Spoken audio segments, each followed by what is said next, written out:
with. How dare you start criticizing Matt Vierling around here? I know he hit a home run last night. He's hitting 211. I know.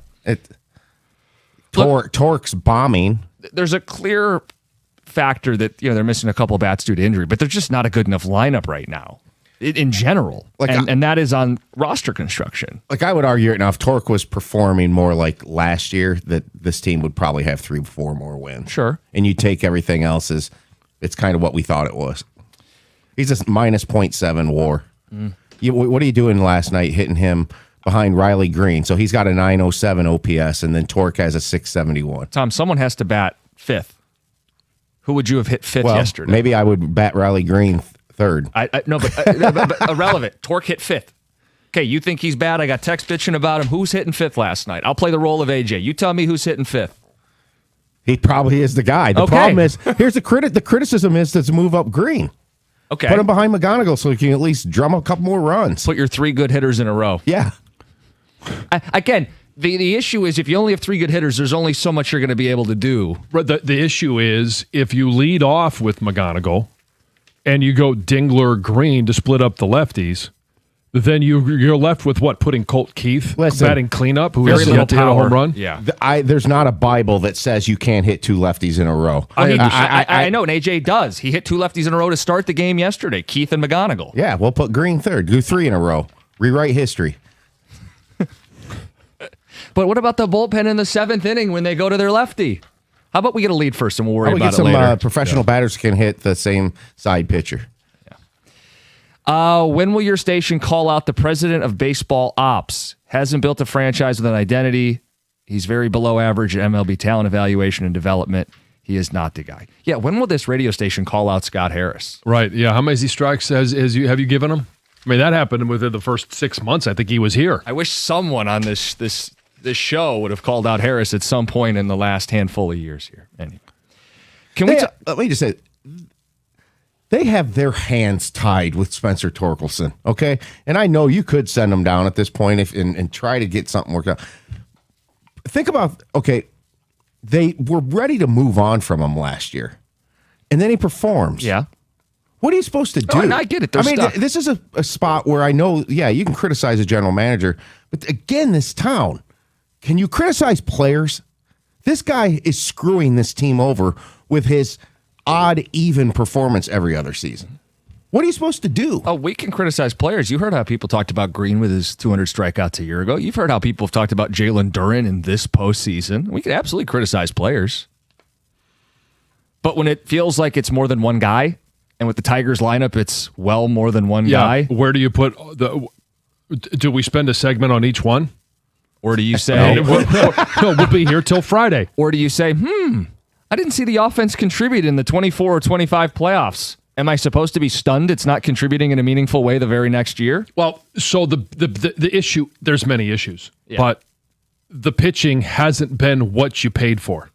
Yeah. 248-539-9797. I've got that out of our system. Can we talk about the stuff that was worth watching last night?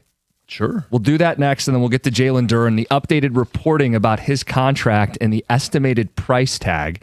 We also want help from Pistons fans. We're going to put together a list of top targets for the offseason. It's all coming up. It's 97.1.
Hey, if your furnace or AC is struggling to keep up, it's time to call Mastercraft Heating, Cooling, Plumbing, and Electrical. Mastercraft is available 24/7 for those moments, and they stand behind their work with a very valuable 5-year warranty. They made a huge difference in my home. They'll do the same for yours. Right now, they're running some amazing specials. You can get an AC tune-up for only $79, and if it's time for an upgrade, you get half off installation when you buy a new AC or furnace. Easy financing options are available as well. Schedule your free in-home estimate at mastercraftheating.com.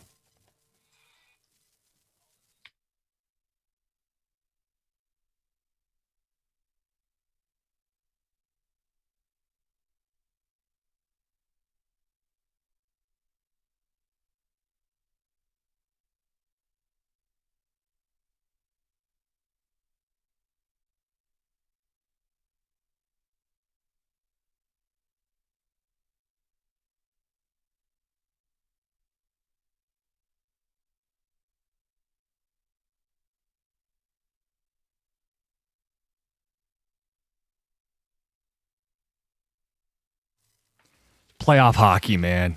It was a great sports night outside of our Detroit Tigers. That's what made me so mad. I'm like, why am I devoting time to watching the Tigers when I have an epic Game 7 in overtime? Playoff hockey always delivers. What was on the main screen? Were the Tigers on the main screen? Oh, no.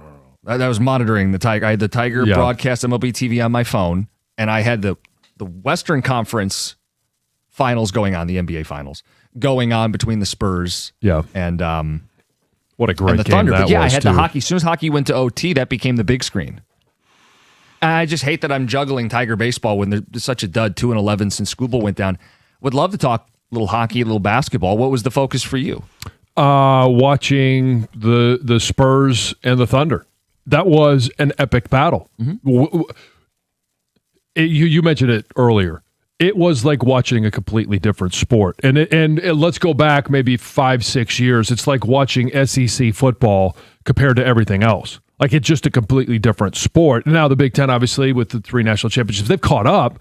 But watching those two teams from the Western Conference, it's completely different. And it's going to be, we said it, I think whoever wins that series may actually sweep Cleveland or New York, whoever makes it to the NBA Finals, because it is dramatic how much better the Spurs and the Thunder are.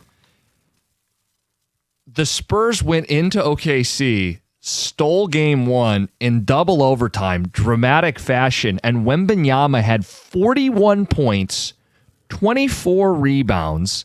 He hit a 3 from Steph Curry range to force the second overtime. It's not enough to say he's an alien or game-breaking. Like, I just run out of things to say. It is unbelievable watching him play basketball. He is doing things that no one has ever done. He'll catch the ball on like a lob attempt, and it's like he doesn't even have to leave the floor to throw down the dunk. There is no matchup. If they put a guard on him, he starts pivoting, and like his elbows are taller than the guard who's down in a stance trying to D him up. Yeah. Like, it's unbelievable watching him play. That was certainly a statement made by him, having not won the MVP award. And asked after the game, he has done a tremendous job of saying, obviously, there's things I need to get better at, blah, blah, blah, blah, blah. Like all the things that you're supposed to say until the series is done. And you could say, hey, I averaged 40 points a game. I averaged over 20 rebounds. Clearly, I should have been the MVP. Mm-hmm. And I got to tell you, San Antonio's more than Wemby. Because Harper looked real good. Castle looks real good. They started the youngest lineup in the history of the Western Conference Finals. Which is when we took a caller yesterday, I think it was Melanie, who talked about it's about to become the Spurs world, and it should direct Trajan Langdon and how he continues to construct this team in the offseason. Wemby's 22, Harper and Castle are 20 and 21. Hey, we got a 22-year-old we're hanging our hat on. And we'll get to him at 6:35. A quick note on the hockey. Montreal is now in the Eastern Conference Finals. One win away from making the Stanley Cup. If they do, and it's going to be a tall task against Carolina. Yeah. Montreal will have played for a cup, had the worst record in the division, and played for another cup all while the Wings have been rebuilding. Huh. It's about all you can say. Things that make you go, Let's move on. Heather with the news. Heather, good morning. What's going on, please? Good morning, you guys. Good morning. Good morning. I had quite the journey in today. How was the commute? There must have been a major crash, or you looked at your GPS and it said like obstruction Well, yeah, I on just 75. looked at when you text that you were going to be late. I'm Yeah. like, oh, I wonder what it is. And it said there was an obstacle on the roadway. And it was just chaos because everybody wanted to try to get off of 75. yeah. So it was just madness. But I made it here. I took a scenic route, and I was also in a rental car, and that was fun. The scenic route through Pontiac? It was like through. Well, I never drive that way to come here. I'm on like you get One your track, yes. You know exactly where you need to go, what time you need to be. Well, at you know certain all the people places, that and- drive around you too. I Not by do. name, but by license plate. Yes, I drive with a lot of the same. There's a couple that I see every single day. And I know because of I've their tried license plate. to pay attention to those around me because I leave the house at literally the same time every single day. Mm-hmm. I take the same route, and I either I just can't remember what the cars are around me, or I eventually zone out. And but I kind of notice when people get new cars. Well, there's one that says outdoors is their license plate. we'll see now. If I had somebody driving, Exactly. yeah. And they got a truck, a new truck. So I noticed that. wow. Anyway, there's one that's an Oprah. An Oprah. You see Oprah every day. Your commute, I know. Wow, we talked about Stoney in the neighborhood that he lives in. You live with Oprah. It's well, I don't see them in my neighborhood. I see them closer to here, so they live this way. Yes, you guys. A 14-year-old is expected to recover after being shot in the chest Sunday night in Detroit. 2 older teens were taken into custody. So, according to the police chief, 2 groups of teens had come together on Library Street, and some altercation took place. One teen decided to settle it with a firearm. That was a quote from the police chief, and fired multiple shots. They do say somebody was nearby, was able to provide first aid to the boy.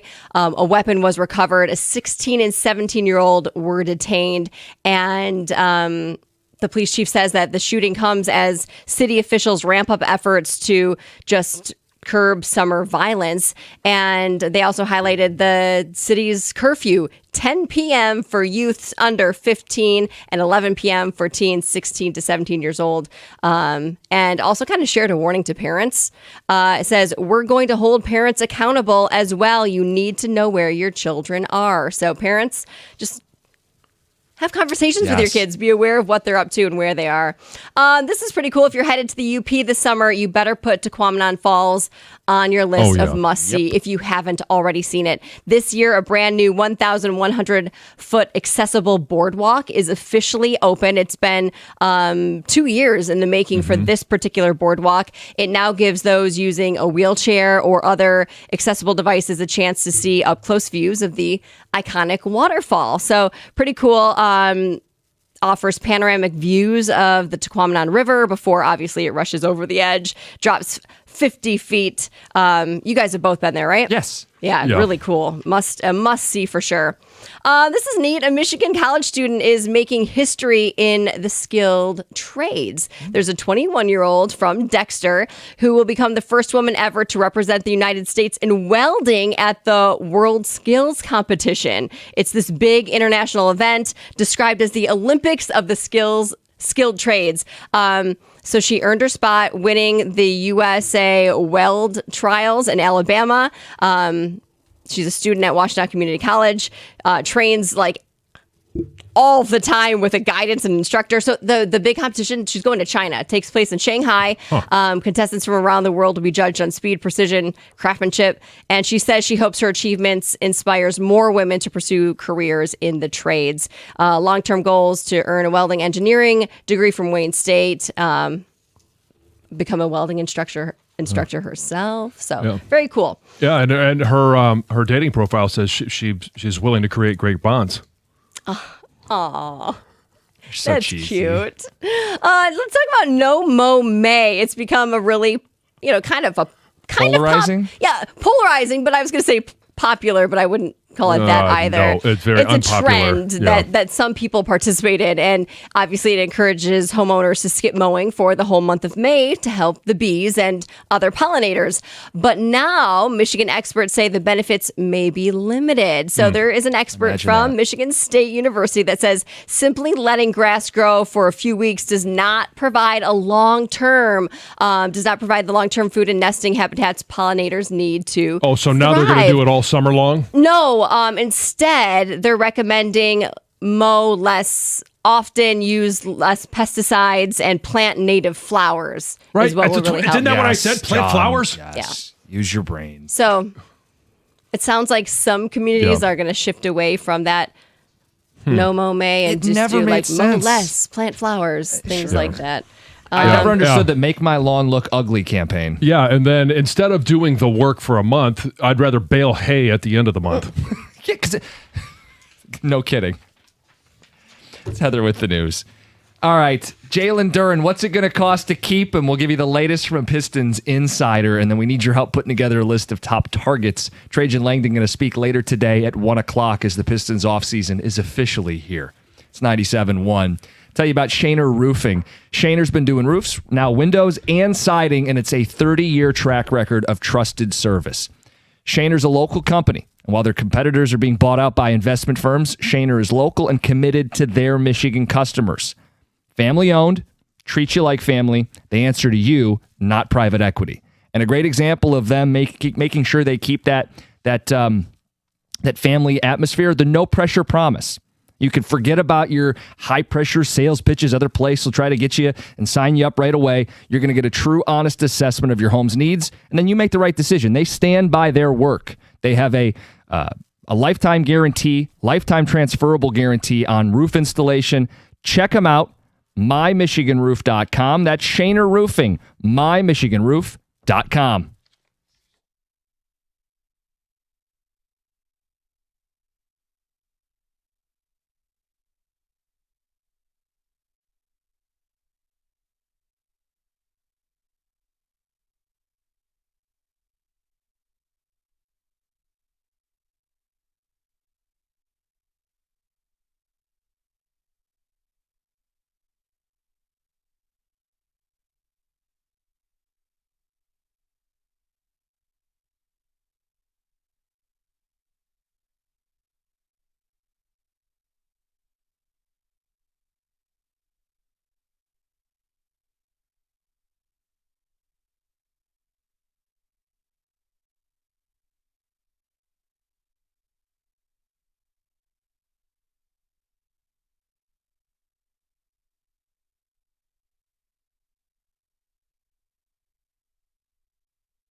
Moving on.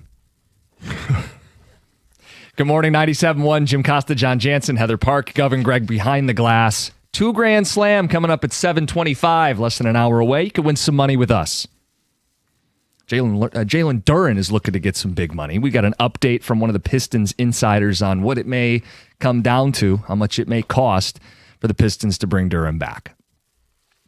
Before I give you that info, I have an NBA history lesson. Okay. And I'm not going to ask you to go back into the black and white footage. It's from the not so distant past. All the way back to 2022. Oh, okay. Post-pandemic. Post-pandemic. In 2022, the Phoenix Suns won 60-plus games, but lost Game 7 at home in the second round by 33 points. Sound familiar? Yes. They couldn't get a deal done with their center before the year, and when DeAndre Ayton hit restricted free agency, the Pacers attempted to max him before Phoenix matched. A year later, they were bounced in the first round and would trade Ayton away. Is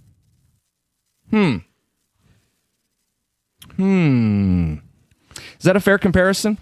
Sure. I mean, it's a guy who was averaging 18 and 10, former number 1 overall pick, big body, no jumper. They maxed him because they felt they had to, and then they had to trade a first-round pick just to get rid of him. So I think you know where I'm going with this. Oh, right. I don't need to see Jalen Duren playing near a max contract at all for the Detroit Pistons. No, and I think he played himself way out of a max contract. Funny you say that. Omari Sankofa, Detroit Free Press.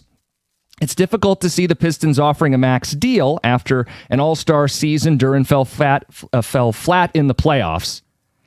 Says, but since an NBA team has cap space and could offer up to 44, hello Los Angeles, a deal with the Pistons would still likely cross $40 million annually for Jalen Duren. Say it with me, John. No, thank you. Bye. Well, I can't say it quite the way you do. But you know what I'm saying. Yeah. Especially when you have Asar Thompson blossoming, and I have real concerns over the ability for the two of them to play major minutes together. Oh, they can't be on the floor at the same time. And if that's the case, then what am I doing paying Duren? That much money. Yeah. Right. And so I guess the question is then, are you willing to let him walk for nothing?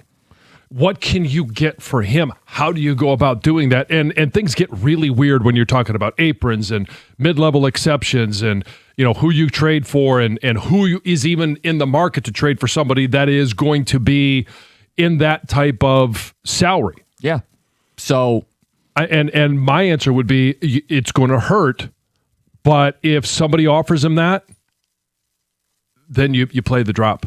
Yeah, you wave bye. You say goodbye. I don't need you to be a Piston anymore. The Ayton example is a cautionary tale, and I hope Pistons fans are paying attention to this. I hope Trajan Langdon, more importantly, is paying attention to this. He couldn't come to terms with him before the season, watched a dud of a postseason, and now has to decide. Like, the idea that you'd pay him $40 million is ludicrous. Like, what's a number, forget whether he'd accept it or not, what's a number you'd bring him back for? 25 to 30? Yeah. Okay. And if he's insulted by it, don't let the door hit you. So, okay, that's all well and good. The issue is, how much worse are they? And I'm not talking about just the postseason, minus Jalen Duren, if you get nothing in return, because now you've got a hole that you've got to go out there and find a way to fill. Yeah, ideally, you are working him into a deal where you're acquiring somebody else, whether it's a 3-teamer or whatever it takes, where you're weaponizing the cap space or the cap hold on Jalen Duren. So there's some risk there, because to do the sign and trade, first of all, you've got to find somebody that wants him at that much money. And if it's a sign and trade, there is a bit of a risk that you sign him and no one wants him. Well, sign and trade is contingent upon. I understand that, but it's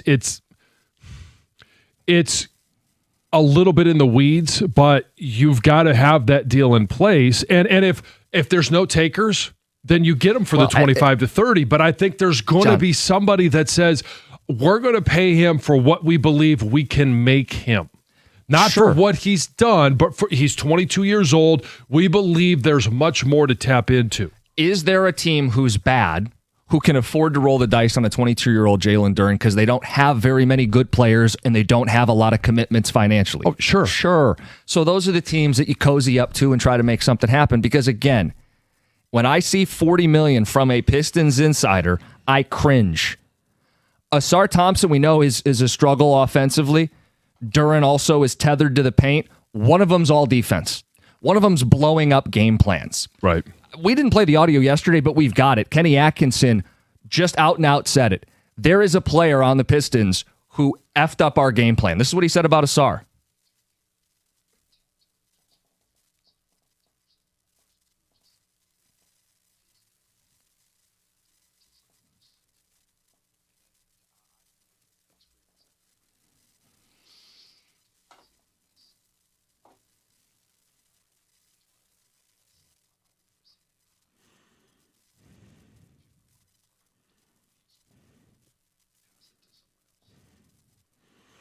So I got to decide. I'm going to pay Duren and Asar when I don't know if they can both play on the floor in major minutes together, crunch time minutes together. I'm just not going to pay Ayton. I'm going to learn from the Phoenix Suns. I'll use the cap space differently, better, creatively. That's Trajan Langdon's job. But he should not stonewall this franchise by making Jalen Duren a $40 million commitment, as Omari Sankofa reports. So as we discuss the pros and cons of Jalen Duren and Asar Thompson, and them being on the floor and the liability that it is trying to play an offense 3-on-5, I'll throw the question out there. Who wants Jalen Duren back? Is this a vast majority that says, we saw what he was through 82 games, and we enjoyed it. It was 19-plus and double-digit rebounds, 19 and 10. And then you got to the postseason, and it was, 10 and 7? Yep. Like you cut everything in half. And now all of a sudden you weren't able to win with him. You can't have him and Asar on the floor at the same time. And if the decision is made that you keep Asar versus Duren, who out there sees a path of keeping Jalen Duren on this roster? If Trajan Langdon wanted to use this postseason to evaluate, and he did, right? Yeah, he told us that. Yeah. Famously did not make a big splash at the deadline, wanted to see what this team was capable of, diligently taking notes and watching. The obvious takeaway is Asar is part of the core. Right? Yes. And the obvious takeaway is Duren shrunk in the moment. So act accordingly. You were willing to throw away a season by not doing more at the deadline to evaluate. So show me the fruits of your labor. Act on what you saw. Do not bring Jalen Duren back at $40 million. I agree with that. And I'm just going to play devil's advocate No, here. but I would love to hear from a Duren backer. Is it? You're right. Is this unanimous? 248-539-9797. Are we just spitting into the wind? I'll give you the devil's advocate when we come back. All right, perfect. It's 97.1. Hey, when it comes to an IRS collection or audit, Abraham and Rose has successfully specialized in resolving all types of tax problems for over 30 years. Their extensive experience means that when you're facing an IRS collection or audit, you can certainly rely on their firm. Many law firms have come and gone, but for 30 years of experience, it's a true testament to their success. Their experienced team is ready to evaluate any underlying federal or state income taxes or payroll taxes. All you got to do is visit abrahamandrose.com or call 248-539-5040 so you never personally have to deal with the IRS.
All right, to the phones we go. I gave you the NBA history lesson, a not too far away comp. DeAndre Ayton, the 2022 Suns, a 60-win team, bounced in the second round in humiliating fashion on their home floor in Game 7, begrudgingly maxed DeAndre Ayton because the Pacers swooped in, and a year later, they had to trade a first-round pick to remove him from the roster. That's the lesson the Pistons need to learn. Langdon used this year to take notes and learn. Okay. Now, your question was, does anybody want Duren, or is this just consensus? What was your... Well, the devil's advocate is if Duren is on the roster, Sarr's on the roster, and I'm not saying bring back the gang and just hope for everybody to be better, but if they do go out and get a number 2 scorer, makes Cade better, makes the floor spacing, all of those things better, does that improve Duren enough to where you think, okay, yes, he's going to get better. He's 22 years old. You hit your prime in the NBA, for him, probably 25, 26. So is the best yet to come? What does that look like? Can you get better out of him next year if you have that 3-point threat? You have that second score along with Cade, that all of a sudden, hey, you can't just double down on Jalen Duren all the time. I'm just simply asking the question. I will respond with first pushing back that Duren's a guarantee to get better. DeAndre Ayton very much peaked 4 years into his NBA career. DeAndre Ayton was the number 1 overall pick, a bigger, more dominant paint player, right? Yeah. Okay. So Duren may never become a better player. It's not like... That's true. So again, you have to pay him this offseason. You have to make that gamble right now. And to your point, okay, let's say I bring in a secondary scorer, but the number's $40 million on Duren to keep him per Amari Sankofa. How can I effectively acquire a difference-making secondary scorer while sinking that kind of money into Jalen Duren and eventually Asar Thompson? Because again, I think Asar is a higher priority piece. How can I acquire a meaningful long-term solution next to Cade in a salary cap sport, committing $40 million to Jalen Duren? See, I just think the math becomes really hard. I agree. And I'm not going to be naive enough to say that I can understand everything that goes on to make up the NBA salary cap. It's very convoluted, very confusing, and at least to me. So I don't know how you make those numbers work or what it looks like, what the responsibility would be on Tom Gores to make those numbers work. Some text coming in, and then we'll take the phone calls. What I'm paying attention to is Asar can't shoot. He needs to go. Not your best center. Get Duren help.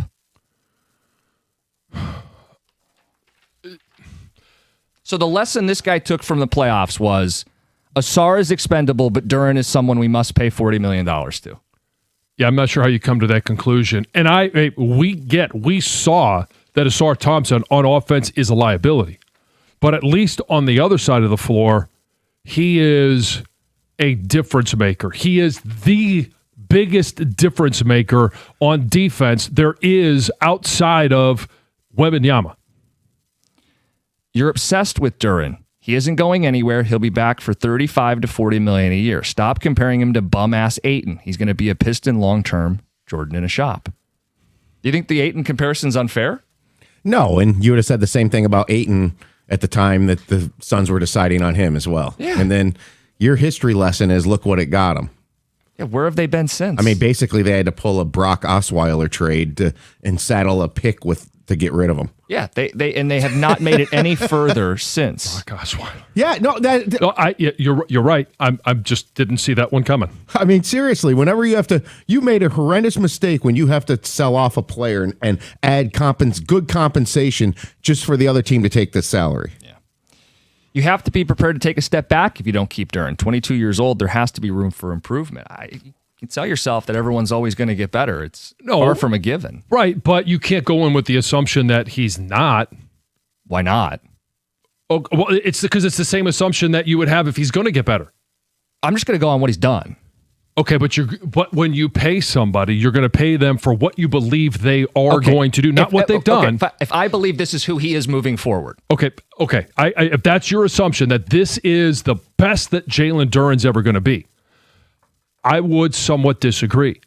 I think there is room for him to get better, for him to take a look. No. I'm not saying you're kind of hedging that. Will he get better? Go ahead and put John Jantz's name on it. He will get better because this isn't he could hypothetically. You have to you're make saying 40, he won't get better. I'm saying this is who he is definitively. You're pinning me down. I'm going to pin you down. $40 million a year. He will get better. I think because you there is a chance. There's a chance of anything, John. What's most likely to happen? That's what Trajan has to decide. I understand that, and it's a matter of if you think he's going to get better, and that's up to Trajan to decide.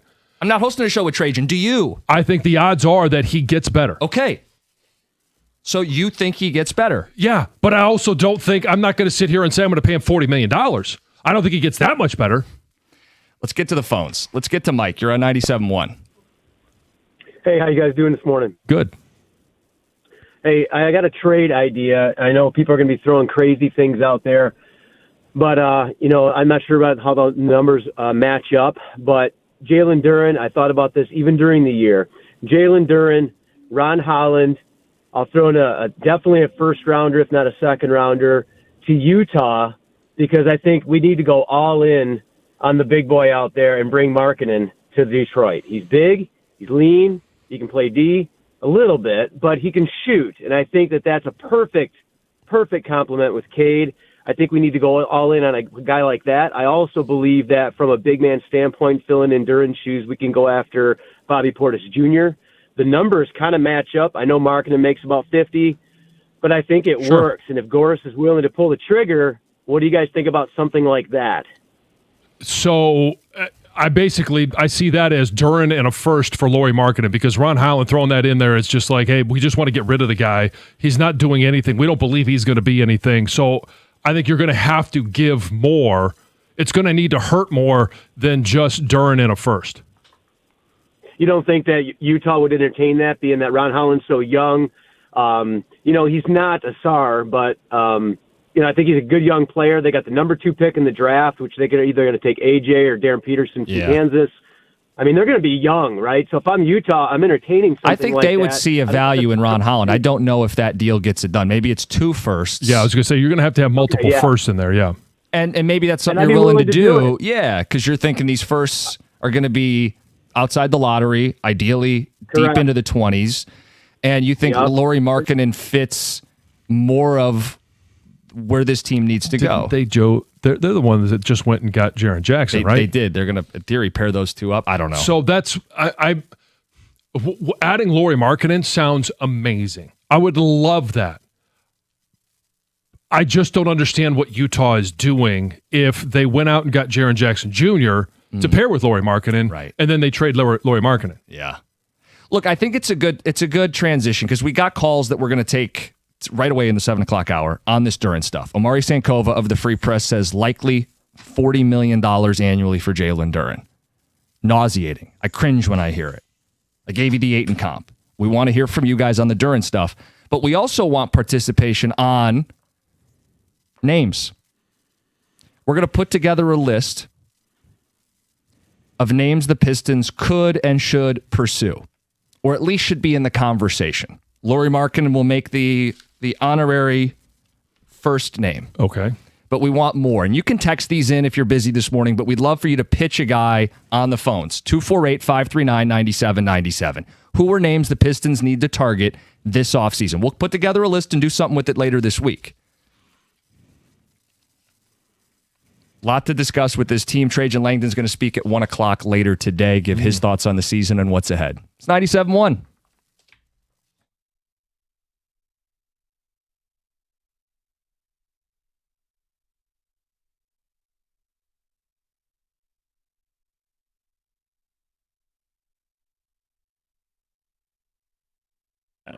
Brought to you by Mastercraft Heating and Cooling. The Tigers fell 8-2 in their series opener against the Guardians last night. They have now lost 11 of their last 13 games. In that stretch, their offense is hitting .200 with a .589 OPS.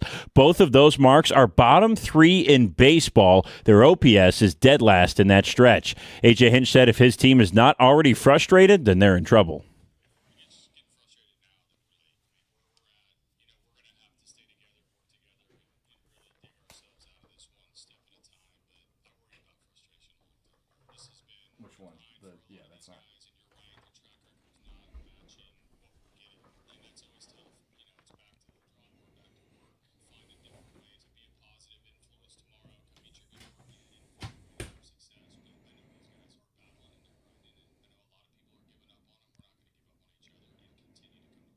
Game 2 of 4 with the Guardians is tonight at 6:40 right here on 97.1. Victor Wembanyama may have had his coming out party to the NBA along with Dylan Harper and the rest of the Spurs last night. They beat the Thunder 122-115 in double overtime in Game 1 of the Western Conference Finals as Wemby had 41 and 24. Harper, at just 20 years old, had 24 points, 11 rebounds, 6 assists, and 7 steals. By over 3 years, he's the youngest player in NBA history to have those numbers in a regular or postseason game. At the Caldwell Health Sports Desk, I'm Brendan Shabath. For more, go to 971theticket or Odyssey.com.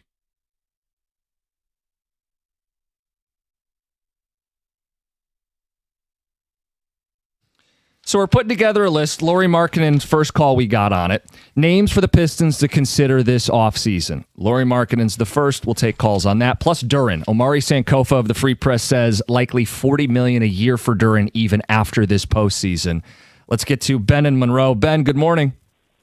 Good morning, guys. How you doing? Good.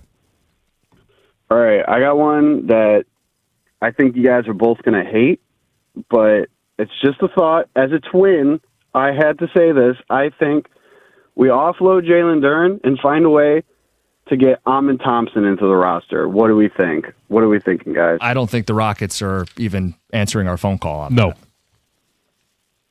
You don't think there's any way that we could get some three-team deal here to try to get some offense over there and Amin Thompson over here? Look, I think the Pistons could offer 3 or 4 first-round picks, Ron Holland and Jalen Duren, and I don't know why Houston's motivated to give up Thompson. I would want to see the both of them together. You're right, I guess, that it'd be hard for the Rockets to let him up, but the two of them together on defense would be great because then we could play some worse center Ben, like Tolu. Ben, don't get me wrong. I mean, I share the vision. You don't have to be their mom or dad to like the idea of them playing together. His brother would be that secondary creator, dribbler. Yeah. They can defend. Yeah, I get what you're saying. I just don't think it's something that Houston would even entertain at this point. Right? I got an idea. How about Houston trades Jabari Smith, a first-round pick, and we can give them Asar Thompson. Then they could play together. Yeah. Thank you for that. Let's get to Alex in Ann Arbor. Good morning. Hey, Jim. How's it going? Good. What's up? After watching last night, I think the only potential solution, because the Oklahoma City Thunder don't have a solution to stop Wemby. So if you're serious about winning, you have to assume you're going to go through him. You got to go up and get a Daimara in the draft and just hope he can defend him because nobody else can.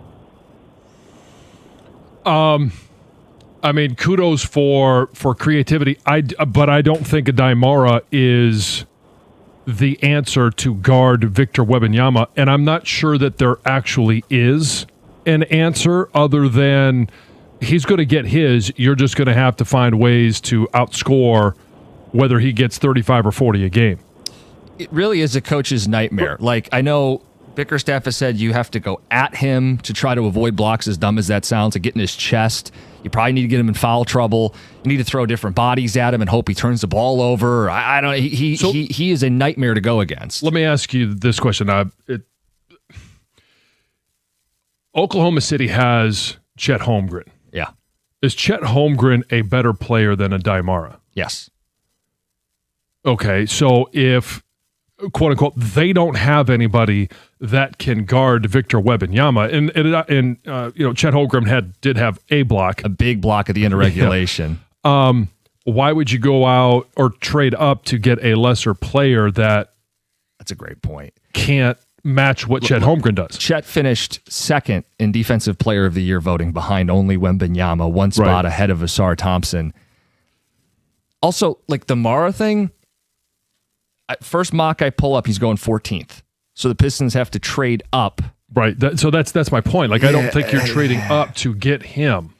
And if you think, well, he's not going to go that high, who was the Purdue center that went in the top 10? Edie. Yeah. So I don't think it's out of the question that Mara goes in that late lottery. But again, Pistons aren't picking. Adai Mara will make a good team happy with his elite shot blocking and his skill around the rim. In comparison to a matchup with Wembanyama, he doesn't have the foot speed and the foot quickness to keep up with Wemby. Yep. Okay, two things on this. First, I've entertained the thought of one way to improve this team is for them to move up in the draft. Like I think a very deep draft of high end talent. I think it's early to kind of try to target somebody like that. But I have thought to get a shooter, that might be the route to go. You're leaning on a rookie, so you're gonna have some growing pains. But it might be the smart long term move. This other thing about somebody else brought up the thought the other day of you have to build a team to stop Wemby. I don't completely disagree with that. I've always kind of prescribed build your team to win your conference. It's kind of like the NFL. Build your team to win your division and take it from there. You can't place yourself in the NBA Finals. You have to get there. Yes. Yeah. And the 04 Pistons prove when you get there, maybe the less talented team wins. Do you have a changeup? Do you have something they haven't seen? A counter punch? Yeah. It does feel like we're about to enter Wemby's league if we're not already there already. His 41 points, 24 boards. We're there. He hit a Steph Curry 3 to force double OT, like from Steph Curry range. Yeah, it feels like we're there. Some text coming in. You can't pay Duren $40 million. He's a poor man's Jarrett Allen, who I believe makes like 28. Right. If we sign Duren, it'll be like Andre Drummond all over again. I wish my job would pay me for what I'm going to be. If we're talking about extending Duren because his playoff was not up to par, but didn't Thompson get benched numerous times? No. He got benched one time and he was in foul trouble another. Why are we so much more comfortable paying Asar? I don't know what to tell you. Did you watch? I don't want to be a jerk Asar about it. Like, need to be paid for another year. Correct. But if I'm going to allocate money to one non-shooter to play 35 to 40 minutes in NBA playoff basketball, I think I got my answer as definitively as you're going to. Yeah. Let's get to T in Detroit. T, good morning. Hey, good morning, guys. Listen, man, it's been on my mind. I think we should move up to like 12, maybe have a shot doing. But Lindenberg is mature enough to fit right in his office, man. And I think a cheap way of doing that is moving up in the draft and getting Lindenberg out of Michigan, man. I think if he fall at 12, you might be able to move Duren to Oklahoma because they're going to need some help. And maybe some more draft picks, but they don't want him. Oklahoma City's not going to trade for Duren, but separate issue. Sure, let's talk Yaks. Yaks would fit a lot of what this team needs, right? Yeah. Bigger, good passer, good shooter. And in terms of plug and play NBA guys, he looks like one. You would think being an older rookie. I'm not beating up the Yaks thing, but OKC doesn't have cap space. They don't want a guy who can't shoot. I mean, if you watched any of the Western Conference Finals last night, they're playing a different sport. It's five guys all moving in space. It's dizzying at times. Right. The Thunder are going to have a roster crunch as it is. Yes. They have 2 firsts in this draft. I know. An embarrassment of riches. The rich get richer. Herb in Detroit, you're on 97.1. What's up, man? Hey, listen, my quick person out, it may sound crazy, but I would try to get Bam Adebayo here. This is my personal preference. But as far as Duren is concerned, I think that he's so physically gifted that he's worked on his game, but now he has to learn how to work on the mental aspect of the game. And the difference between him and DeAndre Ayton was a known fact that DeAndre Ayton did not have a willingness to work hard. His work ethic was always questioned. He did not improve any aspects of his game since he came into the league. Jalen Duren has improved his game immensely in the years that he's been in the league. Each year he improves a little more. So I think that the correlation is that they're going to keep him. He's going to, and I know that he's going to feel that he let his team down. So I know he's going to be in the gym working hard this summer to change the aspects of his game that was lacking, and to change the mental aspects. So I think they're going to bring him back, and you're going to see a much better player next year. Where do you think he is significantly better than the year prior? His scoring and rebounding, his numbers have gone up. His rebounds have plateaued. The last 3 years, his rebounds are all the same. The scoring took a tick up this year for sure. I mean, he got up to 19, almost 20 points a game and made an all-star appearance. But I'm asking you, the way he gets those shots, aren't they the same as the year prior? He doesn't create them himself. Yeah, he doesn't create them. It's oops, it's putbacks. Right. And have we seen him add a face-up jump shot? Have we seen him add a real low post game with a couple moves? No, we haven't. That he's in his fourth year. But I think this season is where I'm saying the mental aspect. These playoffs is showing him, okay, I need to get in the gym and add that jumper. I need to get in the gym and add that post-up game, because all the things I did during the summer is not going to be the same. And so the playoffs show his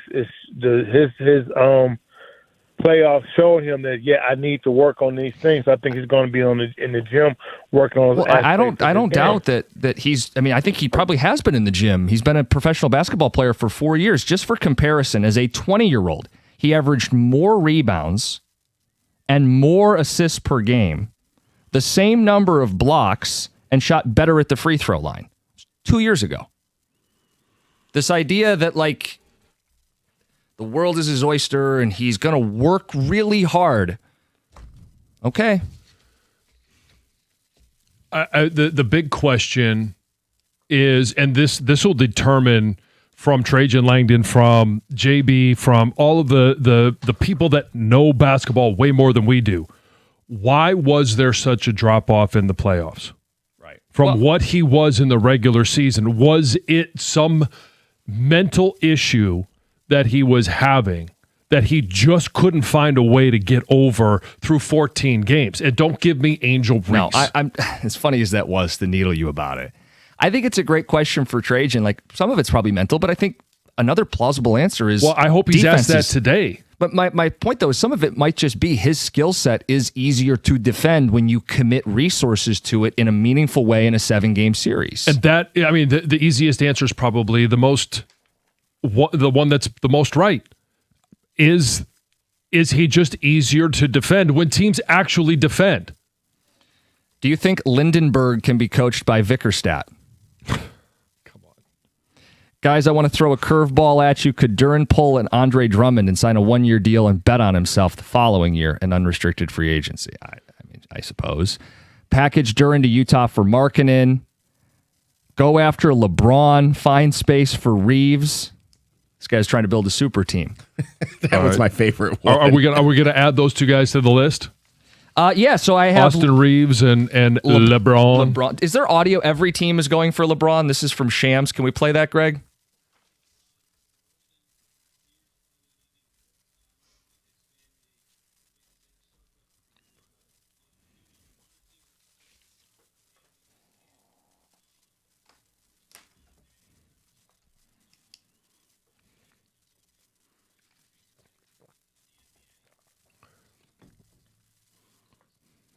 So is LeBron now going to pull the Aaron? Maybe. So we've got Laurie, Bam, LeBron, Reeves. We'll add more. We want your help. We're going to put together a list. We'll do something with it this week. Names for the Pistons to consider this offseason. We'll get to Heather's News. We'll play the 2 Grand Slam. That's coming up next. It's 97.1.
It's Brightside Dental for a brighter, straighter smile.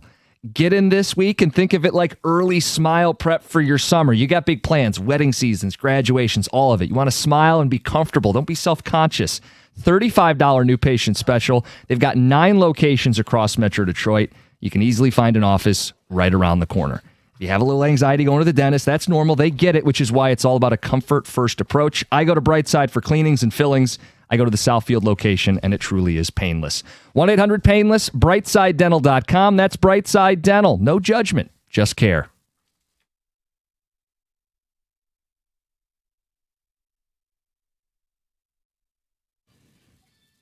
Before the 2 Grand Slam, Heather with the news. Yep, this news is brought to you by Bet367. So Metro Detroiters are picking up debris after strong storms ripped through the area. Trees and... Or Bet 365. What did I say? 367. They've added. They're so my good. gosh. They've added 2 new days. 2 days to the year. Okay, Yeah. all I see is it's a leap year. Everyone's head is turning, and it didn't even. We all do it. It's all good. Yeah. Sorry. It's all right. Thanks for correcting it. Yeah, you can try to do it on Bet367. I don't think that will it'll work. go as well. No, do Bet365. So Metro Detroiters are picking up the debris after these strong storms ripped through the area. Trees and power lines were knocked down. Wind and hail damaged roofs and sidings. I mean, there was damage everywhere in Troy, Sterling Heights, Utica. Also, 275, John, out your way, was closed at I-96 due to fallen power lines, and drivers were told to avoid the area. It was closed. Is it open? Did you notice? Yeah, it was open this morning. Yeah, okay, and so it was. Both the kids, Jack and Ellie's games were canceled yesterday, so I was going to pick up Jack. And as he's getting in the car, he's like, Dad, can I drive? He's got his permit. And I'm like, I think this one's going to be kind of nasty. And I had checked when Ellie said, hey, I'm on my way home. I checked the traffic and I said, you need to avoid this or else you're going to be sitting there forever. But coming home, it was bizarre. I've been in some snowstorms where, you can't see the road in front of you. Mm-hmm. That was one of the few times where the rain was coming down so hard and the wind was so much that I could hardly see the road in front of me. Oh, yeah. I was out, too, driving in it. It was crazy. Yeah. Nearly 85,000 residents, mostly in the southern and central parts of the Lower Peninsula, were without power as well last night. And, I mean, we saw, tree limbs were being knocked down like in front of us as we were driving down the street. It was pretty crazy out there.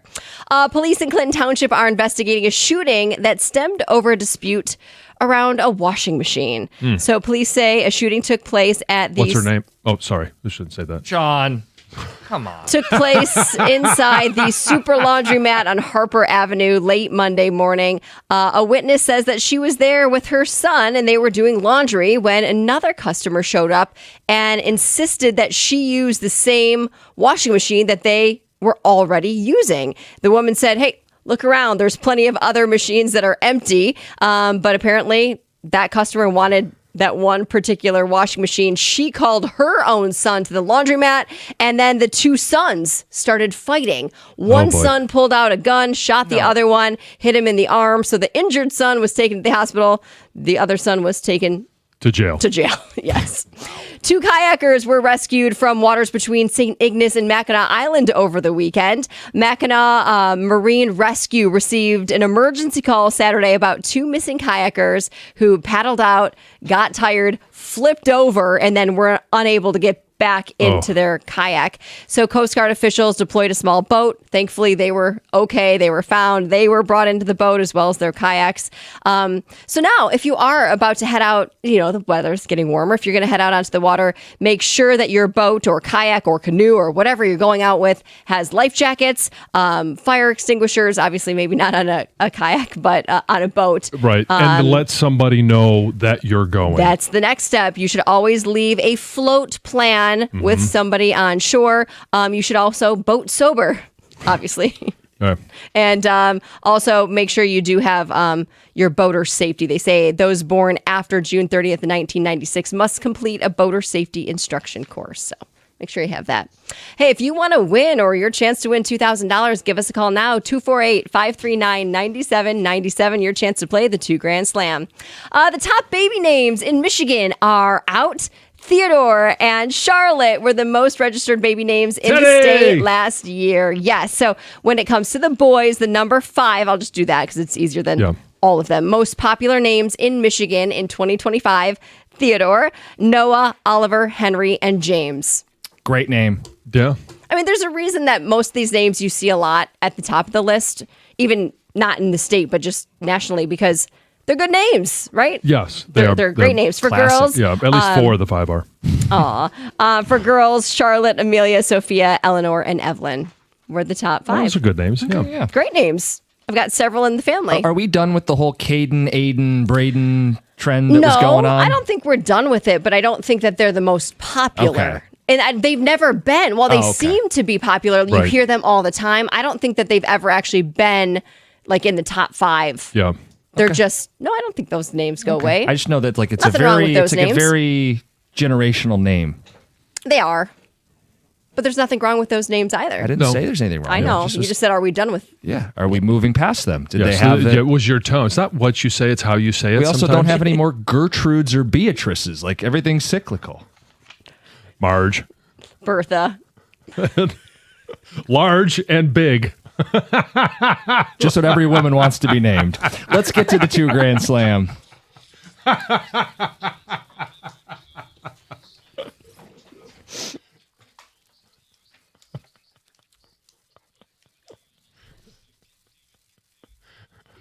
All right, let's give away a large amount of money today. Your chance to play right now. You're going to get 10 questions, 60 seconds. If you get them all right within that time, you get $2,000. Calling all large Marges and big Berthas.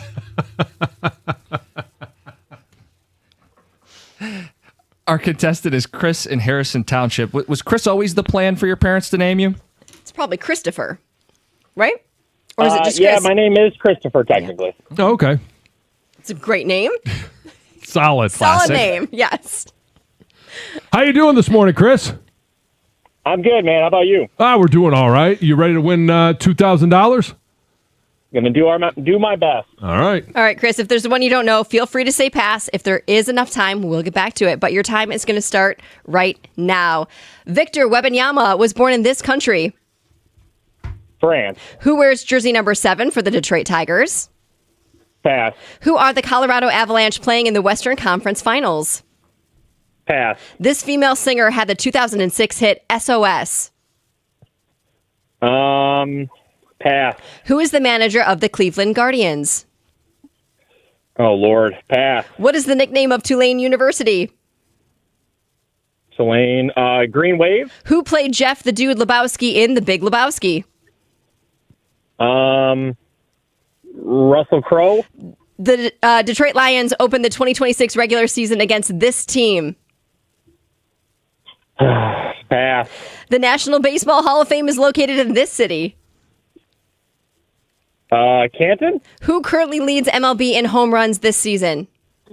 Kyle Schwarber. Who wears jersey number 7 for the Tigers? Kevin McGonigal. Who are the Avalanche playing in the Western Conference Finals? It's a good rally. Yeah, you got $400. Man, that was terrible. Yeah. They didn't name you Einstein. Disagree. Yeah. Chris? Einstein. Thanks, Jim. Yeah. No problem, buddy. It was right there. It was softball. Chris, we'll make sure you get paid. That's $100. It is a good rally there to get a couple late, all right? Uh-huh. Thank you. Yeah, there's a couple in here where, sorry, Chris, I know you're on hold. You're probably listening right now. We are going to make fun of you. The Tuesday 2 Grand Slam brought to you by Femininity Law. Get David, get paid. Now let's go through it. Wembanyama, born in France. Number 7 for the Detroit Tigers. Kevin McGonigal. Mm-hmm. Now the Colorado Avalanche are playing who in the Western Conference Finals? Vegas Golden Knights. Yep, he passed on that Does one. start tonight? Tomorrow. Yeah. This female singer had the 2006 hit SOS. Rihanna. Yeah. I didn't know that one either. Come on. Shocking to everyone. Who was the manager of the Cleveland Guardians? Stephen Vogt. Mm-hmm. Tulane University. He got this one. Their nickname is the Green Wave. Mm-hmm. Cool cartoon wave logo. Yeah. All right. Now, the dude. The dude abides. It's not Russell Crowe. No. It's Jeff Bridges. Yeah. Russell Crowe. It would have had to have been fat Russell Crowe way back then. He was doing that was probably about the same time as The Gladiator came out, wasn't it? Maybe a few years apart. A little earlier, I think. Okay. Gladiator. Could you imagine him in that role? No. No, Me neither. not at all. The Detroit Lions opened the 2026 regular season against this team, The Saints. the Saints.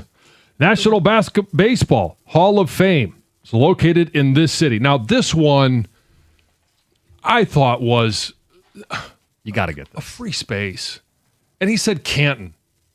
Canton is where the NFL Hall of Fame is. He was just on the spot thinking of Hall of Fames, and he blurted out Canton. Yeah. Canton's football. You know, where Toronto is NHL. Okay. Cooperstown. I don't think he intended baseball. Canton, Michigan.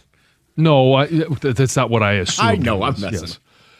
And who currently leads? And this was a good poll. MLB home runs. Kyle Schwarber. I don't think I would have got that one. I mean, if you don't know, it's a good guess. Yeah, I didn't know Rihanna or Kyle Schwarber.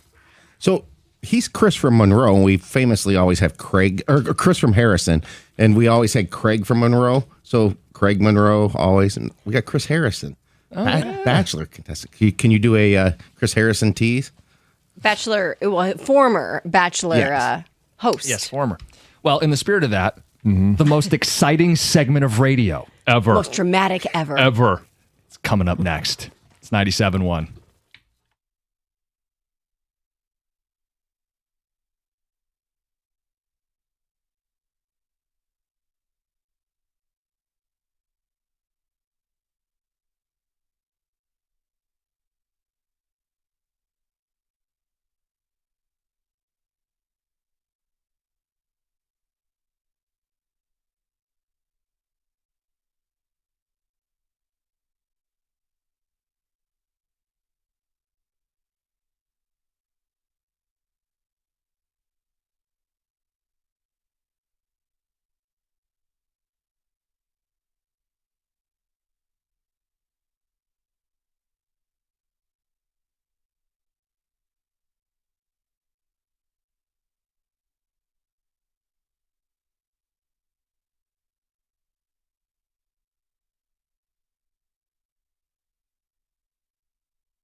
Tigers lose.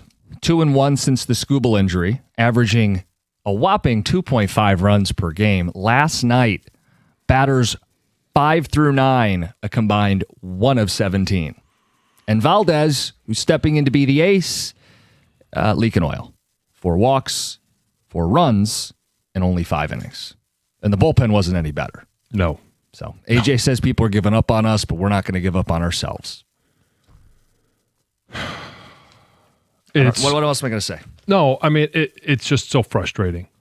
We had such high hopes for this year, and the high hopes were always couched with, well, they're in the worst division in baseball. Now it is, well, we're holding on to some hopes because, well, they're in the worst division in baseball. Yeah, and it made me even more angry that they were playing poorly, and I was dedicating meaningful time while a Game 7 is going on.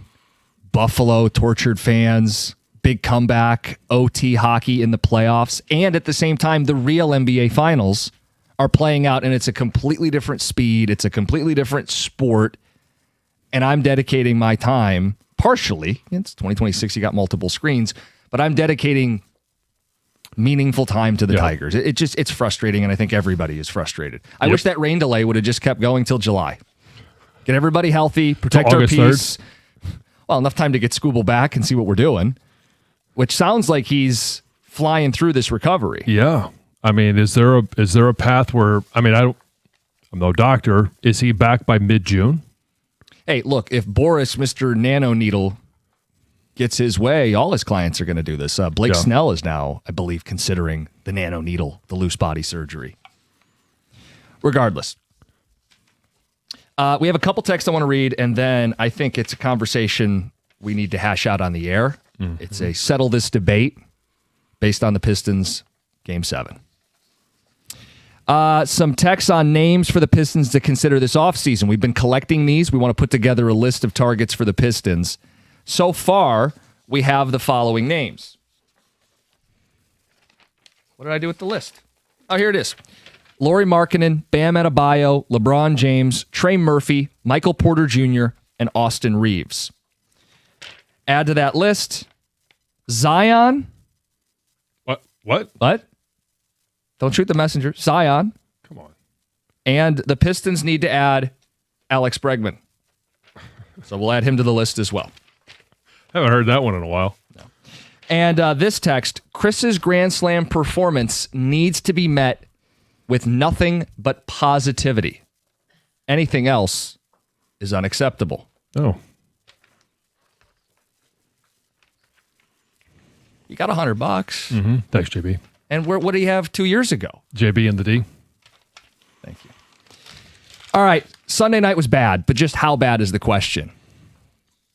Was that worse than what the Lions had happen with the Washington Commanders? Where does Sunday night rank on the all-time playoff blunders for Detroit sports teams? The most embarrassing losses that we've suffered. Is it that game on Sunday? Is it what happened with the Commanders? Is it something else? Settle this debate, because we got into it pre-show. I think it's the Pistons. I think we just watched, maybe prisoner of the moment, the most embarrassing loss in the history of Detroit sports come playoff time. This one's tough because I go back and forth in regards to, you had 2 1 seeds, a team that had won 60 games in the NBA versus a team that won 15 games in the National Football League. Yep. One was dealing with some injuries, all on one side of the ball, but that's not the side of the ball that cost them the game. And then you had what we saw from the Pistons, and it was every single guy seemed like they played their worst game. But then you go back to Washington and Detroit, and it was almost every single guy that played their worst game. And you're looking at it going, how does Goff play that way? How does Cade Cunningham play that way in a gotta-have-it game? To me, the separator, they're both 1 seeds, right? Both eliminated sooner than they should have been. Yeah. The Lions were within a score in the fourth quarter. The Pistons were playing bench players in the fourth quarter. The Lions, I don't fully accept it, had the excuse of the injuries. I think they still should have beat Washington. But many people will cite the injuries. The Pistons don't have that luxury. They were a healthy bunch, and they had a no-show. You could be frustrated with the turnovers of the Lions. They at least fought until the end of that game. Sloppy, mistakes, turnovers, but they fought till the end. The Pistons were a no-show. To me, that's more embarrassing. And I don't know how far back we'd have to go to trump what we saw on Sunday. I'm not sure you can. You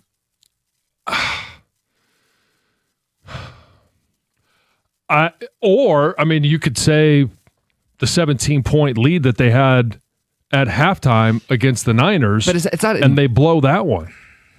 That one, they were out-kicking their coverage. Nobody expected them necessarily to be in the NFC Championship game. Till the bitter end. They let it slip away, but they were in it till the bitter end. The Pistons were not in it. I mean, Game 7, do or die, not in it. I actually would say the Lions' loss to Washington was more embarrassing because of Washington being a lesser team than Cleveland was to the Pistons. Does that make sense? Yes. You lost to a further inferior opponent, a much more inferior opponent, and you were the 1 seed. You went in with all the momentum. You didn't have to worry about, you had the bye week, and then all of a sudden you lay an absolute egg against a Washington Commanders team and a rookie quarterback. 248-539-9797. Trying to put it in its proper place, what we saw on Sunday. The most embarrassing loss in Detroit sports postseason history? Or is it something else? 248-539-9797. Anthony in Ann Arbor, good morning. Hey, good morning, guys. How are you? Good. I totally agree. The Pistons won. It was kind of 50-50 going into that game, but the Lions being 15-2, number 1 seed, kind of high hopes, and losing the NFC Championship the year before, the Commanders one's the most embarrassing by far. That one crushed us, Detroit sports fans. And then, like the Lions and Niners one, that wasn't as embarrassing as just like, oh, we're right there. We were almost had it. But then the Commanders one's by far the most embarrassing I've ever seen. Yeah, but I know the final score is 45-31. The Lions go on an 11-play, 91-yard drive to score a touchdown and put themselves within a score in the second half. The Pistons weren't within a score. Yeah, but let's go back to the week that we had leading up to that. Yeah. We thought that was going to be a disco. They shouldn't even be close. Right. How dare they even think they could take the field, come to Detroit, and think that a rookie quarterback, that was the birth of the disco. Yeah.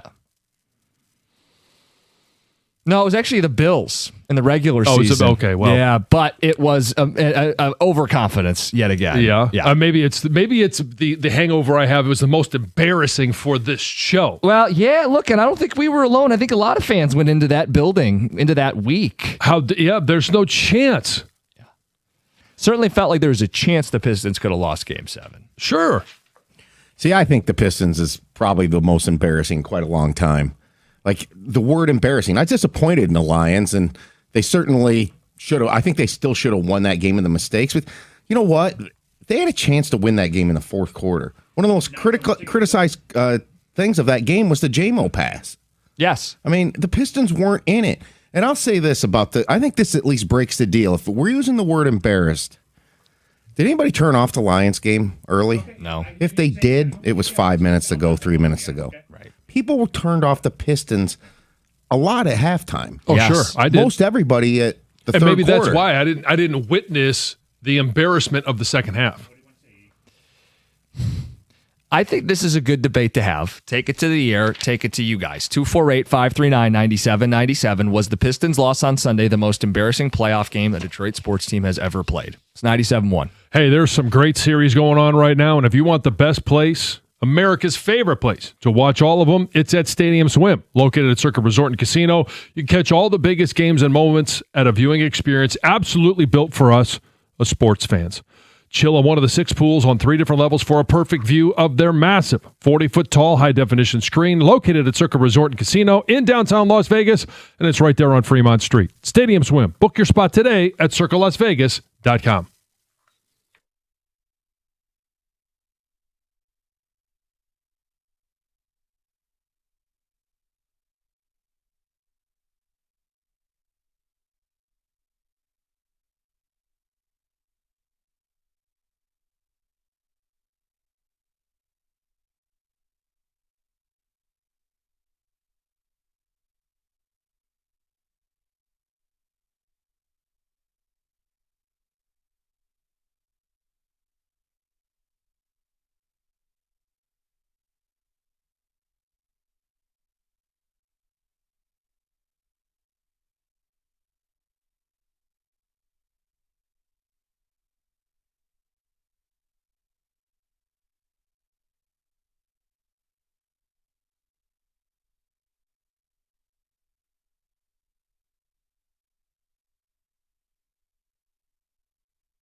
97-1, talking about Game 7 again, another day. But a different question. Was that the most embarrassing loss we've had for a Detroit team in the postseason? And I'm choosing the word embarrassing because they weren't in it. People turned it off. A team that had been built on effort had nothing for its fans at home in a Game 7. But you're also playing against a team in Cleveland that belonged there. Yeah.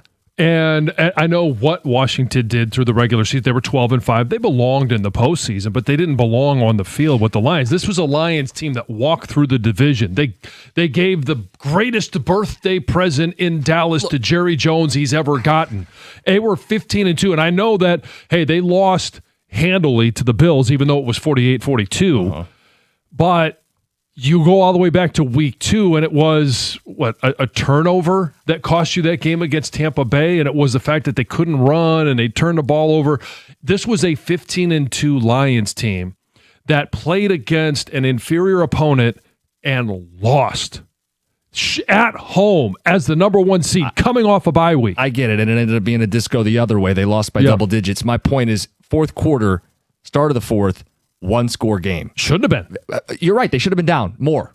Yeah, but going into it, it shouldn't have been a 1-score game in the fourth quarter. It shouldn't even have been close. The Lions should have dominated that game. Look, yet they lost. On an emotional level, I like football more. I was more invested in that Lions team. That loss may have hurt more, but on the embarrassing level, they were at least in it. For as poorly as that game was going, for as many turnovers as they gave up, they were in it. And there are people, and I disagree with them, who say Lions were shorthanded.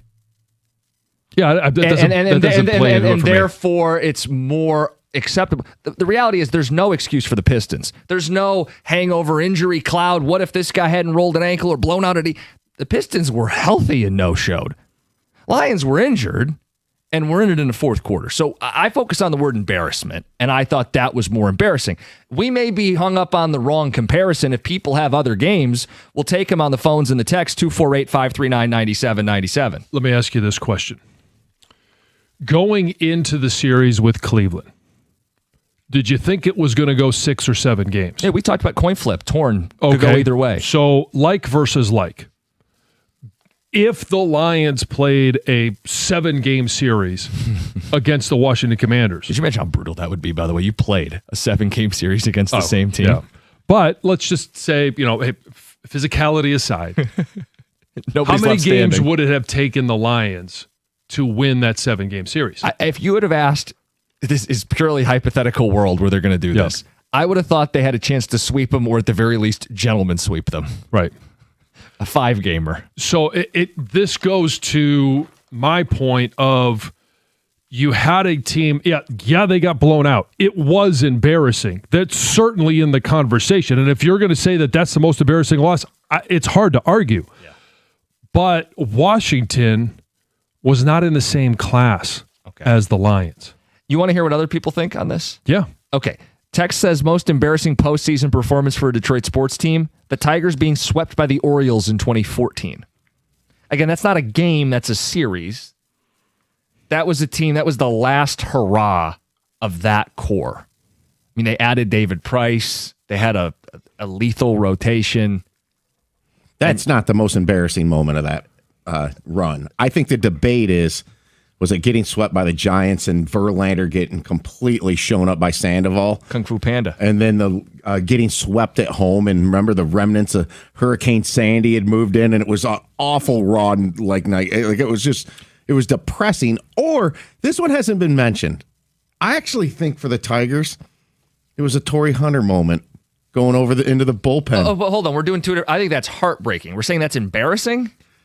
Well, it's just salt in the wound almost. Okay. Like, why did that part have to happen? Look, that's more painful to me than what happened to the Pistons. But I think that's two different discussions. Okay. Like, I thought the 2013 team was the best Tigers team of that era, and therefore had a real shot to win a World Series. We thought the Pistons were in the mix as a de facto because of a 1 seed. Right. But that Tigers team was better than this Pistons team. Hell, it felt like that Lions team a couple years ago, better than this Pistons team. You could talk about blown opportunities to win a title, and there are more than what this team was. Texter says, 05 Sheed not getting out the big shot. Bob, more embarrassing? No. 07 LeBron going nuclear against us, and both Tigers World Series appearances 06 and 2012. I mean, the fact that the pitchers couldn't field in 06. Yeah, and that was mention. The 83 win Cardinals played a lot into that. Yeah. Michigan losing to TCU. How would you slot that in here? It was embarrassing, sure. Especially with everything that came out after it. That was a good find, that one. Yeah. Red Wings up 3-1 on the Blackhawks in the early 2010s playoffs. Joe in Ann Arbor, blew that lead. These are more series than games. Red Wings swept by the Devils in the Stanley Cup Finals in the mid-90s. That's more embarrassing. 06 World Series for the Tigers. Come on, the Lions were never in that game against the Commanders. I don't care what the score was. That was a worse loss by far. That 95 Wings one is a really good one. I mean, I know we're talking 30 years ago now, but the Devils were a 5 seed. And the way game 2, do you know about the incident of Sean Burr handing Scott Niedermayer a stick and they went down and scored? Kind of shoved it off to the side to Niedermayer so he could pick it up. Yeah, that was bad. I mean, you could pick about any loss in September for the Tigers last year. Not postseason, though. No. When the Lions lost to the Commanders, at the time, like as the game's going south, and I think it was halftime, I bump into Stoney, and he said maybe it was postgame. He said it reminded him of Wings Sharks back when the Wings were first on the ascent. So you got to go back into the 90s. Tex says, guys, not even close. The 91 NFC Championship game. Lions get smashed by the then Redskins. Dan in Plymouth. No, they were a heavy dog going to that game. Pistons were way, way, way, way worse. They didn't show up at all, coupled with a horrible, one-sided, ticky-tack officiated game. It was the most unwatchable game in Detroit sports history. Did you find that game to be poorly officiated? What the Game 7? No. Yeah, I mean, I know there was a discrepancy in in free throws, but and no one likes the way Harden's officiated. But I didn't leave that game at all thinking, "Damn, if only the refs had done their job." No. 248-539-9797. For a single Pistons game, that loss is the worst. What's even more embarrassing are JB's comments after the game. He's hiding his own coaching failures behind his defense of the team. It definitely made it worse. Jim is so wrong. The Lions is so much worse. Who cares if they were in it in the fourth quarter? I don't know why he keeps saying it. Well, it plays into what's embarrassing. The fact that it was even a game was embarrassing. But if the Lions were out of it at halftime, that would be the equivalent. If it was 28-10 at the half, that would be the equivalent. The context does matter because, again, Cleveland and Detroit were similarly made teams. Expectations were similar. Not so for Detroit and Washington. And we'll continue this one on the other side. It's 97-1.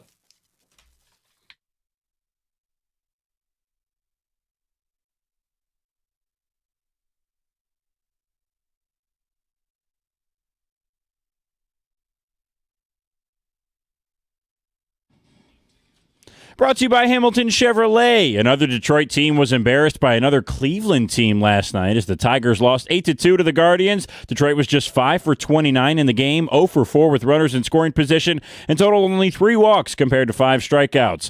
On the mound, Cleveland got the better of Framber Valdez, who just couldn't quite figure out that lineup last night. Here's A.J. Hinch on Valdez after the game.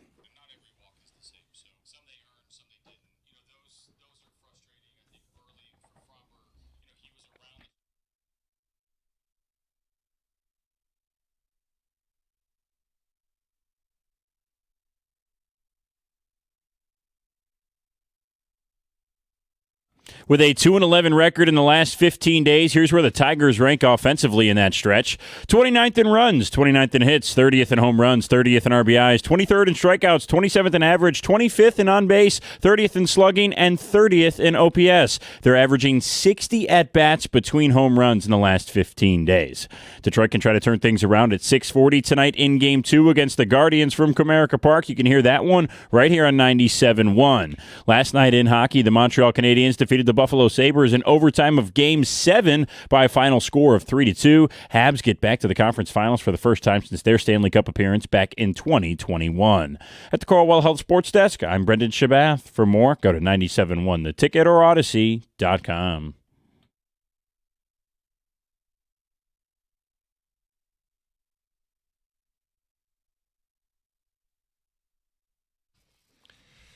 We'll get right to the phones. Couple quick texts on the most embarrassing playoff performances for Detroit sports teams. Was it Sunday, Game 7, Pistons, Cavs? At least one person's with me says that is clearly the most embarrassing game.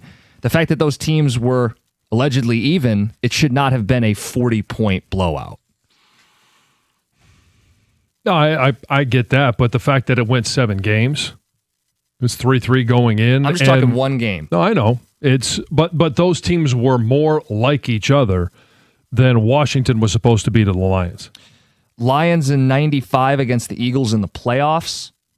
Red Wings lost to the Sharks in the 92 playoffs. MSU basketball losing as a 2 seed to 15-seeded Middle Tennessee State. And everybody's favorite, Giddy Potts. You go back to that 95 Lions playoff game. There's got a lot of elements to that one. They were on a 7-game winning streak. They were a road favorite, and they were going against their former quarterback, Rodney Peete.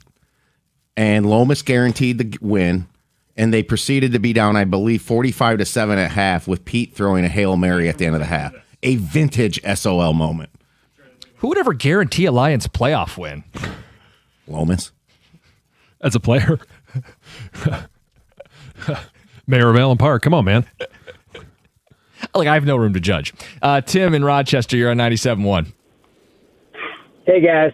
Costa, call me out on this if it's a scapegoat of an answer or just not a good way to answer the question, but I will answer it based upon what did I think the team was going to do. I didn't see the Pistons getting through New York, and the Lions, I felt like, had a obviously legitimate shot at winning that Super Bowl. I was devastated.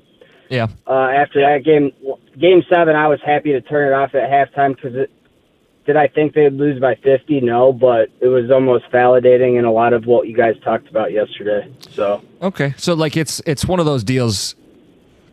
Not that you're relieved the season ended. Oh, be careful! Look out! Not that you're relieved the season's over, but you were kind of at peace with it. Yeah.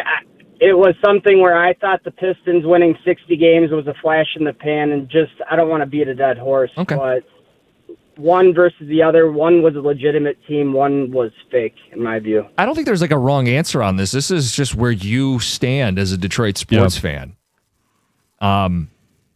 Did I think that the Lions were going to get past Philly that year? No. See, that's the other thing, right? As banged up as they were, we thought you should beat Washington, but if you're not 100%, Philly's going to be a problem. And Philly was on a mission. I think they won like 15 of their last 16 football games. Right. I think people say that through the lens of history, looking back at what the Eagles have done. Not Maybe. at the time. If we were going into that game, we're hosting the NFC title game against Philadelphia, we would not have been conceding as easily as you seem to be right now. No, but I also think that in the moment, we were very honest about the flaws that team had because of the injuries on defense. But Greg's right. We didn't realize Philly's dominance until after they clocked the Chiefs. And then 100%. Sat back and looked. But I also think we overlooked the Commanders. They beat Tampa the week before, a team that beat the Lions that year when the Lions were healthy. Yep. And the Commanders kind of were one of those teams that got hot at the right time. Yep. And then when they went against the dominant team we didn't really see, they got their butts kicked. Yeah, but you were a 1 seed against a rookie quarterback. Yeah, I know. Rob, Kalamazoo, good morning. Yeah, so I'm going to go way back. In 96, the Red Wings had won the most games ever in NHL history, and then they lost to the Colorado Avalanche in 6. And it was embarrassing. I had bet with all my friends, I figured they were going to just roll through the playoffs and take the cup that year, but it didn't happen. I'm not at all happy about losing the Colorado Avalanche, but that was a really good team in a dogfight of a series. And it's not like they lost I was very, very young. Did they lose like 7-1 in one of the games? I mean, that's what the Pistons just did. They just got destroyed. They got the run series off the started court. with Paul Coffey own goal. Yes. And then they ended up losing that game in OT. Then they lost like game 2, like 3-0, didn't show up. I've got it in front of me. They lost game 6, 4-1. That was the Draper game. Yeah. Claude. The Pistons feels different to me in that they weren't competitive. Yeah, me too. That's why I think it's one of the worst ones ever. Just like the Tigers in 2012 with the. Oh, I'll agree that it's one of the worst ever. But the more embarrassing to me was losing to the Commanders as a 1 seed at home against a rookie quarterback that we all thought that it was going to be a show up and a more of a formality. I don't know that we thought that Game 7 was going to be a formality. Does that add any salt, though, that it was Mitchell and Harden who haven't had playoff success getting over the hump here? And by the way, we didn't talk about this at all yesterday. Harden didn't have a good Game 7. Oh, I know. Kind of got let off the hook. Yeah, what do you have, 12? Something like that? It certainly wasn't special. Yeah. Yeah, it's not like James Harden had to rise up and take the Pistons down. They did it themselves.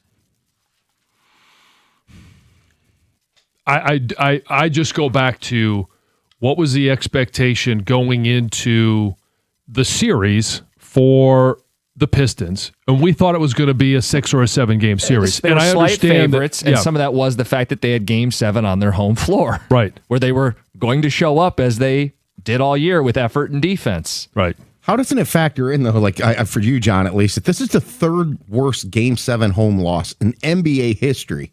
There's like no element of the Lions loss that applies to statistics like that. Well, not to history, no.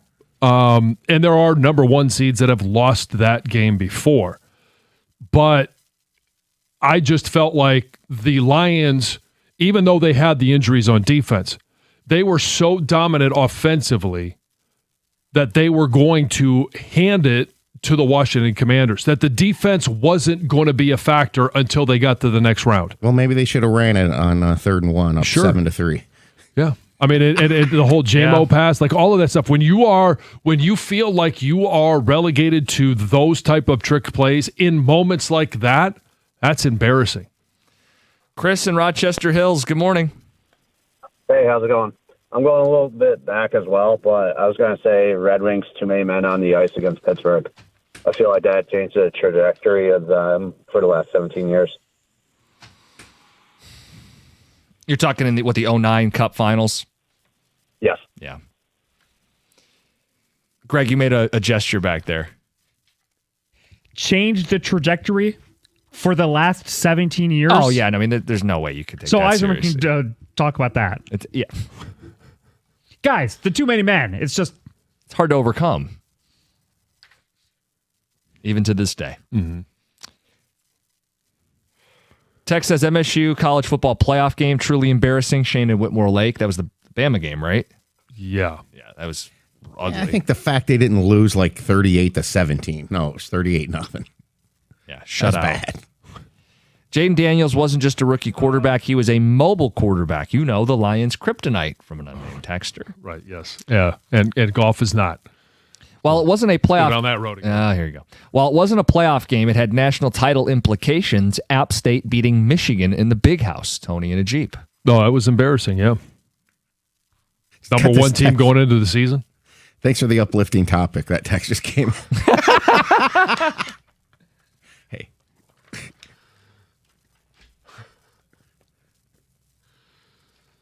Yeah, why aren't we more appreciative of that wonderful Game 7 performance at Little Caesars Arena? And then somebody else pointed out earlier all the choking that Detroit's done over just the last year.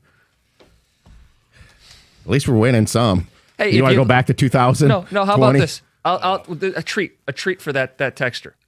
John, look at me. Let's talk Tiger baseball. Is that what people would rather us do? Walleye. Hey, you're right. We shouldn't be held up in the past and the losing. We'll look forward to our checks notes. This says last place, AL Central Detroit. They were just in first. Well, tied for last. Right, but they were just in first. So they're not alone. Wasn't it like 2 weeks ago, John? This is a first place team? Yes, at right at 500 or just below 500. Yeah, 2-11 since the Tarek Skubal injury. They are now 8 games below 500. They're 6.5 back of the Cleveland Guardians. And at best, if they win the next 3 games, it's a 4-game series at home, they could get back to within 3.5. At worst, if they get swept, which they've already been swept in the division series, in a 4-game series on the road to Minnesota, got swept by Boston. They've been, it's something that has plagued this team.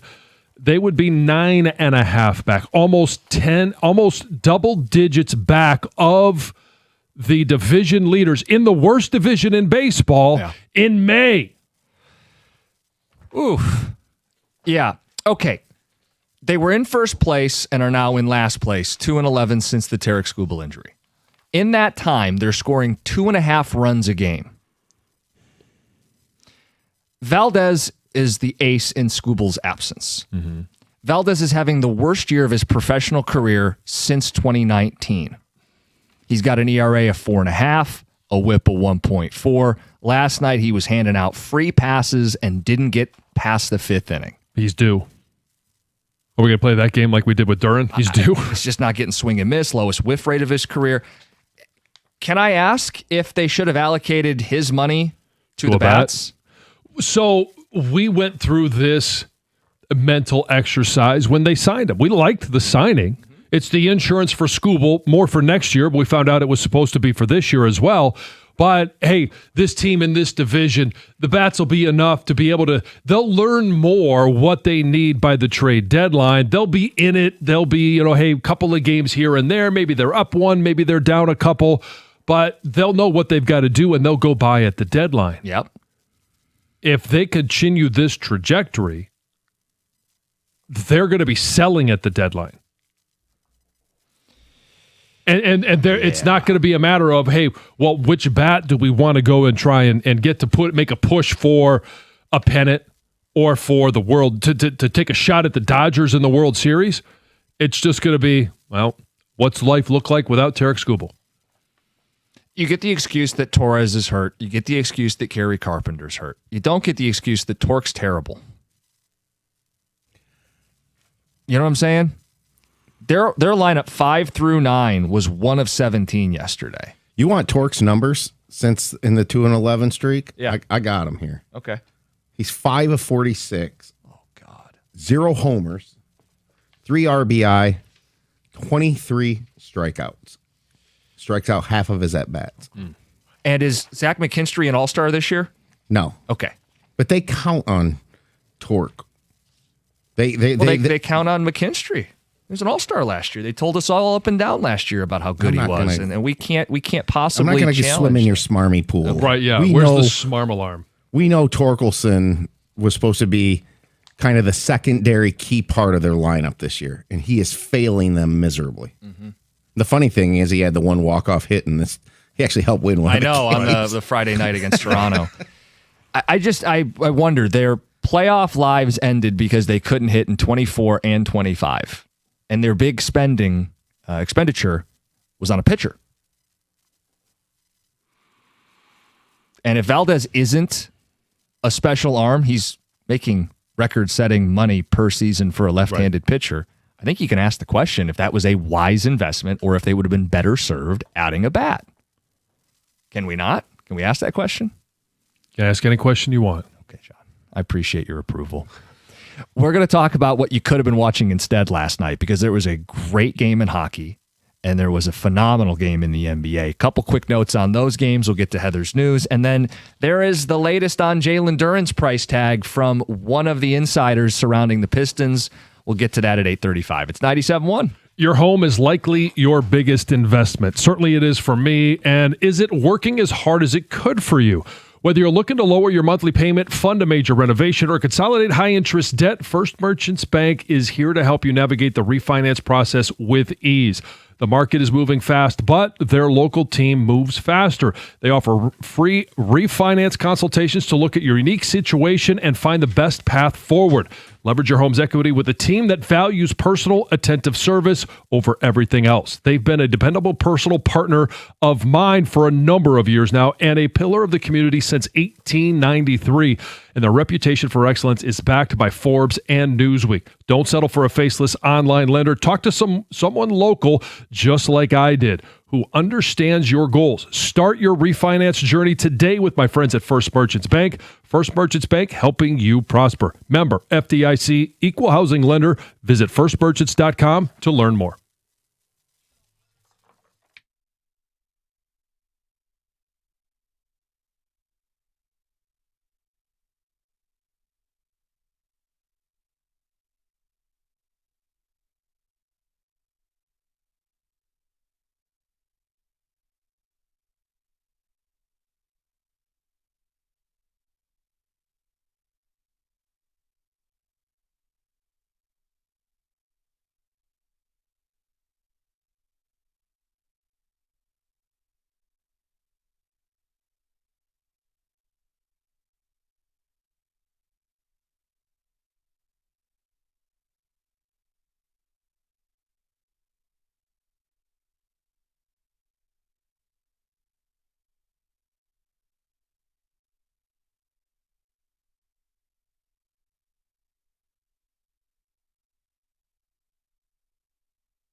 Newhook again with the game winner. Playoff hockey always delivers.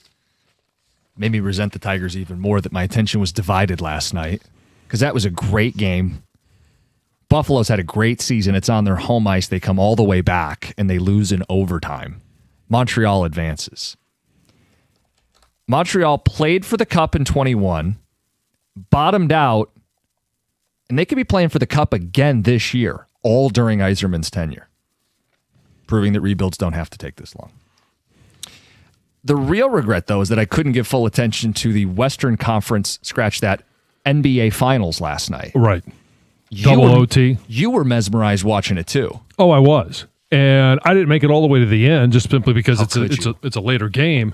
But it was so much fun to watch the battle. And I turned it off. It was about maybe end of the third quarter, right around there. Mm-hmm. That was between, the Spurs and the Thunder. The back and forth. Watching Wembanyama completely take over a game at times. Yeah. But then watch OKC counterpunch. It was they punch, counterpunch all game long. Spurs on the road jumped out early, but OKC never fell out of it. And it's shot making on both sides at the end of regulation, right? Wemby hits a big shot in traffic. Yeah. SGA gets to the cup, ties it up. Wemby gets blocked at the end of regulation by Chet. Just incredible high-level basketball. Wembanyama finishes with 41 points, 24 rebounds. He hit a three from where Steph normally shoots with the game on the line to force double overtime. When he has the ball, like they'll throw him oops, and it's like he doesn't have to leave the floor. Yeah. When he has the ball and they try to match up everybody's smaller than him, but a guard on him, and he pivots and his elbows are taller than their head, it's like... It's bizarre. It's bizarre, but watching that basketball, it's your head's spinning because it's five guys working and always moving and resetting, and the defenses are changing and they're hedging and they're retreating, and everybody can shoot and dribble and pass, and it looks like a different sport than what we've been watching. Yeah, and it's that along with Castle, Harper, and then you go to OKC, and it's all basically the same characters that we saw last year. It's obviously SGA, Jalen Williams, Alex Caruso coming off the bench, leading scorers for OKC with 31. It's very good. He is that knockdown shot. The one he made from the corner in OT, it was just like, come on, man. He's been doing it in the postseason for them. A very big piece when they added him before their first title. It's going to be a great series, but the winner of this is winning it all. Yes. Yeah. It's not even close. And how about the Spurs? Youngest starting lineup in a Western Conference final ever. It's Wemby at 22, but it's also you mentioned Castle and Harper are 20 and 21. A couple other guys they took in the top five. Yikes. Look out. Hey, Tom, speaking of yikes, you had that torque stack. Could you reset that for people? During this stretch where the Tigers are 2-11 post-Skubal injury? Yeah, so 13 games, 46 at-bats, 5 hits, 0 home runs, 3 RBI, 23 strikeouts. We can blame Scott Harris and the other executives on the team for thinking they could run a lot of this back.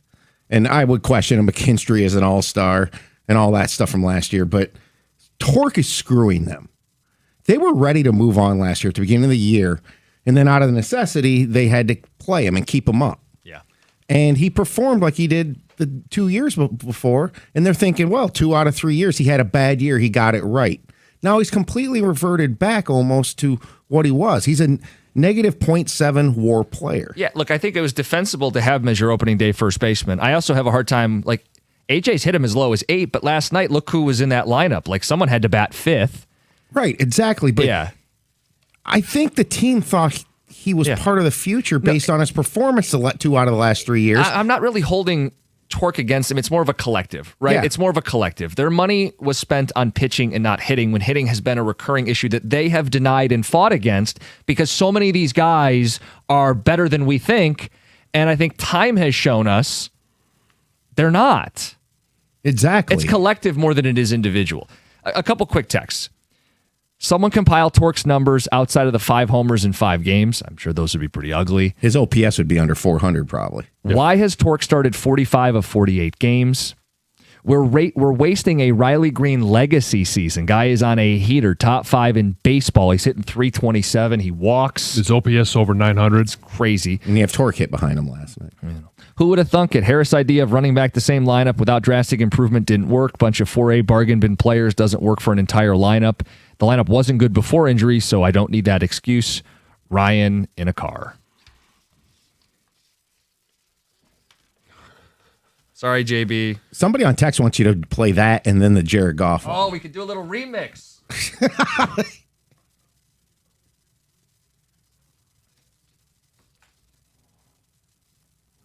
Let's get to Heather with the news. This news is brought to you by Gardner White.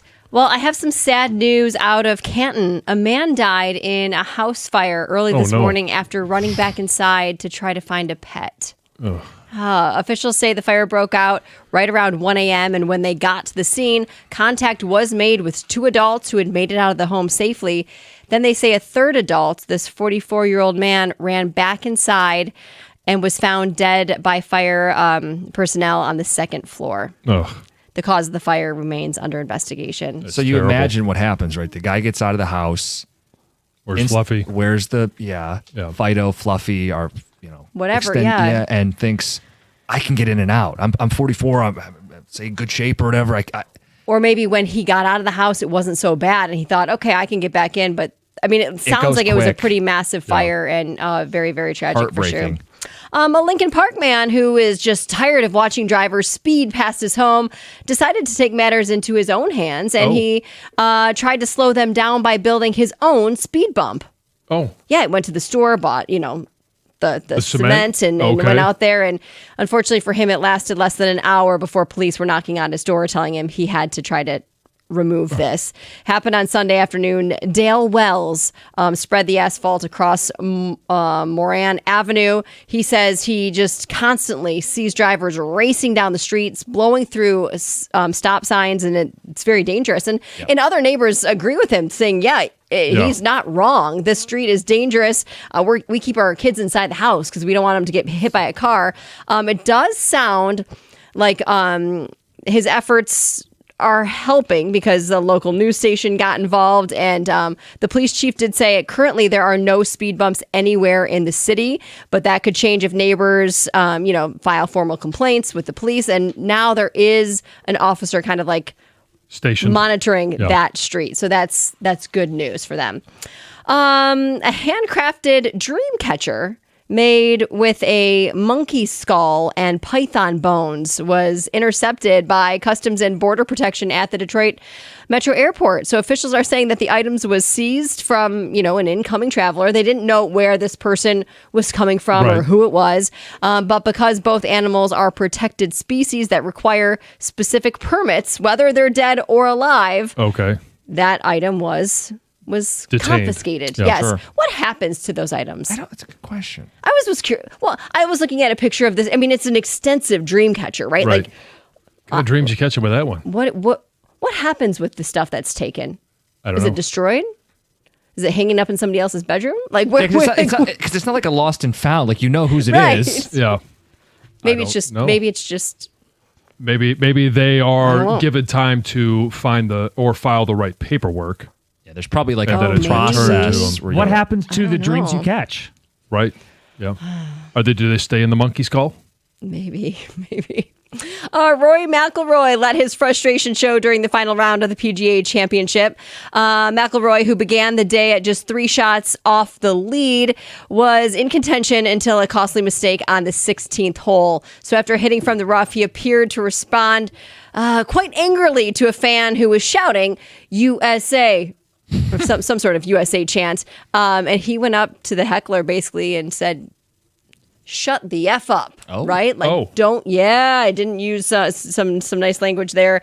Security, he basically took his club and looked at security and was like, this guy, ushered the security in. It sounded like he wanted the fan to be ejected. I don't know if that ever happened or not, but anyway, he did not address the incident afterward, but did say that he would regret a few missed opportunities that kept him from making a serious run at the title. Okay. Yeah. All right. Heather with the news. Coming up next, we have an updated price tag for Jalen Duren. Everybody talked about it. How much was this postseason run going to cost him? We'll give you the latest from a Piston Insider next. It's 97.1. Here's what I like about Guardian Alarm. They're not some national security company pretending to know Michigan. They're from here. They've been protecting Michigan homes and businesses from break-ins, fires, and emergencies since 1930, and they protect my family and my home. No matter where you're located, from the suburbs to downtown and beyond, Guardian Alarm's got you covered with security cameras, fire protection, and real people monitoring 24/7. Local team, local service, real protection. If you want the security from a company that actually knows this community, call Guardian Alarm. You can give them a call at 1-800-STAY-OUT for a free quote. That's 1-800-STAY-OUT.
One of the biggest questions for the Pistons offseason, what to do with Jalen Duren.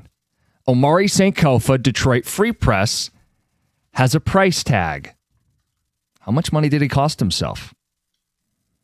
Sankofa writes, it's difficult to see them offering a max deal. After an all-star regular season, Duren fell flat in the postseason, averaging just 10 points and 8.5 rebounds. Well, that's a good start, right? Not going to max him. Understand he didn't perform. But since an NBA team with cap space can offer a maximum of up to 44, hello, Lakers, a deal with the Pistons would still likely cross $40 million annually. You cringing like I am? Well, okay, so it says a team could. Doesn't mean a team will. He's saying likely the Pistons would pay over $40 million. But that's if somebody else is willing to offer him a deal worth that much money. Don't we all believe that he's lost a little bit of money? Omari's read is he'll likely cross $40 million annually. Okay. I would cringe at the There's thought. no question. If that comes to fruition, yeah, you don't want him for $40 million a year. For context, Jarrett Allen, who just outplayed him, is a $28 million player. Mm-hmm.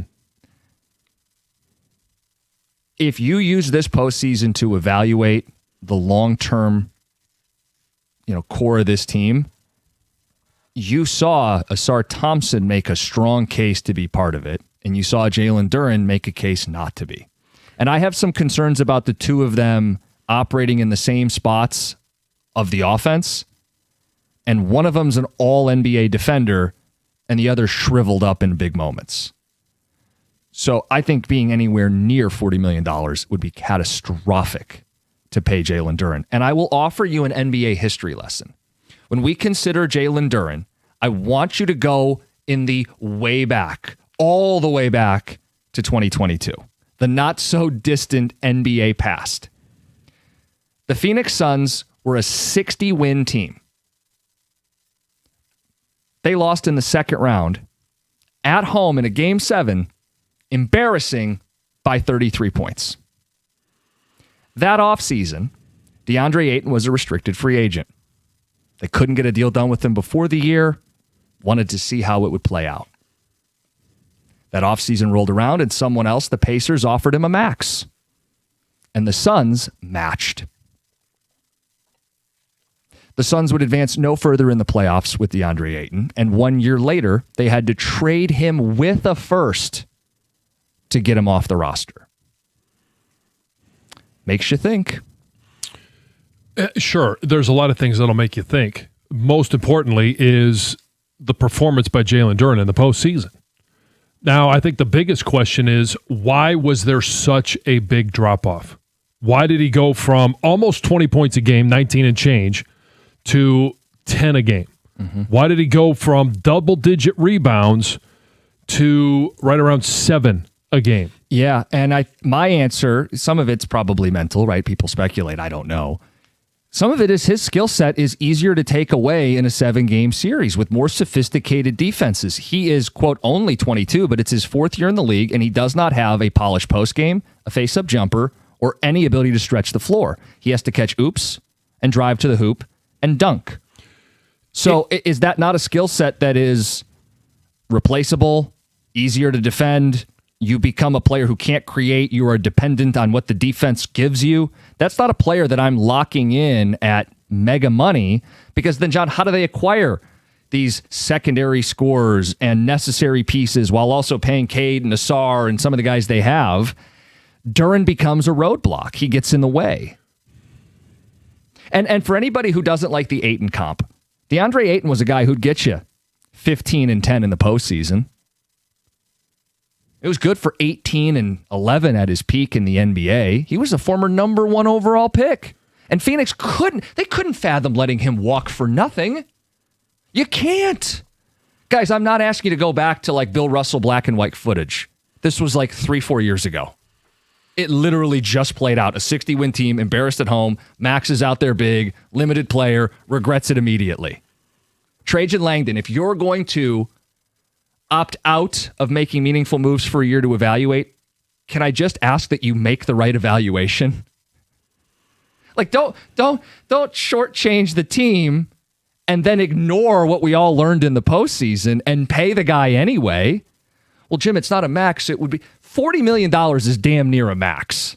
Well, and this will be the first time that we've had the experience of watching Trajan Langdon go through this process, right?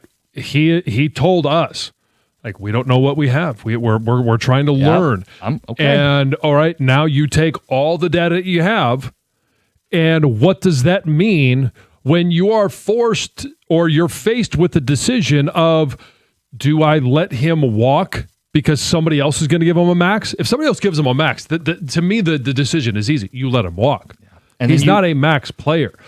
If you don't max him out, then what's it going to take to retain his services? What's the contract somebody else offers that you have to match? And I know, trust me, whoever wrote that, I forget who you said it was. Omari Sankofa, free press beat writer.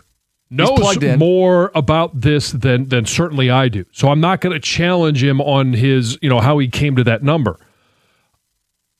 I just wonder, because of what we have heard from around the NBA, that he's lost money. Yeah. How much money has he lost? Well, that's why it's such a fascinating offseason, because, okay, let's say Omari's shooting high, and let's say it's not the case, that the Pistons have more leverage. How far can they walk him down and keep him? Is it 25 to 30 a year? Is that insulting to him? I mean, I really don't care about his feelings. His production doesn't deserve any more. And if someone else is willing to do that deal or outbids the Pistons, you work out you call their bluff, you work out a sign and trade, you try to get something small, and then you weaponize that cap space. You can make it a 3-team deal and try to take somebody else into it. There's ways to get creative. It's not like you have to lose Duren and just a black hole opens up in your organization. Act accordingly, weaponize the cap space, involve trades. There's ways to still do something with it. 248-539-9797. What do you got? Here's one thing I want to say. So, okay, we signed him for less, $25 million, whatever the number is. Okay, so if we sign him, I'm sure he's still playing 35-plus minutes a night next to Asar Thompson. Mm-hmm. So does that fix the problem? Do you feel better that he's making $15 million less, and we're still running into these same challenges? Well, with the two playing together. It kind of leads to my question of, is he easier to defend? Yes, he doesn't have post moves, which makes him easier to defend. A lot of his points are they're either on second chance opportunities, or he finds the ball in his hands and it's an alley-oop dunk, or it's just I'm right there.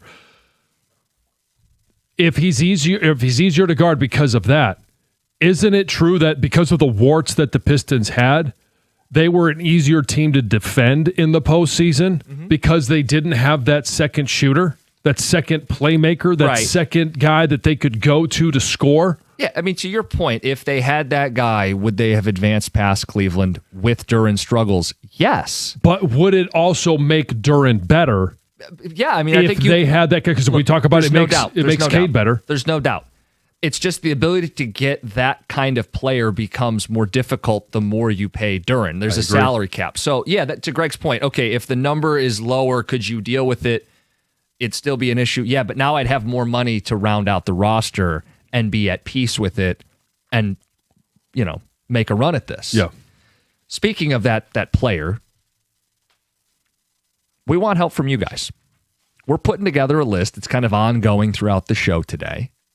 Who are some names for the Pistons to target in free agency? If you can't call in, we'll collect texts, but we'd love for you to pitch a player for the Pistons, and we're going to keep track of all of these and do something with it this week. Who are some targets? You can call in on the Duren stuff. We definitely want to keep that conversation, but looking ahead, what are the players who you think could be available via trade, via free agency, names you've seen floating online that interest you? 248-539-9797. It's 97.1. Hey, if you're thinking about a new truck this month, you and I both know a Ram truck should be right there at the top of your list. The Ram truck lease deals at every Metro Detroit Ram dealer are phenomenal right now. I've seen a Ram side by side with other trucks, and I've driven a Ram. The power, there's really not much of a comparison. You could choose from Ram's legendary 5.7 Hemi V8, or you got two other options, a 420 horsepower Hurricane engine or the high output 540 horsepower Hurricane. Why would you trust any full-size pickup at any price with only a 4-cylinder engine? Plus, the full-size Ram 1500 is built right here in Sterling Heights, and with Ram's 5-link coil suspension, all it's going to take is one test drive, and you're going to feel how much smoother a Ram is. For comfort, all you got to do is go sit in one, and you're going to feel the difference. Right now, the lease payments on a new Ram truck at every Metro Detroit Ram dealer are phenomenal. So other financing offers for well-qualified buyers. Pull into your Metro Detroit Ram dealer today and tell them I sent you.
Get to the phones. The Duren report. Price tag is likely to cross $40 million per Amari Sankofa of the Free Press. If you're bristling, you're not alone.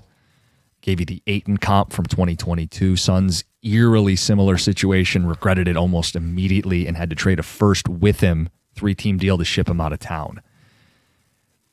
People are very sensitive about Duren. We'll take some of those phone calls. People want to go to his defense. He's only 22 years old. He's in his 4th season. Can I say one thing about that, too? Yeah. So when we complain about losing him for nothing, the Suns wish they'd let him walk for nothing. Yeah, they wanted the cap giving space. A first-round pick. Yeah, they wanted the space, and they wanted to keep a pick, and they ended up on the wrong end. We also want names.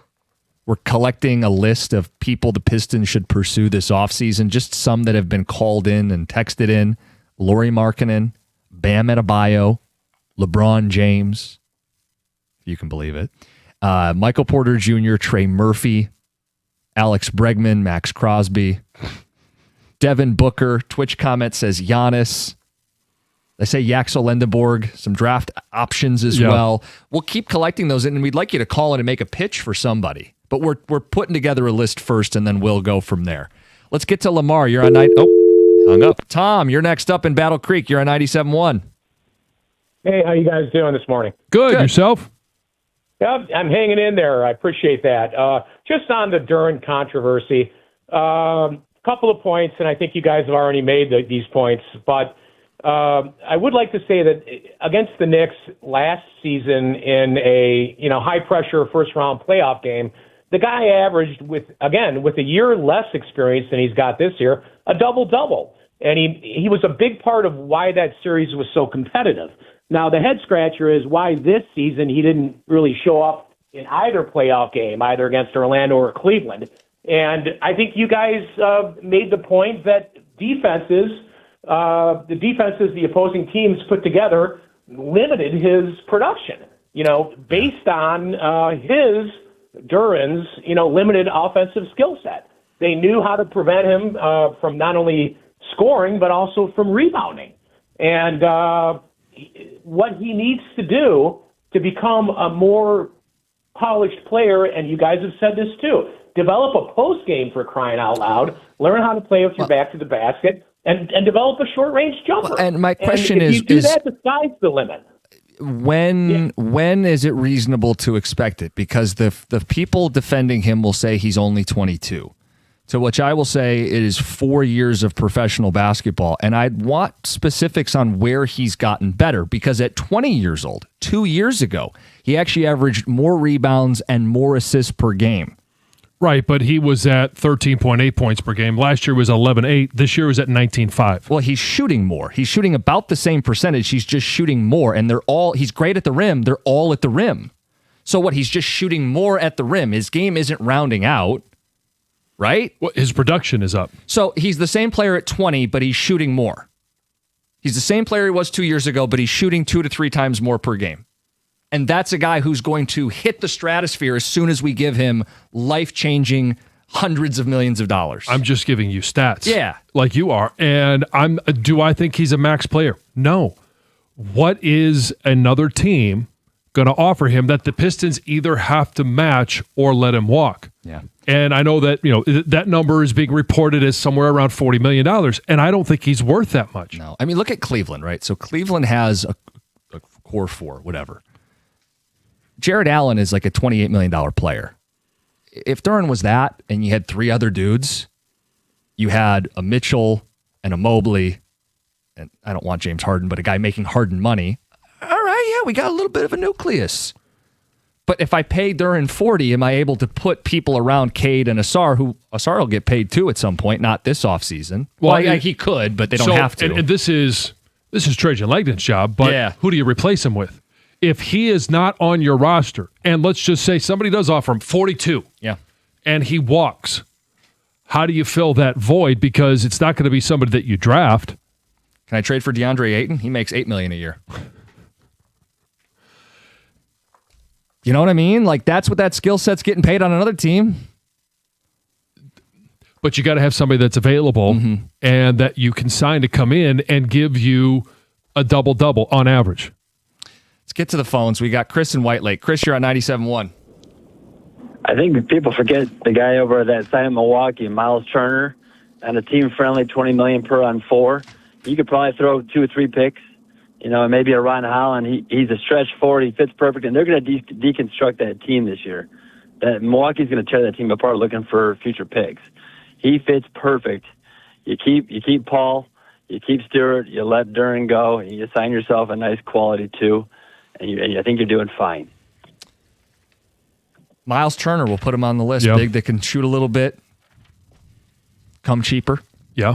I mean, they're in a unique position, and it's going to be interesting to see how Trajan Langdon navigates it, because you just don't want to create a void, which I know he doesn't want to do either. And there are other players that you could sign, but who is it that's going to replace that production? Now, the production dropped greatly. His production in the postseason this year was very similar to what it was last year. His production in the regular season was greater, but does that really matter? Yeah, I want to be clear on this. Trajan didn't do, quote, enough at the deadline. I'm not out on him. I happen to think he's a sharp, smart guy. I don't think he's going to back himself in any promises when he speaks at 1 o'clock today. But I think he has in front of him quite a few options to still make this work if Duren's gone. Right. I know people don't even want to conceptualize the world without Jalen Duren. Some other team who's not a contender might want to roll the dice on a 22-year-old because they got cap space to burn, and they might not have that space, but they could trade for him. Well, now I get something in return, or they become a conduit in a 3-team trade where I can then go get one of the guys that everybody's calling and texting about. Yep. So it's not like he just evaporates and the Pistons are, reaching in and emptying their pockets going, what do we do now? I don't think Trajan's going to put himself in that position. What I'd really like to hear an answer to is this afternoon, the question, in your evaluation, what was the cause for the drop-off of Jalen Duren in the postseason, and what's the fix? It's a great question, and his answer is the most important answer on that. Right, because you may be able to read the tea leaves a little bit as to what he says in terms of why there was that drop-off and then what it looks like moving forward.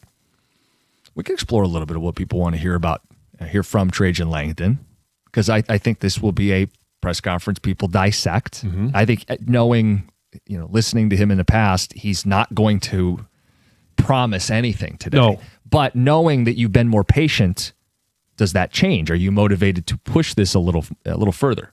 It's 97.1.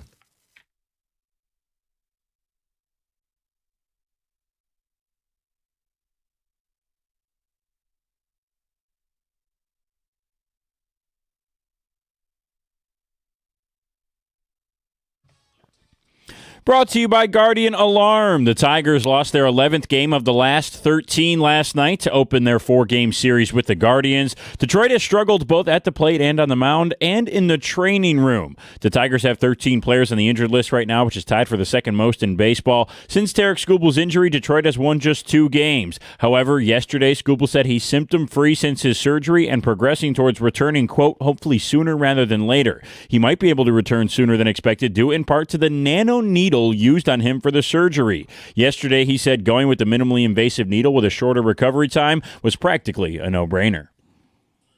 Great nickname, the nano needle.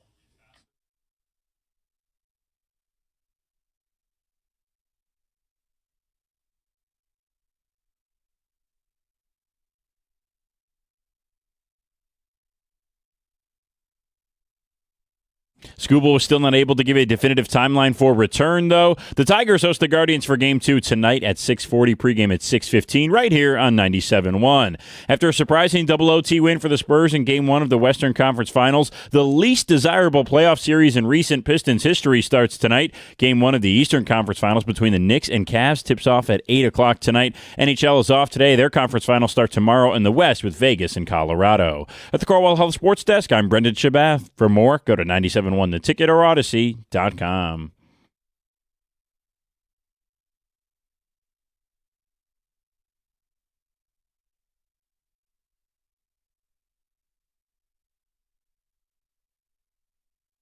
Okay, Greg tells me, hey, you got to look at the call board and who's on hold. Is there one in particular you want me to... Oh, Is it the Donovan Klingon caller? Him or Bobby, I'm waiting for. No, we asked people about the names you'd want the Pistons to consider this offseason, and Adam in Ann Arbor, you've got a name. Yeah, I got a name. Anthony Davis. Really? Yeah, and I'll tell you why, okay? You know, he's a career 20-10-5 guy. He is sitting in Washington right now who's rebuilding. I think that there could be a deal to be done with Duren for Davis, and he's not a player that, like, this team needs to play every night. It allows us to keep, you know, B-Ball Paul and Stewart to take up a lot of those center minutes, and he's a scorer. Like, he could be depended on to be a number 2 scorer with Cade, and he does want to win.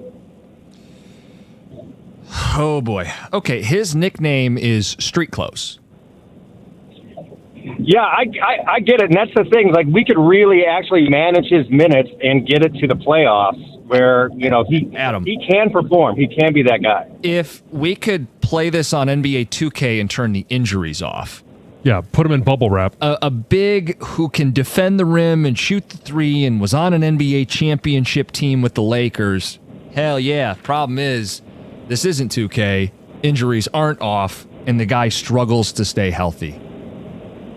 That's my biggest issue. You know what I mean? Like, I guess points for creativity. Washington's a team that may be interested in a Duren, right? A bad team that has cap space. But I don't feel like Anthony Davis is worth taking a spin on right now. Too high stakes of that. It is. And it's, I mean, you were talking about a guy, I mean, he played 20 games this year. He's played 51 the year before. Like, it just, no. If you want to talk, like, past their prime stretch fours, I would rather you call about Kevin Durant. Yeah, but Played that's a guy 78 that might, games this year. Well, he might play in the regular season, but then he doesn't play in the postseason. Well, is he better than Tobias? Would he be a better, you know what I'm saying? Like a guy who can get his own shot late in games, taller, better shooting, finals MVPs, plural, likes Cade Cunningham. They've done podcasts together. Durant would make more sense to me than Anthony Davis. And I don't think anybody's texted in Kevin Durant. Isn't he a free agent? Yeah, there's been a couple texts, actually. Oh, okay. Yeah, I mean, he's not my number one name, but hold on. What box doesn't he check? Shooter, creator, winner. You know what it is? It's for the people who throw LeBron out there. It's LeBron light. It's basically a temporary plan. I know. To not mess up your future. It means that you can probably keep Duren and Thompson, which I actually think is the wrong thing to do long term. You think they got to pick? I think you have to pick between the two. Yeah. And you've got to decide that now. Is that the consensus, by the way, that they have to pick? I believe they do. Yeah. I just think you limit yourself financially to build a true championship team with the one caveat, and I don't think it's going to happen, but I'm still open a little bit to the idea that Thompson can develop a respected shot. And if he does, it changes Duren. I want to play audio for people if they agree that it is a debate between the two. And I think they both need to be on the same parts of the floor to score, right around the hoop and the dunker spot. If you can only pick one, I know Duren was an all-star this year, but the postseason is where you really learn about your team. This was Kenny Atkinson talking about Asar Thompson and how he gave them fits.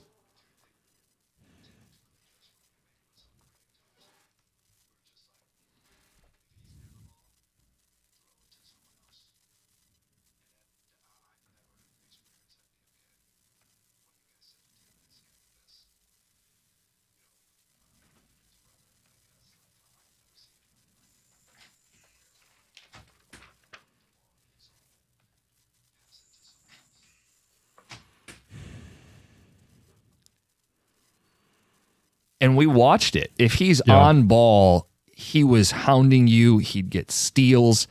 And then if he was off ball, somehow he'd make his way a step here, a step there, and boom, swat. Yeah, you'd steal. get some blocks, you'd get some steals, some tip passes. Like you would. So imagine that. You've got multiple scorers and your game plan just becomes, hey, that side of the court's not an option anymore. We have to run it. We can't even switch because then all of a sudden he'll end up on somebody. We just have to keep him as far away and work in a different part of of the half court. Between the two, he's the one that you want to keep. Right. And if neither can shoot, but one can be the focal point of my defense and wreck game plans for the other side, it's a SAR. Even if neither ever develop a jump shot. Is there a world developing here, though, because Duren hurt his value so much that the Pistons could keep him under the max in the $30 to $35 million range and then deal Thompson, who has more value, to land bigger fish. To land Robin. I'm very hesitant because I think to win an NBA championship, you need a player who defends the way Asar Thompson does.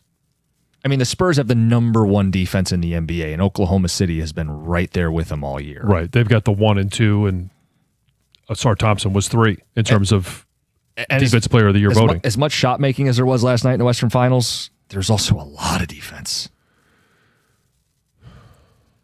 I mean, if you're going to get a true number 2, a true Robin, if you're the other team, don't you have to get Thompson in return? Who has come up on text, and I've got a running list, but if I miss somebody, who has come up that they have to trade Asar Thompson to get?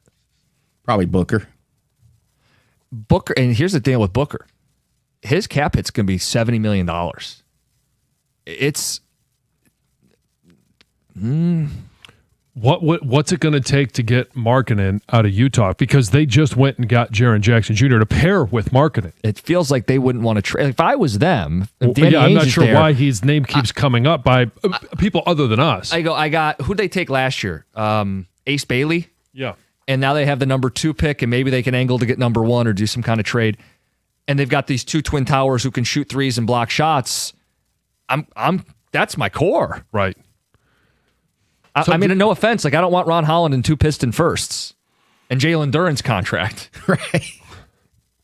That's what sucks in this is that he hurt his value, Duren. Yeah. Right. At least to some of the league. I don't know. There's various reports that aren't the Lakers interested potentially, and so yeah. But that's if they keep LeBron. I mean, it's just so many moving pieces. And then is LeBron a domino based on how Cleveland's season ends? Like, depending. If Cleveland bows out here, are they open to a LeBron reunion to get over the hump? If they advance to the finals and lose, is LeBron the missing piece? Like, I don't know.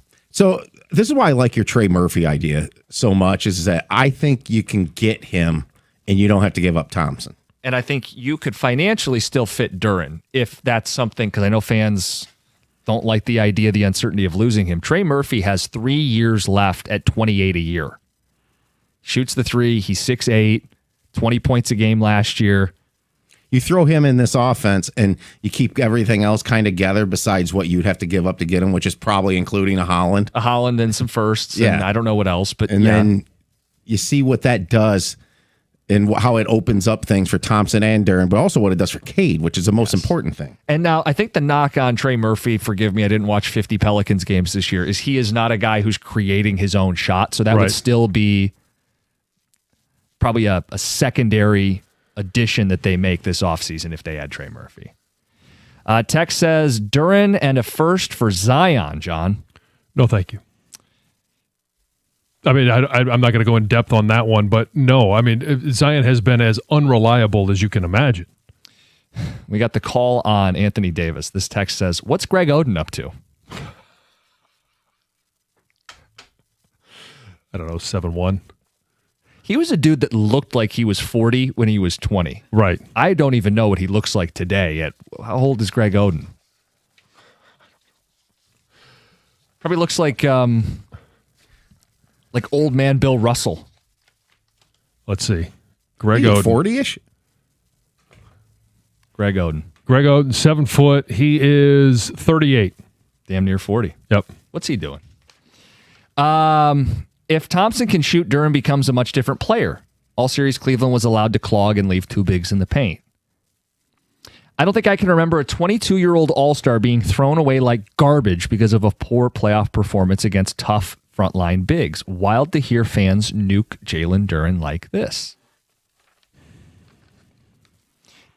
if you're going to do what Trajan did and put the onus on the evaluation in the postseason, how else am I supposed to evaluate it? Well, and let's go back to the regular season, right? And it was all on, hey, he's not going to give the extension to Duren before the season. So it was, let's see how he plays. And it was production numbers were really good. 19 points a game, double-digit rebounds per game. And then all of a sudden in the postseason, it completely fell off. Again, why? Yeah. That is your number one question for Langdon. I want to hear that from Langdon today. Like, why? What is the evaluation of why he went from 19 a game and a guy that you could count on to what he was through 14 games in the postseason? Was that defense? Was it something in his head? Was he hurt? And what did Trajan see? What did his eyes and intel show him? The why will direct, because he's not the only one that came up with the why. There's a bunch of other general managers and president of basketball operations that are going to look at it and go, well, I see the same thing. I'm not going to pay him a max contract. I'm not going to pay him $40 million, but he might be worth $30 million to us. If he's $30 million to someone else, then is he worth $30 million to us? Right. Because at that point, you just have to match it. Yeah. Can I piggyback off that Asar Thompson text? Yeah. If he develops a respectable jumper, you know which player on the team that makes a completely different player and completely improved? Cade? Asar Thompson. Well, right. We're talking about a guy who, if Wembanyama didn't exist, I would feel comfortable saying Asar's going to win 3 or 4 Defensive Player of the Year awards in the coming years. I don't know that because of Wembanyama, but he is on that short list of the best defenders in basketball. If you told me a guy with the ability to dribble and drive adds a jump shot, he becomes an all-star, he becomes an all-NBA player potentially. Yes, Greg, he gets transformed into a completely different player. Steve in New Baltimore, good morning. You're on 97.1. Good morning, guys. Cookies, fire up, chips, as usual. Fire up. Fire up. You kind of stole my thunder a little bit. Trey Murphy, I think he's a perfect fit here for the Pistons, and I agree with Tom completely. I think you have to move one of Duren or Asar Thompson. They're both just rim attackers. That's where they do their work. And as far as Asar developing a shot, I mean, you've seen him miss 3-pointers without a dude within 12 feet of him. He'll airball it. And he can't. Yeah, and he can't hit his free throws. So it's not like it's there, in my opinion. I think he has most value right now. So moving him in a deal, and then I think you can make up that defensive production between someone like Trey Murphy, like I mentioned, or going and signing, Ayo Sanmu as well. Yeah, I don't know that his defensive prowess is replaceable. Nobody's defending the perimeter better than Asar Thompson in basketball. And I want to be consistent on this. I don't believe Duren is going to develop this multifaceted 3-level offensive game. I also don't think Asar will either. But I'm more than comfortable rolling with what he already is. It's 97.1. Hey, you could be a great driver doing everything right and still get hit when you never saw it coming. That's life on the road these days, and especially with more people out in the nice weather. You've got bikes, motorcycles, summer traffic picking up, construction. If you're injured, call David Femininio and the accident response team. They'll help you right away, and David will fight to get you what you deserve. And when you're in an accident, get the right team in your corner. Give them a call at 855-65-CRASH. That's 855-65-CRASH, or on the web at getdavidgetpaid.com.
Let's just get right to the phones. You guys got a lot to say. Let's go to Javante in Detroit. Good morning. You're on 97.1.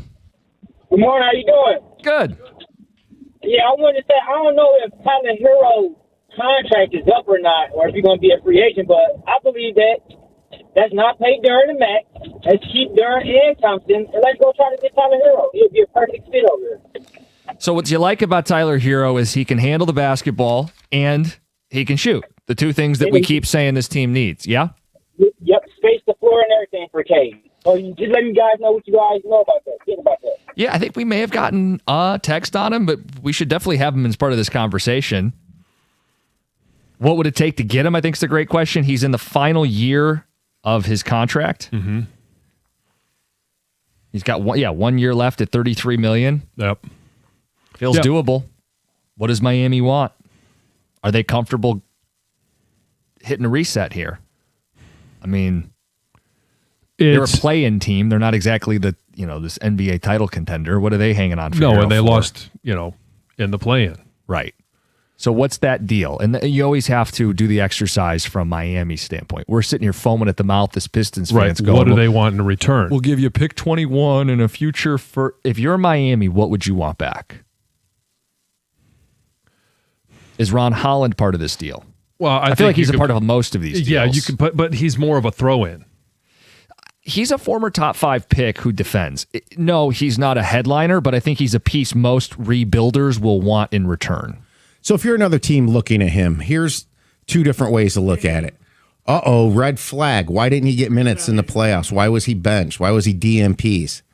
The wise GM who thinks he has potential would say that's the third type of Piston player that is like that, and the bench gets smaller in the playoffs. Yes. You know what I'm saying? That there's value in trying to pick him up on the low, and getting something else, extra out of him that he still has there.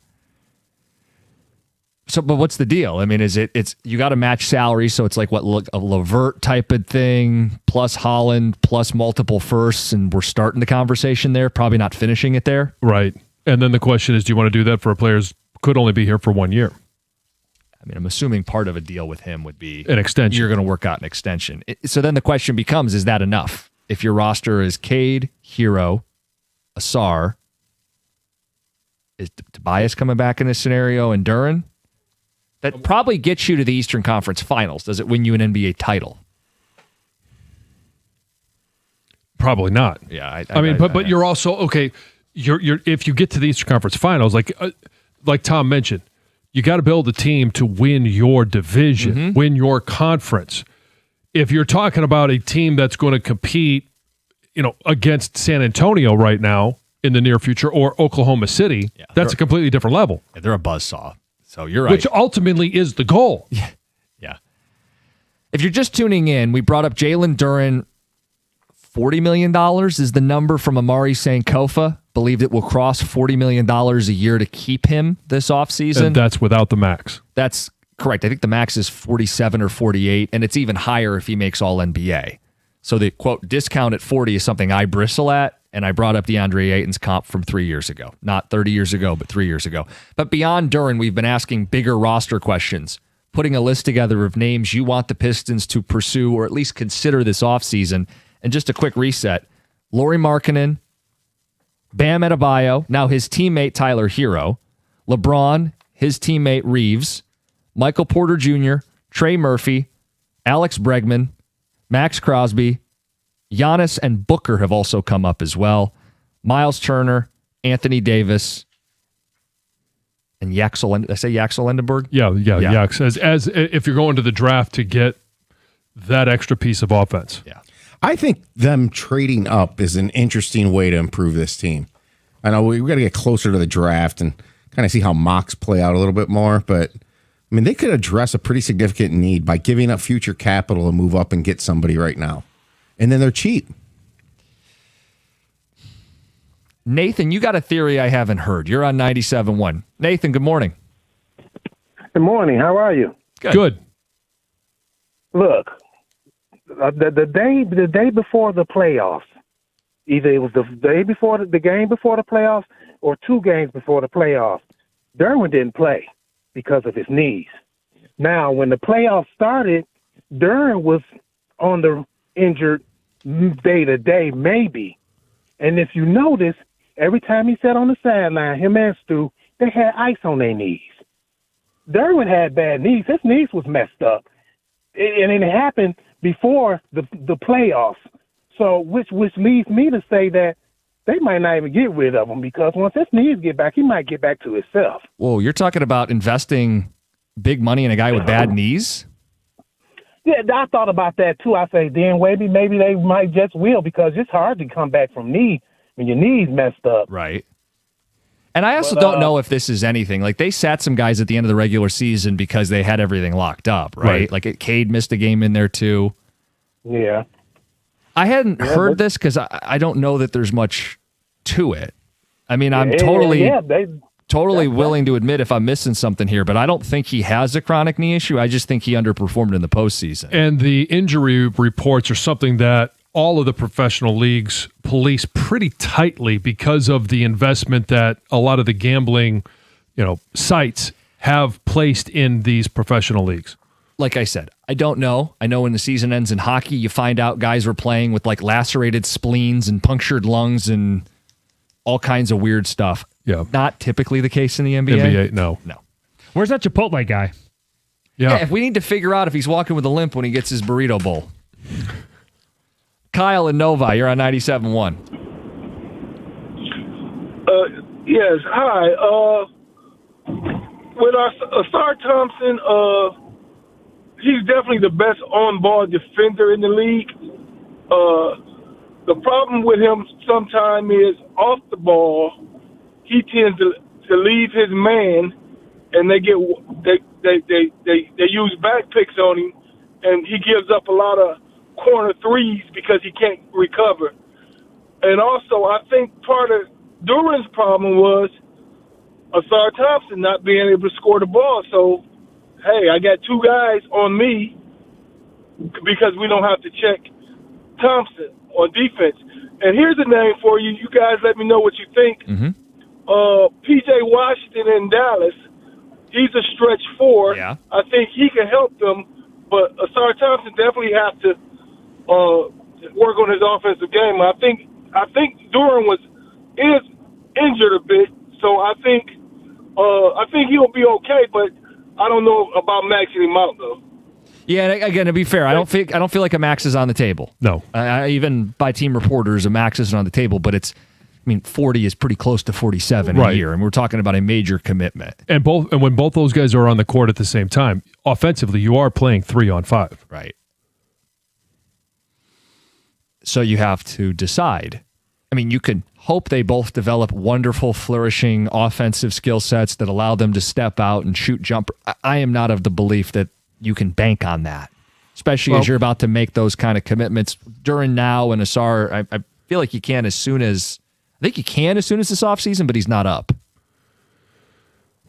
Again, it's a great question for Trajan. Like, projectability. What do you see as the potential for Jalen Duren and Asar Thompson offensively? Well, that's Monty's point. Let's get to Monty in Detroit. Monty, good morning.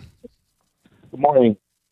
I'm wondering what happened to the player development by these coaches. I mean, this is a 22-year-old kid that, basically, he bombed and choked in the second round, but he had a hell of a season all year, which, made Detroit what it is. So I'm just wondering that, we're not talking about developing any more players right now. It's like, we want a hot and ready team right now.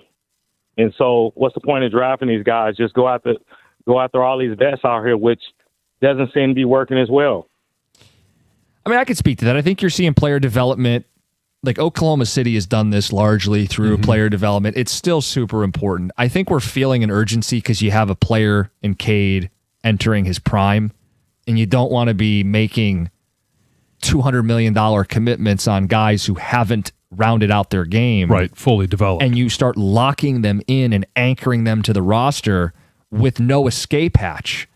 Right? The way you get out of DeAndre Ayton is you got to start trading picks to get rid of him.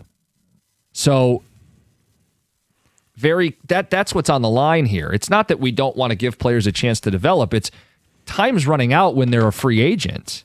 That's what. If Jalen Duren was 20 years old and had 2+ NBA seasons left on his rookie contract, it's a non-issue. No one's talking about it, right? Yeah, but there is space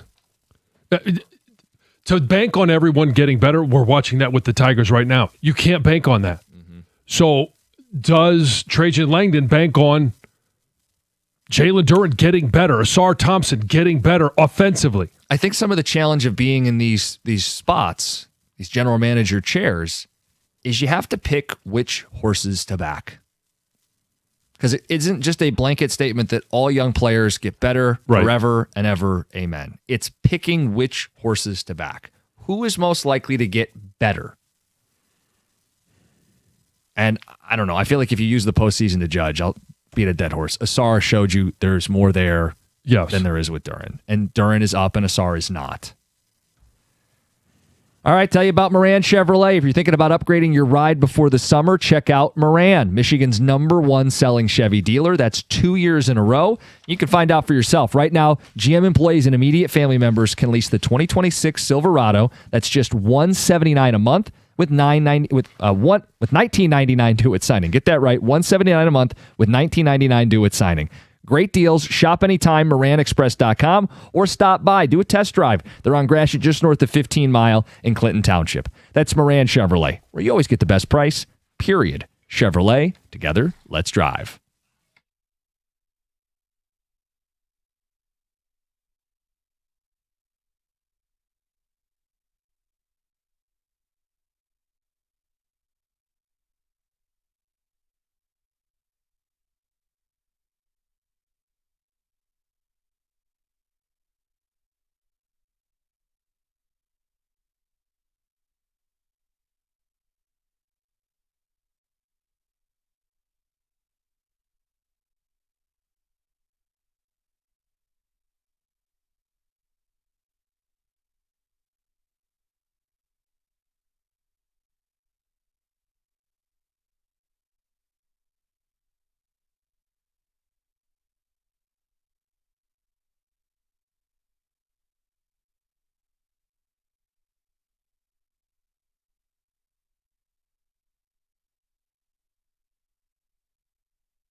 We'll get to the phones. Some text coming in from you guys. Ron Holland does not have value. He can't shoot, but shoots nonstop. Why would someone else want him?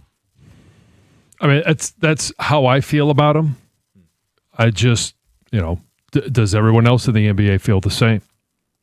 I think we are looking at it through the lens of a contender who's saying this is a top 5 pick that we're not getting nearly enough from. Right. Hardly There's played in the value playoffs. to other programs, other teams that maybe he doesn't provide us. You don't have to go back that far. Where the Pistons were 3 or 4 years ago, we would have said, hey, if someone's willing to give up a top 5 pick that they want to give up on. Oh, sure. We were accumulating former first overall picks. We'll just take a stab at it and see what happens. So I think someone would see him as again, not a headliner of a deal, but a worthy asset to collect. Because if you're selling a player, you want to get a bunch of lottery tickets. Literal draft picks, but also guys that you feel like could hit a chance to take a leap. Total left field Pistons take. Keep Duren and Thompson and get Ja Morant. Take the pressure of scoring and ball handling away from Cade. Okay. What are you giving up to get him? The next 5 firsts? In Holland. What about trading for another Thompson, but with better offense in his brother? Well, his brother can't shoot either. And I don't know why Houston is trading their very young. Should Houston trade for Asar? I mean, it seems more realistic, yeah. Yeah, I mean, I don't know if this was sent in by their parents. I'd love the idea of them playing together, but I don't think it's going to happen anytime soon. Doesn't it amaze you guys that these guys can get to the NBA and be this talented defensively, but can't shoot? And can't make an open shot. Because you would think the harder skill would be defense. Yeah. The ability to athletically close and keep up and run under and over screens and get your hand on the ball and block and steal. The quick twitchness of that would feel like, boy, if you can do all that, the thing I could teach anybody would be shoot, form, and reps. But we see it, man. Some guys just can't shoot at the NBA level. They'll shoot in an open gym. They just can't shoot at the NBA level. I mean, the worst NBA free throw shooters are usually around 50%, right? That kind of the territory. Yeah. Free throws? Yes. Like some of the worst of all time is what I'm saying. Yeah. Like you would think at this point in the NBA with how the 3-point shot has proliferated that you'd be able to make 1 out of 4 or 1 out of 3. Just enough to keep people honest. Yeah. Oh, we had the guy calling and say Duren's knees may have been an issue towards the end of the season. I don't know if there's any validity to it, but we have this response. Yes, invest in a guy with bad knees. Signed Brad and Allen Park. You get him cheaper. AJ, is this a real phone call? AJ in Rochester Hills. What's up? This is a real phone call, guys. I just want your honest take, on the NBA rig narrative. Like, I don't want to believe it, but after Game 7, or even during Game 7, like, something just felt off. Like, we watched the team all year, and then they just completely no-show at home. And then, you add that ABC Cavs-Knicks promo before the series was over, and it just makes fans feel like the league already had the matchup ready. Like, I just want your guys' honest take. Like, am I crazy? Are we crazy? Yes, you're crazy. Thinking this? Yeah, you're crazy. There's no way Cade Cunningham went out there and said, I'm going to shoot bad today. Tobias Harris, who's a free agent, I'm going to miss all my shots. Like, AJ, I hope you know we are carrying 0 ounces of water for the NBA. John has openly ripped the league every other day while the Pistons have been making this run. We have no skin in the NBA finance game. They're not cutting us checks. No. They're not doing us any favors. I have no reason to cape or stick up for the league. It's not rigged. Do you have any idea on the scope of which you would have to do this for no one to ever say anything? The script gets handed out, and then you have to shred it and never speak of it again. Right, yeah. Where's all the money coming from that is you're paying these guys to be bad? Right, because who said, hey, you get your copy of the script, blown ACL this year. Yeah, career done. Hey, Duren, you're sitting on a gold mine. You got to ruin all of it. Yeah. Play with bad knees. And beyond it. Yeah, or make it look like you're playing with bad knees. Yeah. Just slip around a little bit. Not really ice in the bag. Right. And the ABC promo is completely unrelated. It's a TV station, TV network that cut multiple promos and aired the wrong one. Yes. It's the same as, hey, when they do get to the Stanley Cup final or the NBA finals, that you have jerseys or T-shirts made up for both teams. And then all of a sudden, one of them wins. Here you go. We're ready with this set of T-shirts. Well, the other ones are still there. Right. Like impoverished countries are going to get a whole bunch of Knicks Cavs gear. Right. It doesn't mean it's rigged. Let's get to Heather with the news. This news is brought to you by Fusion Energy. Well, a Canton man is dead after attempting to save a pet during a house fire. Officials say at 1 a.m., police and fire received a call for this large fire. And when they arrived, 2 adults had already escaped the flames. However, a 44-year-old man stayed inside in an attempt to save a pet. So this man has been identified as Nathan Denlar, later found dead on the second floor. Unknown if this pet survived or if the pet made it out. Also unknown what caused the fire. Everything remains under investigation. Well, and I don't know. I mean, I don't have a dog, but with cat, like they'll run under beds and hide, sure. and it's the worst thing they could be doing while there's a fire going on. And unfortunately, I know that pets mean a lot to people. You are not supposed to try to rescue your pets in case of a fire. As heartbreaking as I it know, is, you're sitting on the outside imagining the worst. I have them at home too, and I would love to get them out safely, but that is not what you should be worried about during a fire. If you wanted one of those Royal Pop pocket watches from the Swatch store in Somerset, you are out of luck. You're going to have to find another location or go online and pay even more for one. So the watch collection will not be sold in Troy after it was shut down for 2 days over safety concerns. So on Monday, a store manager taped some signs to the store's front windows telling customers that, hey, we're not going to have them here. And if you want one, you can go online for more information. But they say even so, even though they weren't selling them anymore, there was a lot of people going into that Swatch store at Somerset. A lot of people are just interested. One woman said, hey, I was hoping to see them. I wanted to see the quality of them. Another person said that they wanted to get one for their 7-year-old. Oh, he is a collector of watches. He is the dad, and said he wants to get his 7-year-old into high-end watches, and thought I'll start with this $400 one because if it does break, I won't feel that bad about it. Huh. And another one just wanted to see what all the hype was about. People just kind of wanted to check it out. It is funny because I have searched it so much on my computer and clicked on these articles, I'm getting pictures of them. And Emily saw one last night and she's like, I want that. Advertising at work. So we did. I ended up taking her to the kids site. That they have a whole kids collection at Swatch. Super cute watches. And I told her when she can learn how to read a clock. Yeah. Because they're not digital. You have to know how to read a clock. Then we'll talk about getting her a watch. A watch has hands? Where are the hands?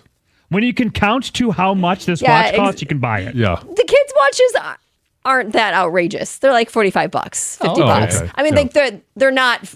This one was a collab, which is why those watches were that pocket watch was so expensive. For years, SUVs have basically dominated American roads, but the traditional sedan may be making a comeback. So according to industry analysts and automakers, more buyers are taking another look at their traditional 4-door sedan. Reason, basically pretty simple. Affordability, cost. Right? Like sedans often are thousands of dollars less than the comparable SUV. Also, better fuel efficiency, lower insurance costs. The list goes on and on. So it sounds like automakers are now reconsidering sedans because a lot of them have been discontinuing.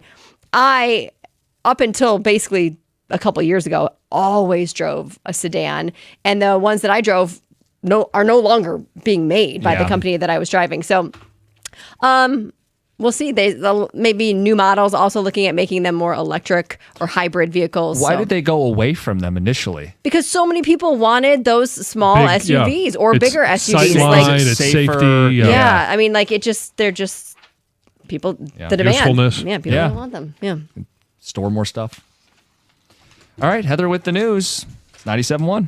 Hey, if you're thinking about a new truck this month, you and I both know a Ram truck should be right there at the top of the list. The Ram truck lease deals at every Metro Detroit Ram dealer are exceptional right now. I've seen the Ram side by side with other trucks, and I've driven a Ram. For power, there's really no comparison. You could choose from Ram's legendary 5.7 Hemi V8, or you got two options when it comes to the Hurricane engine, a 420 horsepower version or the high output 540 horsepower. Why would you trust any full-size pickup at any price with only a 4-cylinder engine?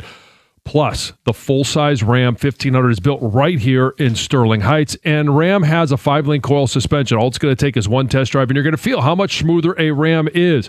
For comfort, just go sit in one, and you're going to feel the difference. Right now, the lease payments on a new Ram truck at every Metro Detroit Ram dealer are phenomenal. So are the financing offers for well-qualified buyers. All you got to do is pull into your Metro Detroit Ram dealer today, and when you do, tell them I sent you.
Any chance of a rain out tonight?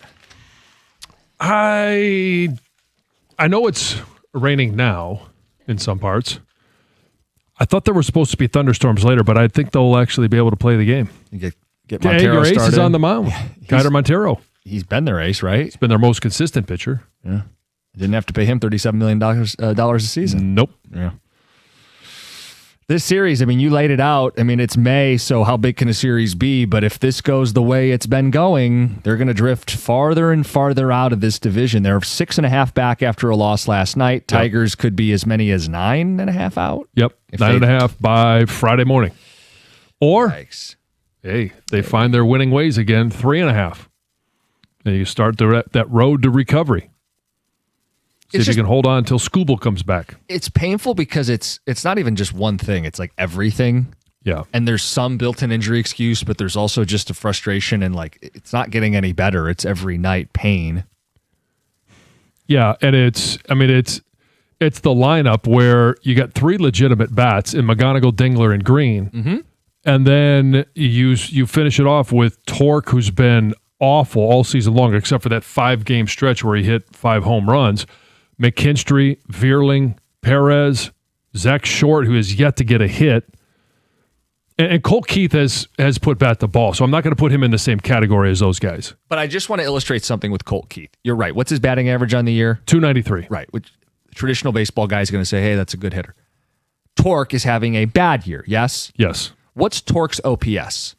Torque's OPS, hold on, I got to refresh my page. It's in the 600s. Torque's OPS is 671. And Keith's is? Colt Keith is 687. Yeah, so statistically, they're having damn near the same impact when you factor in walks and driving the baseball. Right.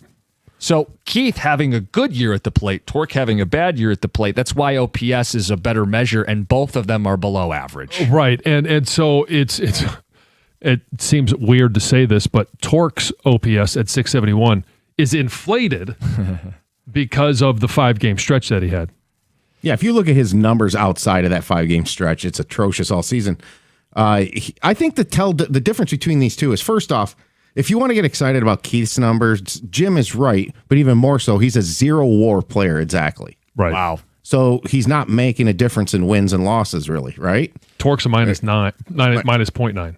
Yeah, so there you go. So even though their OPS is only 16 points apart, Torque's WAR is somewhat significantly worse, you know? I wonder, I'd have to dig deeper. How much of that is also the defense? Like Keith doesn't play the field as much, not a particularly good fielder. If he played the field more often, would he get dinged more for that? It's possible, sure. Yeah. But we're talking about 2 sub-700 OPS players here, and that's bad usually, right? Yes. Or you're not important is what that is. Yeah, I think the broadcast last night said league average, I think it was Dickerson, said 720 has typically been around league average.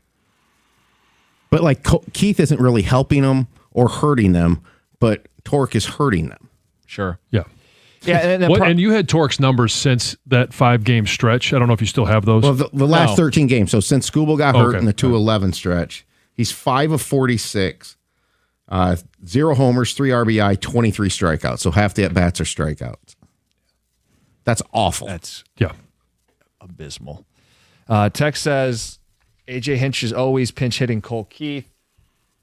It's maddening. Well, that's the other thing. Colt Keith's numbers are inflated because he only gets favorable matchups. Yeah, Would his numbers be worse if he faced like strong lefties? And you kind of hit me something, right? Made me think of something right here. Because of the injuries, should AJ be trying to do so much matchup stuff with his better players? Yeah, the problem is just Keith is one of his better players right now, even though he's a 0-WAR. Well, exactly. There's 2 schools of thought. I mean, if none of these guys are any good, then I have to lean more on the matchups to try to create favorable advantages for guys. I said to you guys, one of the things I think he needs to do is hit McGonigal and Green back-to-back right now. I think he try to create instant runs. Yeah, get one on, knock him in with the other. Back-to-back runners gets a little bit of the mojo going in the dugout. Pressure on the pitcher. Yeah. Look, they're only scoring 2.5 runs per game on this 2-11 stretch since Skubal went down. They're just not. I mean, it's as I said, it's not any one thing. You could say it's the offense, and it certainly is the offense. I could point out that their starting pitching is in shambles, and the bullpen's terrible. I mean, the bullpen was no better than Valdez last night. Right. And the pitching is probably the thing that's let you down the most because you spent the most on it in the postseason, and it was supposed to be that one aspect where that could carry you through some of these low-scoring games, getting you to the trade deadline where you better knew what you needed to add, and you could go at that extra bat. Well, they're not even going to make it that far. 10 starts in for Valdez, 4.5 ERA, 1.4 whip. They're the lowest, or the highest, the worst numbers for him since 2019. And his strikeout rate and whiff rate's the lowest of his career. It's tough when that's your big free agent acquisition because you need him to be the slump buster. He's got to get him back on the winning ways when you're struggling. It's been frustrating. There's no question about it. And I know saying that 2 runs wasn't going to do him any favors yesterday regardless. No, you can't expect him to pitch a shutout every time. No, he's been awful, and I think it's 4 starts he's been awful, and 6 starts he's been fantastic. Mm-hmm. But if that ratio keeps decreasing, like it was, 6-2, now it's 6-4 in terms of good starts versus bad starts. So he's got to be better. Yeah, and the bats have got to come alive. It's just disturbing to see how poorly they're hitting. What do you guys got today? Well, Trajan Langdon's going to speak at 1 o'clock, so that's going to be interesting to see if he gives any insight into what's coming up in the offseason. He actually did last year. He told you exactly what he was going to do. Yeah, going to work on the margins, and they did. They got their players that they actually made them a better team. So we'll see what he says today. I don't know if it'll be. I imagine it's going to be a little bit more than, hey, we're going to work on the margins. Right. But I doubt he's going to tell you exactly what he's going to do. But that'll be interesting to check out. You guys can parse through, read between the lines. Yeah. Yeah. I mean, we as best you can. Get our own thoughts on that, too. And obviously the Tigers slumping. I mean, was it 16 out of 22 or something like that? Sounds right. My God. That's not good. But good as a Scooble. Yeah. Is this going to sweep the nation? The nano needle. Getting these guys back. It's 97.1.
Hey, what's up? It's Doug Karsh, Scott Anderson. Hope everybody's doing well on a Tuesday. And I'll start with you, Scott. How are you today? I'm okay, Doug. That's good. Yeah. It's getting hot and sticky. It is? Yes. Got a little rain that came through. Now it's just going to get hot. I am setting a record for most construction zones between my home and work. How's that working out for you? It is awesome. It took me 32 minutes to go 3 miles today. Okay. Yep. The reroutes are producing more pop-up construction zones. There's construction everywhere on my commute. Look, I choose to live where I live. It's part of the deal. Whatever, man. You can't fix the damn construction roads. sucks. You can't fix the damn roads without construction. The part that gets me is, and the unknown is, one of the roads is torn up that was smooth as could be. And you go back to, all right, maybe there's a pipe underneath that needed to be replaced or whatever. There's always other stuff to the story. But I'm like, I feel like this road is just getting done for no reason whatsoever. But hey, when a 35-minute commute is closer to an hour and 15 minutes, I get more time to think about what's important in life. Yeah. But anyway, yeah, that's my current beef. And I'm coming off a near crash out at the end of the show yesterday. Like life's great right now. And this is interesting because nobody likes to reroute more than you do. Well, I don't like to reroute. I just can't stand sitting in construction, so I reroute. I'm like, all right, I'm getting off this exit and I'm figuring something out. And the next thing you know, I'm on a dirt road and I'm like, is that a condor? Like, it's just amazing where I'll end up around Metro Detroit trying to get to work. But It's a strange thing this morning when I was working from home and my computer was making a weird noise that I've never heard before.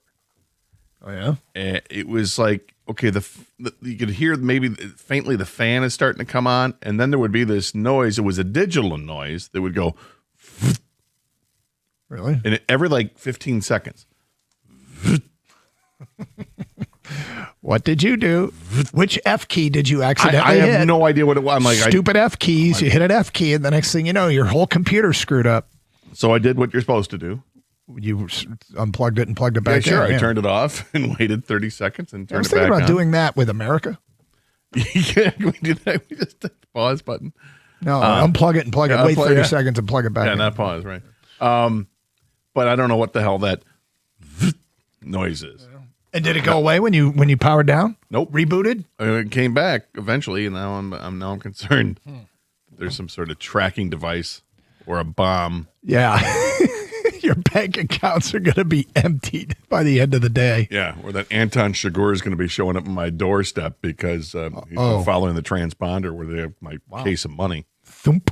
Yeah, right. That's another sound effect. Hey, there's a movie reference Doug gets. Yeah. Anything exciting last night? Because I know it wasn't the Tigers. Well, no, it was not the Tigers, and I, this is where I'll take the L and admit that I've made a mistake strategically. Yesterday, I was disappointed by the Pistons' end of the season and the prospects of the four teams that are left. Mm-hmm. I don't really care. And we've talked about the foul baiting that these four teams have players that possess the ability to foul bait worse than anybody in NBA.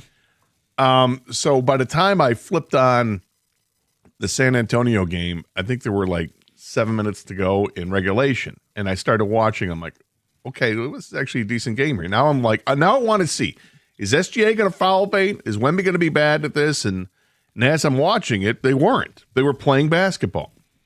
And it was a pretty great finish of the regulation, and they went to overtime. And then by that point, I switched over to the hockey game, and now I got Game 7.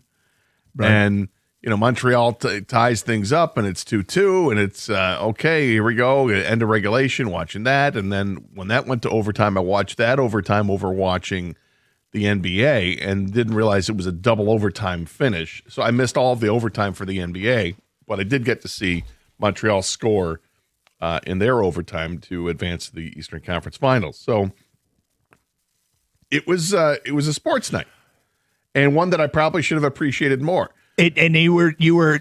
This is interesting.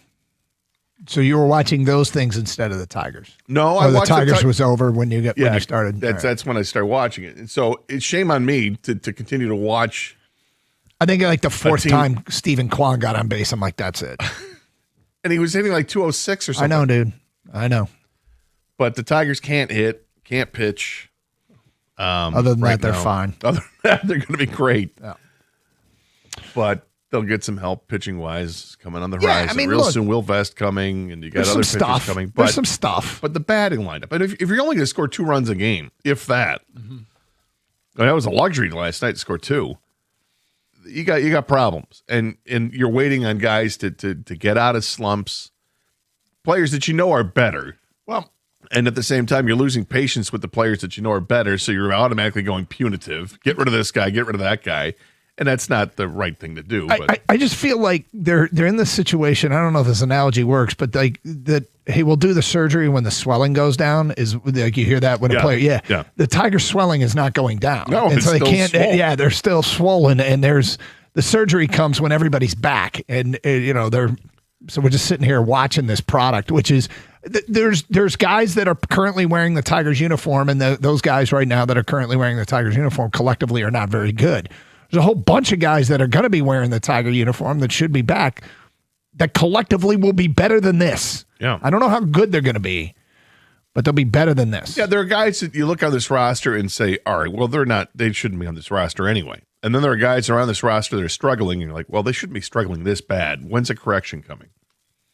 And that's what you're hoping for, is that the correction happens soon. Yeah. And that the other guys get healthy to join the lineup so that the guys that have no business being on this team are no longer on this team. Yep. Okay, so we'll get to some Tiger stuff throughout the day, and we've got more interesting behind-the-scenes stuff coming out from the National Football League draft as it pertains to the Lions. And quite frankly, it's amazing. We will play that for you a little bit later on here in the show. We've got Trajan Langdon speaks today at 1, and we will carry it live.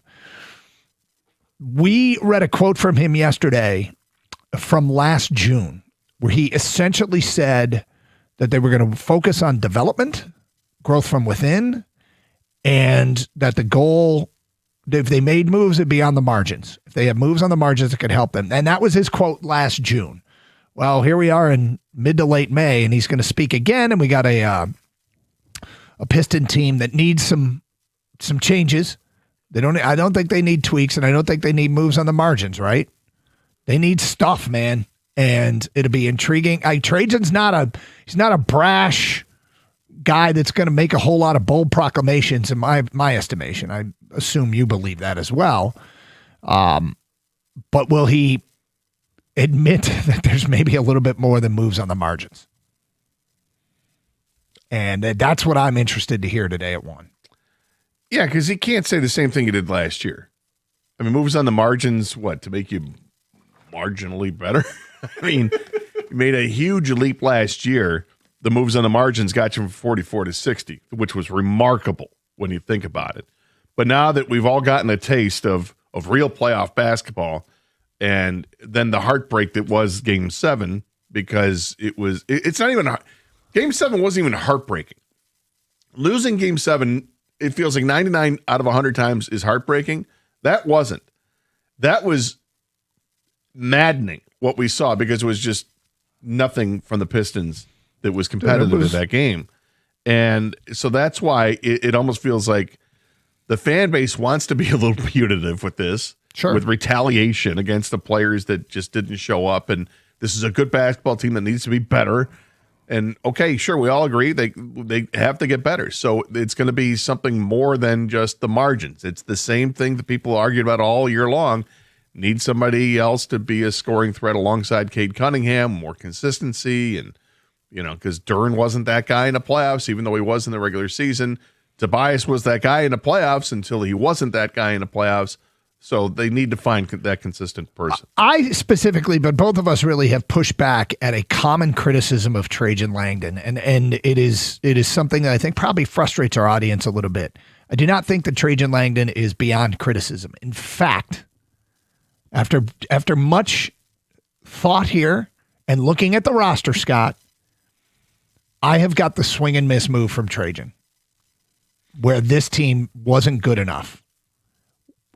Exactly where Trajan swung and missed.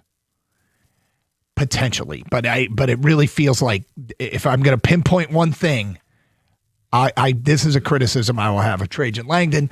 We'll get to that today at 10:20. It's Carson Anderson. We got open lines, 248-539-9797. Hey, sports fans, I'd love to talk to you a minute about the best restaurant in the state to catch a game. That is Twin Peaks, with restaurant experiences really taking a nosedive and service missing the mark. I can speak for Twin Peaks. They've upped their game. Gator can speak for them as well. Look, the food is one thing. And if you've got a menu where I love food and Gator loves food, Kang loved the food there, I got to tell you, it checks a lot of boxes for a lot of different people, right? You know the show. In the meantime, there's the Twin Peaks girls who are beautiful and hospitable and, of course, taking care of the customers. And then there's the TVs. Look, some sports bars call themselves a sports bar. This place has TVs everywhere. And when there's a big game, they pipe in the volume. That's not a small thing. That's very important. And if games are streamed, Amazon Prime, Peacock, whatever, they got it. So we got playoff basketball, we got playoff hockey, we got local baseball, and great food, the coldest beer you're going to have, ice cold, 29 degrees, which is exactly how I like it. You can see the beer crystals floating in it. The exquisite craft cocktails featuring a wide variety of tequilas and bourbons, sold, right? Twin Peaks, eats, drinks, scenic views.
Doug Harsh and Scott Anderson, Kang behind the glass, Kenny on phones. Good Tuesday, everybody. Look, we'll hear from Trajan Langdon later in the show. And obviously yesterday was kind of a 4-hour Piston Vent Fest, which included a near crash out by me at the end of the show. But whatever. The frustration is it still resonates from what happened in Game 7 on Sunday. But, overall, as time goes by, you get some perspective and you start to see things differently. But not that the Game 7 wasn't frustrating, but where the organization is and maybe what they need to do next. So Langdon speaks today at 1, and we'll find out maybe a little bit of insight on the approach towards the Jalen Duren contract. We'll get his thoughts on how you explore the trade market and see if you can find that second reliable scorer. Other contracts, Tobias, Javante, in-house deals. And one of the things that I'll be intrigued to hear is what his approach is to the draft. The draft is something that, there's nothing is guaranteed. It's lottery tickets. But it's interesting to watch trends in the draft. Every draft is different. But here's what's crazy. Last year's draft, the NBA all-rookie team, okay? So put on NBA.com. 5 guys make the first team. Those 5 guys went 1, 2, 3, 4, and 42 in the draft. The second team went 5, 6, 7, 11, 13. Last year's draft, all rookies, 1, 2, 3, 4, and 42. But the first 4 picks were all first team all rookie. The 5, 6, 7, 11, and 13 were all second team. Now, like I said, and say all the time, every draft's different, but that's a draft right there. That's chalk. And that's where, when you get to 21, where the Pistons are, you go, okay, who's left? Now, every draft's different. The year before, NBA all-rookie team went 1, 2, 4, 9, and 39. And the second team went 7, 11, 14, 15, and 21. The point is, 21 is not a spot where the best rookies are likely to be available, which is no shock. Right. But it's been closer. That's pretty amazing that 1, 2, 3, and 4 all made first team all rookie. But so here they sit at 21. Go ahead if you want to add something. I was just going to say, I'm not sure if it's terribly surprising because those are bad basketball teams that need immediate help, and those players can contribute immediately. When you're picking in the 20s, you're a good basketball team that doesn't need immediate help necessarily, or you certainly don't expect it from the draft. You're probably getting through free. I went back a bunch of years and couldn't find a 1, 2, 3, 4. Like 1, 2, 3, 4 all being first team all rookie. But nonetheless, I just focused on the last 2 because these are the 2 drafts that Langdon had. Now, Langdon... The most common complaint we got from Langdon, really from the trade about Langdon from the trade deadline on, is that he didn't give it enough gas at the trade deadline. Didn't give enough. Didn't go big enough at the trade deadline. Didn't go all in. Yep. And it's a point of frustration for fans. And I said it yesterday, and we've said it a bunch. It's hard to co-sign on these criticisms because it's almost impossible to know what trades were out there. And I think one of the most misunderstood things in sports is the word accessibility.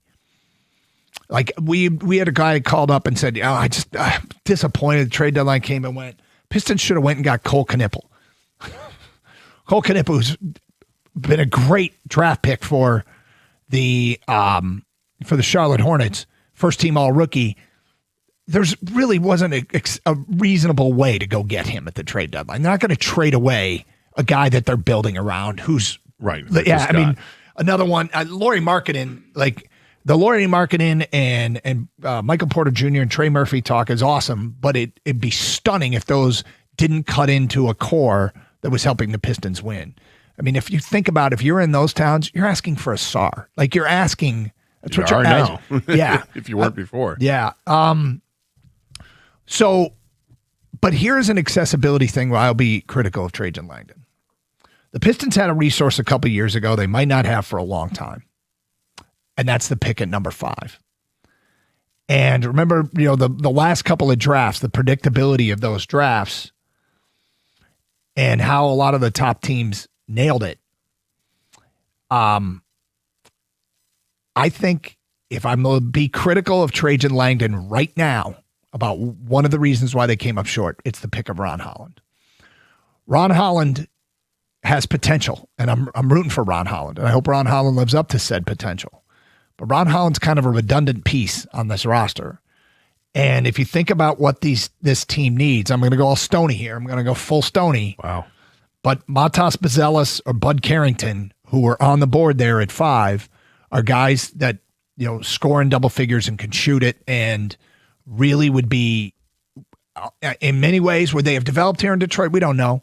But as far as criticism of Langdon, I don't know that this group is going to have another shot at a top draft pick anytime soon.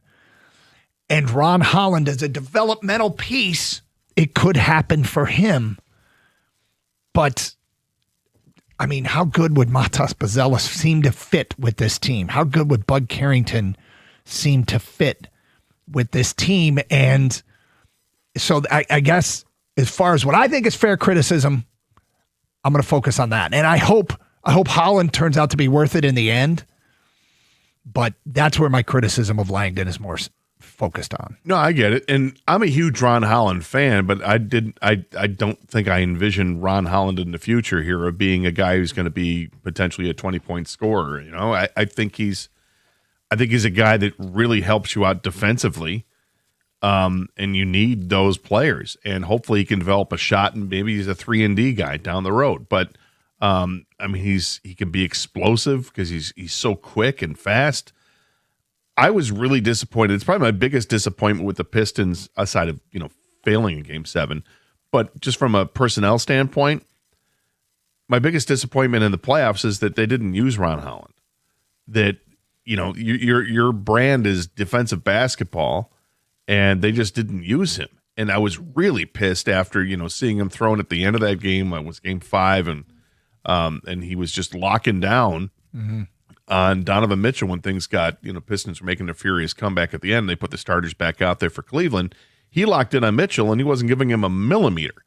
And I'm figuring, okay, he's showing JB and the rest of the team, I got this. This is the guy that's going to beat us. Not next game. I'm showing you how I can lock down on him. And then they didn't even see the floor, or if he did, it was mop-up duty. That was disappointing to me. So I'm hopeful that he can be a bigger contributor. But to your point, yeah, it's disappointing if you've got a top 5 pick and you're not landing somebody who seemingly would be a fixture on this team. When I brought this up, Kang made a great point. You have no idea how these guys would have fit in with less playing time than they got on bad teams. But their skill sets and what they brought to the table,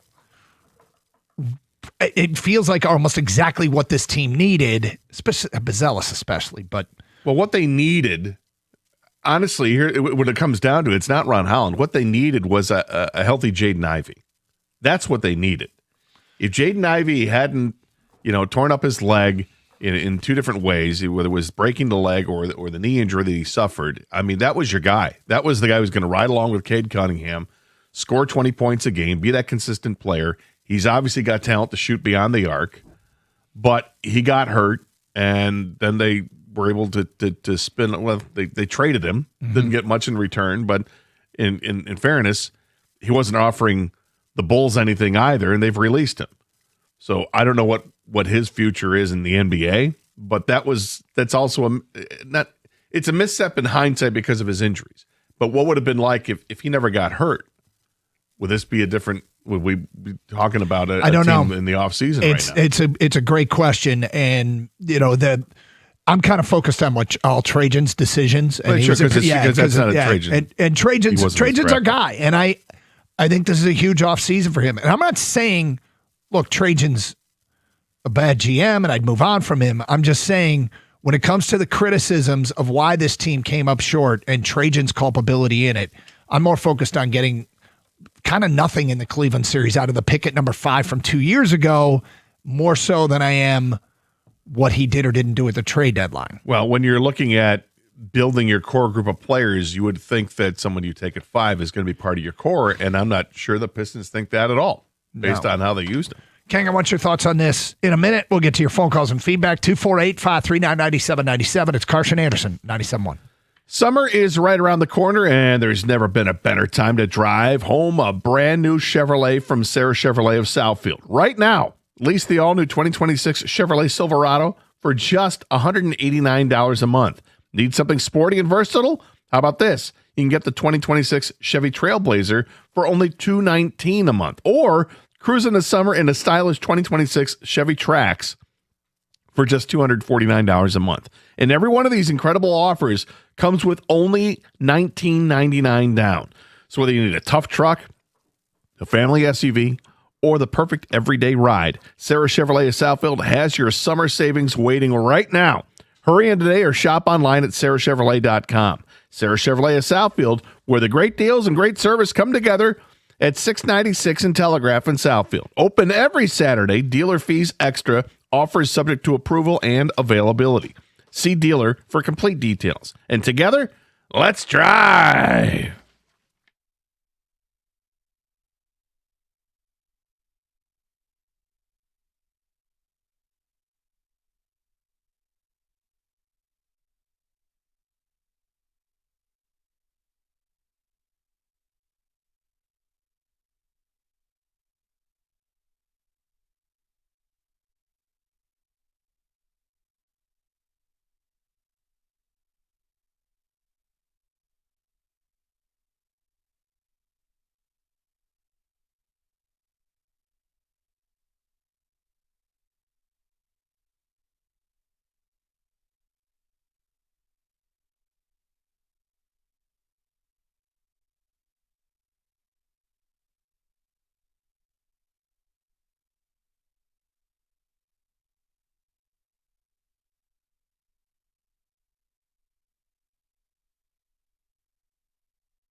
Doug Carr, Scott Anderson, 97.1. So we're talking about, the postmortem of this Pistons season and where they might have come up short and the criticisms of Trajan Langdon. And it feels like the majority that have come in over the last few days and quite frankly the last few months is they didn't do enough at the trade deadline. And we've struggled with that one because, when you have to attach your name to a criticism and go talk to the people about it. And if we ever have a chance to have a sort of a side conversation with Trajan, I'll ask him more specifically about it. But if you trash somebody, but you don't know what deals, I always like to say, the trade deadline is like going to a store. You don't know what's for sale and you don't know how much it's costing, but you still want to buy, which is kind of a weird deal.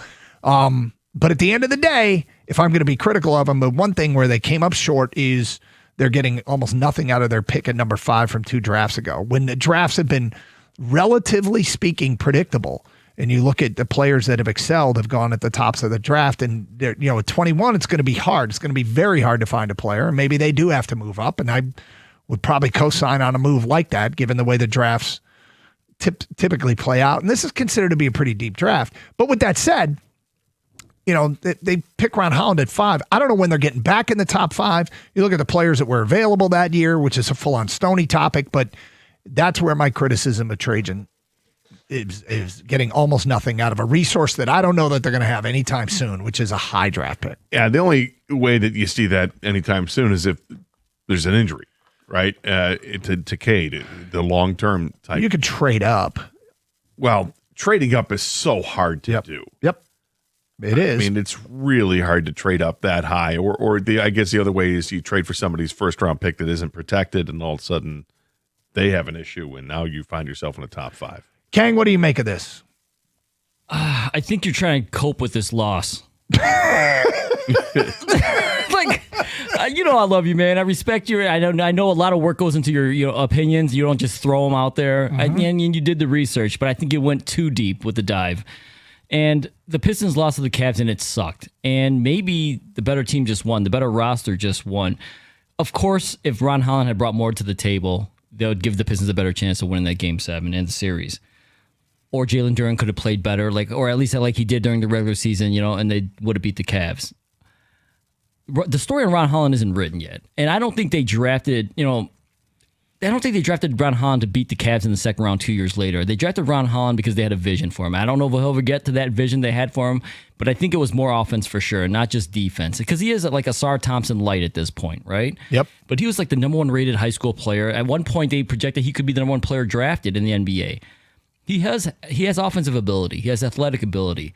Obviously, for him to see the court early on in his career, though, he was going to have to play this defensive type of role, and he wanted to see time. I mean, the Pistons roll out 10, 11 guys almost on a nightly basis, right? No other team really does that. So they needed more from him offensively. They needed a top 5 type player like you drafted him, and he's not there yet. But I think it's okay that they lost, Doug, and if this is why, if this is the one thing you can point to where you can put on Langdon, I get it, but I wouldn't take it that hard. I guess where, and that's very specifically what I'm doing. Okay, where did I can say that I think that Langdon might have messed up, and I use the word might. Okay. Yeah, because it's not written on him. Yeah. I might have messed up with this whole theory, but but seriously, if I'm gonna look at something where I can truly see there was accessibility to guys that I think would have definitely helped them in this series, that's it. So the long-term goal for everybody is they'll win a championship, though, right? Correct. Sure. So, I mean, short-term, yeah, they could have got more from Holland or somebody different would have helped them win this series, but I don't think in the end they would have won the championship. I think Langdon's looking at how do I win a championship, and although I don't necessarily agree with how he approached the trade deadline necessarily, I think his vision the entire time is let me see what I got, including Ron Holland. Let me see where I need to improve on this team. Let me see where guys can develop or not develop. And then we go for the long-term goal, which is the championship. It's not just to get to the second round or out of the second round. Okay, so there it is. I'm no issue with Kang or anybody saying your theory sucks, but that's where. Okay, what's this wry smile for?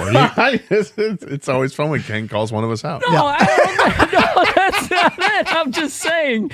Listen, man, Doug ended the show yesterday kind of in a bad spot, right? It was in a dark place. Yeah, so I feel like Doug is trying to all right, why am I so mad? Or why, they could have won. Well, you know what I mean? but it also coincides with the fact that Trajan Langdon is going to speak today, and we're trying to figure out what he's going to say that's going to be different than last year. When last year was we're going to add in the margins, and this year I think we all agree can't be doing the margin thing. There's got to be a significant move that improves his team.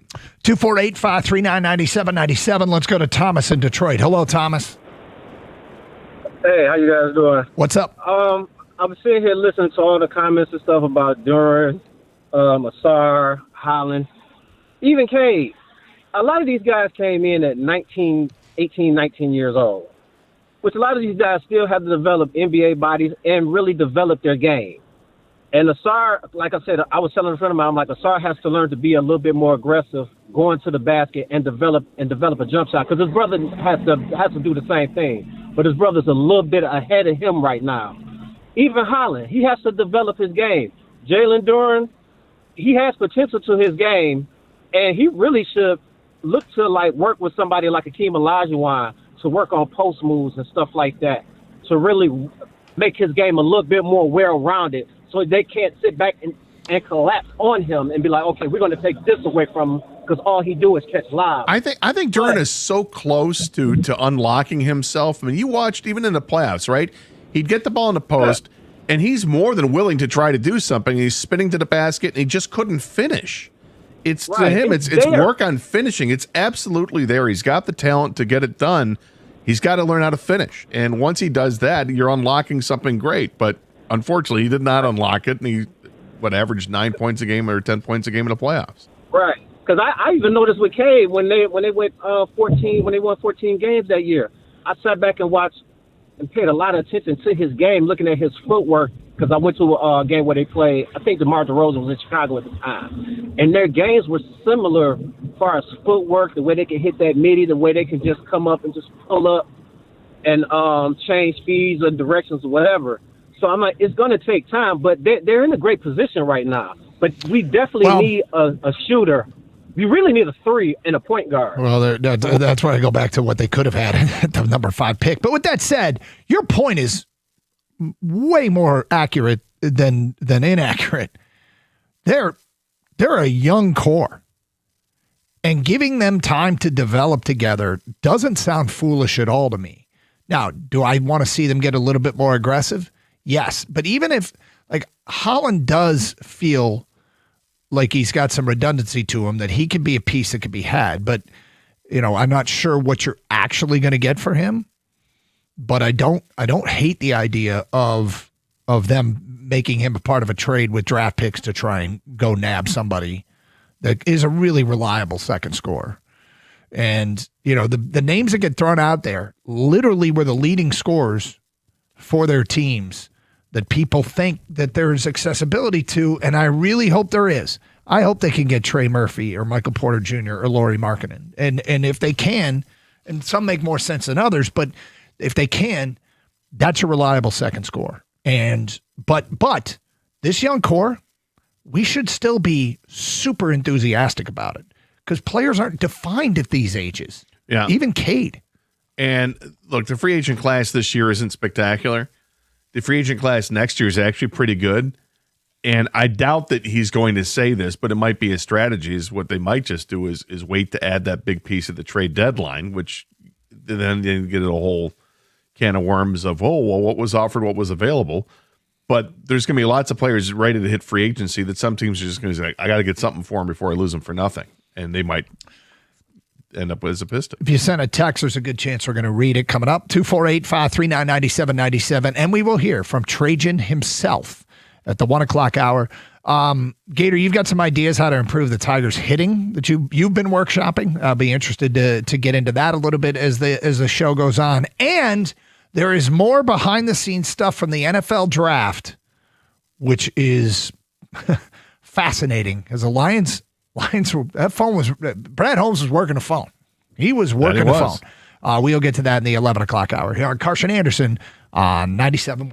Looking to upgrade your outdoor space? Builders First Source has you covered. With 4 Metro Detroit locations, they specialize in top-quality composite decking. Brands you trust like Trex, TimberTech, and AZEK. And whether you're a DIY enthusiast or you need a certified installer, their expert team will help you build the perfect deck that stands the test of time. Visit one of their locations today in Lapeer, Auburn Hills, Clinton Township, or Shelby Township, and discover why Builders First Source is your go-to for decking. Quality, service, and unbeatable value. That's the Builders First Source promise. Search buildersfirstsource.com.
Doug Carr, Scott Anderson, 97.1. Open lines 248-539-9797. Feedback coming in. I think Trajan Langdon is a great general manager. He just fell short one player this year. He needs a good number 2 or number 1 and switch Cade to the 2 to make this team go over the top to the next round into the finals.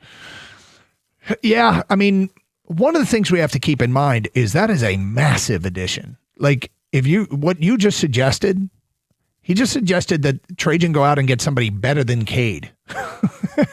And I think every fan base at every team in the NBA would probably endorse the signing of a player better than Cade Cunningham.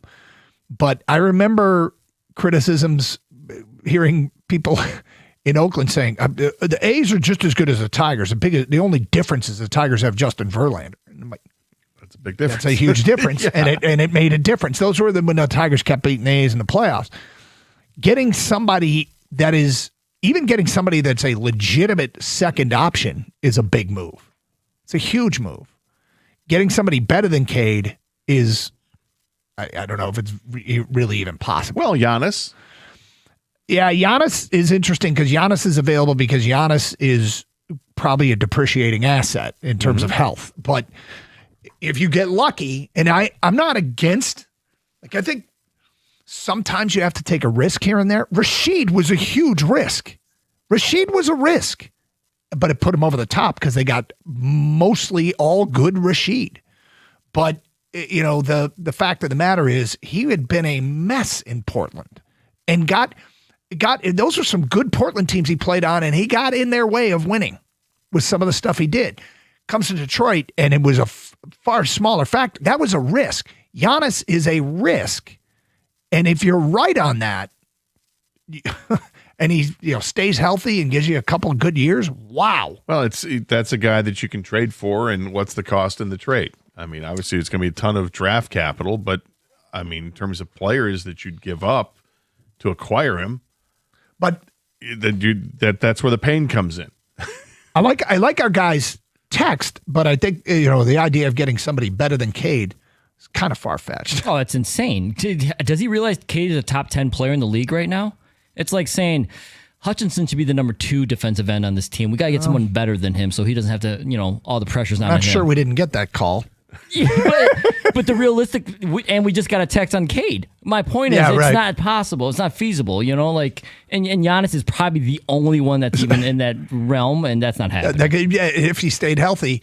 Cade, somebody on Twitch here just said Cade finished 5th in the MVP voting. Who's better than him? It's BL Mazaris. So who finished ahead of him?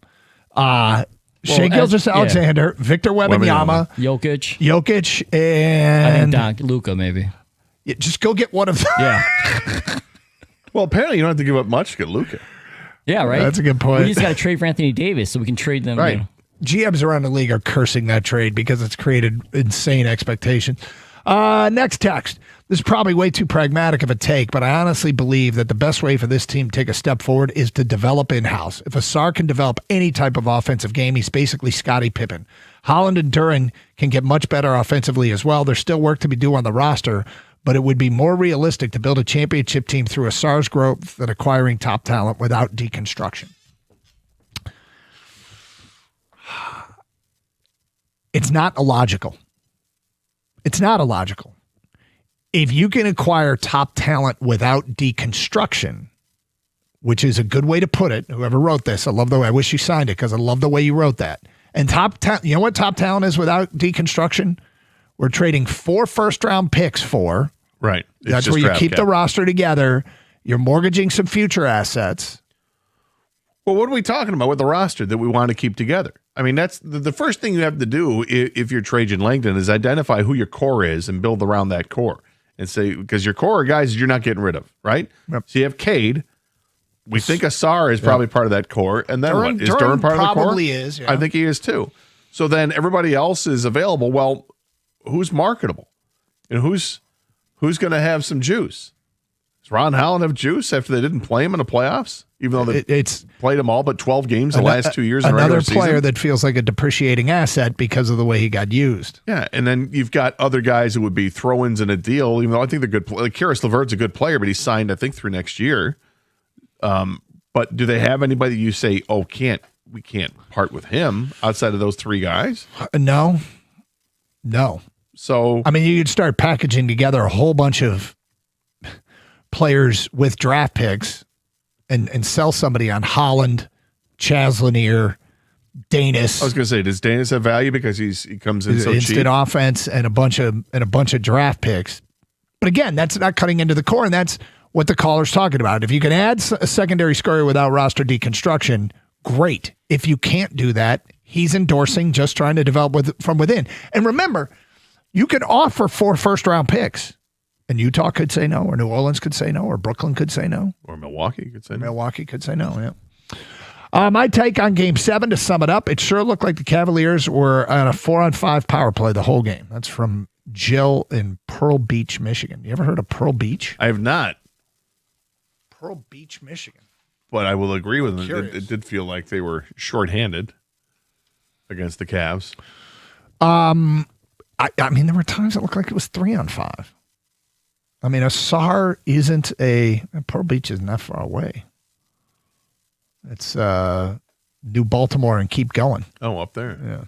Anyway, point being, sometimes with Asar and Duren on the floor, they weren't real offensive options. Both players' offensive games, if they are still Pistons, and I suspect that Asar, I feel like it's almost a guarantee he'll be there, but I really suspect that I suspect Duren probably will too, but they have got to develop their game offensively. The thing is, they actually have 3 players when you look at both Asar and Duren and then Ron Holland. They've got 3 players that they can really unlock more offensively. Feels like it. Clearly, all 3 have more to give offensively, that's actually good news, right? That's working on your game in the summertime and improving on it so that you hit the ground running next season. And if that means that you're getting Jalen Duren back to being a 20-10 guy who's not reliant on nothing but lobs, but he's a post threat, spins and lays it up and in. Mm-hmm. Great. Asar Thompson getting some moves, so now he's attacking the rim and finishing those shots and developing a 15-foot jump shot. Be great. Ron Holland, same thing. I feel like they all have so much more offensive upside. And it may not seem like it right now, but Asar Thompson, he can get better offensively, right? And then you might say, well, could he develop a 3? Right now, it looks like no way this guy can develop a 3. But I always tell people this when they say, can a guy get a 3-point shot? Who looks like he has a 0 chance of developing a 3-point shot? Blake Griffin. Blake Griffin came into this league as purely a dunker, an inside power forward, almost old school in a sense, right? Just living in the paint. By the end of his game, he was attempting maybe 1 or less than 1 3-pointer a game, maybe in his early career.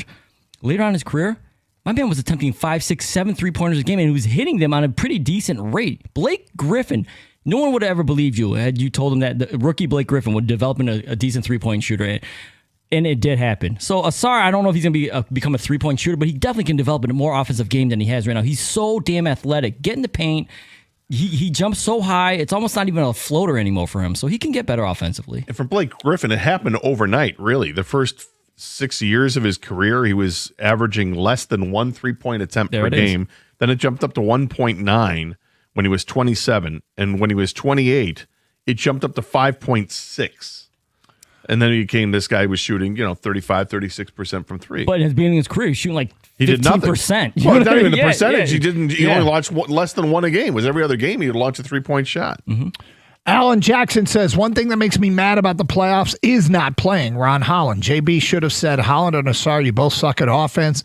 What your job is to make Mitchell and Harden's life hell. We're going to rotate you both and expect you to foul out. That's from Alan Jackson. 248-539-9797. If you want to continue down that road, I started the show offering up what I think is a fair criticism of Trajan Langdon. But this is, I'm not holding up to the standard of perfect.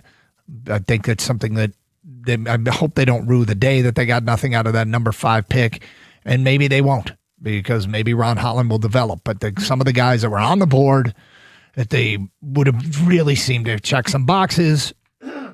It's a total stony topic. I get it, because you could do this from virtually every draft pick. Unless you had the number 1 pick and got the best player in the draft, it always feels like you could go through and almost every draft pick, almost every single one say, well, they could have taken this guy, could have taken that guy. And that's just, all the way through to guys that went undrafted. Yeah, typically we do this on the day after the draft. Yep. We'll link players up. Well, keep an eye on this guy because this is who I liked or who you liked. But we will hear from the guy himself, Trajan Langdon, coming up today at 1:00 when he addresses the media. Gator is right. We need to be patient with Torque. He just needs a chance and hasn't had one yet. What? I didn't say that about Torkelson. No, I don't think so. I said about Ron Holland. If it makes us feel any better, Matt Chapman is hitting .218 with 1 home run. Bregman isn't exactly killing it either. .254 with 4 home runs. No, there's a lot of people off to slow starts for the Tigers at this point, or in baseball, I should say. Yeah, a ton. Like you mentioned, Stephen Kwan, who got on base all the time last night. He was hitting barely above 200. It's the Tigers. He's hitting like 900. Oh, there you go. Yeah. All right. Interesting stuff from the NFL draft as more insider stuff gets revealed. We'll get to that today at 11:05 here on Carson Anderson on 97.1.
We will carry the Trajan Langdon news conference today at 1 o'clock. 248-539-9797, another day removed from the disastrous Game 7. I'm in a little bit better headspace today. I don't know about you. You feeling a little bit better? I mean, not better about what happened, but just maybe coping. Are you coping better? I think I'm coping better than you, yes. No, I'm asking, are you coping better than you were coping yesterday? Probably. Yeah. Marginally. Yeah. In the margins, though.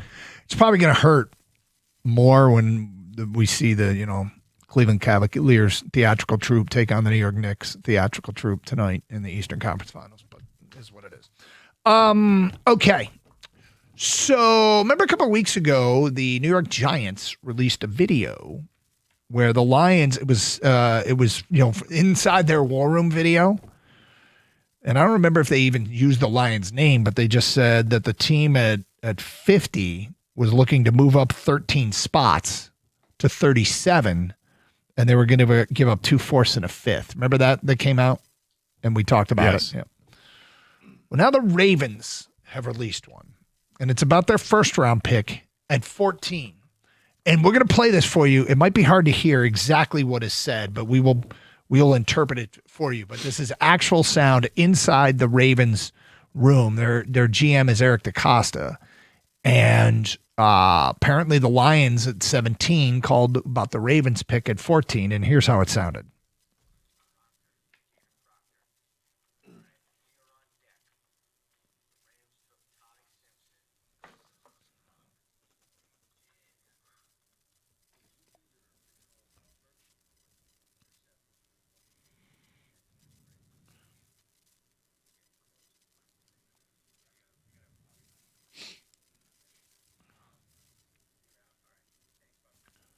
Okay, if you didn't hear that, and I understand why, it was hard to hear. They did have subtitles in the actual.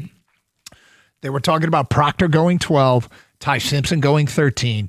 They were at 14. Ravens on the clock at 14. Ravens on the clock at 14, and they called back. Do you want to do your original deal? Which the original deal was moving from 17 to 14 for a 4th rounder in the 2026 draft and a 3rd rounder in the 2027 draft.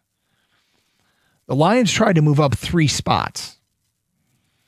And when Proctor went 12 and Simpson went 13, that's when the Lions said no. That led to some speculation that the reason they said no is because they were after Proctor.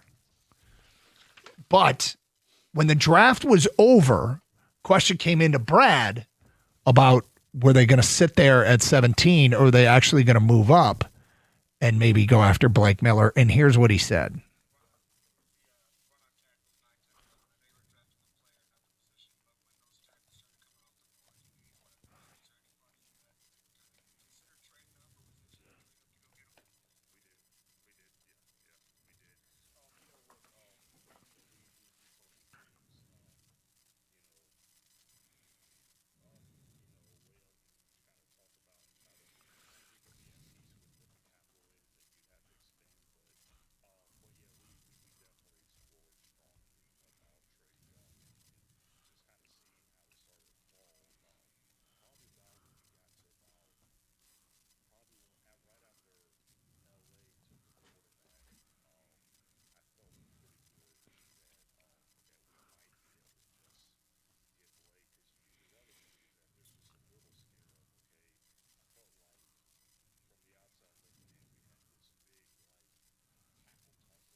Okay, now every team says they got the player they wanted. Right. And so he could be full of poi here.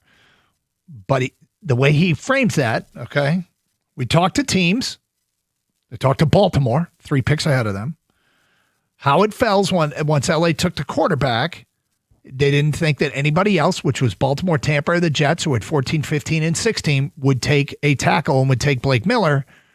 And as he admitted, his only concern was would somebody trade up from behind them to jump them to take the tackle because everybody was associating Detroit with the tackle. Right. And we know that Carolina took Monroe Freeling at 19 and Pittsburgh took Ihenacher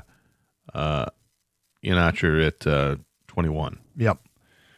Henacher. I don't know why I keep It's okay. mispronouncing his name. We don't need to worry about it. It's been a few weeks since I've had to say it. So, yep. Okay, two things. I'm so glad they didn't trade up for two reasons. One, because for me, the bucket of players that's there for them available at 17, they only have to wait 3 spots, was good enough where I don't need to, because you had a couple of tackles that were there, and you had some edge rushers that could be there too. You know, you had both of the Miami edge rushers were available from 14 on. The other one, we needed to know what Baltimore was going to do, but Benga Ione was a player I really liked, the guard out of Penn State. So I'm like, fine, don't do that. The other reason, which is more important for you or I, is that working alongside Kang would have been insufferable. It would have been insufferable because absolutely insufferable if they had traded up to take Blake Miller. This kid's had the magic touch when it comes to predicting the Lions draft picks for the last 2 years. Last couple of years, and I mean, in from a sense of it's never what you think it's going to be. And this year he said they were going to take Blake Miller, which I guess was gaining some steam as we got closer to the draft. But then he took added the logo shot. He took a shot from the logo and said they're going to trade up to do it, which was like, whoa. Yeah, slow down. Nobody had Blake Miller going before the Lions at 17. But Kang doesn't try, and he tries to get. He's the Brad Holmes whisperer. He thinks he can figure out what Brad Holmes is thinking. And had they actually done this, my God. Kang.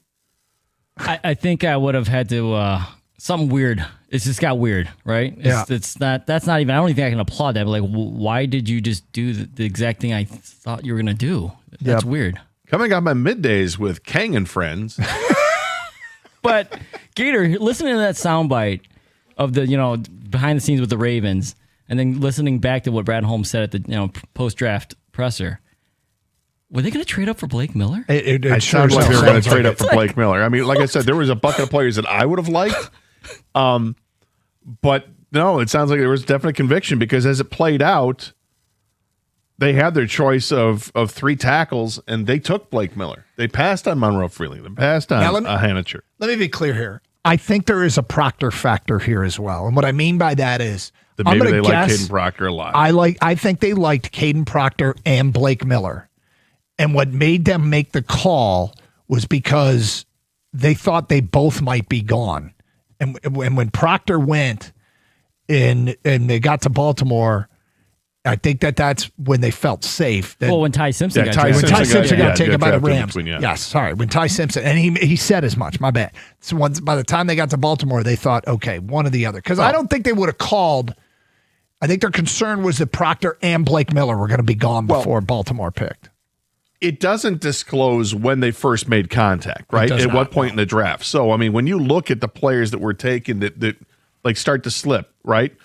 Mawanoa was available at 10, and that was the number 1 tackle that most people had in the draft. Spencer Fanu actually went ahead of him, but Mawanoa was the guy that everybody really liked, and Caleb Downs, the safety who we all liked, but it sounds like the Lions wouldn't have been going after the safety. But is it possible that they were willing to trade up for Mawanoa, and then Baltimore gets back to them and says, hey, are you still interested in doing that trade? Because they thought maybe Mawanoa slips to 14 but as their guy, but he wasn't there.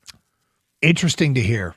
It's not possible, Gator. I told you what they were going to do. They were looking to trade up for Blake Miller if they had to. Once Ty Simpson was drafted, I texted Brad. I said, Brad, the board's falling perfectly. Stay put. I'm glad you did. Who are we to argue at this point? We kept our assets. Second round's a different story.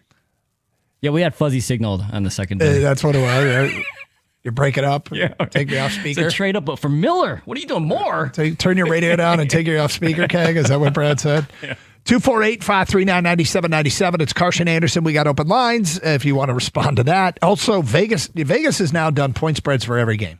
So we can actually do the Vegas win-loss, win-loss, win-win-win-win-loss thing with the Lions schedule. That's great. So why wouldn't we? That at 11:20. Carson Anderson on 97.1.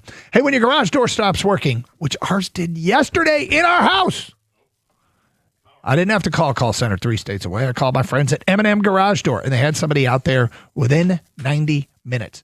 Almost every service call is same day. So if you have a garage door issue, call 844-ONLY-DOOR or visit garagedoorrightnow.com. My guy, Austin, immediately diagnosed the problem. He had to see what it was. So this will take me about 30 minutes. It took him about 30 minutes. And bang, they were out of there as quick as can be. It was quick, convenient service. And again, they are shooting for every repair being same day. And they're getting close. They just had to add 13 new guys. That's how busy they are because M&M Garage Door is the best in the business. Call 844-ONLY-DOOR. Visit garagedoorrightnow.com today. M&M Garage Door. Open your door to exceptional license. 210-220-6147.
Doug Hart, Scott Anderson, 97.1. Back to your open line calls. We got a Brad next here on 97.1. Hello, Brad.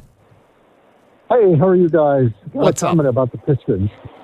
Got a comment about the Pistons. I think we now know that we have too many defensive players and not enough offense. I think Trajan couldn't make any trades last year because he hadn't really established value or league-wide values for Thompson and Holland. I think we played so well during the season that at the trade deadline, the idea was we're way ahead of schedule. We'll just sort of play it out, see what happens. Now that we know where we stand, you got to give up something of value. So my proposition is trade Thompson, develop Holland. He's like an 80% free throw shooter, or was. He's a maniac on defense. I think he can develop a shot. You got to give up something to get something. Well, you're more right than wrong about the last part. You definitely have to give up something to get something. If you're trading Asar Thompson, I assume he is the centerpiece of getting back an elite player. Sounds good to me. Like multiple draft picks in Asar could get you something. Or a top 5 pick. But that's kind of interesting. I like what I like about Brad's call is that Brad's more realistic when it comes to you have to pay to get a good player. Exactly. And I think most people want to go get a great player for giving up a second-round pick in Chaz Lanier. But I got to give the caller credit, though, Doug, right? Yeah, I am. As far as giving something, I don't love moving on from Asar Thompson, but if his point is, if you believe in Ron Holland, and I think my partner who sits across from me every day, Kang, really believes in Ron Holland, would you be willing to say, all right, I'm gonna bet that Ron Holland potentially will live up to and maybe even exceed Asar offensively, and can be damn good defensively, maybe not as good, but damn good defensively, and that Asar would fetch more than Ron Holland, and I don't think there's any question about that. No, there isn't. Brad's realistic, and it's made me a little uncomfortable because I've always just thought of Asar as a cornerstone piece. But if you're getting somebody in return who's going to be a 22-point-a-game scorer, okay, then you have my attention, right? I give him credit because he came to the table willing to give up something to get something. Yep. And then he had a plan for it too. And the plan was, and I'm not saying I agree with this, but like everyone considers the hustle man kind of like, Asar Thompson light, right? Yep. Well, maybe he can get better defensively and he can bring more offensively. He had a plan. I give him that much. It's more than some of the calls and texts we get. I wouldn't do it because Asar Thompson is so elite defensively. Like he's a top 3, top 4 defender in this league. That's great. And that changes the game for this Pistons team. Like he's part of the culture, part of the energy that they thrive off of that type of defense, right? Even Cleveland said their plan was to stay away from him. Think about that. They had a game plan against Asar Thompson himself. And that's a game changer. And I think you look for game changers in this league, and you have 2 right now, Asar on the defensive end and Cade, just at all times. If you're going to do something like this, right, and people are going to applaud it, yeah, you're looking at Trey Murphy, you're looking at Lauri Markkanen, you're looking at Michael Porter Jr., choose your guy. That would get their attention. And you don't want to overpay, of course, but I give him credit. It's more realistic than unrealistic. And you said you wouldn't do it, though, Kang. Because, can Holland be so good defensively that you'll take the slight step back defensively because he's that much better offensively and just give him Asar's minutes?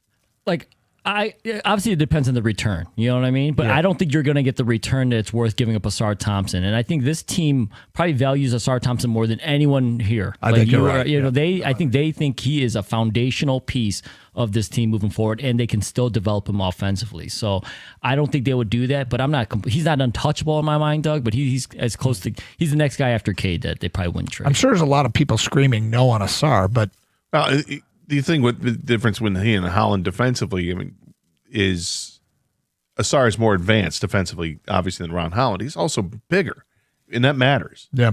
Because he can cover anybody on the floor, basically. It really does 1 through 5. He can defend, it feels like, doesn't it? All right, interesting. I said I'd get to the skater. Well, I'm sure we're going to get some reaction to that call. But since I promised it, here it is. This is the Lions schedule with Vegas point spreads. The whole thing has been released by betonline.ag. You ready? All right, sure. Week 1, New Orleans. Do you want to guess the spreads on each of these games? Or? Hey, why not? All right, here we go. Week 1, New Orleans. On the road, right? That is at home. At home, sorry. I will say the Lions by 7.5. Okay. It is the Lions by 7. Actually, let's do this. We're going to do all your guesses, and then we'll reveal how you did. Week 2 at Buffalo. Excuse me. It'll be Buffalo favored by 4.5. Okay. Week 3 against the Jets and in Detroit. Lions by 9. Week 4 at Carolina. Lions by 4. Week 5 at Arizona. Lions by 7.5. Week 7 after the bye, Lions hosting Green Bay. Green Bay, Lions hosting Green Bay, so Lions be favored by 2.5. Week 8 at home against Minnesota. Lions by 5. Week 9 at Miami. Lions by 7.5. Week 10 hosting New England. Or no, that's the Munich game. Sorry. New England by 2.5. Week 11 hosting Tampa. Lions by 3.5. Week 12 hosting Chicago. Thanksgiving. Lions by 2.5. Week 13 at Atlanta. Lions by 6.5. Week 14 hosting Tennessee. Lions by 7.5. Oh, I like the 7.5 apparently. Week 15 at Minnesota. Lions by 3. Week 16 versus the Giants at home. Lions by 3.5. Week 17 at Chicago. Lions by 2.5. And week 18 at Green Bay. Green Bay by 3. Okay. I am amazed. You did spectacularly well. I mean, almost every game within a point or point and a half. You got 2 where you got the favorite wrong. But you killed this. Kenny's got the draft, and I've got the meaningless first blush at the spreads. Do you got a pen? I want you to keep track of how many of these you were within a point and a half. Well, I've got fingers. So that's okay. All right. Week 1, you said Lions by 7.5 against New Orleans. It's Lions by 7. All right. Is it possible you saw that one already? Maybe. Week 2 at Buffalo. You said Lions plus 4.5. It's Lions plus 3. So that's a 1.5. Do I get credit for that? Yeah, you do. Okay. Week 3 against the Jets. You said Lions minus 9. It's Lions minus 9.5. Week 4 at Carolina. You said Lions minus 4. It's Lions minus 3. Week 5 at Arizona. You said Lions minus 7.5. It's Lions minus 8.5. Week 7 hosting Green Bay. You said Lions minus 2.5. It's Green Bay, it's Lions minus 1.5. Week 8 against Minnesota. You said Lions minus 5. It's Lions minus 4.5. Wow. Week 9 at Miami. You said Lions minus 7.5. It's Lions minus 6.5. Week 10 against New England and Munich. You said Lions plus 2.5. It's Lions minus 1.5. So you got that one. You got that one wrong. Week 11 versus Tampa. You said Lions minus 3.5. It's Lions minus 4.5. Week 12 against Chicago. You said Lions minus 2.5. It's Lions minus 2.5. Week 13 at Atlanta. You said Lions minus 6.5. This was your worst one. It's Lions minus 3.5. You're off by 3 points, unless you consider the ones where you got the favorite wrong. But weeks 14 versus Tennessee. You said Lions minus 7.5. It's Lions minus 7.5. Week 15 at Minnesota, Lions -3 is what you said. It's Lions -1.5. Point and a half. Week 16, hosting the Giants, you said Lions -3.5. It's a Lions -5.5. So you're outside the 1.5 point range. Week 17 at Chicago, you said Lions -2.5. It's Lions +1.5. Bears are favored in that game. Okay. And week 18, you said Lions +3 at Green Bay. It's Lions +2.5. So how many of those were you within 1.5 points? 13. That's incredible. 13 and 4, yeah. I am more impressed with this by you than anything you've done in most of your meaningless 18 years in this show. It's 19 plus. Sorry. We're in year 20. Bravo. Thank you. That was impressive. I think I blacked out for a minute there. They're favored in 14 games. Underdogs in 3. Okay, so the only hint that I had was we talked about how, I think it was last Friday or last Thursday when the schedule came out, we said that they were favored in all but a few games. So that's the only thing I knew is that they were going to be favored in a lot of them, and I knew that a couple of them that they were definitely not favored. I'm really impressed. I am very, very impressed. And I don't think it's useless. I mean, it matters a little bit, but Kang, are you impressed? Yeah, man. Okay, I'm not impressed. I get Lions validation from Kang. I'm very impressed. Well done. I wouldn't have done this well at all. 248-539-9797. More open line calls coming up. It's Carson Anderson here on 97.1.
Another edition of Are You Going to Eat That coming up today at 12:30. I think it was Brad called before we had followed through on our Lions stuff that we said we'd do, who suggested that the real trade that they need to make if they want to do something significant is trade Asar Thompson.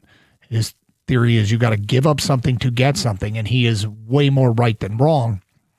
And here's what his theory is. His theory is he thinks Ron Holland can develop to be a better offensive player, and he won't be as good defensively most likely, but he's pretty darn good. And that if you go out and get, an elite, a damn good secondary score, maybe elite's a strong word, but a damn good secondary score to pair with Cade. And I'm thinking to myself, okay, if I'm doing this show in Utah, New Orleans, and Brooklyn, then those are the names that we keep going back to. It doesn't have to be Markkanen, Trey Murphy, or Michael Porter Jr., but they're just ones that are familiar going back to the trade deadline. Yeah, that'll get my attention in Utah, New Orleans, or Brooklyn. But with that said, it's still it's a risk. There's no doubt it's a risk. And but it would also be something people wouldn't think they want to do. And it feels like, I doubt even the Pistons would want to do it, but Scott writes in, yep, that trade would hurt, so it's fairly reasonable. You got to get a 20-10 type guy, nearly a superstar, somebody's 1B. Well, in the case of the three players that we always talk about, they're like their team's leading scorers. So, you'd be getting somebody that can put the ball in the basket. What else do we got here? Thompson is an elite defensive and effort guy. Duren was the third best center in the Cleveland series and looked like he had Benadryl in his Gatorade bottle. Thompson should be part of the core. Duren can be, but I'm not paying him more than $32 million a year. That's from Jared and Fenton. Well, Jared, you might be losing him then. And if you're cool with that, that's fine. You have to figure out what else you're going to do. The one thing about Duren, okay, there is no justification, none, and nobody would argue that playoff Jalen Duren in 2026 is worth paying. Nobody. But if that's who, or you're convinced all he will ever be, that's when you draw a line in the sand. And I don't know that that's fair. I don't know that I could say that I'm convinced that that's, in fact, I'm pretty sure that's not all he'll ever be.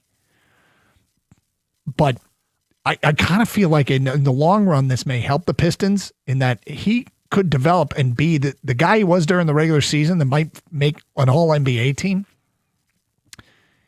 If he's that in the playoffs this year, you're paying him a ton more than what they likely will be negotiating for now. It could be a cost savings on a player that could still change the narrative about who he is. Oh, he can absolutely change it because there was a narrative and then the narrative changed in the playoffs. Can you change it back? Absolutely you can. He's put yourself in his shoes. Do you think he got a ton of motivation this offseason? You would think. You would think. You would have thought he had a ton of motivation in the playoffs. Yeah, but again, we don't know the full story, what happened. That's true. Right? I don't know what was going on with him physically, what was going on mentally, or what. We might learn today. We may not. Trajan speaks at 1 and we'll carry it live. I think there's something just seemed really peculiar and odd and just not right with him in the playoffs. And I don't accept that that's who he is. I don't. And maybe I'm being a homer on that, maybe being a fool on that, but I just think there was way too much of a sample size we saw in the regular season that proves that he's better than what we saw in the postseason. So an off season of training and motivation should bring him to be a better player. I don't know what the cost is going to be to sign him because he's a restricted free agent, but you're certainly not giving him a max deal. You don't have to worry about that. That's out the window, and I'm sure his camp understands that too. But you would have to match, and the great thing about being a restricted free agent is that you have the ability to match any offer that he gets. So you know what the market is. And there's not a lot of teams that have the capital to offer him insane amounts of money. Right. So you know what the market is. You can choose to match it, or you could do the sign and trade thing and work things out that way. So I think the Pistons are in a good position with Jalen Duren right now because it certainly looks like it's going to be a heck of a lot cheaper than it was 3 weeks ago. From Harold and Taylor, you need to talk more about the pick swap Trajan pulled off. This is a deep draft, and the Pistons will get a very good player in this draft. Well, they could get a very good player. I mean, we were talking about how a lot of the immediate impact guys, if you look at the last 2 drafts, the most recent examples, I think it's 8 of the 10 players that made first or second team all rookie were gone before 21. A 9th went 21, and the other was like 40-something. But every draft is different. So that's why I don't put a ton of stock in that. But I don't think there's a guarantee that there'll be a good player on the board at 21. But there'll probably be someone. Well, but the pickings are the last, teams have done a very good job at drafting lately. ESPN just had a mock draft, and Jeremy Wu did the mock draft for ESPN, and he has the Pistons selecting Duke guard Isaiah Evans, 6'6", 180, and he's a guy who shot 36% from 3, and launched 7 threes a game, averaged 15 points a game, improving off of 6.8 his freshman year. So if he decides to stay in the draft, that's who they have him selecting. There are named players in this mock draft that come after that would be of interest, players that we've seen. Certainly you've got Jeremy Fears from Michigan State as a point guard, but I don't see the Pistons going like that. But there are other players that you saw in the tournament. I'll just say this on Evans. Evans is a scorer from the. He can shoot it. Yeah, and like that. Guys like Alex Caraban or Terrace Reed Jr. We saw those guys from UConn. Caraban would interest me. Reed not as much. Sorry. No. That's it. I mean, just there are some players that could absolutely help the team, but they're not. It's not the sure hit like you'd have if you had a top 10. There's like that is a check plus for Langdon. The point was he doesn't think we talk about the pick swap. They would be sitting at 28 if not for this pick swap. Instead, they're sitting at 21. So that is a check plus for Trajan Langdon. Another thing is whatever Duren wanted before the season, he didn't give him. And now the thought is that Duren's actually lost leverage in negotiating a contract because of what happened in the postseason. Had they signed him to a max contract or some massive contract before the season started, that could be one that's already feeling like it could be haunting him. So that's another thing that I think he's gets a little check plus for. I guess we have to see what he signs for, what eventually the offers look like. It's a puzzle as to a bit of a mystery as to what he's going to end up getting, what kind of offers he's going to end up getting. From an unnamed texter, fell in love with Thompson this playoffs. Rodman couldn't shoot either, just saying. Yeah, Rodman was a perfect fit on a team that could handle having, an offensively deficient player. I don't know that has anything to do with our discussion, which is what is best for the Pistons and how do you drum up a legitimate offer. I mean, Brad called and made everybody uncomfortable and said, I'd trade Asar Thompson because I could get something for him. Well, instead of the fantasy calls we get. If you think you have Dennis Rodman, okay? Yep. Entering his prime years. Yep. Remember, Worm was old when he joined the Pistons to begin with.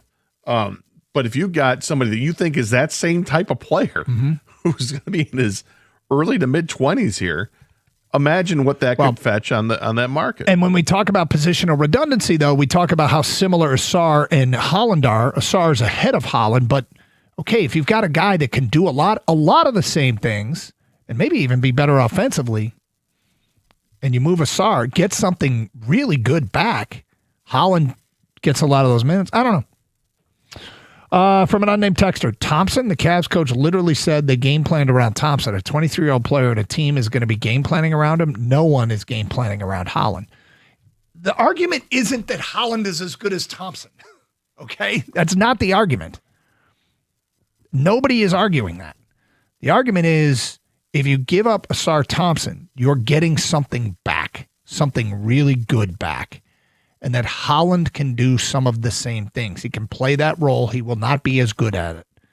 Although he could be better offensively when it's all said and done. 2-4, it would be a risky move. Okay? There's no question. Sometimes you got to take a chance. My guess is Trajan will shut it down because I think the Pistons do love us.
kind of intrigued if anybody else. I don't know how many options there are. But when people talk about trades and trying to make a trade, very rarely do we get a trade offer from a caller that hurts.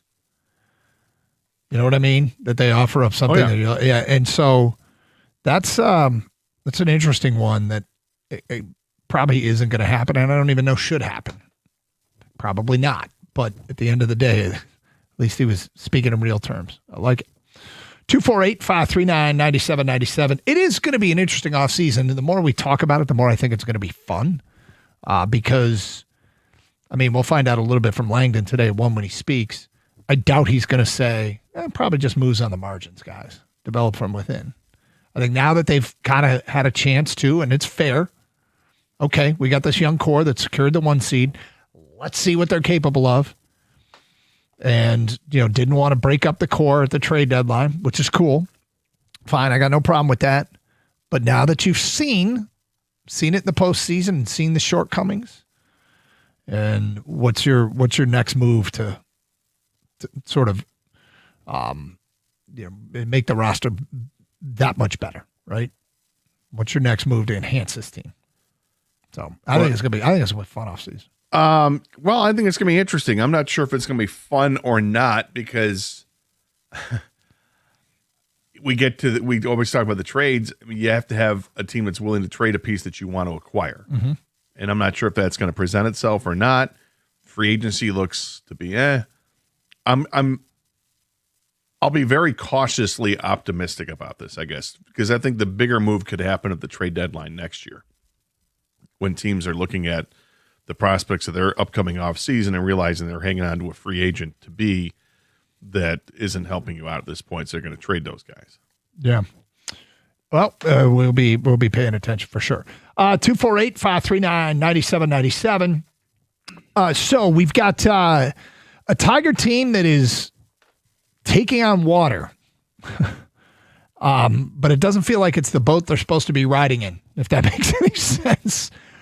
What do you make of what's happened here, Scott? And how do you particularly jumpstart the hitting? I know you've got some ideas. What are you thinking of to jumpstart the hitting here a little bit? Well, I think when you look at what the Tigers are doing right now, and there's nothing to like, really. Riley Green is killing the ball. Doesn't have hasn't really hit many home runs here, but he's killing the ball and he's getting on base a ton right now. McGonigal's cooled down significantly, but he's still getting on base at a really good clip. Even during his slump, he's on base a third of the time. That's great. And Dylan Dingler comes up with a hit every once in a while in the last few games as well. That's been nice. And Colt Keith has been kind of steady, but provides no power whatsoever. Nobody else is doing anything on this team. And it is disappointing. I look at this week, and I think that this is a big week on two fronts.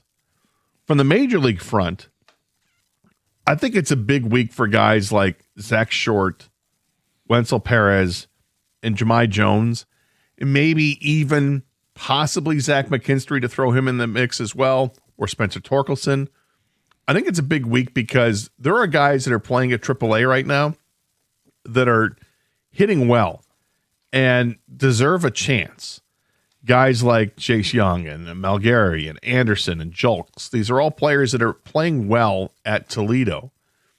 And I'm matching them up with the players that aren't necessarily starters on this team.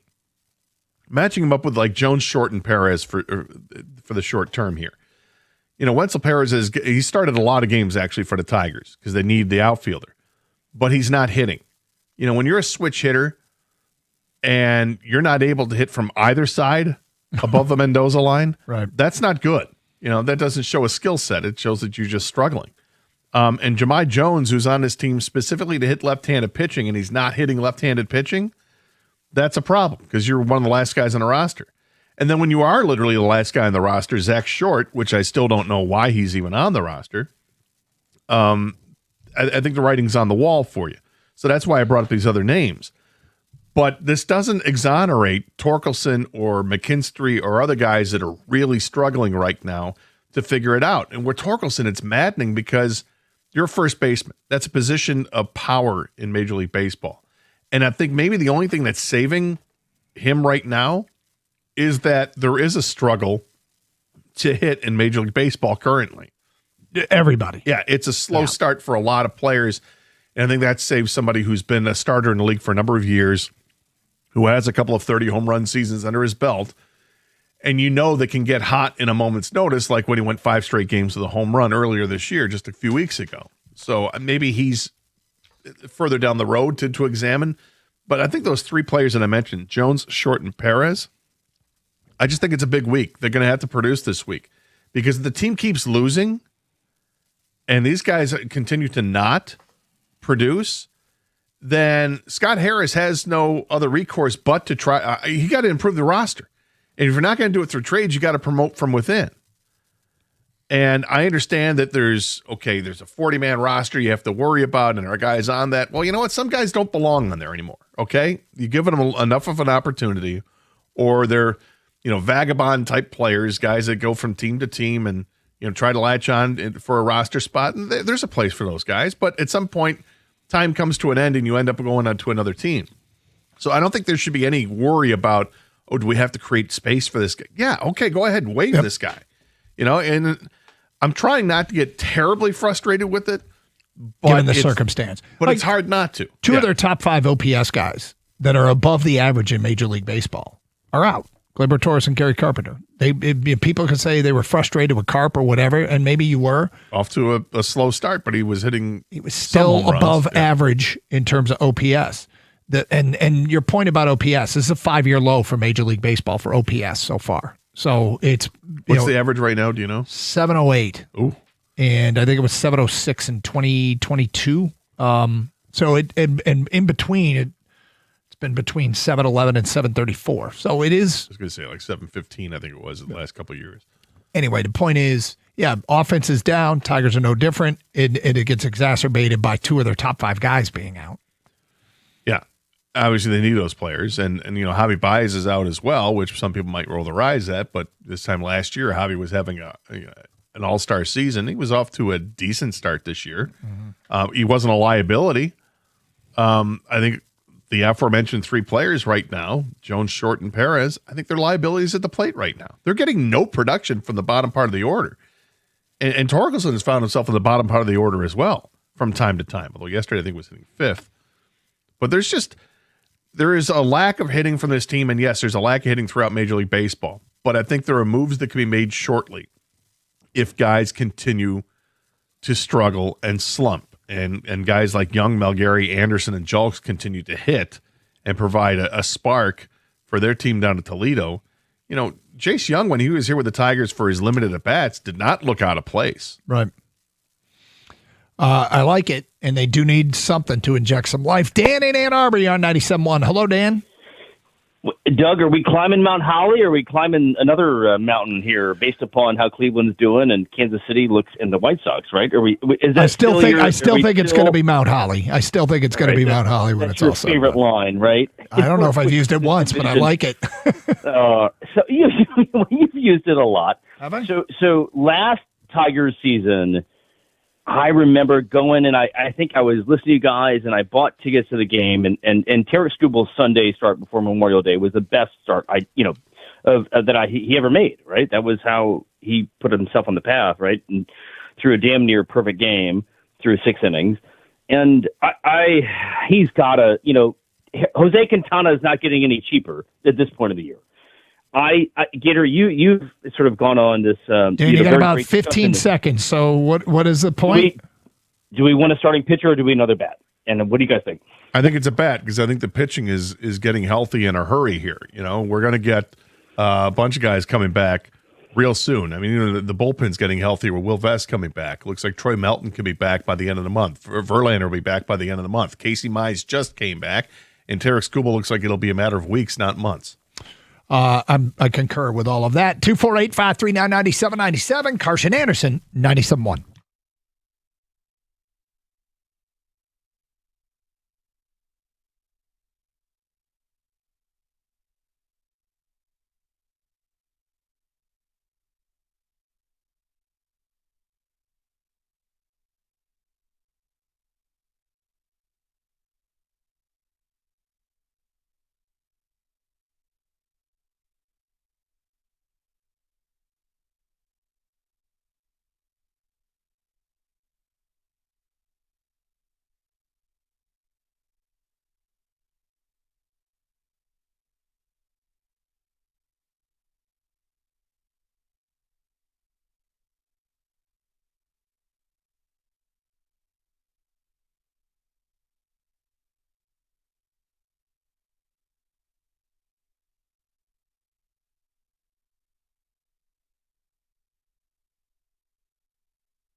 Brought to you by Moran Buick GMC of Sterling Heights. Some big breaking news in college basketball today. Former Big East Player of the Year at St. John's, R.J. Lewis Jr. has committed to LSU. There's only one problem. R.J. Lewis is ineligible. He spent 3 years in college hoops at UMass and St. John's before going undrafted in the 2025 NBA draft last year. After that, he signed a two-way deal with the Jazz before being traded to the Celtics. He was waived before the start of the season and then signed a contract with Boston's G League affiliate. He was then waived again after suffering a groin injury. He has not played in any NBA or G League games other than 3 preseason games for the Celtics. Lewis is expected to take his case to the courts in Louisiana to retain more eligibility from the NCAA. It's far from a done deal, and much litigation will need to take place before Lewis could potentially suit up for the Tigers. In pro basketball today, Trajan Langdon is set to speak with the media at 1 o'clock for an end-of-season press conference after the Pistons were eliminated from the playoffs on Sunday. Langdon is expected to field questions on his moves at the trade deadline last year and his plan for the roster heading into a critical offseason. He will have to make free agency decisions on key names like Jalen Duren, Tobias Harris, Isaiah Stewart, Ron Holland, and Kevin Huerter. We will carry the presser live here on 97.1 at 1 o'clock. And the Tigers play the Guardians at 6:40 today in the second of a 4-game series. Cater Montero will pitch for Detroit. Pre-game coverage starts here on 97.1 at 6:15. From the Corewell Health Sports Desk, I'm Brendan Shabath. For more, go to 97.1 The Ticket or Odyssey.com.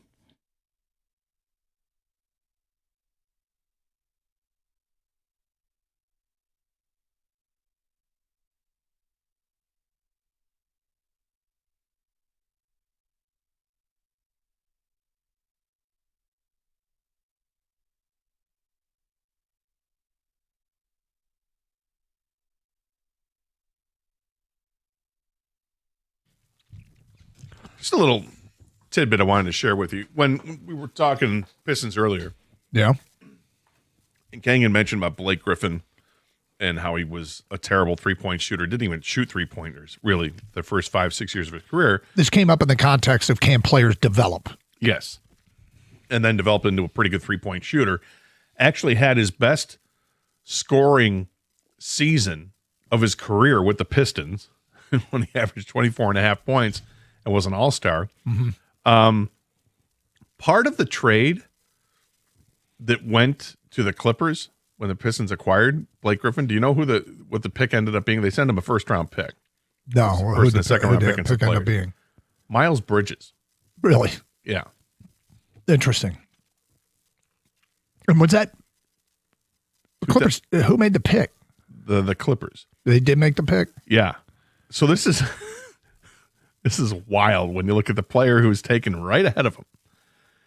Shai Gilgeous-Alexander was selected right before Miles Bridges that draft. Yeah. And Michael Porter Jr. was 2 picks after him in that draft. That's crazy. Kevin Huerter was 19.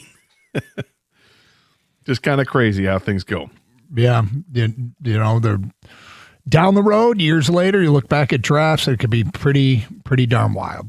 But hey, we've spent a lot of time talking about this Piston off season, and there's been a lot of criticism of Trajan, and I've workshopped where I think it's fair, okay? And what I think is a fair criticism of Trajan Langdon, who I still think has a chance to be a very good GM, like his work. I mean, I can't cite that there have been like some elite, shrewd, sleight of hand GM moves that have landed them a team that was the number 1 seed, because it's done on the backbone of much of what they already had in house.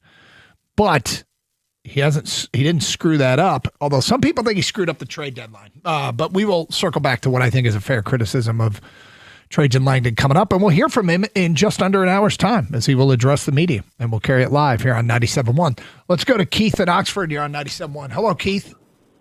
Hey, how you guys doing this afternoon? What's up?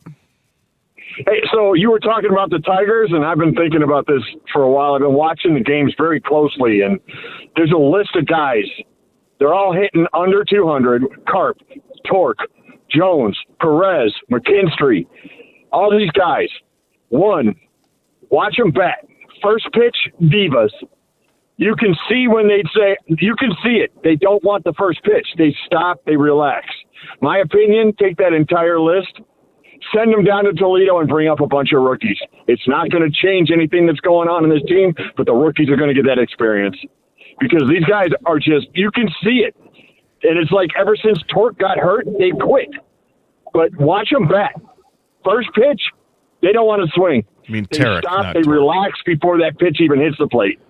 No, he's talking about Torque, not swinging at the first pitch. I thought he was saying since he got hurt. Since But he does it all the time. He did it last year, too. Even get rid of Flaherty as well. Our pitching is killing us. The bats are killing us.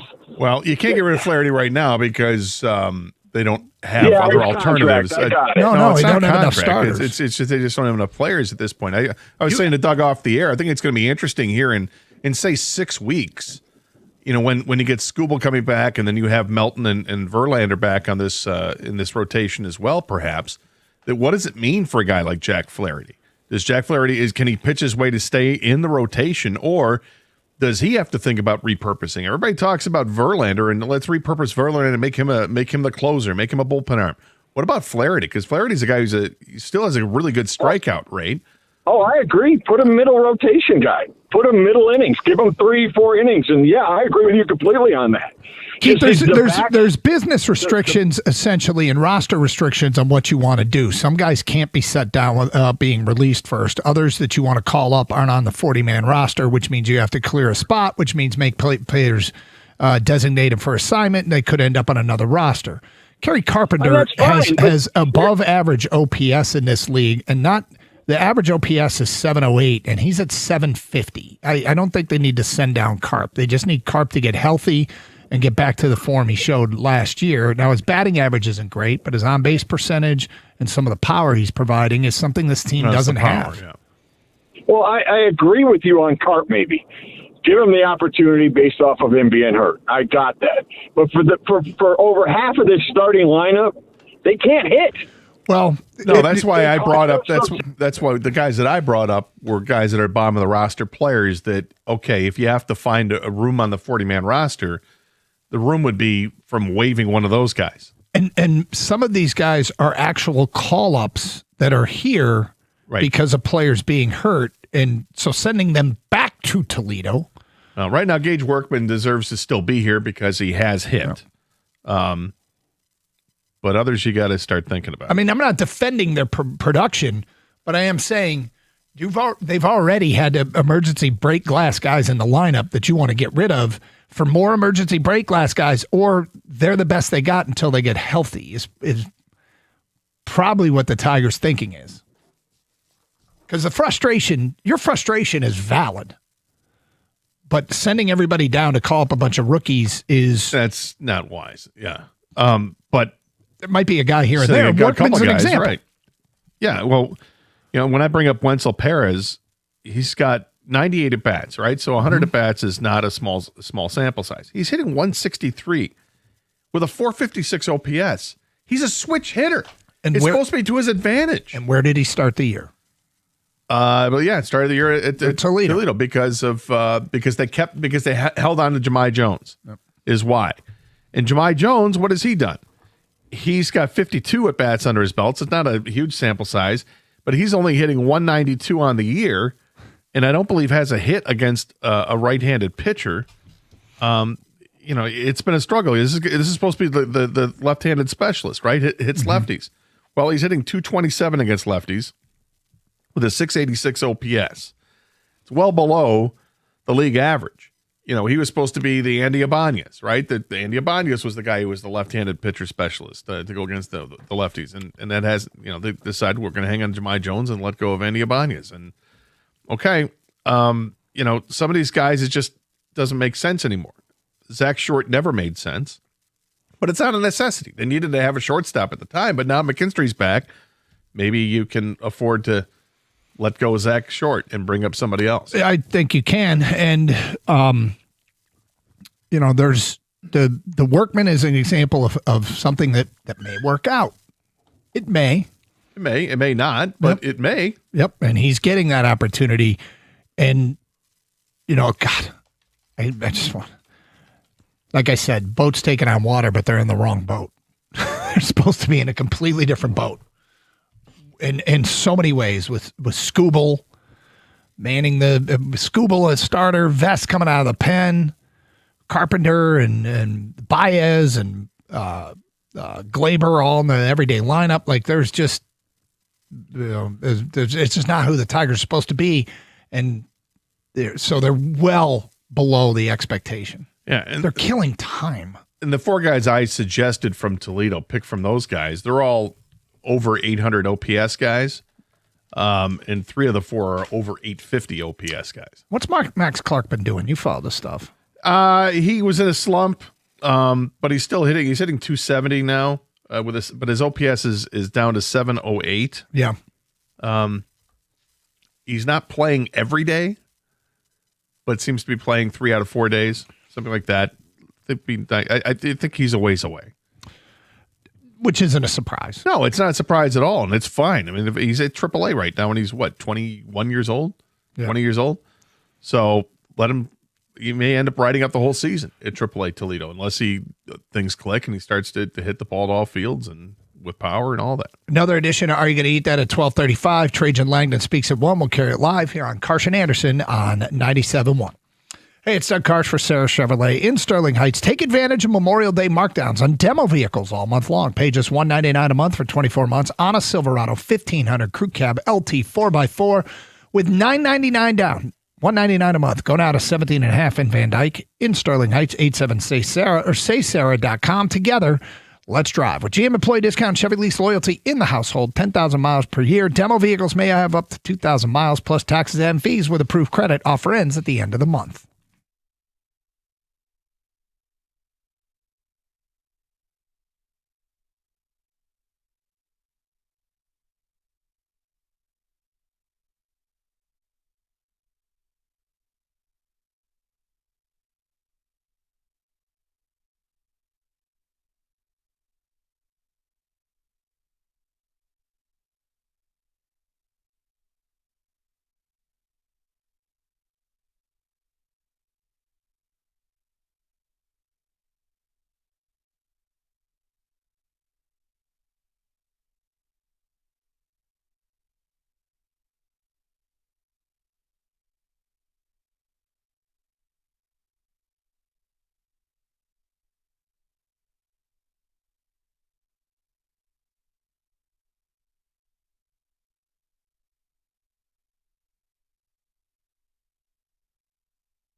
All right, coming up at 1 o'clock, the Piston president of basketball operations, Trajan Langdon, will speak. We'll carry it live. And he's going to go over the checklist of things that need to get done, the Duren contract, provide some insight at least on the approach. I'm sure he'll get questions about the trade market and exploring that, figure out other contracts, Tobias, Javonte Green, in-house stuff that may or may not get done.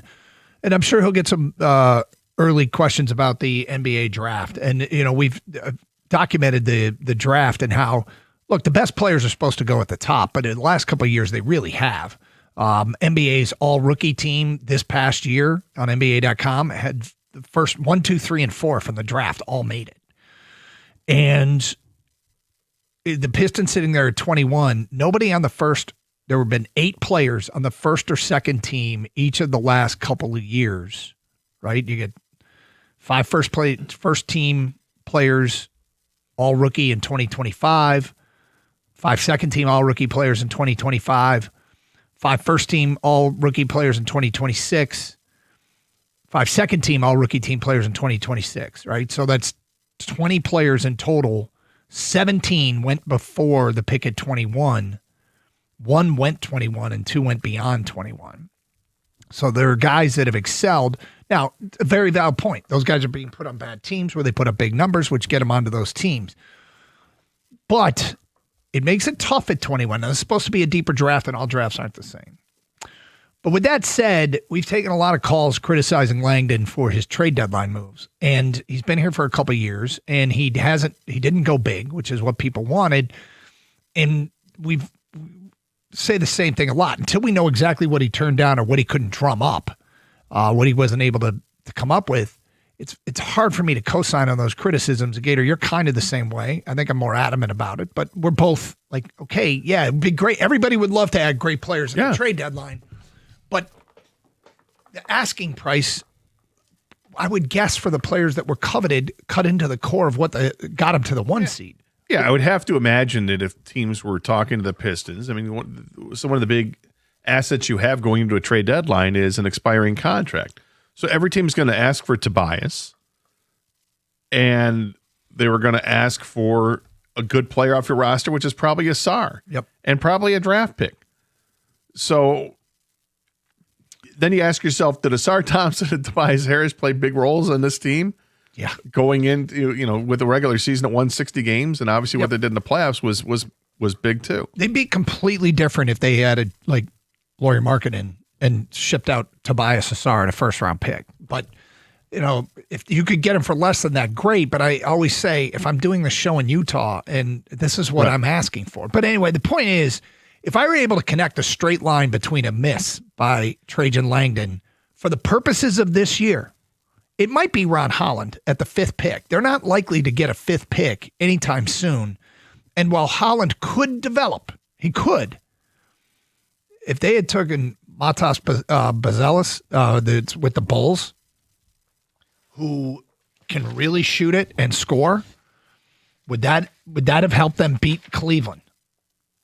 Having Bazelis. Would having Bub Carrington, who's shot over 40% from 3 this year with Washington, would that have helped more? Probably. And so those are guys that were passed on. It's a total Stoney topic. Stoney loves to do they could have had this guy, could have had that guy, which you could probably do with every pick of the draft. But if I'm going to sit down here and with most picks in the draft, unless you have the first pick and you take what's clearly the best player, if you are drawing a straight line between a potential swing and miss for the purposes of this year, I think that's it. Now, if we find out he turned down a couple of first-round picks for Michael Porter Jr., that would be it as well. But at this point, Scott, that's the place where I feel like you can validly hang something on Trajan Langdon that didn't help this team in the here and the now. Please don't misinterpret this as I don't think Ron Holland's ever going to be any good. I just think as a developmental player, he didn't help them much this postseason. And other players that were on the board at 5 in that draft 2 years ago are. Yeah, I mean, he didn't help them much this postseason, but it's because he didn't see the floor, didn't have the opportunity to. So, I mean, that's a question that JB Bickerstaff can answer as to why he didn't play as much. I suppose that Langdon can answer that question too if he was posed that question. But if you were to anticipate the answer is probably they're going to say matchups. Yep. And in the end, there's a chance that Ron Holland makes this point moot. If Ron Holland turns into a great player and he just took some time, some seasoning, because he's out of high school kind of kid, and still very, very young, the book is not written on him. No, I mean, he's literally 20 years old. But those two scoring wing options that I just mentioned would have been awfully useful in the Piston red, white, and blue for the purposes of this series. Well, for the regular season, which was 60 games, and of which he played 78 games. The regular season, what do you mean, was 60 games? I'm sorry, the 160 games. And the 60-win season is what I should have said. Gotcha. So he played in 78 of those games this year.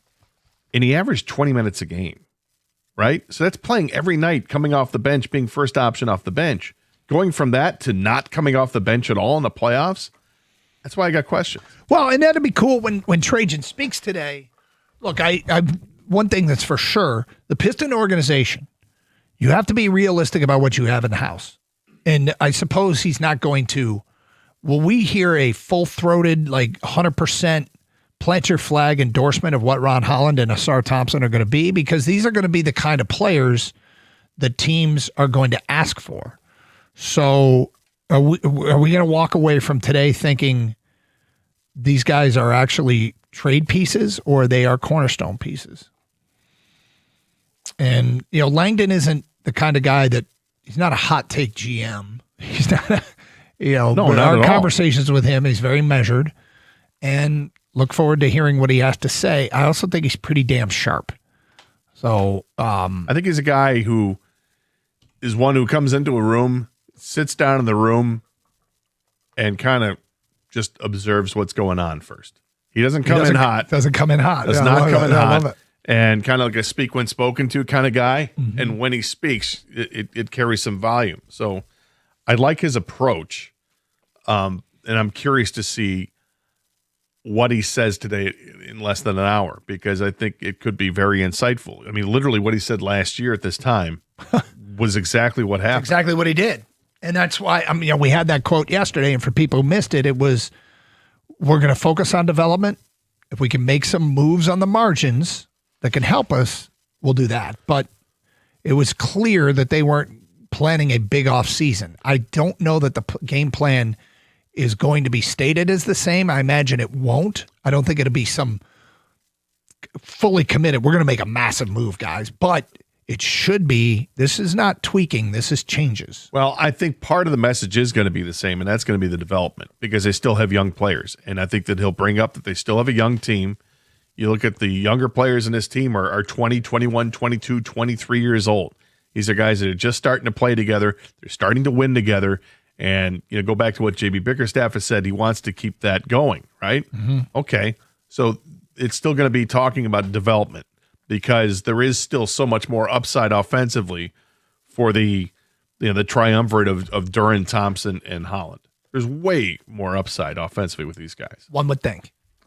Yeah, I just expect, when we've spoken to Trajan before, and then whenever we hear him speak, he's just a very measured, calm voice, and I think he knows what he wants to achieve and do.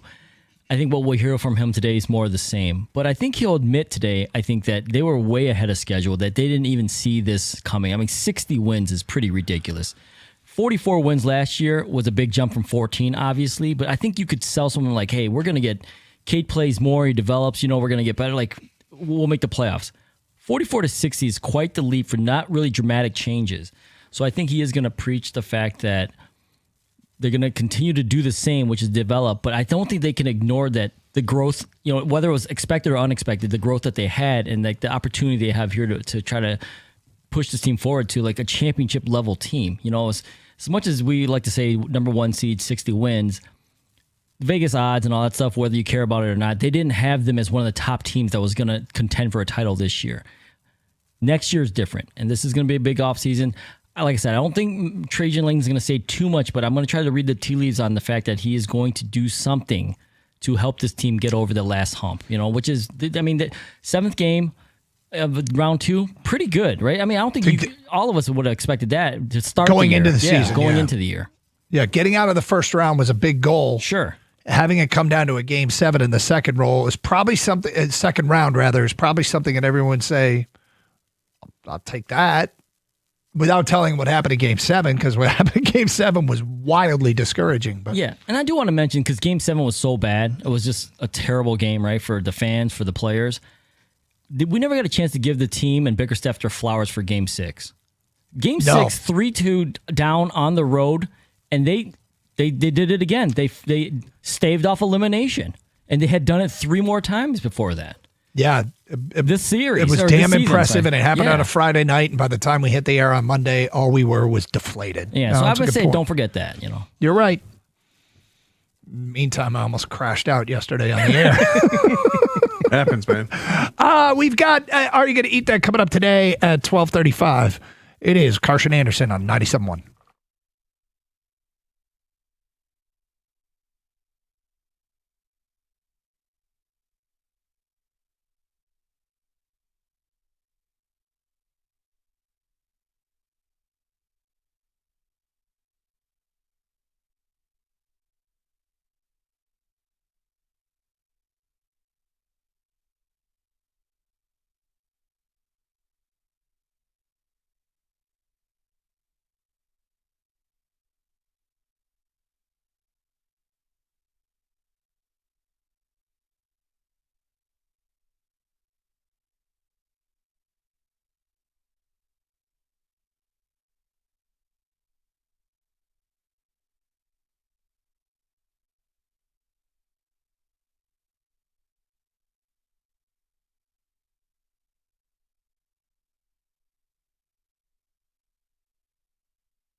Doug Carr, Scott Anderson, 97.1. Open lines, 248-539-9797. Great to be with you here on a Tuesday in Detroit, and it's going to be an interesting one because we're going to hear from Trajan Langdon coming up shortly at 1 o'clock. In the meantime, Gator, preseason start times have been released.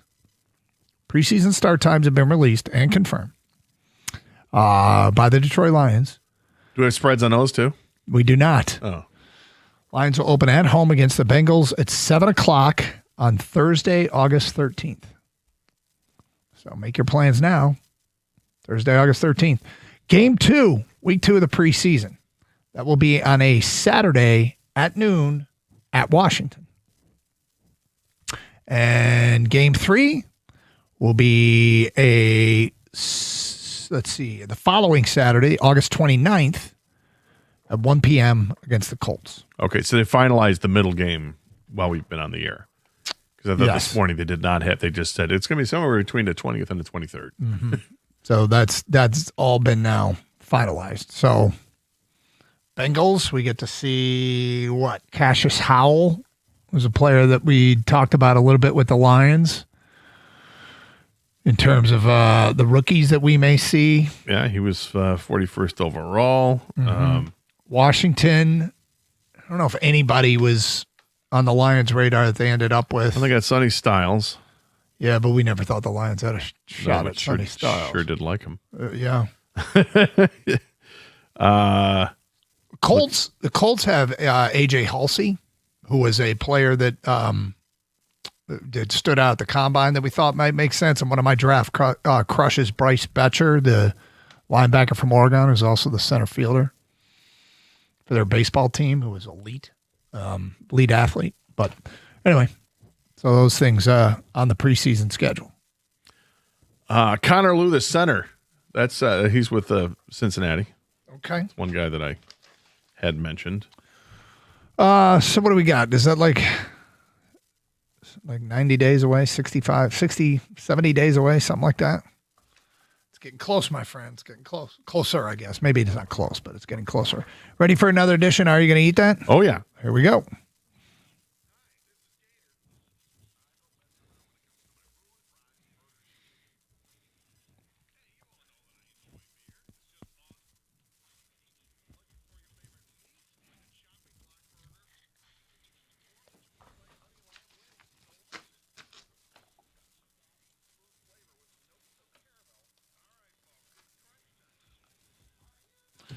All right, these are new menu items and things that should be on store shelves or on menus sometime soon near you. And Gator, we want to know, are you going to eat that? And we'll start with the latest from Spam.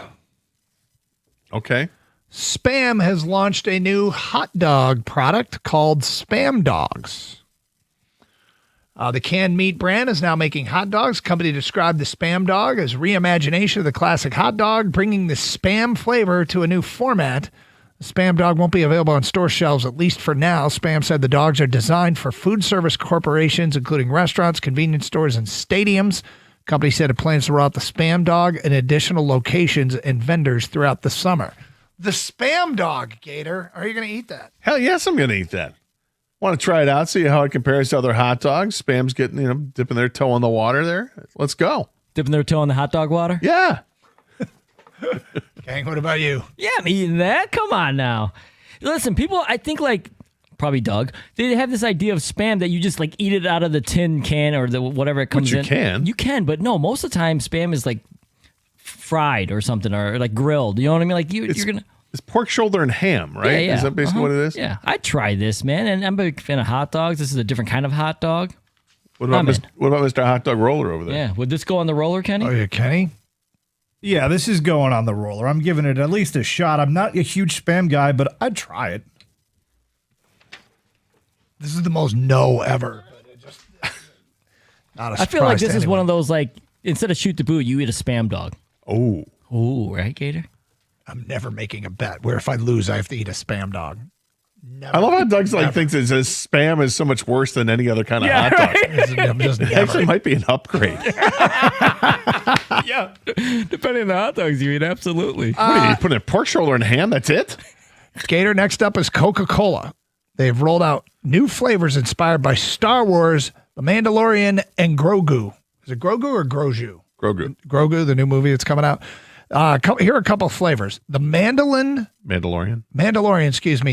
Beskar Brew, which features the creamy vanilla taste of Barks root beer with the addition of juicy grape for extra fruity, bold sips. The Mandalorian Beskar Brew. Are you going to eat that? I'd try it. I would. I'd try it. I like root beer. I like the vanilla flavor of a root beer. And, even mixed with juicy grape? Well, because here's the thing. Like, if you've ever had, root beer floats are fantastic, right? If you've had like a float but used some sort of orange soda, it's also kind of good. I'm curious to try a root beer float that's root beer flavored with the grape, because I do like grape flavoring. And I'm really excited for the float purposes, not really necessarily to drink. It's for the float. Drop a scoop of vanilla ice cream in. Root beer is one of those drinks. Like, hold on, was that? So that was a yes. Yeah, he That's said a yeah. yes. Yeah, he said yeah. Root beer is one of those drinks, Gator, that like you never have really often, but then when you do, you're like, oh, that's not bad. Yeah, right? You're like, oh, why don't I drink this more? And then you drink it again. You're like, I don't want that much of it. My mom gets A&W zero sugar all the time. Really? Yeah, it's surprising. I go over there and say, "Hey, can you grab this from out of the trunk of the car?" And I'm like, "Sure." I'm like, "Root beer, really?" Rita's going with root beer. I'm gonna try it because I do like the occasional root beer, especially in the summer. Like right now, you're getting me, Doug. Okay, I'm not going to try this, but I will tell you, root beer is a great flavor, and I would have it without the grape, just regular root beer. You're not even curious? Not really. The sugar-free A&W is exceptionally good. It really is good. All right, they got another one here from Coca-Cola. Okay. It's the Grogu Galactic Green. Grogu Galactic Green Lemonade that combines tangy lime and sweet pineapple for a festive galactic green beverage resembling its namesake, aka Baby Yoda. Gator, are you going to eat that? Yeah, I'm going to try this, and I'm going to sip it and hope it's really good. And then if it is, that the tequila is going right in there. I knew it. Yeah. I mean, come on. Lime and pineapple, to me, one of the best drinks that I can make over the summertime is you get yourself some limeade out of the bottle, pour that with some tequila over ice with a fresh lime, and that's all I have to do. Two ingredients, tequila and limeade, and it's amazing. Limeade and pineapple. Pineapple is my other favorite mixer with tequila. So the two of those together, yeah, game on. So how do you feel about Baby Yoda and tequila? Because that's the color this comes out to. The green's fine. Yeah, I'm down with green. It makes you feel like you're drinking something festive over the summer. Real bits of Baby Yoda. I am. I'm makes me smarter. All of a sudden, I can smarter. You are. Move the more tequila. Yes. Math. Yeah, all of a sudden I can do math. Dude, I'm a big fan of lemonade. So like whenever they have the different flavors, I usually say yes. So this is just a different flavor of lemonade. I'd try it. I'd try it too, and I think it sounds spectacular as a mixer. Yeah. Yep. Next up, Oreo has introduced something for the summer. It's declared springtime forever with its new exclusive Oreo ID release. Oreo's Forever Springtime boxes feature both cherry Sakura cookies and strawberry matcha cookies. The 12-count box includes 6 golden Oreos dunked in pink cherry Sakura flavored fudge and 6 golden Oreos coated in a green strawberry matcha flavored fudge. Gator, are you going to eat that? Yeah, I mean, it's Oreos. So I'm willing to try just about any flavor of Oreo. They're really good. We had those ones were dropped off a couple weeks ago. Firecracker. Those are delicious, by the way. By the end of it, I find because I would remove lots of the cream filling, and what was left was a little bit of the red, just the red against the golden Oreo. You dissected it and ate part of it. I did. Well, when you've got extras, that's what you try to do. I would absolutely try it. Deconstructed Oreo. Any kind of Oreo. I'll try so you're a yes. Can you? In. I am a. Yeah, it's an Oreo, and it looks very springy. I'm looking at this picture right now, Doug. It's not your typical looking Oreo, but I'd try it. Is that kale? I think the one dunked in the pink cherry Sakura flavored fudge sounds way better than the other one. So I would probably try that one and Probably not the matcha one. All right, next up, Dunkin' is releasing a 48-ounce cold beverage bucket nationwide. Participating Dunkin' locations on May 22nd, Memorial Day, have added a 48-ounce bucket that will receive that you will get either filled with a refresher or an iced coffee. The price is to be determined. Gator, can you see yourself getting a 48-ounce drink from Dunkin'? No. What? 48 ounces? Yep. Of iced coffee? Yep. Do you have to use the bucket right away, I'm assuming, because you're not going to be able to sprint to the bathroom quick enough. Or are you serious with this? Yeah, I'm dead serious. 48 ounces. 48 ounces. It's an actual bucket. But didn't you say refreshers too, Doug? Yep. You can get a refresher. And I don't know what a refresher is. It's like a fruit juice. Yeah, fruit drink. Summary. 48 ounces of it? Yes. I mean, if I'm going to a party, I guess, sure, great. But no, for my own purposes, absolutely not. Strong no. So it's not the content, it's the amount, like you're saying, Gator. I don't know. I don't want to share this drink, though. And it seems like it's supposed to be a shareable drink. It's a 48-ounce bucket. Where are you going to go to? Like, you were in travel sports, parent, Doug. Did you bring this to like a baseball game? I can't and imagine sit there? that being a thing. No. Crack open 4 beers and put it in this thing? Right? I mean, that's what you, I mean, then no, because the beer's going to get warm. Got to drink it fast. Is this a Stanley bucket? Yeah, I'm out. You're okay. That's 3. All 3 of us. None of us are going to get that. And finally, the Arizona Diamondbacks have offered. So go with your 48-ounce bucket. Offered a 128-ounce, 1-gallon souvenir nacho bucket at Chase Field. This oversized shareable portion is priced at $39.99, and you get to keep the bucket. The base is a massive serving of tortilla chips. The toppings include cheese, lettuce, jalapeno, and pico de gallo. The protein options choose from barbacoa beef, southwestern chili pork, carnitas, or vegetarian fajita. Gator, are you going to eat that? Not like, I mean, yeah. If you're with a group. When I'm in a group, it's nachos. I mean, this is more shareable than the drink. Yeah, right? this is definitely shareable. Everybody's got to dip their hand in a bucket. I said dip. I officially said dip their hand. Eventually. Otherwise, I want to be part of that bucket. That's all you, buddy. Well, you cut a hole in the bottom of it. I mean, what are you talking about here? Wow. A different kind of dip. DIP. What I meant to say. So you're Are you a yes? Are you a yes? No, I'm out. All right. After I just said that, I gotta be out. I can't be in. You're out. So I'm out because this is the reason why. We got to start normalizing nacho trays. The bucket, there's nothing on the bottom anymore. This is all on the top. This bucket, once you go through that first layer, you're left with just chips. You're left with just chips. Yeah. Let's normalize the tray, guys. Spread this thing out so each chip gets a little bit of love. That's the thing about nachos. Is it's very disappointing when you get to the bottom of a nacho and there's no love. Yeah. Some places know how to do it right. They layer. Yeah, and you got to take the time with it. It's not just let's throw a mess. You know load they're of not doing chips. that here. Right. Not up in here. Yeah, there's no chicken option either. But there was a vegetarian option. Yeah, vegetarian. If I'm getting nachos, let's get them with chicken.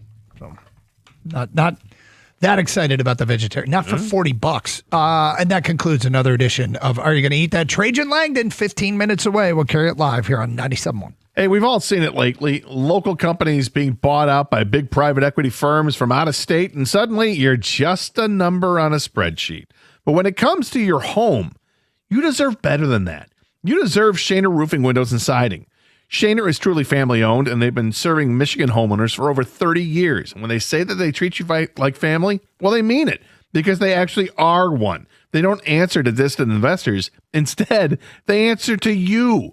And what I really like about them is their no-pressure promise. You're not going to get a high-stakes sales pitch. Instead, what you get is an honest assessment of what your roof, windows, or siding needs actually are.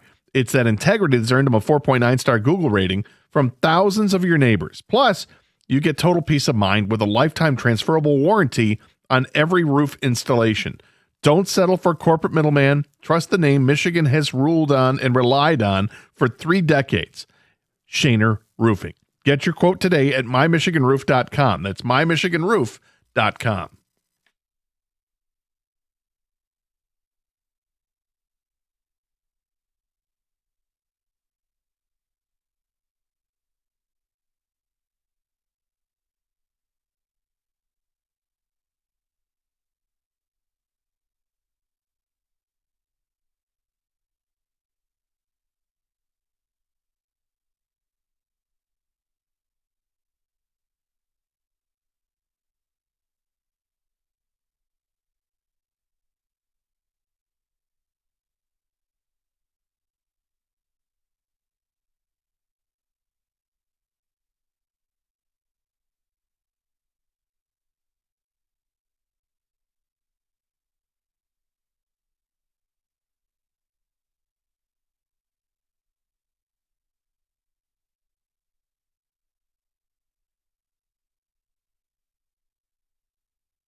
The car, Scott Anderson. Trajan Langdon coming up in 12 minutes here with the president of basketball operations for the Detroit Pistons has to say. In the meantime, Gator, today is National Roadie Day. As in people who travel around with bands type of thing, right? Yeah, load up the equipment, take it down after the show, pack everything up. What do you think of that? What do you think of that job? I think you have to love music to do it. You love the band that you're working for to go do that, and I think there's aspects of it that sound like it'd be amazing, and then other things are really tough. You're working crazy hours. It's a crazy lifestyle, being on the road all the time, and I imagine in some respects you're largely undervalued or underappreciated. If anybody's ever been a roadie for anybody, 248-539-9797. I'd love to hear what that's like. I think it sounds like one of those jobs that every guy says they'd like to do for about a week.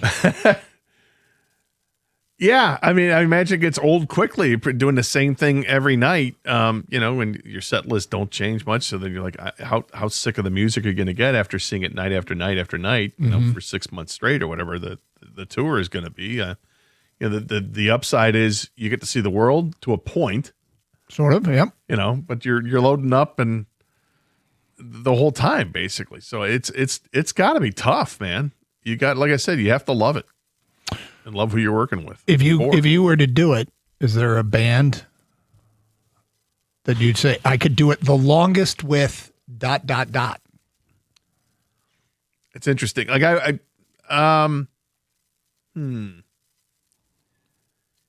it would because there's a lot that goes into it to weigh it, right? Like how big do you want the band to be? Are you loading in the stadiums and arenas, right? Or would you rather load up in places that hold 2,000 people or whatever. But it'd have to be I don't know. I would think like if I did it for the Eagles, I always love the Eagles. They have this huge library of songs that are great, but that'd be so tough because they're monster shows that they're putting on. Dude, the crew would have to be massive or the amount of work would be a lot. Yeah. Yeah, I'm not sure. I'm not sure what band it would be. I mean, the Eagles are the first one that come to mind. Do you want to get sick of the Eagles, though? Well, that's the thing. Yeah, or do you like? Are you like their shows are so well done because they're so well rehearsed and it's basically the same show all the time. So they've been doing it forever, and they sound amazing live. I saw them about a year and a half ago when they were at the LCA. They sounded amazing. But every night, that's the part that spoils it. Like you don't want it. You don't want it to ruin it. And it just might. Trajan Langdon coming up today at 1 o'clock. It's National Roadie Day, and we wondered if anybody out there was ever a roadie. By you? You want to be a roadie I for wouldn't want to Roger do Klein? it. No, I wouldn't. I don't think so. I don't want to ruin it. What about Counting Crows? The most boring band ever in the history of live music. When I was golfing last week, one of the guys in my foursome, they were playing music on the course. It was like, I at some point I said, hey, 1995 called. They want their music back. Right, sure. Yeah. Just 1995 Playlist, stuff. yep. Which is fine. I was just kind of joking, and Counting Crows came up, and this guy said, just so you know, I went and saw Counting Crows in the 90s, and then we ended up at a concert together as a part of a client trip, and Counting Crows were playing. I said, you're about to be bored out of your mind because they're bored out of their mind. And was I wrong? No, you weren't wrong. They were so boring as hell. They seem bored. But. So the guy brought up. He brought up. He goes, yeah, no, I like Counting Crows. I'm like, oh. I said, have you ever seen him live? And he starts laughing. He goes, yeah, they don't put on a real inspired show. It's the worst. He goes, but I he just starts laughing. He goes, but I love the music. I'm like, yeah, okay. Let's go to Dan on a cell. You're on 97.1. Hi, Dan. Good afternoon, gentlemen. So, yeah, I was a roadie for a band called Wayland out of Wayland, Michigan, back in 2010. And it is everything on what it is if it is not probably like a big national act. I mean, we were national, but it was, so basically my job was I drove the bus, set up the drums, and then during the show I was running the merch booth. After the show, the guys were gone, and I was left tearing down the drums and packing everything up from the merch booth. Then it was on to the next city. So I'm talking like It's Indiana to Nebraska, from Nebraska to Seattle, Seattle to Las Vegas. Oh. Like that's the nights that we're in it, and sometimes it was back to back. So it was all nighters, and the band crew was passed out in the back. Well, and a couple other guys sit there and driving. So it is a very unappreciated job, as you were asking. Did you like it? At the time, yes. I loved it. I wouldn't have traded it for anything because it is very interesting. And even though the guys in the band would get most of the ladies, some of us roadies did not. We didn't. We got to partake in a couple activities too as well. There you go. Thank you. Let's get another one in here. David, you're on 97.1. Hi, David. Hey, how's it going, guys? Okay. I'm a former musician and I'm a drummer as well. And my father plays in a group right now. They've been around since the 70s. So I've had an opportunity to perform with them. And my cousin was one of the roadies. But I guess the larger the group is, the less work it involves because they have what they call writers. And you take the writers all the information pertaining to what instruments, what equipment, what speakers, cords, patch cords, whatever, and they deliver it from city So to they city. provide it for you. So every city you go to, they'll have your rider there, and all the equipment comes to you. So they'll bring in semi-trailers worth of lights, trucks worth of equipment, and the roadie's job is to just set it up, and the people who bring it in will break it back down and load it back up. That's pretty So cool. what the smaller scale musicians is more work involved because you had to carry everything of your own from place to place. But when you get larger groups, the stuff is there when they get there. What was the large group you worked with? Well, my father is in a group that they're called Al Hudson One Way. My father's one of the original members. You can look them up on YouTube. They just performed at Tulsa, Oklahoma, Saturday night, and they've been around since the 70s. Okay. And my father's one of the original. They still play some of their music on the radio David, right now. Bottom line is, did you like being a roadie? Yes. Okay. Yes. All right, well, there you go. Hard work. A lot of hard work. That's a job, man. Weird hours, but it's not sitting behind a desk and it's not digging a ditch. So good. Better not miss a piece of equipment. Oh, that's Guess true. it gets blamed. All right, Trajan Langdon, the Piston president of basketball operations, speaks publicly next. We'll carry it live, and you'll hear that straight ahead here on Carson Anderson on 97.1.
Brought to you by National Benefit Plans of Shelby Township. In the NFL today, it is confirmed that U.S. Bank Stadium in Minneapolis will be the site of the 2028 NFL Draft. This was reported yesterday and confirmed today with a vote from the NFL owners. There's some updated drama in the NHL today. The Vegas Golden Knights and the league met this morning to discuss the penalties inflicted on Vegas for its behavior after Game 6 of the conference semis last week. John Tortorella did not speak to the media after the game despite a 5-1 win over the Ducks. The team also did not open its locker room to reporters. The NHL called these, quote, flagrant violations of media regulations and penalized the Knights with the loss of a 2026 second-round pick and fined Tortorella $100,000. The penalties remained in place after the two sides met today. In the NBA, the Eastern Conference Finals start tonight between the Cavs and Knicks. Is it possible for this one to end in a scoreless tie? Maybe a meteor lands on the Garden. Tip-off in that one is at 8 o'clock tonight. And the Tigers and Guardians are back this evening for Game 2 in their series. Parker Messick will throw for Cleveland tonight while Cater Montero goes for Detroit. Montero's coming off a loss last week where he gave up 2 homers and 4 runs in 4 2/3 innings to the Mets. Messick has a 2.35 ERA right now in his second major league season. Our pregame coverage here on 97.1 starts at 6:15. First pitch in that one is at 6:40 as the Tigers have lost 11 of their last 13 games. And Pistons GM Trajan Langdon will speak to the media in just a few moments live right here on 97.1. At the Carwell Health Sports Desk, I'm Brendan Shabath. For more, go to 97.1theticket or Odyssey.com.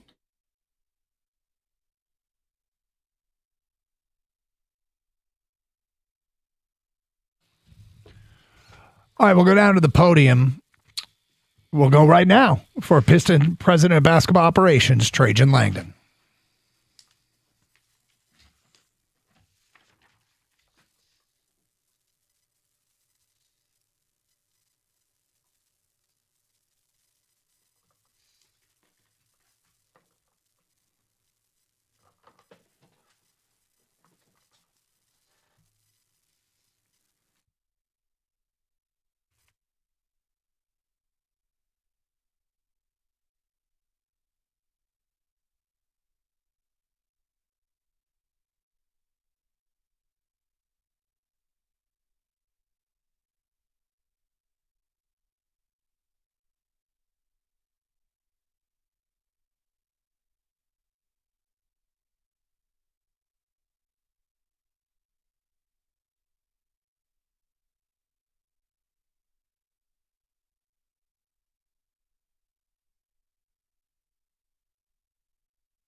And felt that they were getting the best out of each other and out of themselves day in and day out. And I think that's why we got better as a team from the beginning to the end of the season. So a lot of positives to take away, a lot of successes from this season. Obviously 2 All-Stars.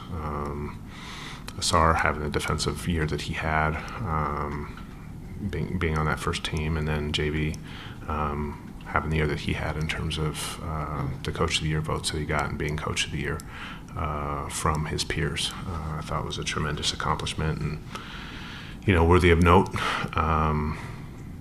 But obviously, tough end of the season, but successful season overall. I think our guys did a lot of good things and valuable lessons learned that these guys will. It stings. That last game will sting. It'll be painful for some time, but very rarely is there growth without pain. And I think our guys felt that last season and took a step this season. I think they're going to do the same thing with this summer. Evaluate where they are individually. We'll put plans together, and those guys will attack them this summer just like they did last summer, and we'll come back better. So I just want to thank our JB and his staff for their time, effort, the dedication. What they've done for this organization and for our team has been tremendous in terms of laying the groundwork of what we're about, creating an identity. All of our staffs throughout spend a lot of times away from their families, so I just want to thank them. And lastly, and most importantly, thank Mr. Tom Gores for his commitment and passion to this organization. So tremendous year, successful year, one that I'm incredibly proud of everybody in this organization, and one to build on. So. Trajan, thanks for doing this. Last time we talked to you in February, the topic was how big do you go after the trade deadline, and you noted that the team hadn't won a playoff game after this past playoff run to make it to the second round, and then obviously how they finished the regular season as well, as you noted. How has your view of the team updated as far as, I guess, its readiness and how much closer they are to achieving that ultimate goal of winning a championship?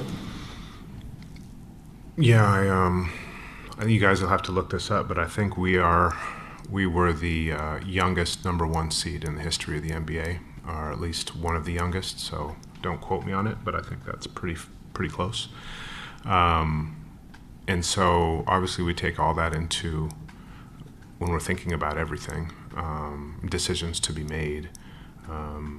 This team is now, I think we won 7 games in this postseason. And 2 years ago, the team won 14 in the regular season. So when you take all that into perspective, this team has come a long ways in 2 seasons. And, our job is to now evaluate our team, evaluate where we're at, and evaluate how we can get better.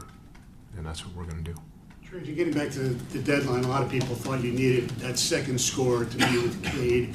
You opted to, in your words, stay on the margins. Do you think the organization might have been, for lack of better terms, seduced by regular season, how good you guys were? Because, as you know, regular season and playoff basketball are completely different things, as we saw this postseason. I think in the room we evaluate pretty objectively where we're at and where we think we're at and why we think we've been successful. I don't think there was a rock that was not overturned in terms of understanding where we're at and how we can move forward. We looked at different things. Different things weren't available. Some things were way too expensive for at that point, we felt. And we had a pretty good roster. We felt the move that we made helped us. Obviously, that player wasn't available for us in the postseason because of an injury, and I think that might have hurt us a little bit as well. It's not the only reason, but we went on a really good run. We won 7 games, and I think we were right there to win 8. Right, we were a couple minutes away from winning a game that would have had us playing tonight. So, there's a lot of successes, you can't take away from that, and you can nitpick at certain things, but I think there's 60 wins and losing in the second round. I think if any of us would have said that back in September, we would have been pretty satisfied with that. Trajan, when you take a look at how to continue building this roster, of course, one of the biggest topics that you have to address is Jalen Duren for this upcoming offseason. What can you share about how you're going to go about, evaluating not just the regular season but the playoff that he had, and what does the offseason look like from you in that standpoint?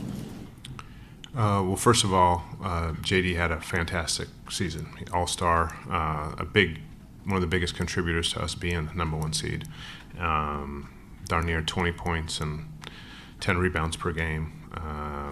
An incredible year, an incredible leap from last year to this year because of the work that he put in last summer and his focus. And I have no doubt that we'll help him put a plan together, and he'll attack it this summer just like he did last summer. And he'll come back a better player from his experience, not only during the regular season but also in the postseason, just like all of our guys will. So we look forward to coming together with his representation, getting a deal done, and for him continue to be a Piston. Trajan, what do you think happened to JD specifically in the postseason? What did you see? Why his game dropped off so much in the second season as opposed to the regular season? I think defenses took some things away from him, and I think that's the biggest thing. A lot of the things that we did during the regular season, defenses made sure that he didn't get easy baskets close to the rim. I think that was the biggest thing offensively, but he battled both in both series. I don't think it made him quit at all. He kept battling. He did a lot of things to help us win. I think if you were to ask him, was he the best version of himself, he would say, yeah, I didn't play the basketball that I would have liked to play. Sometimes that happens with young players in the league. But I think, like I said before, with all of our guys, we're going to learn from We're all going to learn from the positives and the negatives, takeaways, and we're all going to get better from that. But saying all that, he had a lot of success this season. He got a lot better from the previous season, a lot for him to be proud of and build upon. JD mentioned sticking with JD through his struggles in the playoffs, and that a big part of that is that you and Tom affording him the opportunity to look at this team in the postseason more holistically, what's best for the team overall. Why is it important that you guys give him that freedom to be able to make those decisions? Well, you mean JB? Yeah. Well, he's a head coach. I hire a coach for him to do the job. So once he's doing that job, we talk about things, and ultimately he's got to go out and make the decisions that he feels best for the success of the team at that given time. So. Sorry, one more on JD. As you guys ponder what he might be worth on his next contract, how heavily do you weigh what you saw in the playoffs versus what you saw in the regular season this year? Yeah, we'll talk about all that for sure. Trajan, amongst the things you learned about your team this season, do you feel going forward now from 14 to 40, 40 to 60 wins that there has to be some adjustments? Maybe everybody talks about getting that second score. That's more than just words. Is that something that you seriously have to look at now to take the next step? We'll do a deep dive into what we feel made us successful, and why we feel we came up a little bit short. A lot of people are looking at one game. I think if we would have won one game, you can't say, oh, we're going to play into just one game of success either. That's not always the answer either, right? So one game winning or one game losing, I don't think can define how you're going to move forward. So we'll take a holistic view of the roster. We're still super young. All of our guys are going to iterate better. They're going to all be better players next year than we were this year, just like we saw from last year to this season. So we'll take a deep dive. We'll figure out what we need to add, and we'll like I said, we'll step out. We'll look at 35,000 feet, and we won't look at us as a one seed. We'll look at us as how do we get better. Hey Trajan, are you your timeline moved up since you said you went from 1440 to 60, whatever? The timeline to where there'll be maybe a possibility of an all-in move rather than I'm going to incrementally make this a better team. We're going to evaluate that. We'll evaluate everything. We'll figure out what we feel is the right move for us at this time. I think it's a lot of options, but there's a lot of factors that go into making that move. Is it the player? Is it the time? The salary coming back? How many assets we have to give to get said player or players? There's a lot of things that come into the decisions that we're going to make and decisions we're going to need to make to get better. Trajan, you mentioned AT and the success he had this season. What's kind of the big picture plan for him to continue progressing? He was big time. I think he took a huge step last year. I think as the season went on, you saw how much he impacted the game on both ends of the floor. He put a lot of time into his offensive game last summer. I think he'll do the same this summer, and I think he'll come back with more confidence. But remember, kind of last year, it wasn't a full season for him, and so getting a full season under his belt, and now being able to work a full summer. He worked summer, but it wasn't like he's going to this year. We won't have as many restrictions on him this summer as he had last summer. And so he's going to be able to go out and do some serious work. And I know he's excited about that, but you're not going to have to worry about Asar Thompson putting in work and competing. That's one thing about him is he competes at a high level. He's team first. He's going to put in the work, and he's going to listen to the best way that he needs to put in the work. So we're excited about our future with him. Trajan, you guys during the regular season won at about a 70% clip, but technically in the postseason won at a 50% clip. Those two different seasons, how do you balance one against the other and recognize might have to diminish one of them to enhance the postseason record? It's a tough way of putting it, right? You can always say, well, why did you come in first? Maybe you should have come in third, and it would have been a better matchup. Our guys don't think like that. Our guys are competitive. They're going to come out and try to win every game. That's the way they're going to continue. That's why it's a special group. It's a special set of individuals because they're all have the same mindset. JB leads that. Again, we try to be better in every month that we were in the month before. And we're going to continue to iterate likewise. So my hope is that all 15 guys or all the guys that come back are better. Maybe it doesn't mean we win 60 games, but we become a better team. I think I said last year, like, if we come back and we're the 6th seed next year, but we have a chance to put ourselves in position to win the first round and play in the second round, then we'd be extremely happy. We did a lot more than that. We put ourselves in a position to not only be in the second round, but one game away from being in the third in the Eastern Conference Finals. So that's obviously the goal of these guys. They wanted to win 8 games and be playing tomorrow. And so that's what's going to be on their mind all summer. Obviously, that's what's going to be on our minds. More from Piston President of Basketball Operations, Trajan Langdon, next here on 97.1.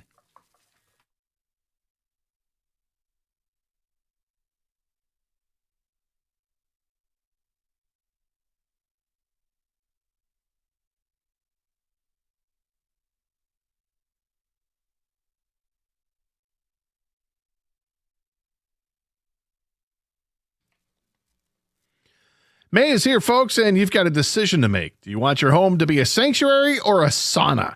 And before the first real heat wave hits, make sure that your home is ready to keep you cool. Don't be the person waiting a week for a repair during the July rush.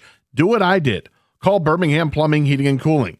Whether it's a precision AC tune-up to keep your energy bills low or getting that pool boiler firing so the kids can finally jump in, these guys are the local pros. From keeping your basement dry to keeping your living room crisp, they've got you covered. Visit them online at birminghamplumbingco.com. That's birminghamplumbingco.com. Birmingham Plumbing, Heating, and Cooling, your Metro Detroit boiler experts.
We go back to the podium, more with Piston President of Basketball Operations, Trajan Langdon. Feeling you can have on the floor, the better. I think you see these teams that are successful have a lot of people that can, whether it's initiate bringing the ball up or actually execute in the half court in terms of getting paint touches and making decisions. I think the more guys like that you have, the more difficult it is to guard. So we'll look at some of those things, and I think just spreading the floor and shooting, I think helps. I think everybody knew that was something that we were going to, that we might struggle with a little bit. And so I think addressing some of those things could help. But again, those things are hard to find, and they're expensive sometimes, and sometimes other teams don't want to part ways with it. Just a quick follow-up. Assume you watched last night. Does that change in any way how you think about the future? What, a 7'6" alien and going to find him that can drop 40 and 20? No, that doesn't change anything. I just remember when Durant went to Golden State, there were some executives that talked about how they rethought a little bit about what the next few years are going to look like. And, I don't know. Not for me. I mean, it's put together the best team that we feel we can compete at the highest level. You never know what's going to happen, and just do the best that we can, putting together that roster, developing it, becoming the best team that we can, let the chips fall where they may. The step that Dennis Jenkins took this season, how does that did that shift your outlook at all, and how much he can impact this franchise moving forward? Yeah, I mean, at this time last year, he barely played any basketball. So if he takes a similar leap in the summer that he took last year, who knows how he'll impact us. But I think we saw his growth over the summer.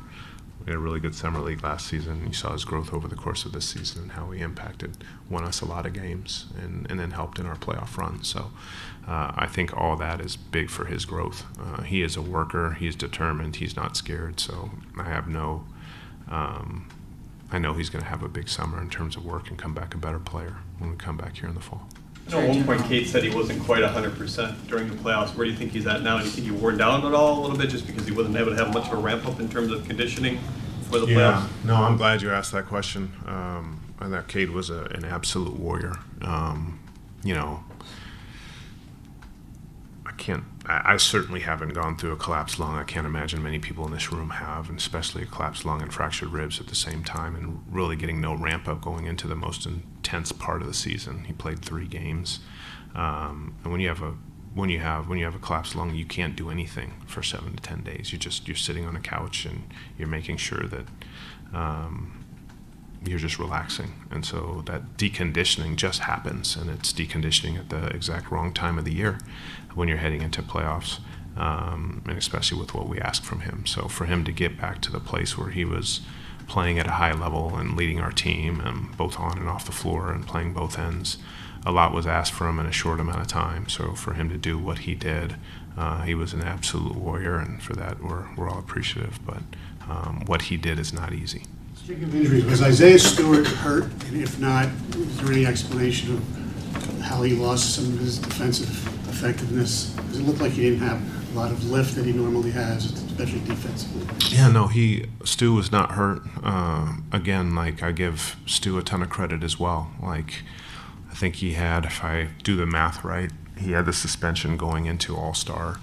Didn't play for 7 or 8 games, came back, played for 4 or 5, and then he had the injury to his calf, which kind of set him out for a few weeks, and then again with the calf injury as well, you got to be very cautious with it, and so you almost have to shut him down as well. So I think there's some slight deconditioning at the wrong time of the year, and he only had 2-3 games to get back ready for the most intense basketball of the season. And so I don't think he was at the height of his conditioning, but he came in and gave us what he could at that time as well, but he was healthy. Two-part question. One, from your point of view, how beneficial has Tobias Harris been for this organization over the last 2 seasons? And 2, what can you share about how you guys will go about bringing him back, decide whether or not to bring him back? Yeah, Tobias has been great. I thought he was hot. He played some of his best basketball with us in these postseason games. But his approach, his professionalism has been huge in terms of us establishing the environment that we have in the past 2 years. There's not a day he doesn't come to work. There's not a day that he doesn't do extra work, pre-practice, post-practice, everything. He's obviously in the community, one of the finalists for the community award for the league. We're very proud of what he does for us, for this organization, for this city, and he's very proud of it as well. And it's hard to put in words what he has done for this organization and for our young players. They call him Unc for a reason. He comes in, he leads in a variety of ways that nobody will ever see or ever feel, but our guys do, and we do as an organization every day. So, we appreciate everything he's brought, and we hope that we can bring him back. He's somebody that we want to keep in a Pistons uniform. In terms of potential trades, are there a high amount of people you consider untouchable? Are you able to share who those might be? Look, we'll look at everything, but I mean, you guys can do the math. Trajan, once the steam wears off for the season, when you look at the 30,000 foot of the franchise, and draft capital you have, financial assets you have, the youth of the roster, all that. As a GM, does that excite you going into an offseason and have all those tools at your disposal? Yeah, I think yes. We still have some optionality. I think if you see obviously JD and AT will be expensive. And once that happens, the optionality decreases. But right now, there's we have some things that we can look at, and we'll look at everything. And we'll try to determine what things we can execute on that make us better and what things we can't, or what things are the best path to go down, not only for next year, but also building forward. Those are the things we have to look at too. This isn't a one-year thing. Thing that I've always said is sustainability in terms of our being competitive. And so we have to keep that in mind as well, and not just say, okay, we're going to just do this next year just because of what happened. No, it also impacts our future planning. And so we're going to be very mindful of that. Trajan, what do you think is the biggest thing you learned about your team through the playoffs, beyond the postseason, beyond the regular season, but through the playoffs? Was there something that you had to see that you saw one way or the other? Pretty resilient group, I'll tell you that. That's the biggest thing I saw. These guys stayed together in a time when their backs up against the wall. Everybody thought it was over, and we're down 3-1, and we're down 24 in the second quarter in Orlando. I'm sorry, in the second half. That's the biggest thing I learned, and we've been resilient all year. We're young, like I said. It's the youngest one seed, and the emotional sway of series of games. If you haven't been through it as a player or as a group, is difficult to understand. And definitely, if you haven't been through it as an athlete, you can't understand how emotions can impact the fatigue factor of preparation for games. And the older you are, the more you understand, and the more you can prepare for it. And when you feel it, you know how to respond to it. And our guys probably experienced a lot of new things in 2 7-game series that they never had before, individually and as a unit. And I know they'll learn from it, and we'll all grow and come back better. Hey, Trajan, do you believe your team currently, you keep saying how young it is, can they be championship caliber with the core you have right now, or do you need to make a so-called big move? Can you be championship caliber without a major addition? Man, I wish I was clairvoyant.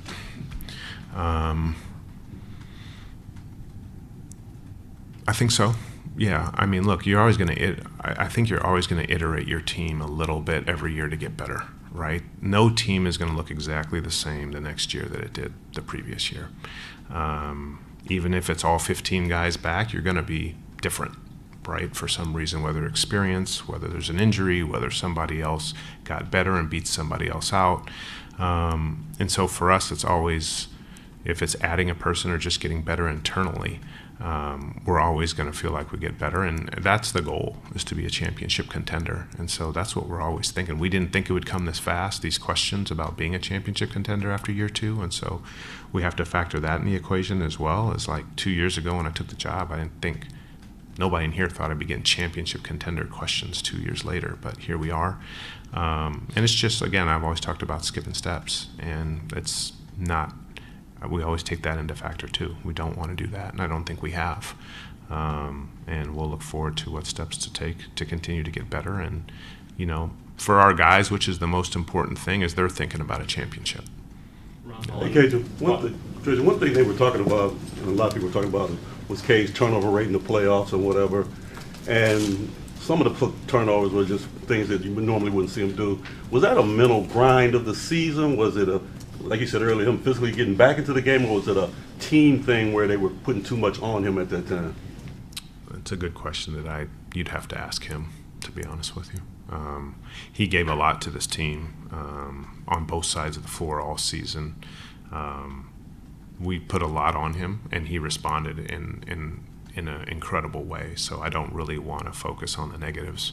What he did for this team, organization, franchise, city was incredible this season. So some of the mistakes he made, did they impact us? Yes, but we're not in that position if he hadn't done what he did. How would you sort of assess Ron Holland's season, and I guess what's the next step for him look like to have a bigger role? Yeah, I thought Ron took a step. You guys got to remember he's still 20 years old.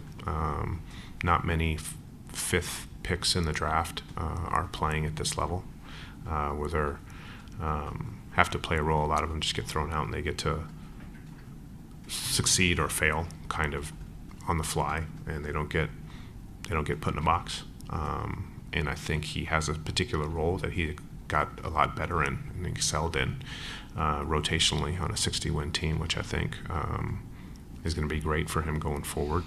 Do I think he was disappointed that they lost his rotational spot in the playoffs, and I just think it will put fire under his belly to work. He is a worker. He is a high-level competitor, high-level person. So I see him being better and really competing and making sure that this doesn't happen again. There it is, Trajan Langdon from the podium, the president of basketball operations with the Pistons. There's more to get to and to discuss, and we will interpret what we've heard so far. And Scott, it's definitely a different message than a year ago. We'll get to your phone calls and feedback on that next here on Carson Anderson on 97.1.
Okay, you heard the bulk of what Trajan Langdon had to say, the president of basketball operations. I think it's important to read this quote. 1 year ago, similar news conference, Trajan Langdon said the following: "We're not going to be super aggressive this summer, I don't think. It's just developing from within and hoping to keep a couple of vet pieces that we had on the roster this past year. If we can add around the margins to get better, we will." That was 1 year ago. This year, when asked about maybe going to get that second score, evaluating what they have, one of the questions was, will you evaluate what you have objectively? Will you evaluate what you have and make changes? So we are pretty objective when it comes to that. No rock gets overturned. Some things were way too expensive at the trade deadline. On the second score, we'll do the deep dive into what makes us successful. We'll take a holistic view. We'll step out and look from 35,000 feet. When asked about an all-in move, he definitely did not say no. He did mention later that spreading the floor and shooting helps. It's hard to find and expensive. But these were definitely, it was a different tone. Now, he didn't lock in anything, but that was definitely a different tone to what he said a year ago, where he had said out loud, we're not going to be super aggressive.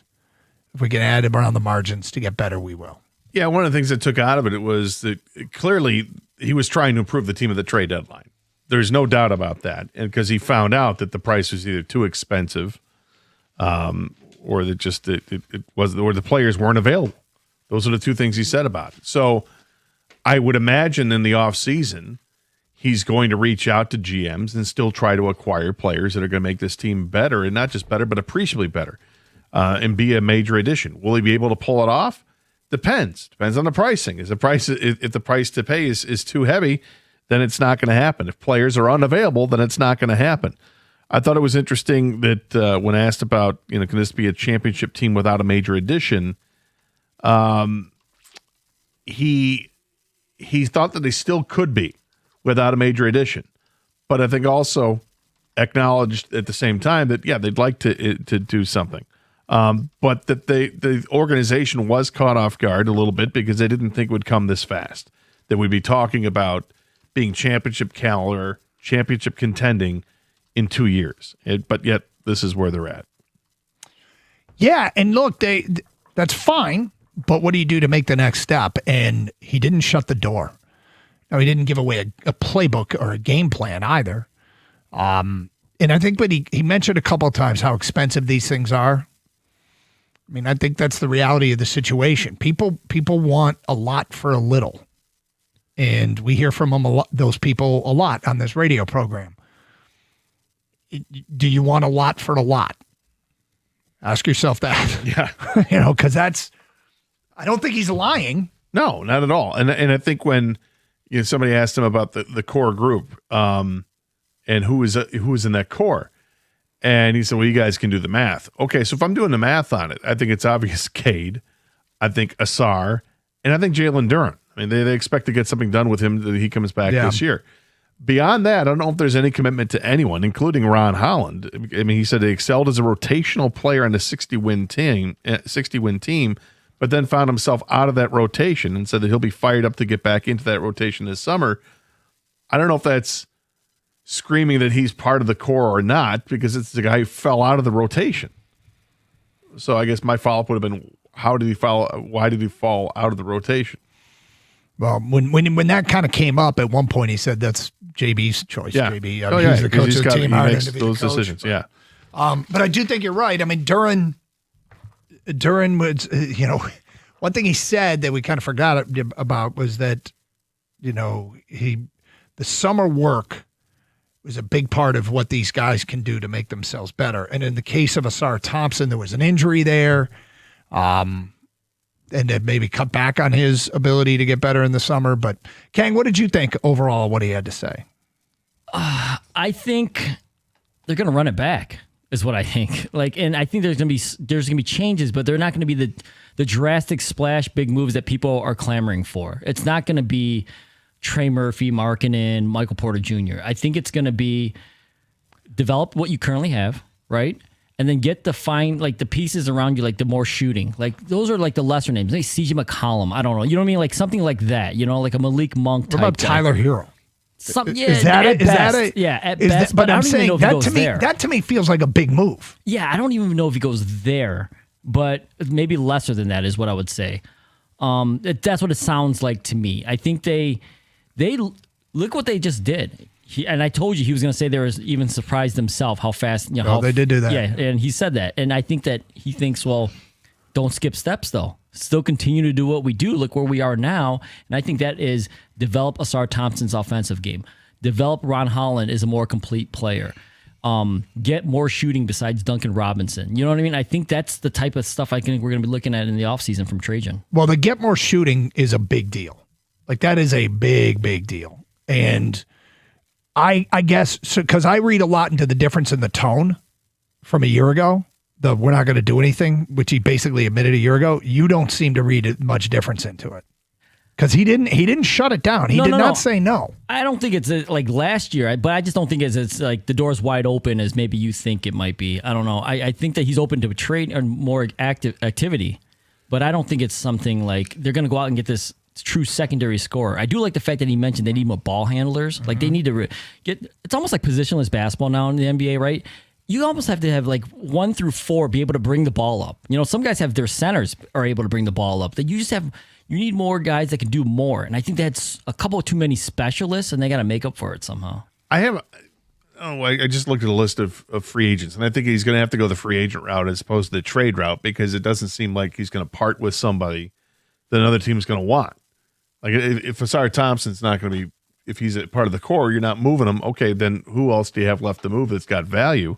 I think it's going to be the free agent route. And the guy I'm looking at in free agency who looks like he could fit the bill, help bring the ball up the court, can shoot from the outside, shot 40% from three-point range. Colin Sexton, who's just 27 years old. He's going to be an unrestricted free agent. That seems to me like a player that might fit that bill. And if they're going to add players to this team, I think it's going to happen through free agency. I think that would be a pretty big move too. I'm realizing there's probably a big disconnect of what people think a big move is. Yeah, I think that's what it is for Herter me. is a move on the margins. I think Sexton, that would be a big move. I think Tyler Hero would be a big move. I think CJ McCollum would be a big move. I think those moves would help this team a lot. But if you don't define those as a big move, then I guess that's what is the definition of a big move?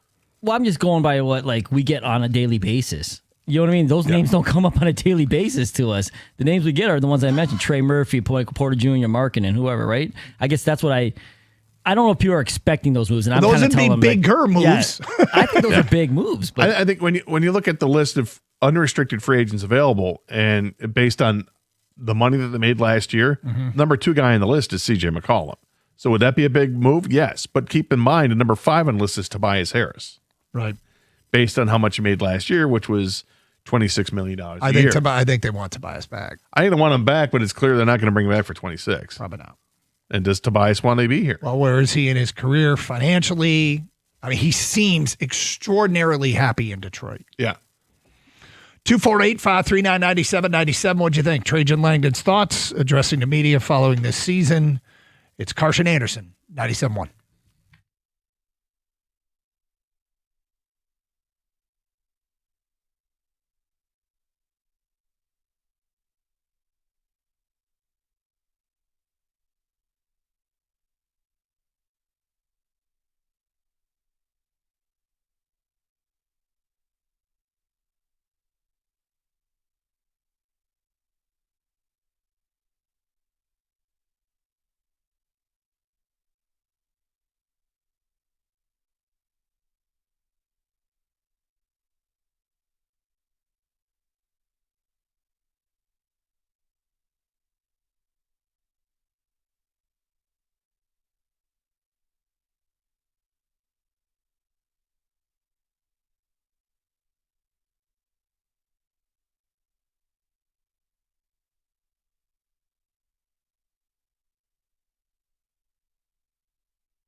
From an unnamed texter. Man, his interviews sound a lot like Holmes and Harris, which is not good. If he sticks with his core guys or our guys' nonsense, well, we clearly see it doesn't work by seeing the Tigers and Lions going backwards and back to last place teams again. Well, if you think baseball or football has anything to do with basketball, I don't know what to tell you. And if you think Brad Holmes has been a bad GM and that sounding like Brad Holmes is a bad thing, I'm sorry, but I don't know what to tell you. If Brad Holmes got fired, Brad Holmes would be snatched up so quickly. Yeah. And Harris, the book is still out. But Harris has done some decent things. The book is still out. Yeah. But I mean, with the Lions, do you think it's a 1 year issue, or is this what we're going to expect to see from the Lions for the next couple of years? They're not a playoff team. I've always hated this argument. I've hated this, but this is where I feel the urge to say the following. It's too bad this guy isn't running the team. Right.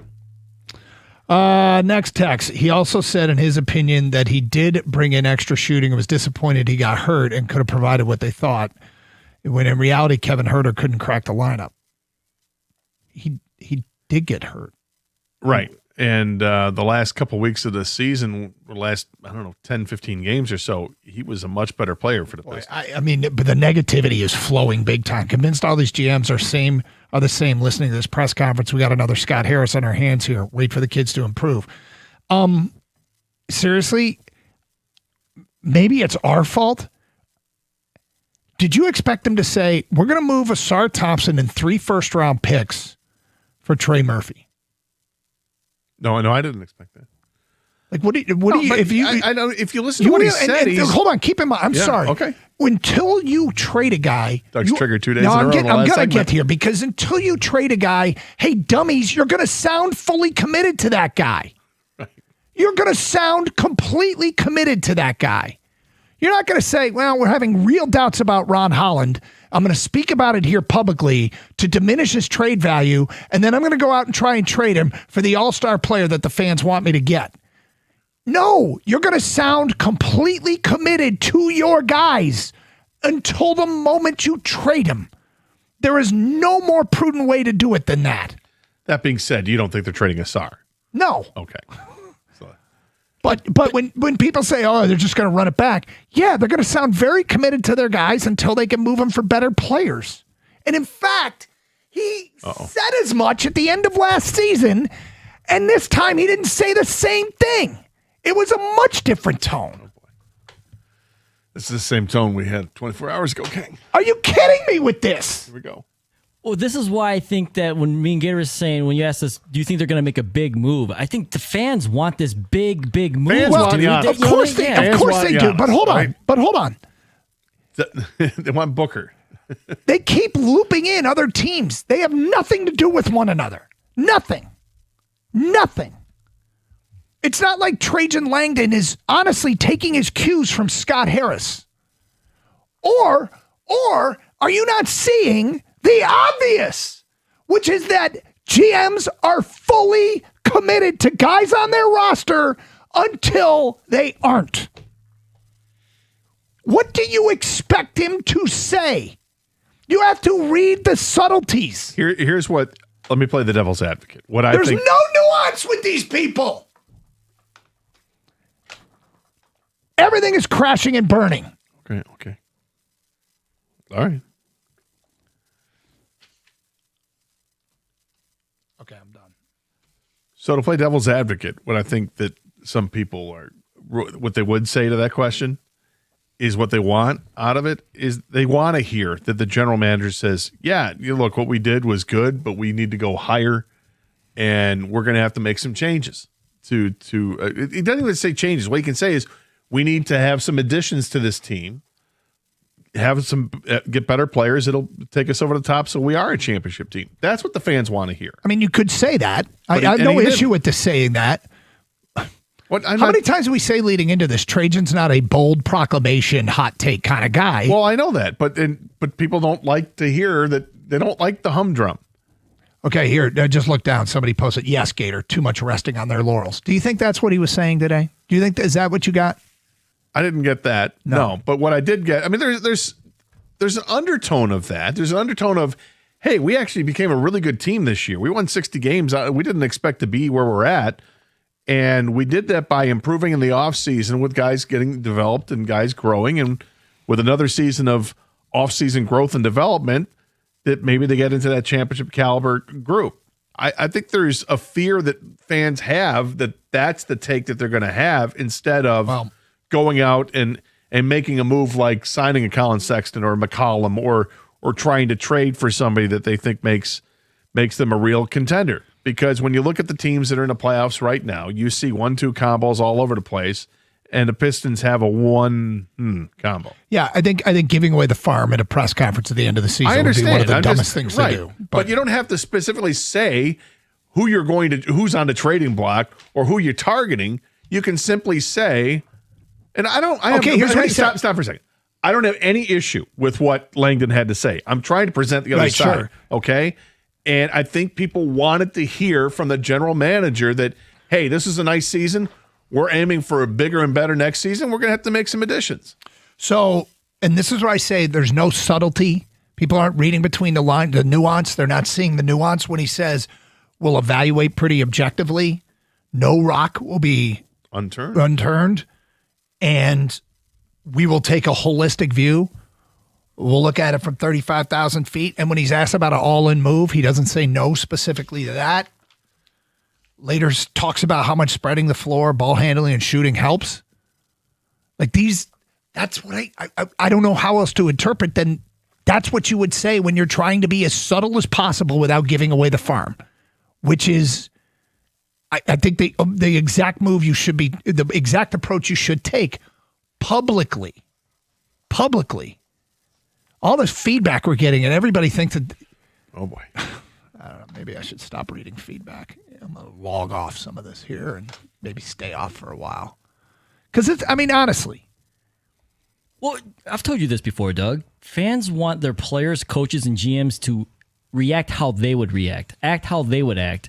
And they want aggressive tone from Trajan Langdon. And that just wasn't the case today. And that's fine because that's not who he is. No, but it was more aggressive than last year. Slightly, yeah. Yes, I'll say yes. If that's a yes or no question, I'll say yes. But it's not like he went out there and said, like Gator said, we need to get Cade Cunningham some help. We're going to go out there and find him a true number 2. He didn't say that, and that's what people want from these things, okay? Do you think he should have said that? No, but he also did answer a question where they said, do you think you can win with this core? And he said yes. And I don't blame him for saying funny. yes. He also said, that was the long pause. I wish I was clairvoyant. Yes, right. But he had to say yes because what else is he going to say? But that triggers people too, by the way. Saying you well, next time he should say no. And no, I don't think we're good enough. And I don't know. The inability 2 days in a row, man. to notice the differences and the subtleties in what he is saying is mind-blowing to me. Now, where it may actually turn into is the difference between what is a big move and what is not. And people are going to, when they make a move, there'll be plenty of people that say it's not big enough. But here's Rico. Nope. I'm just going to stand over here to the side. Doug, very passionate. Well, I think we're reaching the level of absurdity in what people are expecting a general manager to say publicly. You know, I think people want the general manager to come in there, flip over a table or a desk and get angry and say, you know what, I feel your pain. I'm just as angry and frustrated as you are. That's what fans want to see. It makes you feel better that they see what I see. I don't need to win a championship. What they hear is, I'm not even considering winning a championship. I don't want to win a championship. I just want to be good. You know, here's something he could have said. Hey, guys, was watching the game last night. We need to get to that level. I think that would have satisfied a lot of people because that would have said, okay, realize we're a good team. We're not at Spurs Thunder level. Well, he also said that it's hard to find an alien who's 7'6" that's going to drop 40 and 20. Yep. I mean, that's why the Spurs are where they're at. They've got him. Understand. And that falls into your lap. You know, Cade was the number 1 overall pick. He's great, but I mean, Wemby is a different kind of breed. All right, but I'm just saying, looking at OKC and San Antonio, this team's a long way away. Yeah, I mean they've got some pieces, but here's the deal: is that you hope that you can add the right guy. Well, Get out of the East first. Let's start there. Have a great show. Thanks for listening. Thanks, to many of you. Stay safe. Treat each other with respect. For the other ones, to hell with I'll you. talk to you sometime next month. 97.1.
Happy to be with you on a Tuesday. Not sure what crawled in Doug's kale, but we're here ready to rock. That was quite something, wasn't it? It was, Michael. I think he was a little upset at his listeners of his show. Okay.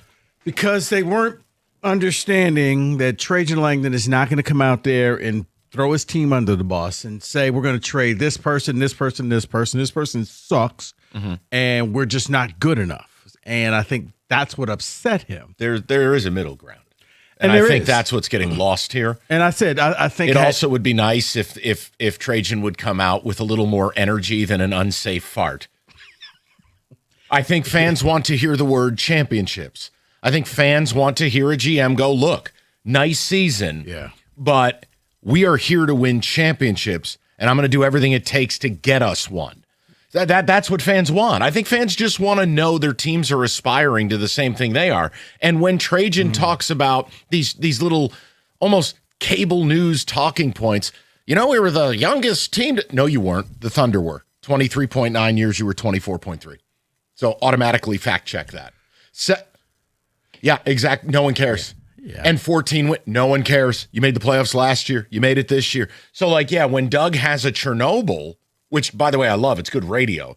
But it's also, fans here are tired. They haven't won a title in basketball in going on, 23 years. Football is #never. Hockey now, the Wings have the longest playoff drought in the town. And baseball, currently, the Tigers have a bottom 4 record and a GM who sounded a lot like this GM and loved his core. And Rutrow, here we are. So, I will always side with fans. I'm never caping up for a GM in this town. Won't happen. I think fans want to hear, they want to feel and believe that you care. Not you, Michael, but they want to feel and believe that the team and the general manager cares the way that they care. They want to know that, hey, my hard-earned money is not being wasted. I'm going to renew my season tickets, but I want to know that you're trying to bring me a championship that I can sit there and root for. That right there. Don't talk to me about sustainability or being good long-term. Or I also loved his reset of we're young, we're young, we're young. He basically should have just said, and we're magically delicious. That everyone is just going to magically get better. I just Lucky Charm. So Michael, I'm glad you picked up on that. That leprechaun probably going to pay two guard for them.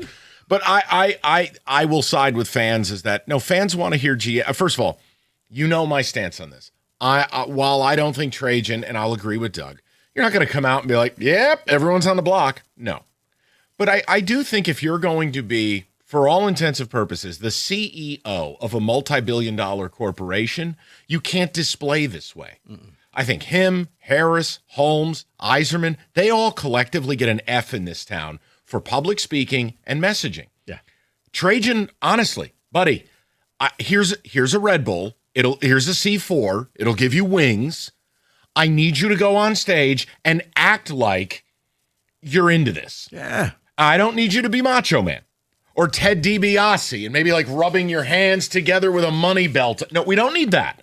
But can you go out and say the word, we are here to win championships. We are going to do what it takes.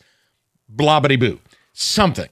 Why? I don't understand why it's so hard for everybody, the people in the know, the ones who make the decisions, to say championship. I don't understand across the sports, Mike, why it's so hard to say that.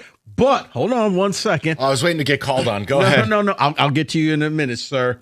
But when I look at Trajan, I think the worst thing that happened for this press conference that he had was it came after last night's basketball game where you saw there it is, championship basketball being played. Either team, pick one. You don't have Wemby. Doesn't matter. I can look at OKC. They don't have Wemby. His answer to that drove me crazy. No one is saying, find a 7-4 unicorn. We're saying you're not within 20 points of either of those teams. No. That was a level of basketball that this roster doesn't attain in their sensual dreams. It's okay to just say, we got a long way to go.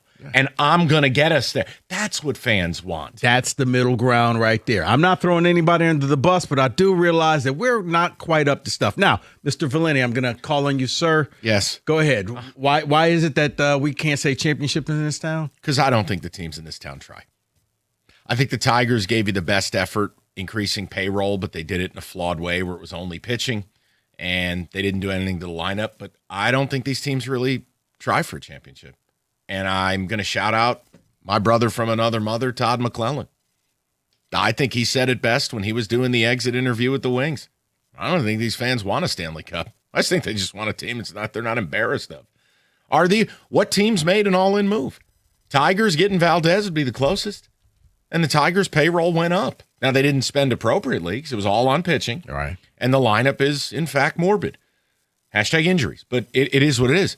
Have the Lions done anything to make you feel like they're all in to win a Super Bowl? No. Have the Red Wings? Let me help you. No and no. And then the Pistons, look, they punted last offseason. They punted the trade deadline. And while I don't expect Trajan to be like, yee-haw, and have his assless trade chaps on and run around like Buddy the Cowboy, like, no. But I didn't walk away listening to this. That they're going to trade a Sir Thompson, or that they're going to even think about moving Duren, or that this is the guy that will pull an all-in Larry Markkinen type move. I didn't walk away feeling that. I think there's a middle ground that exists, and one that I never get in this town. I'm with you. No, it's a straw man to suggest Langdon should go out there oiled up like Rambo with a bullet chain on and say everybody's for sale. Right. No one is asking that. The middle ground is, I will die to win a championship. I know what we're here to do. Mm-hmm. I know what Mr. Gores wants. I know what I want. And I'm going to do whatever it takes. And when you're asked the follow-up, your answer is whatever it takes. Mm-hmm. Fans just, to your... You mean the answer isn't... Yeah, I understood your question. Oh, that was tough. That wasn't good. But I to your point, fans just want to feel bought in. They want to feel that... But again... Man, you're raising ticket prices every year on these fans, and yet you come out there and say, give us time, marginal moves, we're going to get there, we kind of like our guys, but you don't cut them a break. So, yeah, fans they want to believe that I'm going to see a title. And if you because if you say a championship, Mike, it's not good for job security because now we can hold you to that. Hey. I'll offer the same $5,000 from Greater Life Church that we offered to Dirks to pass a lie detector test. Go ahead. I'll offer it to Trajan. When he was asked the question about your current roster, I know he had to answer it that way. There is no world he believes this roster is championship good. No. You just, please. Not after watching last night. I'd rather him just say, I love our guys, but we're not there yet. Because guess what? Your players watched those games last night. They know they're not there yet. I was like, thoroughly entertained, and then you look at this Pistons team, and okay, what would they have done had they played either one of those teams in the NBA Finals? Yes, it would have looked like OKC versus the Lakers, where it could have been a 3-game sweep, and they would have said, "Hey, do you really need us to play the 4th game, or do you just want your pride and your dignity?" You're nailing it. No, it would have been a slaughterhouse. They would have taken a bolt to the skull. But that's my point. It's like I think it's good to see how Game 7 went, and then you watch last night, and there's no way that front office can have meetings this summer and operate in the margins. Because if they do, they're telling you they're not serious.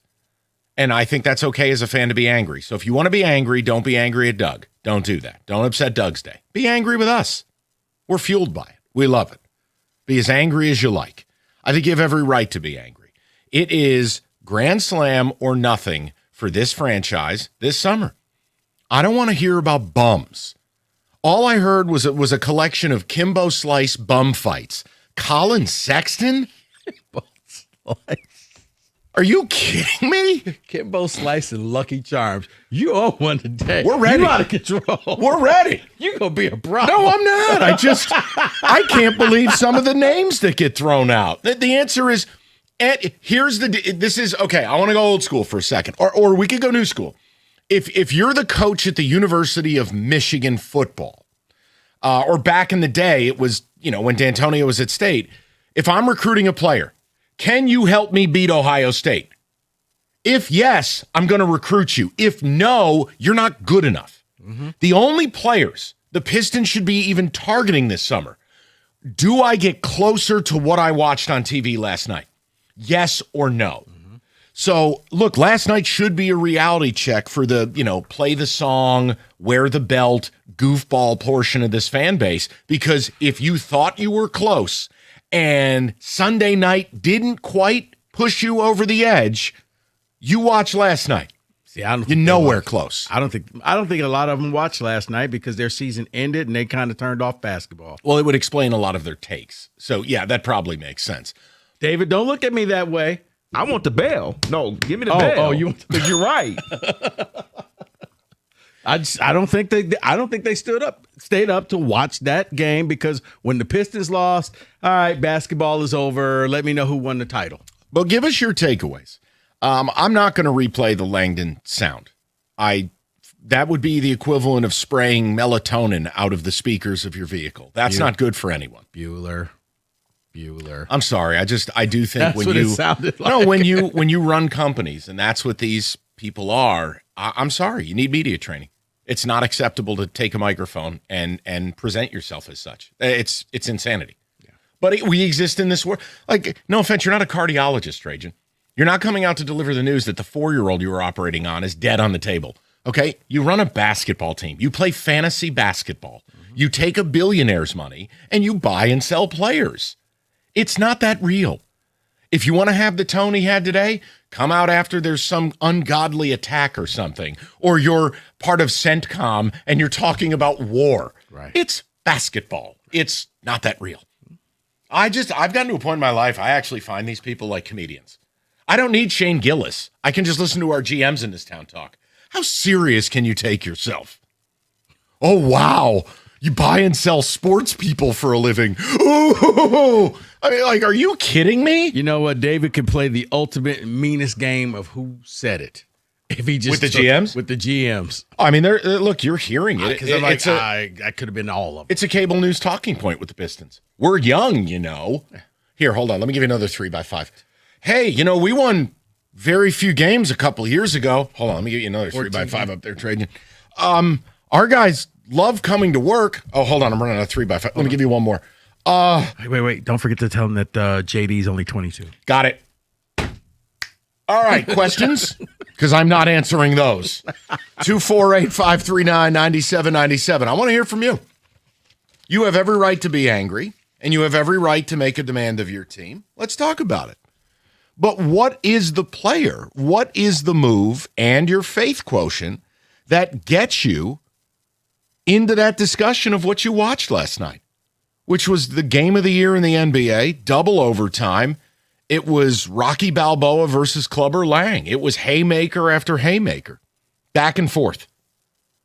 And that's the level. And those teams are going to be around the next 5 to 7 years. So your job is to get there. What are you going to do? And I don't for a second believe, Trajan believes, it's keeping this thing together. But if he's not going to move Asor and he's not going to move Duren, I got some problems for you, because you ain't got nothing else anybody wants. And then you get into the Colin Sexton pile. I'd rather just skip dinner. 248-539-9797. Here's Rico.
Well, I tell you, the Tigers are living a blessed life, by the way.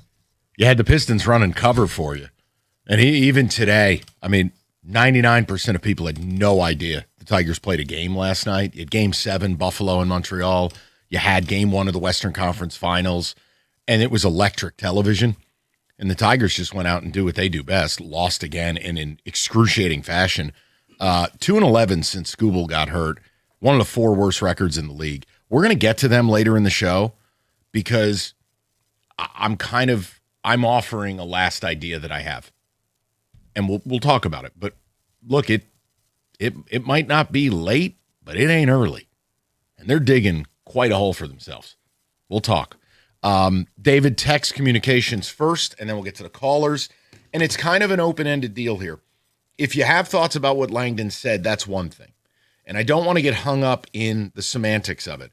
It's, do you have a confidence level that this guy is going to be the Detroit GM to break the mold? Because if you watched San Antonio and OKC and you're remotely competent as a human being, you know you're not even at that dinner table. How do we get to that dinner table? What are the players we have to acquire? How do we do it? No, I don't have a great amount of confidence. Want to be wrong, hope I'm wrong.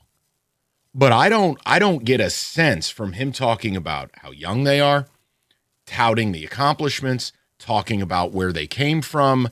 Those are not things that have anything to do with the championship window.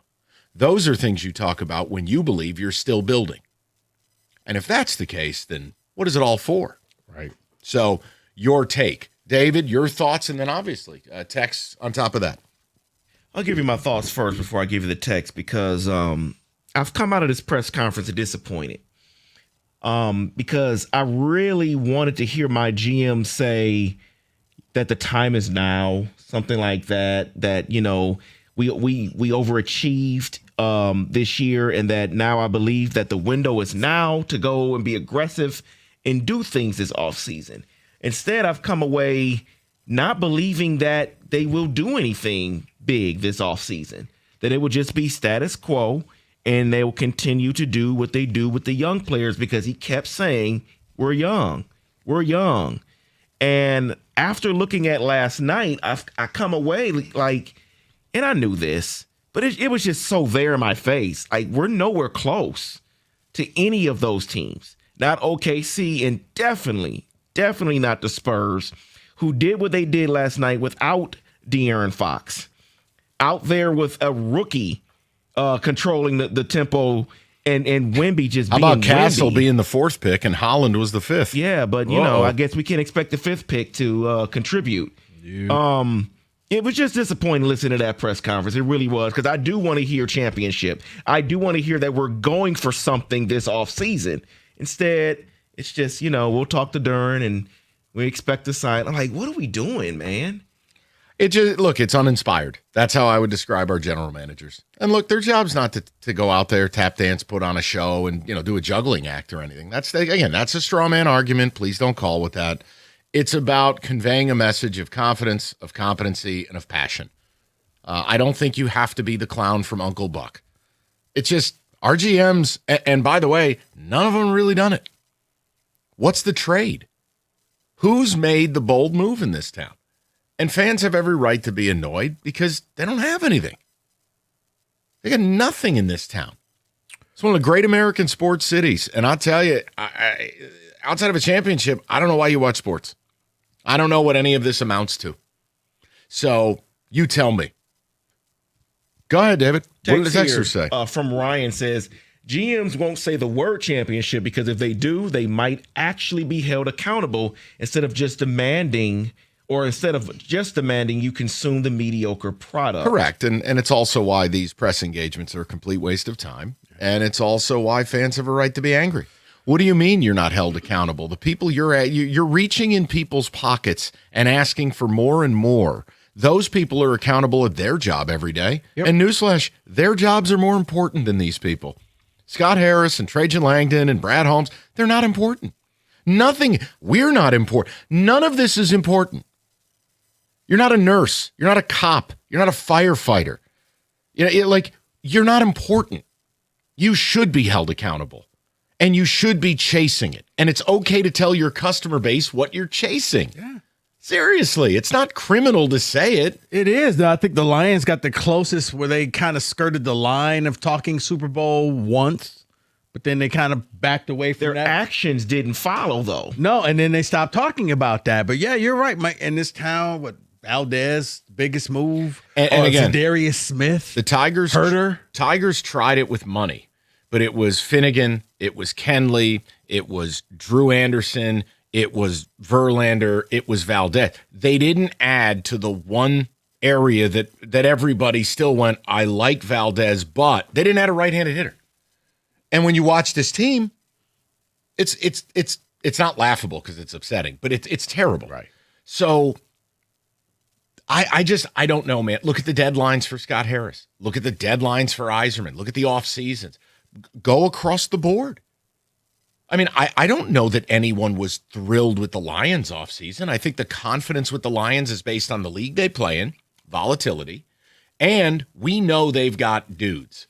They have star power that, of course, I think their floor is very high. Well, I think for the Lions, it was, your first two picks were offensive line, defensive line. What everybody's been saying, we need that.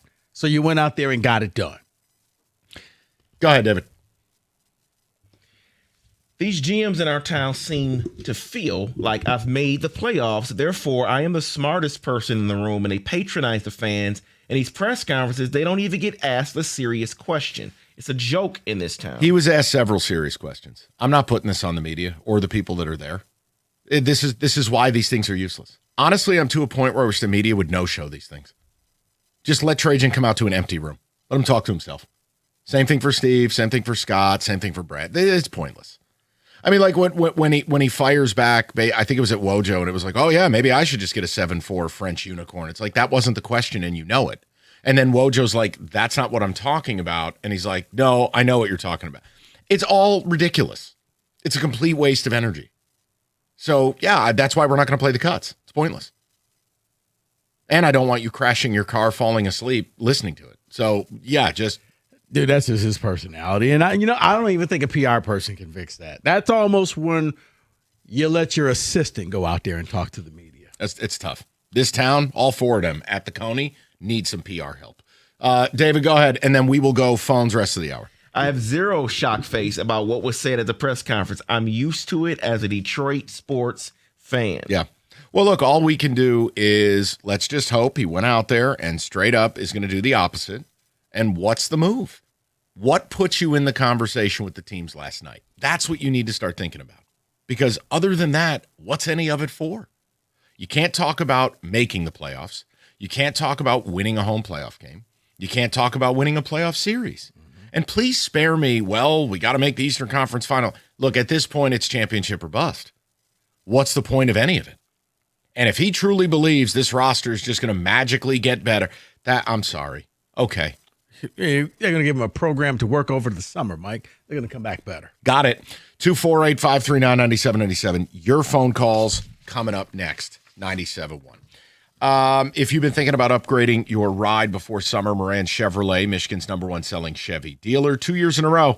They make car buying simple, great prices on inventory that's actually available. And right now, GM employees and immediate family members lease a 26 Silverado for $179 a month. Perfect for hauling gear. Maybe you're heading up north to your cabin like Kenny. Bottom line, they've got everything at great pricing. They offer the free loaner as well. Certified service, MoranExpress.com. You can shop anytime or just stop by on Gratiot, north of 15 Mile in Clinton Township. It's Moran Chevrolet, where you always get the best price, period. Chevrolet, together, let's drive.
Straight to the people.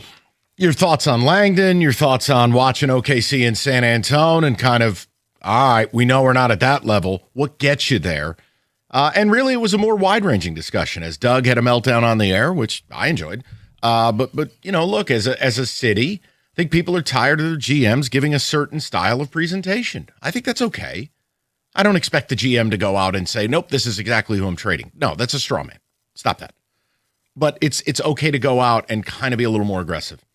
Talk about, no, look, saying everything's on the table, that's pablum. Go out and say, look, the job is championships. I'm not going to sit here and celebrate 60-win seasons. Proud of my guys. Wish it went further. And look, we all saw what was on that TV last night. We know we're not there. My job's get us there. That's what people want. Let's go to Steve, 97.1. Stevie, how you doing, buddy? Hey, good gentleman. For me personally, I could care less what these guys say because I only want to see the action. I know you guys are the same way. You guys you want to see it to believe it because they can talk whatever they want. It doesn't make a difference. Couple things that jump out at me. Number one, I don't think we're in the same league as New York Knicks. Now that's, I think, is a more telling thing saying than are we in the same league as OKC or San Antonio. I think the Knicks were going to, and I think they're going to do it to Cleveland. They're going to run them right off the court. The other thing is, guys, I think all of our GMs, to a man, are so enamored with their own players, the people they drafted, the people they like, that they just want to play it out. They want to see what's going to happen. I don't think they want to do the hard work of going out there and having to bring someone in. Look what Cleveland did. They brought in James Harden. Not James Harden that had been in all these like a Horry or anyone like that where they've been fantastic in the playoffs, but they took a friggin' chance. And guess what? It paid off. It beat the Pistons. Guys, I guess I'm past the point of words. I'm past the point of making me feel good because, to be honest, you guys, in this town, they're happy just to make the playoffs. They're happy to be mentioned as being a good team and maybe like the Lions, a great team. But are you seeing a pattern here, guys? Yeah, no. Rico labeled this yesterday, and I want him to share it right now. This is, quote, blank city. Do you remember what you said yesterday? Oh, in the graphic. This is in the graphic city. This town, when you get to the end of the year, are we in the graphic? That's what these teams care about. But the problem you have, though, the Lions had that opportunity, and I'm not talking even going to the Super Bowl, which was sad that happened, but the next year was a big year. Nothing. The Pistons, all right, they had a really good regular season. We know it was all flawed and all the other crap you want to throw in there. I don't understand it, but that's the NBA, and you got to play it. Yes. So, what are you going to do this coming off season going in? That's a big thing. Iserman is like, I don't even want to talk about that. And Harris, yeah, he brought in Valdez. He did a few things, but I agree with you guys. You got to sometimes get rid of. The biggest thing that always made me feel so good about Dombrowski is he wasn't afraid to get rid of two guys that were high in their minor leagues and were coming up. And Maben, and I can't remember the other guy's name, the pitcher. Andrew Miller, there you go. And he had a decent career. But who'd they get? They got Cabrera. Yep. Exactly. No, and that was a game changer. We're all waiting for that. I don't want to hear it. I don't care. I agree with you. The guy was on Quaaludes when he was up there. I mean, I do appreciate the Wolf of Wall Street reference, but yeah, get off the phone, Steve Madden. But it's just, I do believe you need to present something better, but that's a me thing. I don't expect fans to care, but it grates on me. You're CEO of a multi-billion-dollar company. I mean, imagine, the NVIDIA CEO going out there and sounding like this. What, are you kidding me? Right. Let's go over to Kevin, 97.1. Kev, how you doing, buddy? Mikey, how we doing? Good, pal. What's on your mind? I think as a fan, we're tired of just getting there. You got to give us something. It was the Tigers last year, Game 7. Now it's Pistons this year, Game 7. And you know what? Like, Langdon, go out and spend some money, make a big splash, get the town happy. And you know what? If you spend money and it doesn't work out, we're in the same position we are now. But at least you tried. You know, you're up there on stage feeding us this garbage. Kevin, that's what this summer is. Look, what he says today in the end will be meaningless if what he says is met with action that flies in the face of it. But that's all we want. It's just we only have to go on what we have today, which is, did you walk away feeling more confident? And so far, people have said no. And that's okay. No. No, Yeah, Kevin. they just got to make a splash. Like Tigers going out, they're signing Zach Short. That guy is a stool sample. I'm gonna get to the Tigers because Kevin, you're not wrong, and I think every night you continue to play Wenzel Perez and Zach Short. You're giving the other team a better opportunity to beat you. And I have one idea left, and I'm not telling you it's great, but they are approaching break glass in case of emergency. When you get to 10 games under 500, you don't get to talk about the division being bad anymore. Because newsflash, they're 6.5 out, and the Guardians have 3 games in hand. That could very easily be 8 games out. You're underdog tonight. This is getting a little bit scary, and you start doing the math on it. I'll give you some of the odds and different things. We're going to get to them a little later. Let me go to Willie, 97.1. Will, what's the good word, buddy?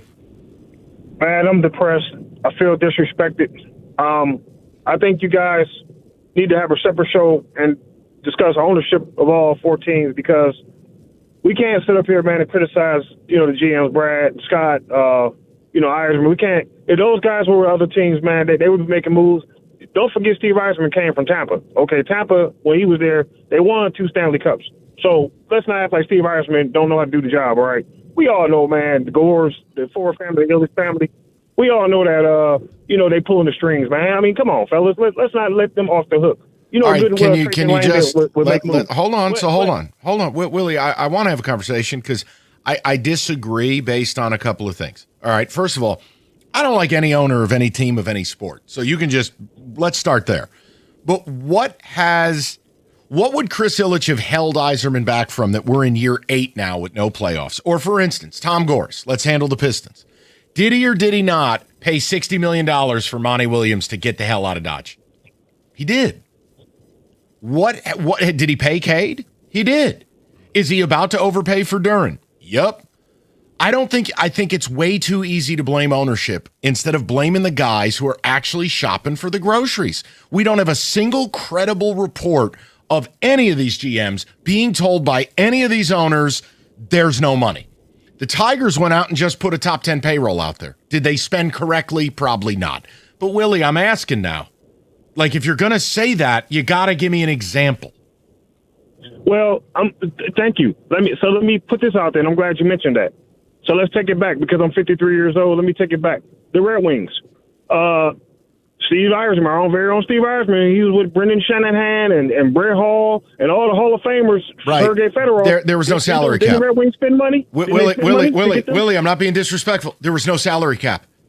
And it was a different owner. Well, okay. So I hear you, but there was no cap. So what about the Tigers when they got Verlander, Cabrera, like you guys mentioned, Dontrell Willis, David Price, they were spending money? Yes, just like they spent the money here, and it hasn't worked. I mean, Willie, I hear you. I am dying to win. But Will, we're up against it. I can't keep doing this. You can't bring up pre-salary cap and throw it out there now. It's easy to use the owner as a piñata, but it's unnecessary.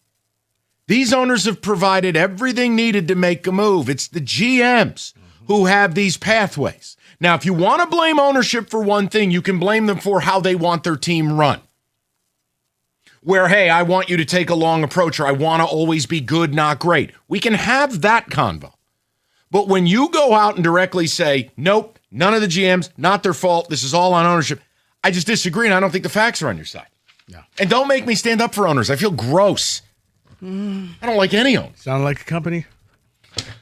Sound like a company man over there. I know. I'm live at the world headquarters.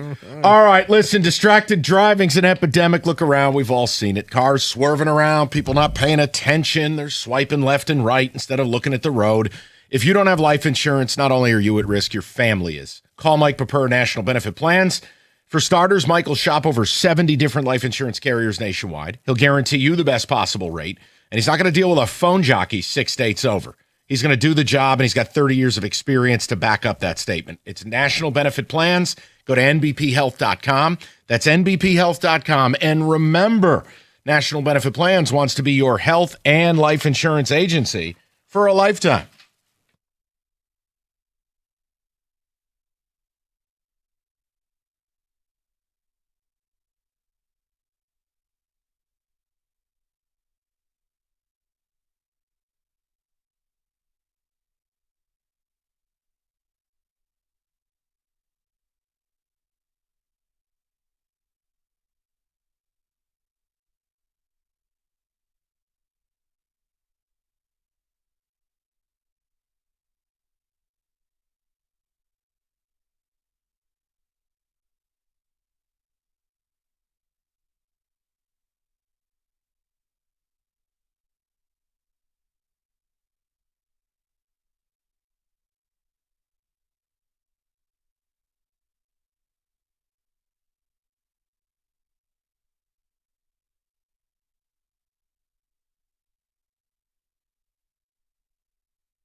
All right, David, hit the music. Let's see what we're dealing with here.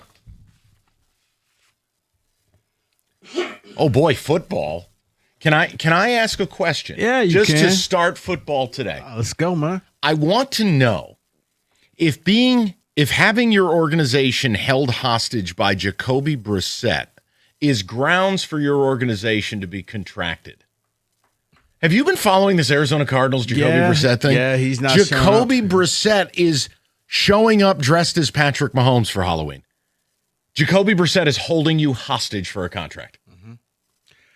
That's where I'm at. He feels like he should be named the starter from day one. He's put in his time, and why else am I here? You're Jacoby Brissett. I understand. No, Okay. I followed it. It's like, dude, you got a job. Like there's only 64 of these in the league, and you got one. That's the janitor showing up for 30 years and saying I should be CEO. Why? Well, I've been here for 30 years. Yeah, if you're the other team. Sorry. Now do whatever list you want to do. I've become fascinated with the Jacoby Brissett thing. Well, first of all, before we get to some of the lists with the updated Vegas odds, gentlemen, a little bit of news and notes. Mike, looks like they're going to be voting, and in 2027, it is possible that we can have more international games, going from 9 to 11. Killing the golden goose. I'll say this. You can put it on my gravestone. NFL had a built-in advantage throughout time. Sunday. That's Sunday. The day that most people, the one thing they would do would be church or go get bagels. Sunday was the NFL. You had an audience locked in at home, and the games were free, and they were right there for you. Mm-hmm. And the NFL is killing the golden goose because you're already seeing some Sunday 4 p.m. windows with 2 games or 3 games. And it's because they're busy whoring themselves out on other days, in other time slots. And you know what it is? I'm sorry. The longer it goes, people are not watching these. They can trump up the numbers however they want. They'll do exactly what the NBA does. They'll make up fake numbers. It's ridiculous. No, you know that's true. It is. And David, before you say anything, just so you know, we're not stopping at 11 because Raj has made it clear. Yep. He wants 16 international games per season. Killing the golden goose. Basically, one every week. Who asked for this? Besides the people that work in this building, I don't have any of my football friends that watch football religiously. They don't even care about this stuff. No, Kenny, because the networks are running the leagues, and there's no eye on quality. There's no eye on the long-term health of the sport. People are acting as if the world's going to end in 2029, so let's just have a day. And you're seeing it with how they're doing it to the NBA, what they're doing in college sports, and certainly what's happening here. It's not for me, that's for sure. Other news and notes, Super Bowl in 2030 will be rewarded to Nashville, and looks like the draft will be going to Minnesota. Great. As far as the Super Bowl goes, build a new stadium, they give you a Super Bowl. As Just long how it as it's enclosed. Well, I say Buffalo will never get one because it will be open air. Could you imagine Buffalo right off the water? Yeah, they would never do that. Well, they did it at MetLife, and it was a snowstorm. Yeah, I mean, that's a different type of cold in Buffalo. You're right. I'm wrong. I'll stand down. You're right. There was one Christmas I drove home, and they had gotten hit with true lake effect snow, and the plows were trying to just do the best that they could, but the buildup had started blocking highway signs. I mean, you're talking snow that was 7 to 8 feet in the air, piled up. I mean, Buffalo, it hits different. Yeah. All right, guys. Updated post-schedule odds according to Vegas, okay? According to Fanatics. Sure.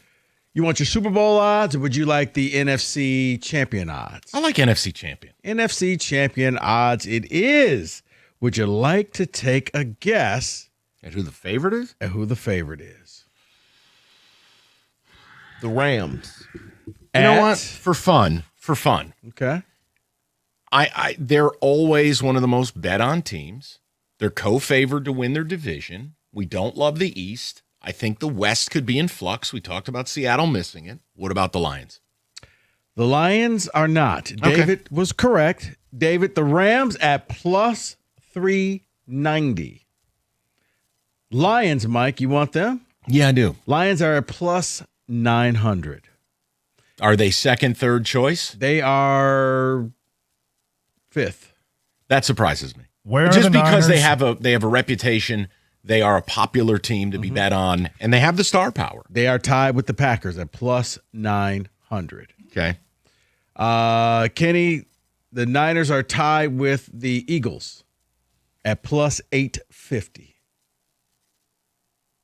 Seattle at plus 500 is number 2. What's the play against that? What odds do I get to just say this isn't happening, and I'll bet on that? I truly believe Seattle can miss the playoffs. I'm kind of with you because I don't think it's not that they're not trying hard, but they won it last year, and I don't think the sense of urgency is there. That's the word I'm looking for. By the way, Bears at plus 1,200, Minnesota at plus 2,500.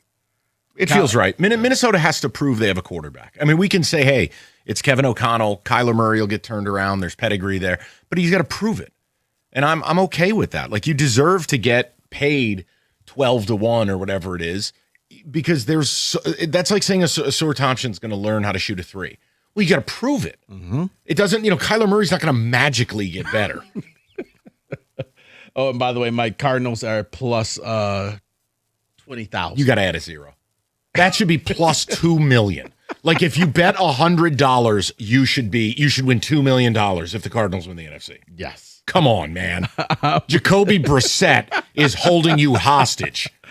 We got time. Yes, we do. AFC conference. Favorite? Yeah. Buffalo. David? I'm going to go with Denver. Kenneth?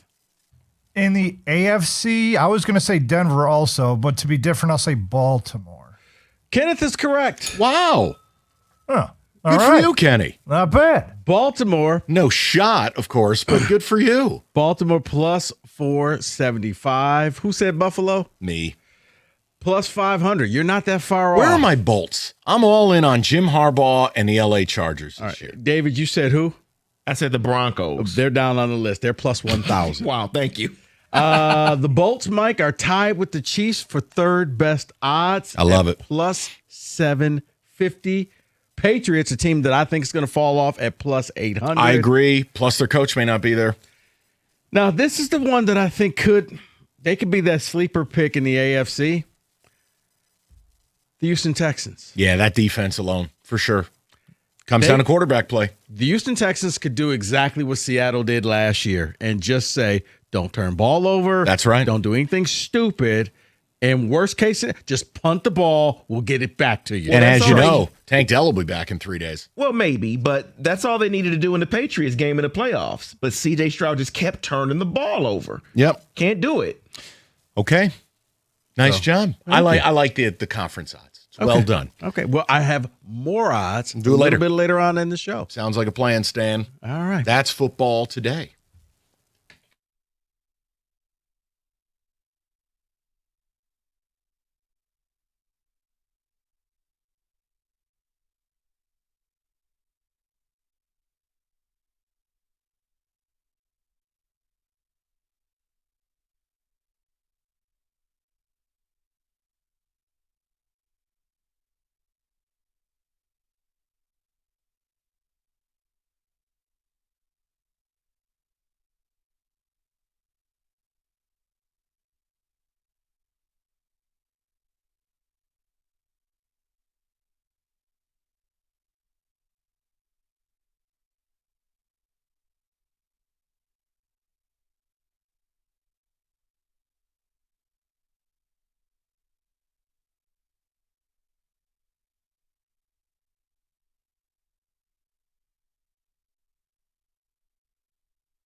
Brought to you by the Michigan Lottery. Pistons president of basketball operations, Trajan Langdon, spoke to the media today. He said he wished you could tell the future, but thinks this team, as it stands, could compete for a championship, that there is that expectation at this point. He did note that no roster looks the same next year or year to year. Jeff Rieger also asked him about Jalen Duren's struggles in the playoffs.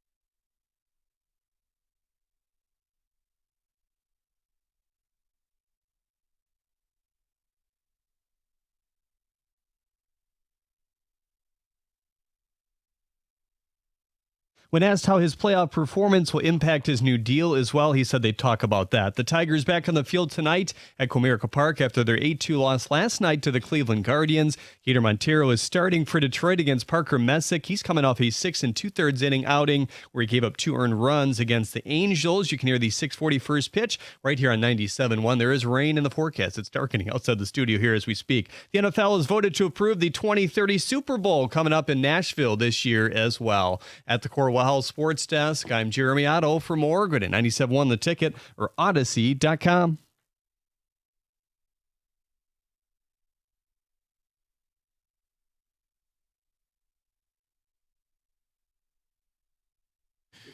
Hour number 2, good to have you with us. We're going to continue the conversation in a little bit different way. You know, we started with Trajan Langdon. You can hit rewind if you want. Playing the comments are a waste of time. It just comes down to what's your confidence level that, honestly, that they're going to make the big move they need. Because if you watched last night and you were honest with yourself, this team's nowhere close. They're nowhere close to San Antonio or OKC, and that's the bar. If you're in the NFL, there was a long time in that league. You were building to beat the Patriots. You're in baseball, you're building to beat the Dodgers or Yankees or whomever. Hockey right now, the bar is the bar. It's the Avs or it's Carolina who every year is in it, or it's Vegas. It's Florida, albeit an off year. The bar is the bar. Correct. So here's what we did.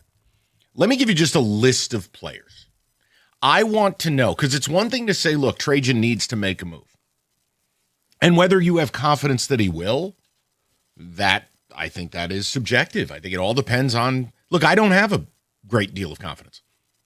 I think my biggest fear is they're going to overpay for Duren. Like, I won't be surprised in the least if at some point Otto comes in here and says they've paid him 5 at 200. Mm-hmm. And I won't yell or anything. I'll just sit here. I mean, there's nothing I can do. I think that's everybody's belief. It's kind of like the Gibbs contract. It's inevitable. You know it's going to happen. Right. Even though, and again, there's no chair throwing. I have an opinion and whatever. Right. But here's a list of people. Some are free agents. Some require trades. Some of these are awful. Some of these I don't think the guy's available. But here, do what you want. Like, for instance, I mean, we talk LeBron James is a free agent at 42 years old, but it sounds like the Warriors or Cleveland. But would LeBron help you as a free agent signing a mid-level exception? Yeah, of course. But do I think you can get him? No. We've talked about Michael Porter Jr. Now, again, I'm not going to overstate MPJ. Do I think he puts you at a level to beat those teams? No. Does it get you closer? Yeah, depending on the roster construction. What? Can we split the difference? I think he gets you to the conference. I mean, he gets you to the NBA Finals. I don't think that you beat the teams out of the West, but I think with Michael Porter Jr., you would be playing the Knicks right now, and I think you would be defeating the Knicks and waiting to get slaughtered a few weeks from now. Yeah. We've talked Lauri Markkanen. That's a trade. 3 at 148. He's 29 years old. He's 7 feet tall. He'll shoot the 3 at 38%. Perfect stretch 4 to put next to Duren. You tell me. It's going to cost you a lot. Trey Murphy, it's the same deal. 3 at 87, but he's 26. He's not as good as Markkanen.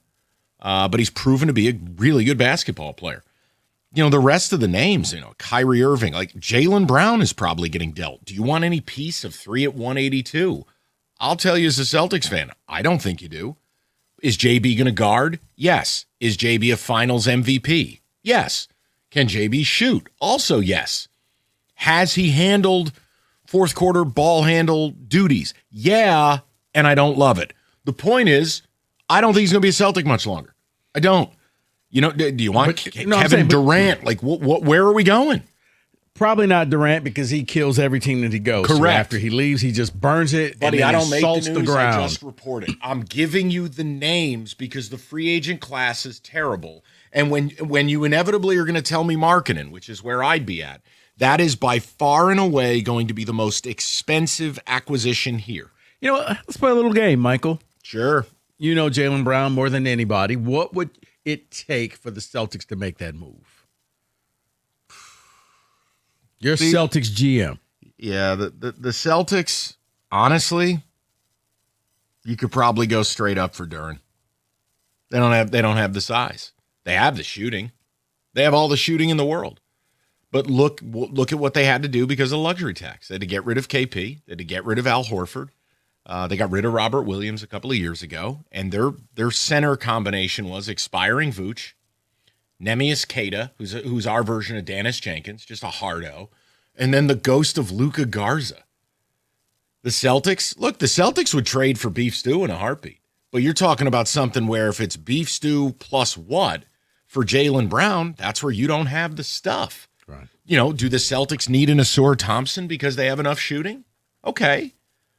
Yeah, I'm spitballing. No. By the way. And I kind of put you on the spot. No, it's okay. I like stuff like Celtics, I like stuff like this. No, they have a desperate need for a big.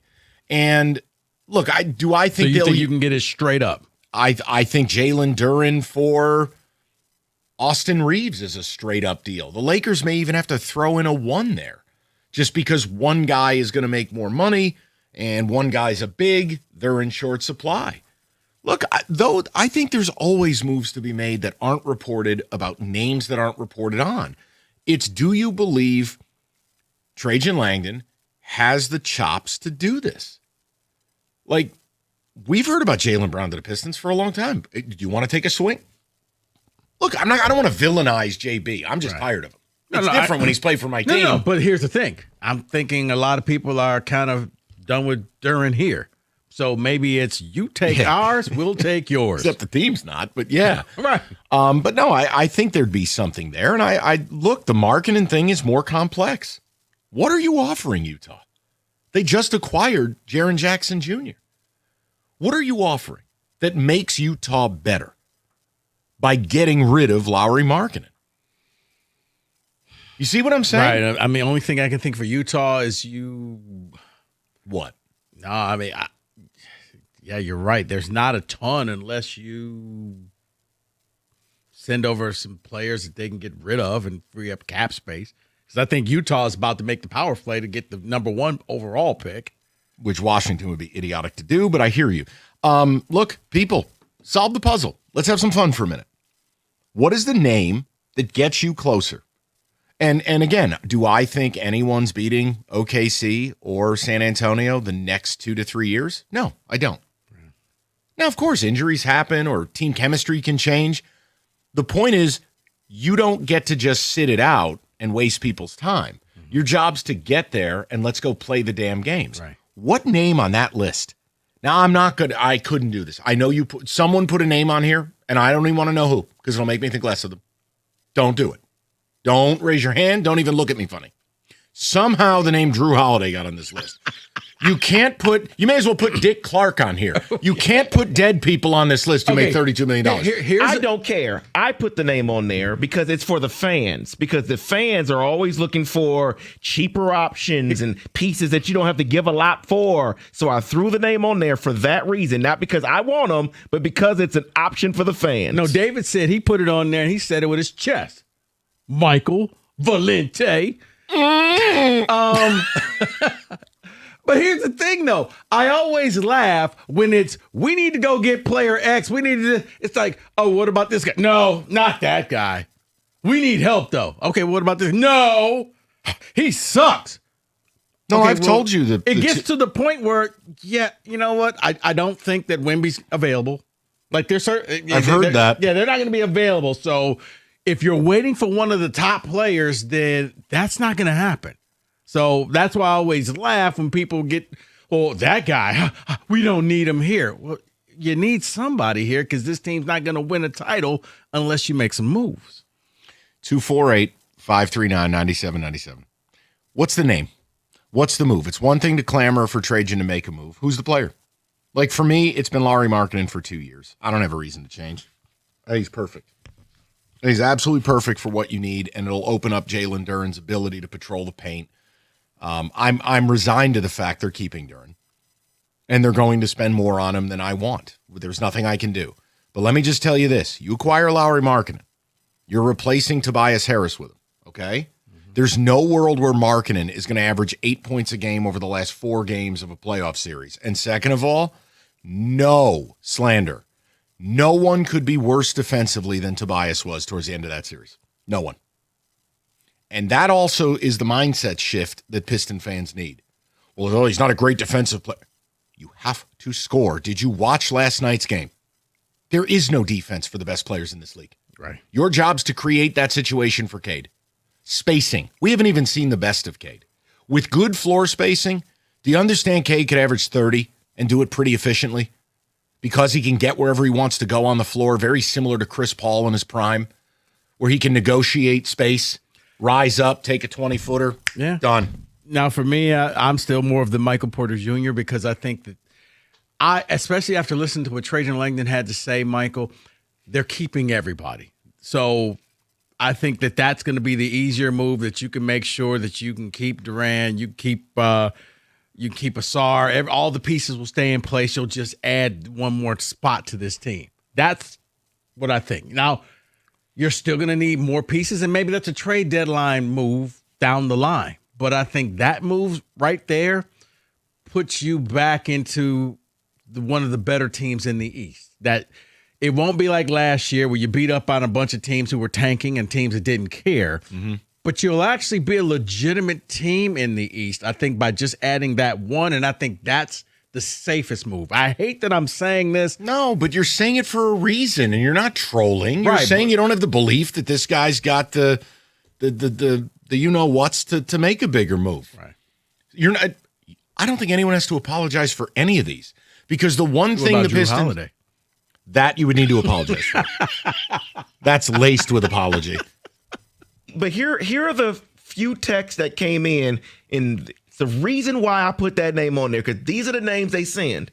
CJ McCollum. Then they say Ja Morant. Then they come on here and say Colin Sexton via free agency. Because I told you why that was going to happen. It's because Doug and Gator come across. Colin Sexton and you know what? I owe you lunch. I told you. I owe you lunch. I didn't think anybody was going to. I told you we'd have to clean up that mess. There you go. Colin Sexton. Good. Yeah, you know what? Bowl on me. The difference between you and OKC is Colin Sexton. Now, the funny thing about Ja Morant, Ja would be embraced by this city. Uh-oh. Once he came to Detroit, Detroit would make him their own. All he would need to put on is a pair of silly sunglasses, and everybody would love him. Well, I will tell you the good news with Ja Morant. Executives around the league have termed him a negative asset. And you go, well, what's a negative asset? That's an asset that because of his contract, Memphis would have to attach a pick to get rid of him. So if that's what you want to do, God bless him. Yeah. Do whatever you like. That's what Phoenix had to do with DeAndre Ayton. They had to attach a pick so someone would take him. So I'm just saying, like, people laugh, but, man, if Ja came here, he would be the new fan favorite. Yeah, look, bottom line is I don't care what this team does, because if it's anything other than, 5-star top shelf stuff, it's an eye roll. I'm not interested. You can do whatever you want. Want to sign more tryhards? Go ahead. Want to do more B- moves because it's safe and won't threaten your job? Go for it. But what you watched last night is the bar. You're either going to try to get up to that level or not. And I'll be honest, there's part of me out of a spiteful basis. I hope your organization doesn't go big. I hope they alienate Cade and he leaves. How about that? Like that. I'm so tired of this town taking less. I'm so tired of these teams offering less. Cade Cunningham's a superstar. Cade Cunningham is the best overall talented player you have had since Isaiah Thomas. Okay? Cade is that guy. You got the number 1 pick in the draft. Thank you, Greater Life Church. You have the guy. You either get someone that he respects and get someone who helps elevate his game and makes him want to stay here, or you lose the player. That's how the league works. All right? This isn't 1976 and Bob McAdoo. So do whatever you want. And Trajan's comments today, no, they don't fill me with a ton of confidence that they're going to go out and go big. Talking about they're still young. Talking about how only a few years ago we won 14 games. Talking about, hope I'm wrong. But if you show up with a Colin Sexton, or I just got texted a name, and I'm not even going to tell you who texted it to me because it'll make me think less of him, Ty Jerome. Here's what you can do with Ty Jerome. What you watched last night, Ty Jerome ain't fixing. Ty Jerome. Hey, man. Trajan said this season was successful. Well, I don't think he was going to cap his own team. He wasn't. 248-539-9797. We'll get your calls and texts next. When it comes to an IRS collection or audit, Abraham and Rose has successfully specialized in resolving all types of tax problems for over 30 years. Their extensive experience means when you're facing an IRS collection or audit, you rely on them. Look, law firms come and go, but 30 years of experience, Maurice and Jerry, you can't fake that. Their team's ready to evaluate any underlying federal or state income tax or payroll taxes. And AbrahamandRose.com. Just go there, AbrahamandRose.com, or call the number 248-539-5040 so you never have to deal with the IRS again.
David, the texts, hopefully ones that aren't drug infused. Go ahead. I've given you a list.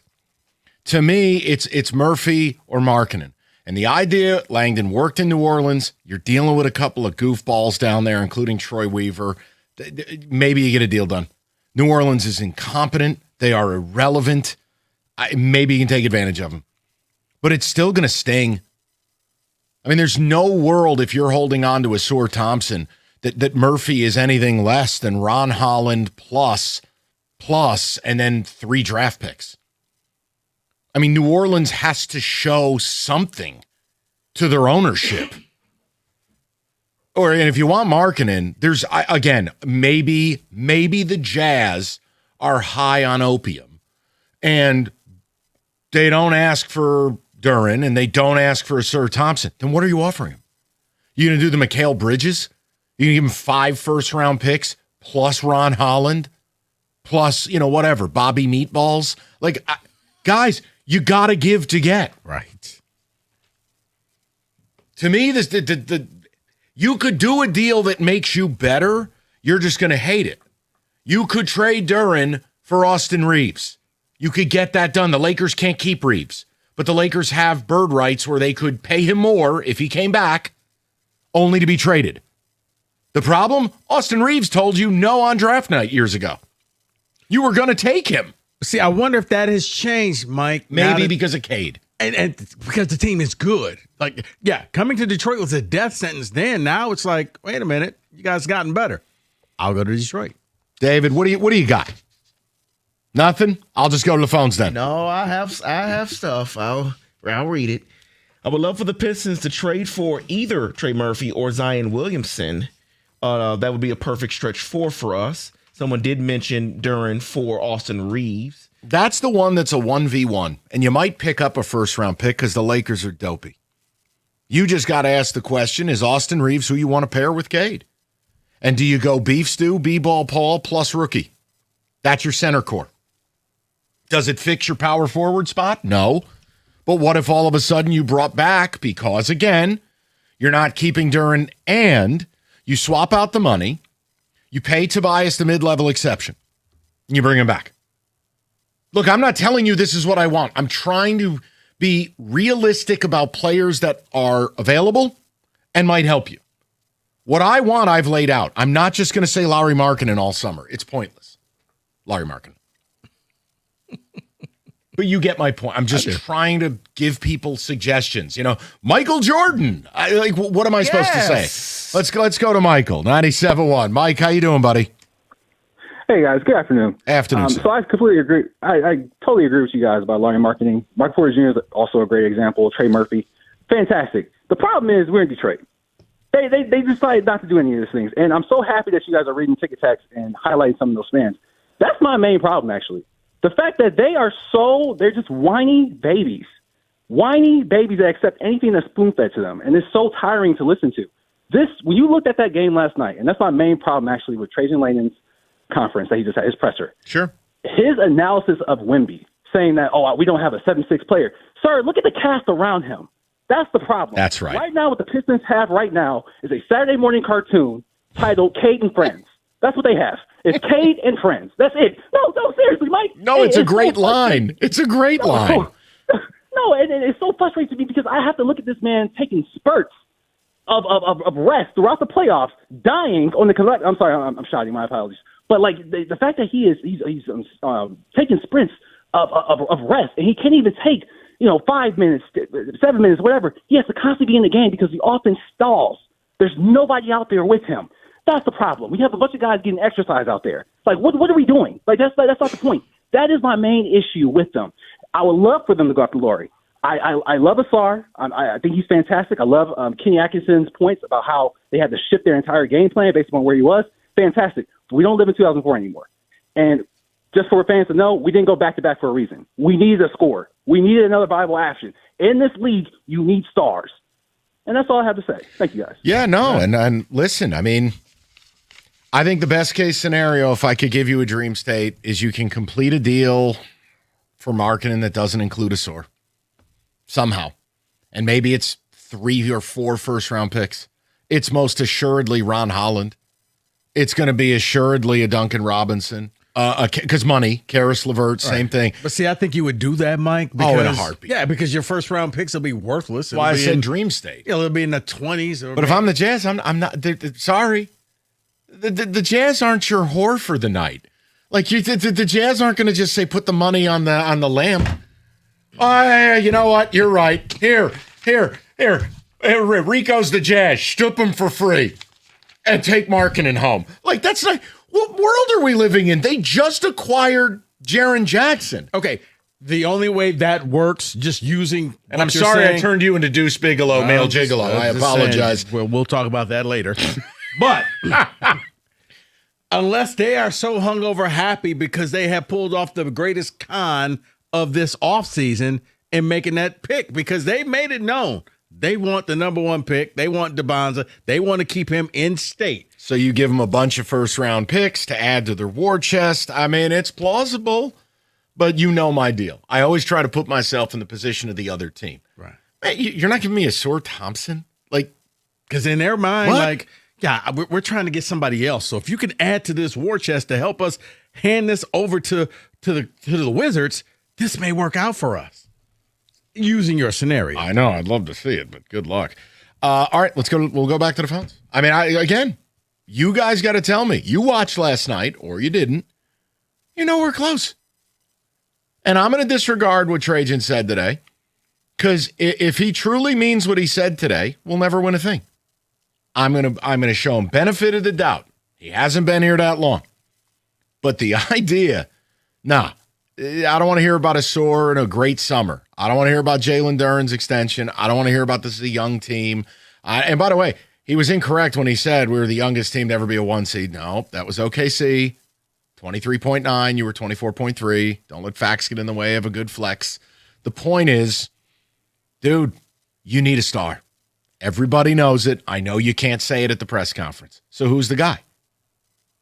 I mean, Trey Murphy or Markkanen are the only two that work for me on that list. I want nothing to do with Durant. I want nothing to do with penis cancer, a.k.a. Kyrie. I don't want Kawhi. That would be root for radio. No, I wouldn't. It'd be sad because I don't think Piston fans deserve that. Okay, Jaylen Brown would be root for radio. I'd be good with it. Look, I don't want to turn JB into a doorknob.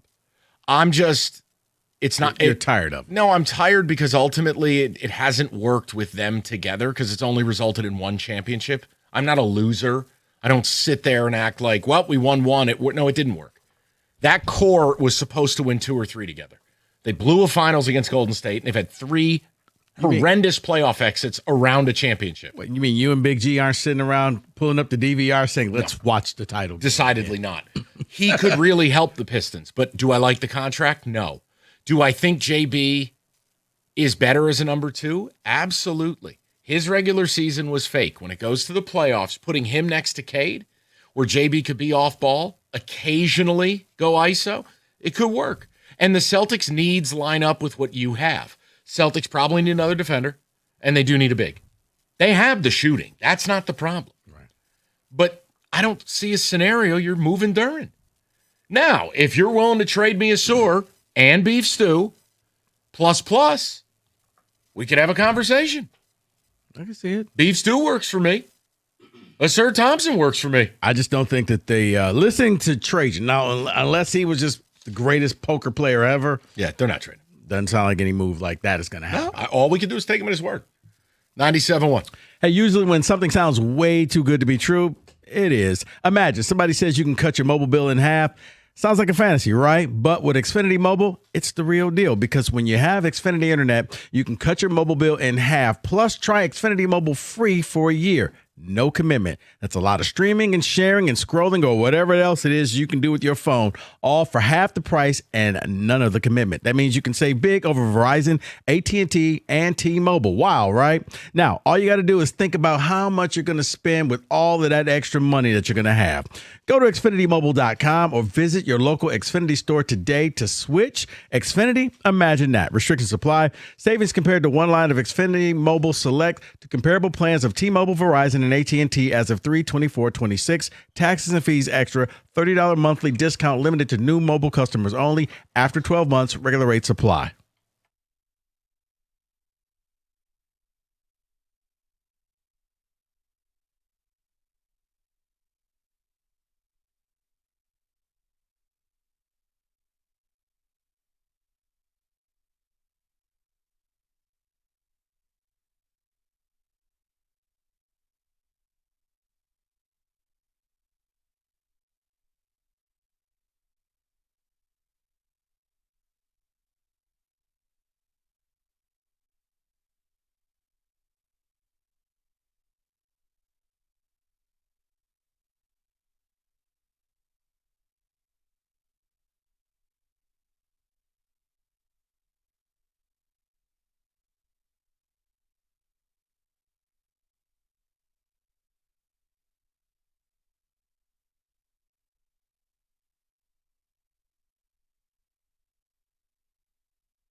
We got a lot planned, by the way. We're going to get to these Piston calls.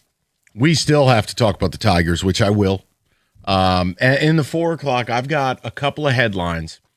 In our never-ending quest to find the bottom of the chili pot, as it would pertain to college sports, today is the day where I think we finally have flown about 70 miles an hour nuts first into the bottom of the chili pot. And I'm going to read a couple of headlines, and Enrico's going to take you to 6 because I ain't got nothing for it. Sound good? Okay, then. Let's go to Raymond, 97.1. Raymondo, what's the good word, buddy? Mikey, man. Really quick. So I got 4 names in mind, in no particular order. But first and foremost, there's 2 untouchables on this team. You said you watching yesterday, and how can we compete with the Spurs, and how can we compete with OKC? You keep Twin. What you do is you call the Lakers. They're infatuated with Duren. Here's Duren for Reeves. You do that. We have to throw in F these picks. The next 3-4 years doesn't matter. We're going to be winning 50 to 60 games, or we think we should, right? So F these picks. Duren and Reeves, and go and for Reeves and a first-round pick. Then you call Utah. They want to move up to the number 1 spot. They're trying to stack up some first-round picks. Give them 3 first-round picks, Holland and anybody else. Go get Markkanen. You add Markkanen and Reeves to this squad. You keep Twin, of course, with Cade. That's how you can compete with San Antonio and OKC. Yeah. Can we just go ahead and get Markkanen to make the finals? Yes. And what? Losing 4 or 5 games? You got to keep Asur. Having a premier perimeter defender is very rare in this league. We haven't. I agree. He's going to develop that corner 3. He becomes a 3-and-D type of guy. That's more than enough we need from him. That's how we compete with these guys. That's I agree. We need to go Raymond, there. I agree with you. The question, and again, we're never going to get the answer to it. It's going to be on them if they make the call. Is Utah willing to do a Markkanen package that doesn't feature Asur Thompson? Because that's going to be I'm doing it. Yeah, and look, I made the point. I mean, the Knicks gave up 5 first-round picks for Mikal Bridges. You know what? Hey, go ahead and do the same. That's kind of where I'm at. These picks don't mean anything. Don't mean anything. You're going to win 50-plus games a year. You're picking 23rd, 21st, 28th. I don't know. Absolutely. That's what I'm getting at. We're still young, and you add Markkanen and Reeves to this, or if we can't get Reeves, okay, maybe see what we can do with Trey Murphy and Markkanen. We need 2 guys. We need 2 guys to compete with the guys that the teams that you named. I agree. Now, can we make the finals with not getting 2 guys? Yeah, absolutely. But go all in. Let's be the first GM in this city. Put all your chips in the middle. Go all in. This is our chance. We can do it. It's not that far-fetched. It's not fantasy. It's not really that big of a fantasy to grab 2 of the 4 names. No, because you have a superstar. This is the one thing the Pistons have never really had. Since Isaiah, they have a true superstar. And if Along with a first-team All-NBA defensive player. Right, and I'm fine if you want to keep Asur. I'm not mad. Because, Ray, you said the key thing. He's got to get better. This can't be the end point. Otherwise... 1,000 shots a day, every day this summer. That's all I want to see. Lock him up in the gym. That's all I want to see. Put him down at St. Cecilia's, corner 3s only. I'm with you, Ray. And I agree with your point, by the way, and I know Piston fans will push back. No, they're 2 players away. But I'm trying to get him the first player first. Oh, no, they're 2 high-level players away. There's no question. And the problem is there's nothing in your youth core that'll pipeline its way there. Right now, for me to say with a straight face to this audience that next year, Ron Holland's going to be 15 a night on 38% shooting from 3, how? How could I say that to you? Asur Thompson, you want me to take the leap that he'll at least attempt 4 or 5 threes a night? Okay, I could get there. Now, the results might be ghastly, but we got to get there. Right. And at least I know what Asur brings to the table, which is going to be that super gym class hero, defensive, try hard, pain in the ass. Cool. I still don't know what you're paying that, but we'll deal with that next year. Duren's the problem to me. Because unless Duren gets a hell of a lot better, and mind you, I'm trying to hand him a $50 million player a year to help him be better, because if the only thing that it takes to decapitate Duren is... well, there's people in the paint. ... Well, then what am I paying $40 million for? Yeah, it's funny when Trajan said that. They made adjustments and they took away. I'm paraphrasing. They took away the easy baskets, so he struggled. congratulations. They did their job. Correct. So again, guy's already been in the league. How many years? Hasn't improved the offensive skills we need. You had a bunch of really exciting fake production in the regular season against garbage. That's fine. The playoffs are what you are judged by. That's what makes me nervous. I'm fine if you want to keep him, but it's going to take a very specific player next to him to truly unlock what we're doing. And the problem is, and I'm just going to reset this, and I apologize. Okay. CBS yesterday, and Rico and I talked about this. The numbers on Duren and Asor on the floor together in the playoffs were so bad. The regular season, the worst half-court offense per 100 possessions was the Brooklyn Nets at 91.4 points a game. When Asor and Duren were together in the playoffs, per 100 possessions, 88.4. Now, if Trajan says we're going to look at everything and we're going to turn over every stone, there's no way they don't have that very analytic. Yeah. And you got to ask yourself, is that fixable? Hey, Kenny, that's what the money's for. Yeah, it's only so much you can do during the summer because I guess the summer is going to be magical for everybody. Everybody's going to get in the gym. Everybody's going to have a plan. It's like, pardon me, I know they're young, but if they haven't done it by now, what are we waiting for? Like, does it take that much to go out and develop a three-point shot? Clearly it does because he airballs most of his. So, yeah. Right. It's like you should have known this a few years ago. You know what? If I want a long career, I'm going to need to add to my game. I'm going to need to add this element to my game. Asor, yeah, I think you've maxed out on the defensive skills. The fact that teams just left you wide open and just said, Correct. There's the rim. We're not going to guard you. It also cripples all your off-ball action offensively because they're not guarding him. No. You saw it against Orlando, and I know we make fun of Jalen Suggs, but he was allowed to play free safety because no one had to guard Asor. Mike, it's what we used to call back in the day when you play ball a self-check. I don't need to check you. You could check yourself. Right. Basically, you have Cohen Carr out there. Yeah. It kills me. It kills me. I know. He hit threes in the tourney. Right. 248, one game. Okay. 248-539-9797. We'll knock out the rest of the calls. We'll get some of the texts. Got an NFL today to do. And then I do want to spend some time on Nuts First, Chili Pot, college sports. Headlines for Rico, and I'm turning my microphone off. Okay. Couldn't even believe these were real.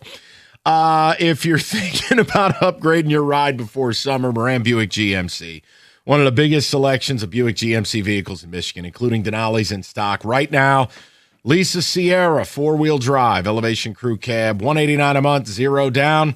Or you can lease the 26 Encore, all-wheel drive preferred, only $269 a month, $999 down. And when it comes to certified service, Moran makes that easy too.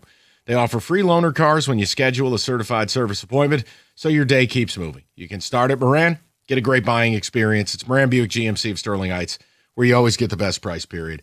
Visit them online or stop on in. Van Dyke, just south of 18 Mile. MoranExpress.com. As always, it's Moran Buick GMC. We are professional grade.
Let's get straight to the people. We'll round out the Pistons conversation. We're going to get to the Tigers at 5 o'clock. I've got some. We are going to the bottom of the chili pot in the 4. I'm very excited. Planet Rico is what I'm calling the topic. This must be aliens or something like that. Nope. Can't wait. Just your run-of-the-mill college sports update. Oh, okay. We go to Paul. More things to ruin. 97.1. Paulie, how you doing, buddy? Hey, Mikey, Rico, everybody, love you guys. Thanks, Mike, Paulie. I'm Team U here. Hey, man, there's no way I'm paying Duren anywhere near the max. And, in fact, I think what they ought to do is find somebody center star, and that's kind of what they need with a high pick. And let's go get a Daimara. Forget this guy. He's got stone hands. Oh, boy. I'm not sure about his brain. But now you got Stu, and you got B-Ball Paul, and if necessary, Tolu, and then you got – but he let a guy develop. His hands are great. He's an elite passer for someone his age and size, and he's the closest thing to an alien. Okay, Paul. Outside of Wembanyama available right now. Talk to me. Tell me about it. Talk me down. Here's the thing. And even if the Pistons wanted to get Mara, he won't be available when they select. He's rising up. I say F them picks except for this next one. Like, get him and then F all the rest of the picks forever. That's all. That's what I think. Maybe I'm crazy. Yes, Find it's the that. best shooter or two available. No, I think crazy. Yeah, I mean, look, of all the Michigan guys, if you told me you're going to try to make a move to get Yaxel in here to be the second scorer, I can get that. Mara, I'm not going to mortgage the future on a Mara. Well, I get what you're saying, but you're getting him on a rookie deal, and okay, no. But until next year, you're gonna have to move up to get him because right now he's a lottery selection, and you're nowhere near the lottery. I get it. I'm just saying that's the bold move that I would make, and then fill it in until next year when the free agency is much better. That's what I would do. All right. 1, 2, 3, 4, 5, 6, 7, 8, 9, 10. That was personal growth right there. Okay. You know what? Hey, buddy, right there. Right there. You've earned your sad bowl. Thank you. I'm just going to pretend that didn't happen. Decide to stay calm. I don't really think he understands. It's okay. Once again, let's flowchart this back to moving forward. I'm pretending that didn't happen. Maybe I'm wrong. David, you're the Michigan fan. Was he right? Okay. It has nothing to do with that. He's wrong. Okay. Just checking. Please. You know, I'm Sparty. Please. We're going to go to Kevin. 97.1. Kevin, how are you? I'm doing okay, guys. The one quote that was interesting to me from the presser, out of which most of these things are nothing burgers, is the quote saying, obviously AT and JD are going to be expensive, and then the optionality decreases after that. For who? I like, for that's the real question. Yep.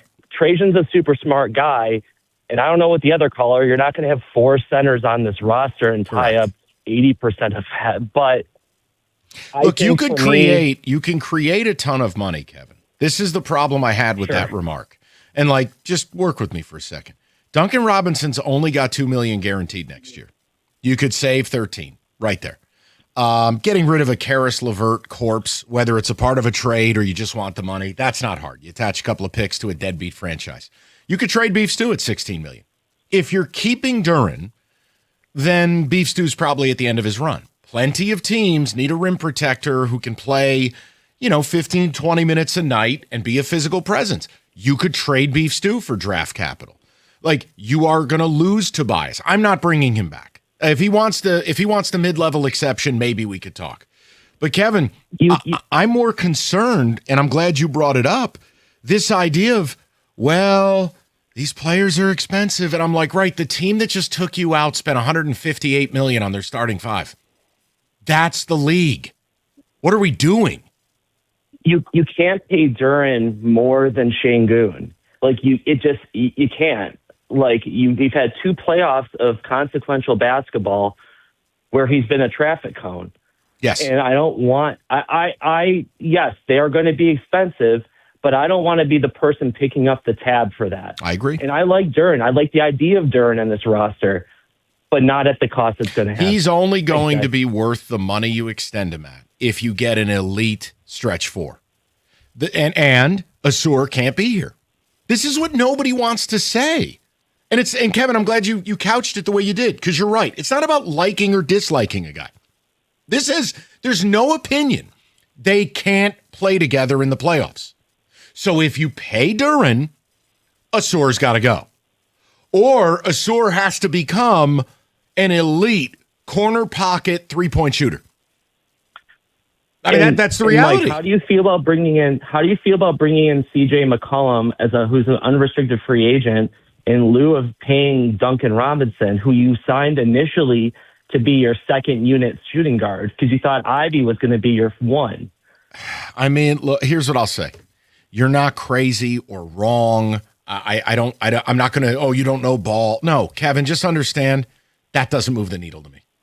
That's not a move that after watching last night, I go, all right, we got CJ McCollum now. Right. Because again, as much as I'd like that, I want that in concert with a trade.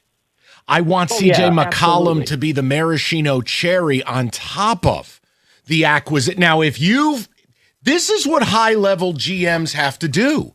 Show me the acquisition of Trey Murphy and you go out and sign CJ McCollum. 55 wins, 60 wins, and you're the favorite to go to the finals. Show me that.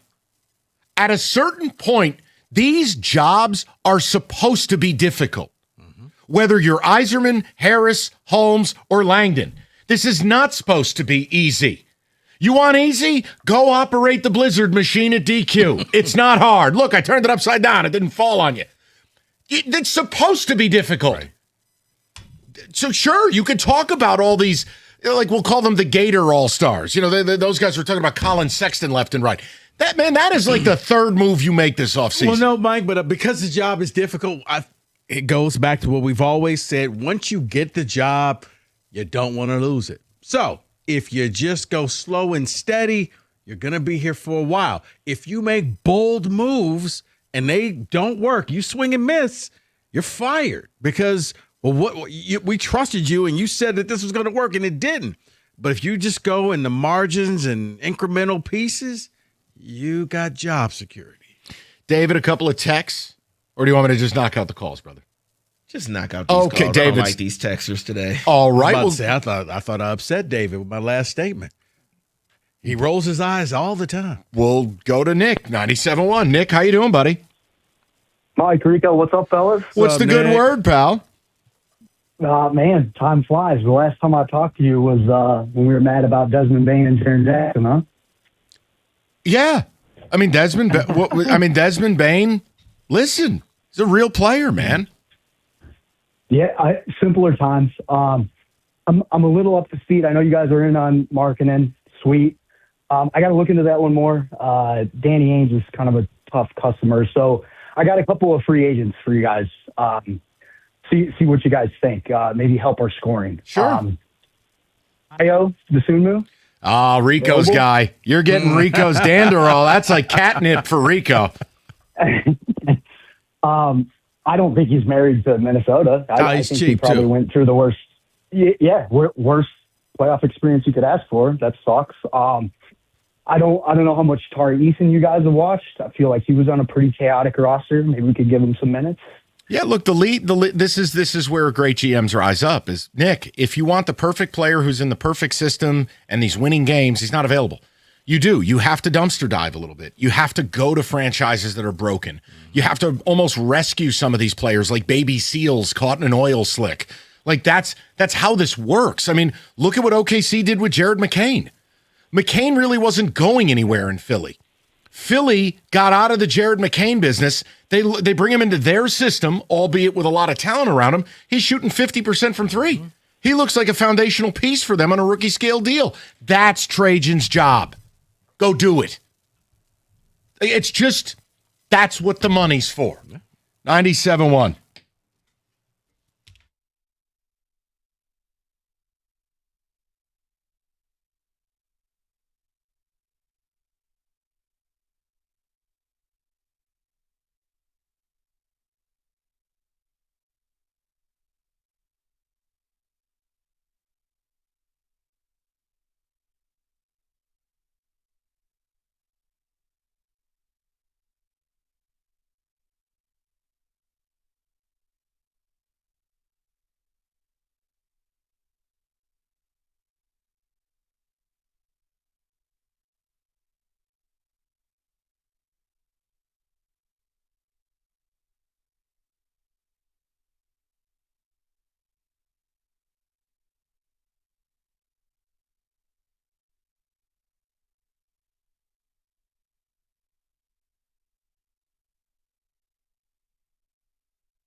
Brought to you by Summit Place Kia. Pistons president of basketball operations Trajan Langdon wrapped up the season with the media today. Jeff Rieger asked him if they could be a championship contender as the roster stands now.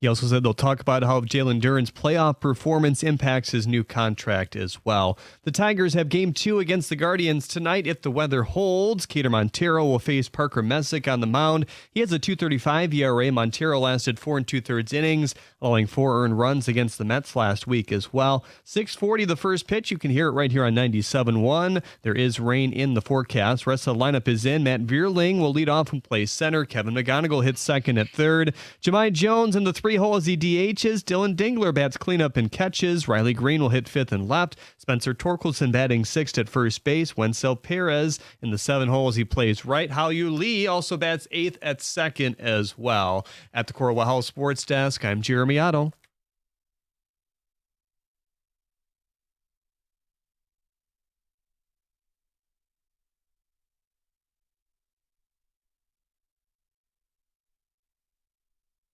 All right. Part 2 of this. I'm actually very. It's football today, but it's Rico's got some odds. Just some early summer fun here. David, go ahead. I still vote we get these bells at Greater Life. I just think Mass would hit a whole lot different with these. You may be right, Michael. You may be That would be pretty amazing. Okay. David's uncle with 3 bow ties on, because that's his move. If the Pistons would have won, they could have afforded it. Well, the Pistons screwed over that. We could have bought the chimes with our ticket. Oh, we were going with a crystal cathedral. It would have been amazing. An oil painting of David riding a stallion in the paper collar. Let's continue. Is that David or Jesus? All right. Before we get to Super Bowl odds, Mike, you were once a video game person. Sure. Kenny, I know you do. And David, I think you play with your boys. So before we get to the Super Bowl odds, guys. Video games. Yeah. You said something there. I just want to clarify. I play video games with my boys. Move along. Oh, my goodness. Dude, really? Like, I don't think. Okay, just move forward. Sometimes I wonder what I'm doing here.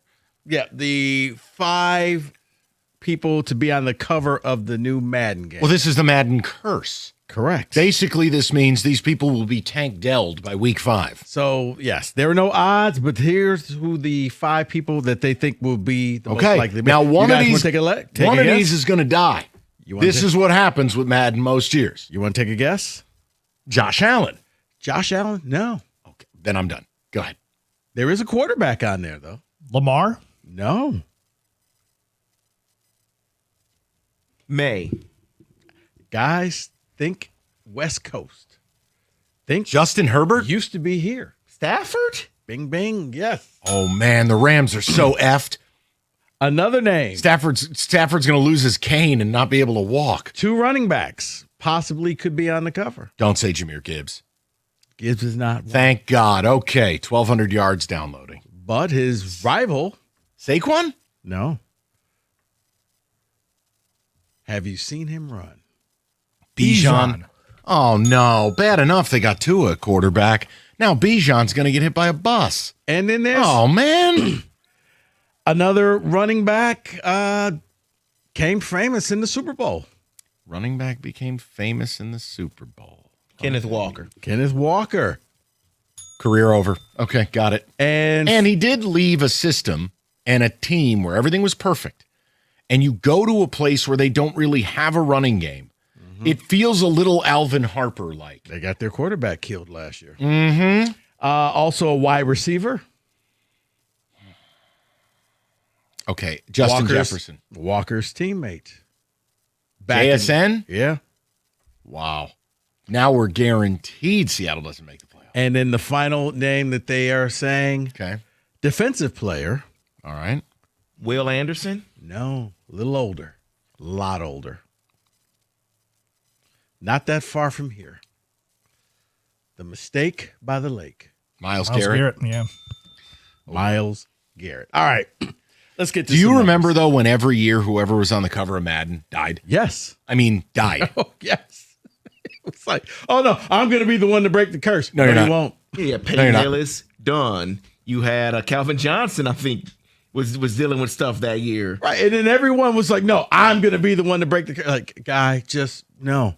Just embrace it and no. Okay. Here's some things that you can actually bet on. Back to Super Bowl odds based off of the scheduled game coming out. The Super Bowl winning state, meaning you get kind of the field. You pick the state, and if anybody from that state wins, you win.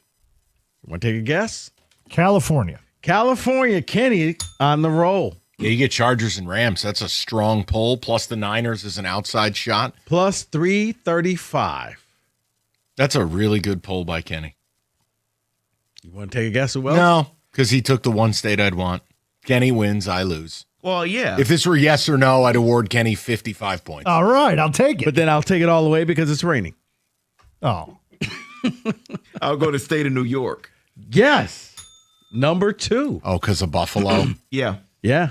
Plus 850. The Giants and Jets are just an absolute drag on your finances in that play. Next is followed by Maryland at plus 925. Because you get Baltimore and Baltimore, but also the Redskins play. Not Redskins, the Commanders play in Maryland. Aha!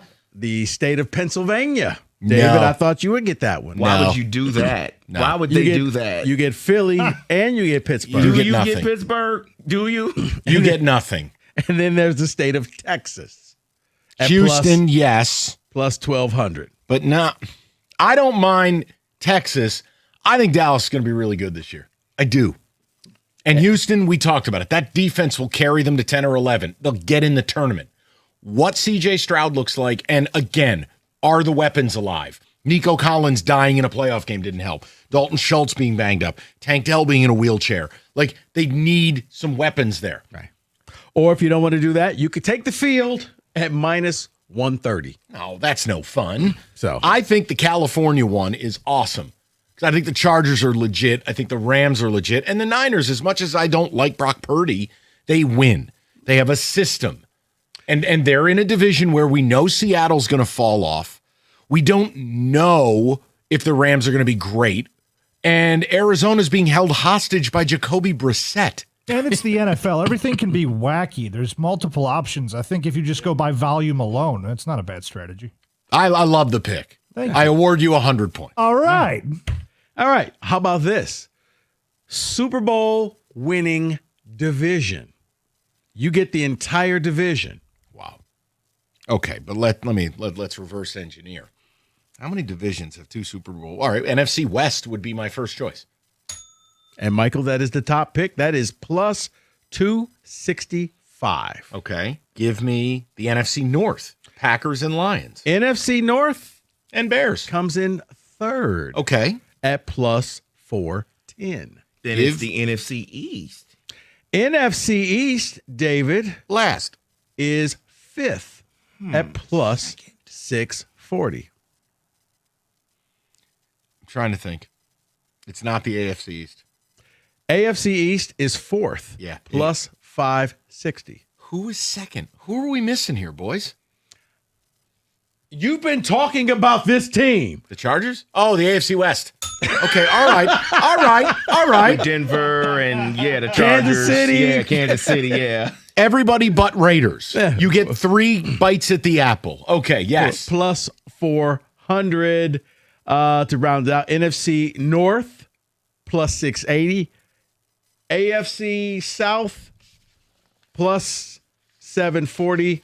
NFC South, plus 1,900. Yikes. You're throwing your money away. That would be very accurate. Yes. Also, here's something else that I found very interesting that you can bet.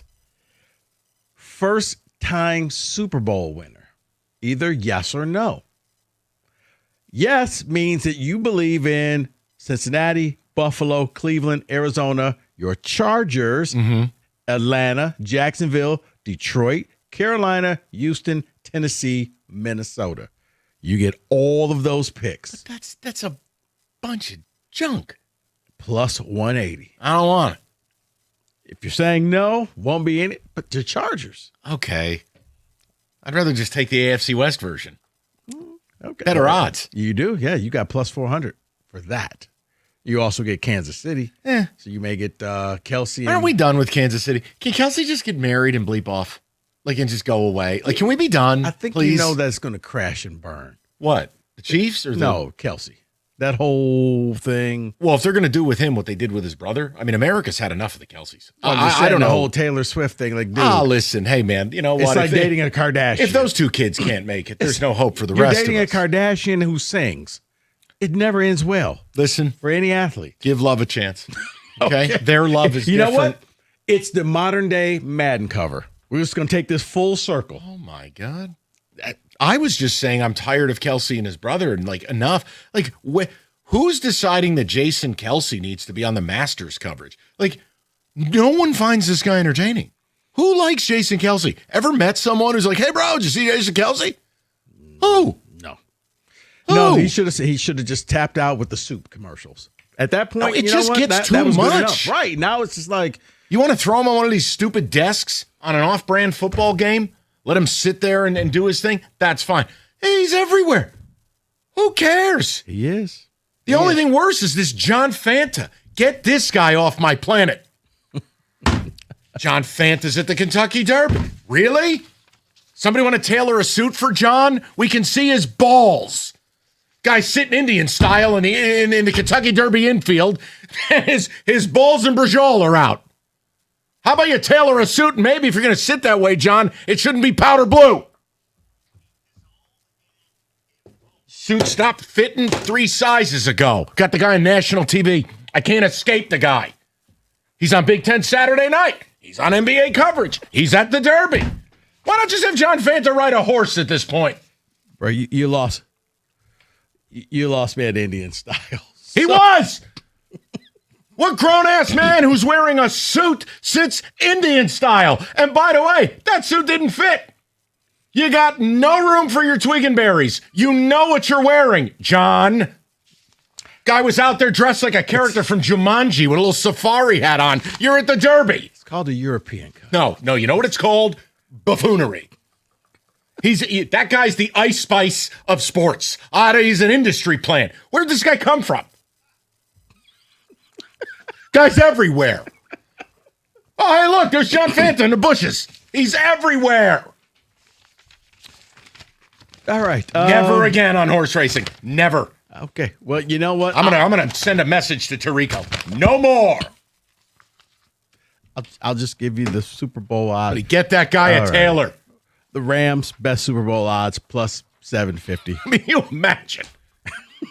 Mike, your Chargers. Place your money plus 1,600. There you Place your money. Get a Taylor. Okay. Give me a break. Guy's sitting on national TV. He's got his beanbag out. David, I think the oxygen mask have deployed. I just can't stand it. I can't escape it. Jason Kelsey and John Fanta, just enough. Get them their own planet. I can't take anymore. Who are these people? What? How do they keep getting jobs? It's worse than Paul Pierce. Maybe they're just going to keep going until they win. Honestly, that's what the Derby was that day. Mike, they're going to keep going until they can win $1 million on Celebrity Jeopardy. There you go. Oh, my Lanta. Move on. I'm so sick of it. That's your Super Bowl odds for Super Bowl 61. 97-1. All right, here's the beautiful thing. I could watch all of those people that Mike just rattled off down in the basement, or I could watch some real things. You got more class sitting in your basement than Fanta does at the Derby. I do, because it's an award-winning design basement built for me by Matrix Basements. They came in, they got the job done in about 7 weeks. And if you want to be ready for football season coming up, you need to go to their website right now. Let that award-winning design staff hook you up. Whether you got a totally unfinished basement or you're just adding a new room, just go to matrixbasements.com and get started. You have been saying you're going to do this for years. Quit the procrastination, end the paralysis, and just quit complaining to everybody. Take the leap. Trust me, you will be so happy that you did. You will be the envy of all your boys. As a matter of fact, your family may say, where did Dad go? Oh, wait, he's down in his man cave. Matrix Basements, design that pays off.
All right, we've composed ours. Yeah, I'm fine.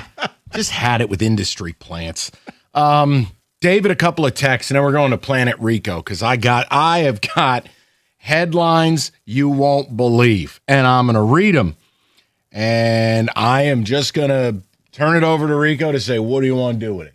You've always said, Michael, I don't think we've hit the bottom of the chili pot left yet. Think so? You think we're here now? Fanta's balls first to the bottom of that chili pot in a powder blue ill-fitting suit today. Today, I take you to the bottom of the pot. Okay. David, text first. Somebody says, Great quotes. We can see his balls. And who are these people? Drop of a lifetime, they say. Someone else says, almost got a wreck laughing so hard with the Twins and berries. I'm just tired. I'm so tired of this. Like, it's just, there are so many good people you could give a shot to. Why are we doing industry plants? Like Jason Kelsey, talentless, was a wonderful player. We don't need him jammed in our face. Who and what is a John Fanta? Why is he everywhere? I mean, I'm one step away from just turning the TV on and seeing Mina Kimes as president of the United States. She's everywhere. Who are these people? And I get annoyed. John Fanta doesn't know the front from the back of a horse. Why is he there? Big time agreement on John Fanta. Worst part of watching Saturday night Michigan games is him. Hey, let's go to the studio. And you're like, why? Wasn't this dude calling Seton Hall games? Why are you here? Who thought this was a good idea? Mike and Cars crash outs on a random Tuesday. Not on my bingo card, but I'm here for it. Okay, one more, and then we got to get to Planet Rico. Someone else says, I absolutely love everything. Kenny, please grab those drops now. Go ahead, do whatever you want. Yeah, Kenny nodding with approval. So I want to read you a headline. Several.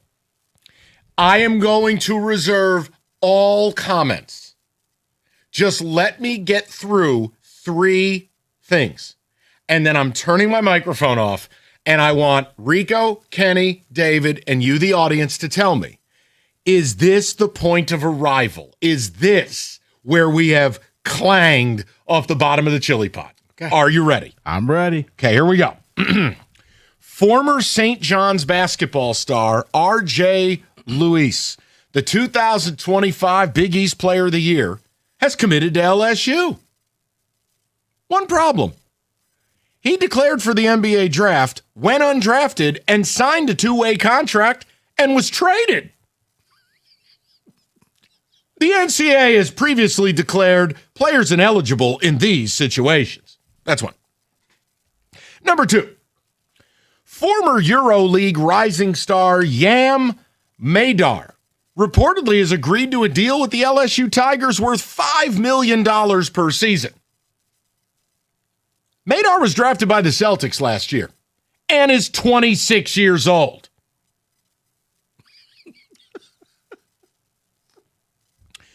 And the last one comes from someone who covers college basketball, saying the quiet part out loud. Will Wade, head coach of LSU, noted scumbag.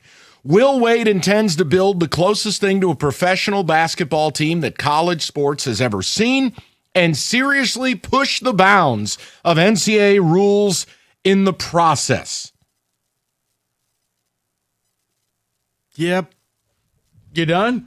Here's Rico Beard. I saw the RJ Luis, and I read it because you know how sometimes you get stories from years ago that pops up on the feed, and I'm like, oh, wait, he played at St. John's and he was done. I remember Patino benched him in the tournament game because he stunk, and then he left. And I was like, wait, how was he able to come back? But then it was, wait, there's more. They signed a 26-year-old player who's going to come and play for them. Yeah. Unfortunately, I think that Will Wade was always a dirty coach, but he's going to take what Michigan did. And that Dusty May didn't do anything wrong, but his team was one of the older teams. Like his team, I think, is older than the Pistons on an average age. The team that he had that won. Answer the question. Have we finally parked our spacecraft? Have we arrived at the bottom of the chili pot? No, we have not. Okay. Does someone have to sign B. Arthur? What is it going to take? I'm monitoring the Texas Tech situation. Will Wade sign somebody from Folsom County Prison? If you can bet on your sport and then come back. You're talking Brendan Sorsby, yes. And I'd like to tell you he just did it so he could feel closer to his teammates. That's a quote. Mm-hmm. You paid a kid $6 million. He gambled at Indiana, but I bet on my team. I did it so I had a stake in the game. And he's filed an injunction against the NCAA. For what? Imposing a ban? You can't bet on your team. You can't bet on college sports. Rico Beard. If he's allowed back, Mike, we are at the bottom. That is the bottom. That's what it'll take? That is the bottom because, wait, so he went out, he gambled, got caught, got arrested, gambled on sport, normally death penalty for anybody. You can do a lot of heinous things in this world. But if you gamble on any sport, they will never let you come back. And if he comes back and leads Texas Tech out of the tunnel, that's the bottom. At that point, there are no rules. Just all of a sudden, those Georgia driving violations don't look so bad now. They huh? don't? Huh? Kenny, I will always return to this point. We are the greatest country in the world. We have our flaws, but damn it, you get to do just about whatever you want to do in this land. If you still love college sports, do you. But don't you ever. Don't even give me a side-eye, MF, because I don't. This is the dumbest between college football and college basketball. The headlines that come out are from the movie Idiocracy. A 26-year-old in college? Freshman. Get a job, dude. Yeah. $6 million quarterback gambling scandal. Not banned, injunction. Player goes to NBA. Undrafted. Gets traded. Back in college. Will Wade, on those FBI tapes, Will Wade goes to McNeese State on banishment. Goes to NC State, tells everybody he's going to stay a lifetime, leaves to come back to the school that he left in tatters to now, quote, push the limits on everything. No. See, you missed a step. The school that he left in tatters wanted him back. Correct. After he had sold his house in Baton Rouge for $1 with 7 games to go in NC State's season. And he bought it back. And they go 1-6 down the stretch. Yes. How do any of you take this serious? And he had no roster, so he had to go. Everybody left. He had to build up his roster back. And when I was like, RJ Luis, how do you have any eligibility left? You don't. Like, you got booted out of St. John's. I remember his final game. He sat the final 8.5 minutes. At 26 years old in college, aren't you Frank the Tank? Isn't this old school? Yes. It is, because Shai Gilgeous-Alexander, who just got his back-to-back MVP, is 27. Yeah. David, I mean, unless you tell me that you were on the Mormon mission or you were serving in the military. That was a whole racket, too. To hell with BYU. These guys go over to Guam and they come back with old man strength and 3 kids. Get out. For years, BYU did this crap in football. Their starting offensive line, they all had mortgages and 3 kids. But at least there was a reason why they Let were me that ask you, old. hold on. No, now we're going to get to the business. Okay. How exactly do you leave school and leave a Division I football program and there's no training table, there's no practice, and all of these guys all come back jacked? You were on a mission in Guam. What were you lifting? Coconuts? What else is No. What else is there to do in No. Guam? No. You're at the beach. You're No. working out. There's a reason I hate BYU. This is amongst them. And you're spreading the Mormon word. And somehow gaining 40 pounds of muscle. Totally natural, right? A lot of stairs you're running up. Think about all the Stairs? all the walking that they're doing. Stairs in Sri Lanka? No. That's a strictly one-story country. Okay, I was about to say mountains. No. Where? Look at where they do these Mormon missions. And they Lots all of come walking, back. Mike. They're 5 inches taller, 40 pounds heavier. Get out of here. BYU was Will Wade before Will Wade. I hate BYU, and you know this. Nonsense. You explain how they all went on Mormon missions back in the day and would come back looking like John Hannah. You tell me. Kenny, add that to the list. I'll put it on there. No, it's true. Everything I'm saying is true. How would you leave school? Do you even what weight room are you working with? What personal trainer? What nutrition program? Hey man, soaking takes a lot of strength. Okay, maybe a lot of prayer. A lot of yeah, that's what it is. And magically, God said you'll all be 6'6", 280. Go spread my word, and there you go. There's 40 pounds. Buddy, no. We've hit the bottom of the chili pot. That's all there is to it. Spring's in full swing. Time to make sure you can handle the heat with Mastercraft Heating, Cooling, Plumbing, and Electrical. They ensure you'll stay cool with a $79 AC tune-up and free on-check when you tell them you heard it here. And if you're looking for a total upgrade, now is the time. New furnace or AC, get half off the installation. The experts at Mastercraft, they know. Comfort can't wait. Same-day service, 24/7 availability. All work is backed by a 5-year warranty, and they offer financing options to fit your budget. Just call the pros at Mastercraft today for all your plumbing, electrical, and generator needs. And for every power failure or seasonal shift, Mastercraft has you covered. Visit mastercraftheating.com. That's mastercraftheating.com.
All right, we get to the people. 5 o'clock, we're going to talk Tigers. I know it's probably a bad idea, but look, I'm just going to throw something out there.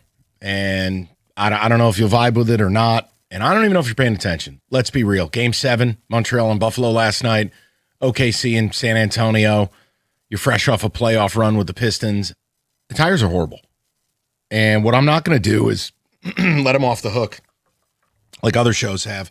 Well, they're injured. Well, yeah, I know that, but they're also like 1-11 against some of the worst teams in baseball. Not good enough. And AJ is starting to do some things, and Scott Harris is not doing some things, and I'm going, guys, this is danger zone time. Now, it's not full-fledged panic, but this is danger zone. And over their last 100 games, I've got some stats. We've got stats from this year, and I got one possible idea. You can tell me what you want to do. They lost the opener last night, not that anyone was paying attention. They're 6.5 out. Cleveland has 3 games in hand. You're underdogged again tonight. Yeah. And look, trick around, lose 3 out of 4.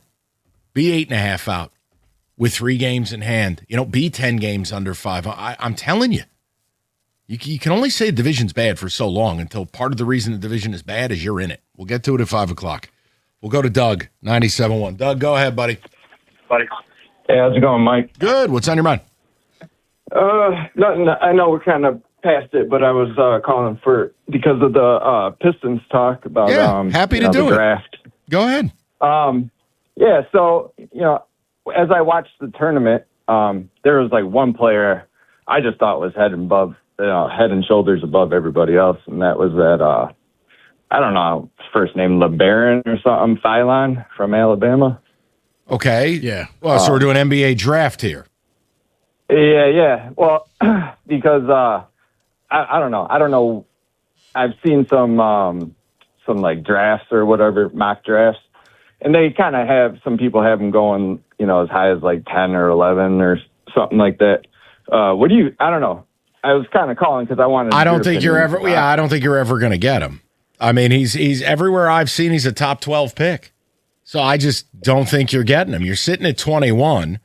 You might need to use that first round pick to kind of get a real player. And look, I'll leave it to Rico. If you want to move up in the draft and that's your angle, that's fine. But I don't think there's anything happening. I mean, first of all, you're not going to get into the top 7.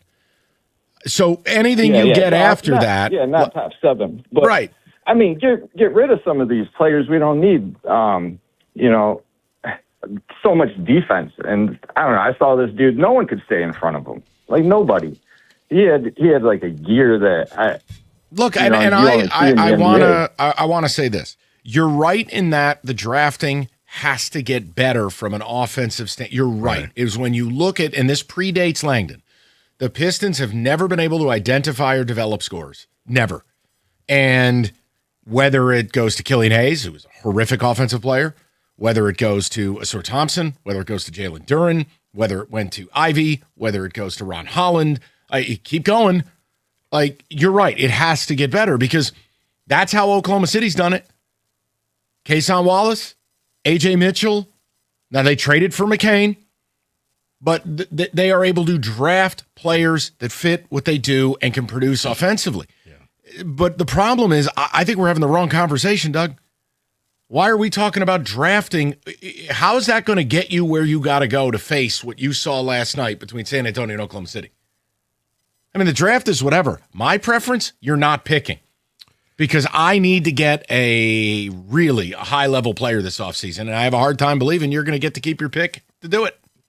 Yeah, and if you do keep your pick, Mike, you're down in the, 22? 21. So, yeah, at that point, one of the deepest drafts you've had in a long time, you're not going to be a part of it. I don't think anybody that's going to be there at that point is going to help you out instantly. It's going to be somebody who you're probably shipping overseas or putting in a G League. Awesome. Or right now, the funny thing, I'm looking at NBADraft.net. Okay, what do you got? And it kind of goes to what we said. They would be drafting the same player. And this guy, he would fit the dog mentality. You've seen him play at Michigan. Morez Johnson. Great. Another player who can't score. Right. He would fit exactly what this did. It would be drafting the same player. Yeah, I don't care. They can do whatever they want to do. I mean, it's just is what it is, and they're going to do or they don't. And it's the same thing as the Wings. I'm putting all these teams in the same pile. Oh, but this also has Mara going later, so you know what? That one guy can get his wish. Oh, that'll do it. David, text, please. Then we'll get to a football today, and then we'll talk Tigers. Kyle in Waterford is asking, do you guys get worried with how bad the NCAA is becoming with the talent levels and players not staying in one place, that it will affect the talent level in the pro sports, NBA and NFL soon become Well, unwatchable? you're already seeing it. You're already seeing it at an NBA level. I mean, college players are just going to make more money staying. And then you're only going to be taking developmental prospects or old guy. Yeah, I think it's already happening. But see, I think that long term, David, it's kind of like how the straight out of high school and one and done was a slow erosion to me of the NBA, because you started drafting guys who, if you hit on them, great. You got Kobe, you got Garnett. If you miss, great. You got Corleone Young, and you just bottomed out for a long time. Long term, I think it's going to elevate it, because you're going to see people who can play. Because if you can play, you're going to go to the pros. If not, you're going to become a professional college player, and we'll now see, you know what, you don't belong in the pros. So we don't even have to watch you. You just saw Yaxel do this, and he's going to be a top 10 pick. He's a professional college player. No, I'm saying the people who come out are going to be ready to hit the ground running. Yaxel may not be a superstar, but kind of like how Tayshaun Prince was for that team, for the Pistons, he'll be able to contribute right away. Okay, so great. It's going to be a draft of mid. That's the point. The NBA draft no longer becomes salvation. It becomes how you fill your rotation. That doesn't work for me. NBA has a problem. I don't care. It's not my problem. I'm saying unless you get lucky and somebody blows up. There you go. But that's, again, whatever. It's your sport. Leave me alone. You're a college basketball. You're coming back. Warm weather.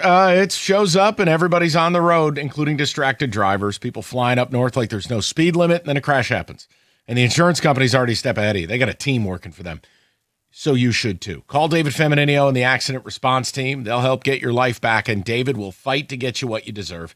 Don't let the insurance company run the show. Call 855-65-CRASH or go to getdavidgetpaid.com. That's getdavidgetpaid.com.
All right, David, hit the music. Let's see what we're dealing with here. Oh boy, football. Can I ask a question? Yeah, you just can. to start football today. Let's go, man. I want to know if having your organization held hostage by Jacoby Brissett is grounds for your organization to be contracted. Have you been following this Arizona Cardinals Jacoby Brissett thing? Yeah, he's not Jacoby Brissett is showing up dressed as Patrick Mahomes for Halloween. Jacoby Brissett is holding you hostage for a contract.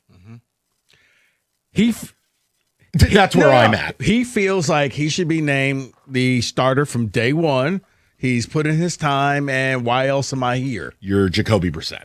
I understand. No, Okay. I followed it. It's like, dude, you got a job. Like there's only 64 of these in the league, and you got one. That's the janitor showing up for 30 years and saying I should be CEO. Why?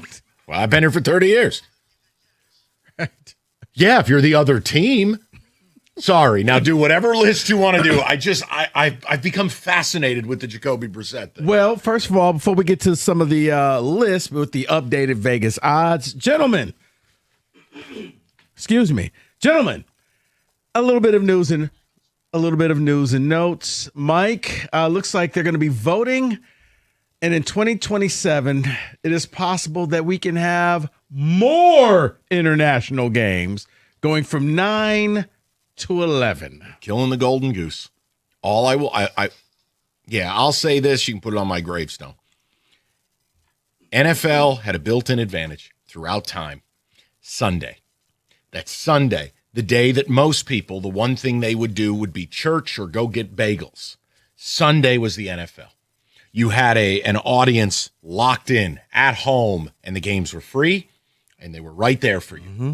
And the NFL is killing the golden goose because you're already seeing some Sunday 4 p.m. windows with 2 games or 3 games.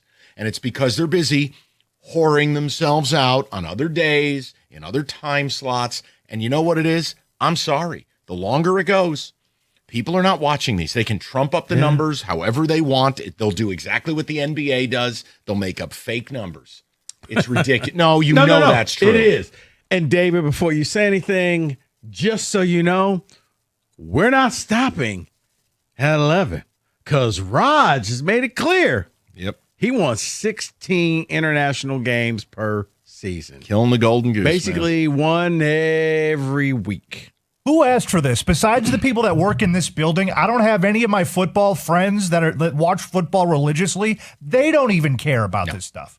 No, Kenny, because the networks are running the leagues, and there's no eye on quality. There's no eye on the long-term health of the sport. People are acting as if the world's going to end in 2029, so let's just have a day. And you're seeing it with how they're doing it to the NBA, what they're doing in college sports, and certainly what's happening here. It's not for me, that's for sure. Other news and notes, Super Bowl in 2030 will be rewarded to Nashville, and looks like the draft will be going to Minnesota. Great. As far as the Super Bowl goes, build a new stadium, they give you a Super Bowl. As long as it's enclosed. Well, I say Buffalo will never get one because it Yeah. will be open air. Could you imagine Buffalo right off the water? Yeah, they would never do that. Well, they did it at MetLife, and it was a snowstorm. Yeah, I mean, that's a different type of cold in Buffalo.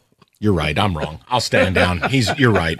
There was one Christmas I drove home, and they had gotten hit with true lake effect snow, and the plows were trying to just do the best that they could, but the buildup had started blocking highway signs. I mean, you're talking snow that was 7 to 8 feet in the air, piled up. I mean, Buffalo, it hits different. Yeah. All right, guys. Updated post-schedule odds according to Vegas, okay? According to Fanatics. Sure. You want your Super Bowl odds, or would you like the NFC champion odds? I like NFC champion. NFC champion odds it is. Would you like to take a guess at who the favorite is? The Rams. You know what? For fun. Okay. They're always one of the most bet on teams. They're co-favored to win their division. We don't love the East. I think the West could be in flux. We talked about Seattle missing it. What about the Lions? The Lions are not. David was correct. David, the Rams at plus 390. Lions, Mike, you want them? Yeah, I do. Lions are at plus 900. Are they second, third choice? They are fifth. That surprises me. Where are just the because Niners? they have a reputation, they are a popular team to be bet on, and they have the star power. They are tied with the Packers at plus 900. Okay. Kenny, the Niners are tied with the Eagles at plus 850. Seattle at plus 500 is number 2. What's the play against that? What odds do I get to just say this isn't happening, and I'll bet on that? I truly believe Seattle can miss the playoffs. I'm kind of with you because I don't think it's not that they're not trying hard, but they won it last year, and I don't think the sense of urgency is there. That's the word I'm looking for. By the way, Bears at plus 1,200, Minnesota at plus 2,500. It feels right. Minnesota has to prove they have a quarterback. I mean, we can say, hey, it's Kevin O'Connell. Kyler Murray will get turned around. There's pedigree there. But he's got to prove it. And I'm okay with that. Like, you deserve to get paid 12-1 or whatever it is because that's like saying a Seward Thompson's going to learn how to shoot a 3. Well, you got to prove it. Mm-hmm. It doesn't, Kyler Murray's not going to magically get better. Oh, and by the way, my Cardinals are plus 20,000. You got to add a 0. That should be plus 2 million. Like, if you bet $100, you should win $2 million if the Cardinals win the NFC. Yes. Come on, man. Jacoby Brissett is holding you hostage. We got time. Yes, we do. AFC conference. Favorite? Yeah. Buffalo.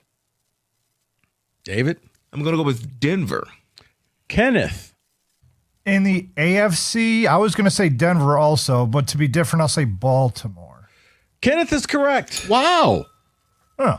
Good for you, Kenny. Not bad. Baltimore. No shot, of course, but good for you. Baltimore plus 475. Who said Buffalo? Me. Plus 500. You're not that far Where off. are my bolts? I'm all in on Jim Harbaugh and the LA Chargers this year. David, you said who? I said the Broncos. They're down on the list. They're plus 1,000. Wow, thank you. The Bolts, Mike, are tied with the Chiefs for third best odds. I love it. Plus 750. Patriots, a team that I think is going to fall off at plus 800. I agree. Plus, their coach may not be there. Now, this is the one that I think could be that sleeper pick in the AFC.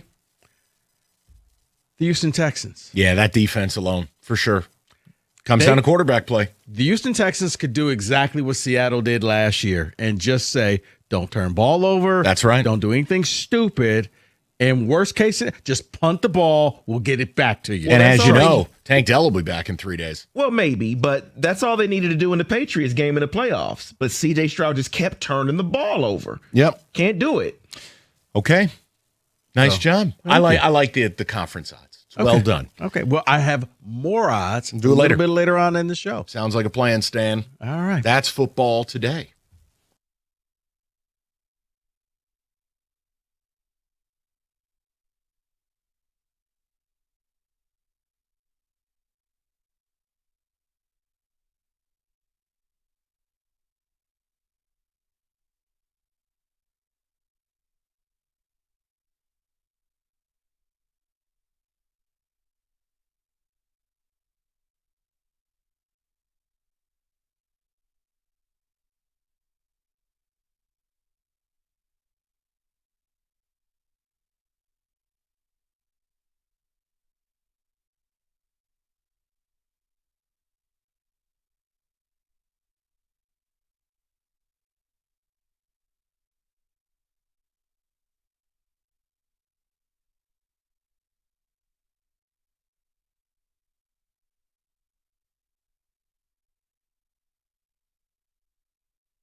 Brought to you by Builders for Source. Pistons president of basketball operations Trajan Langdon spoke to the media today. He said he wished he could tell the future, but thinks this team as it stands could compete for a championship. That is their expectation as well. He did note that no roster looks the same year to year. He was also asked if their timeline has moved up for the possibility of an all-in move this offseason based off their quick turnaround.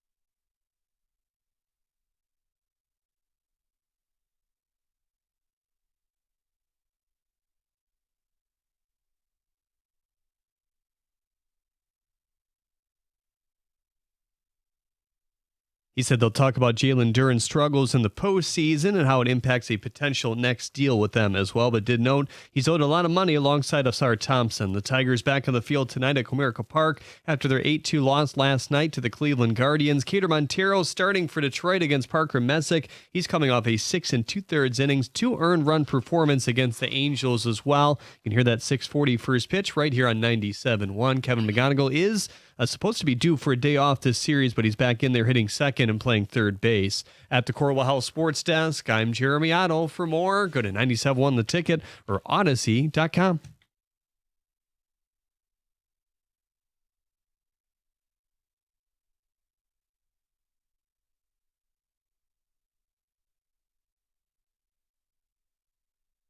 Five o'clock, good to have you. If you're looking for Pistons conversation or Trajan Langdon, use the rewind. We did about 2 hours on it.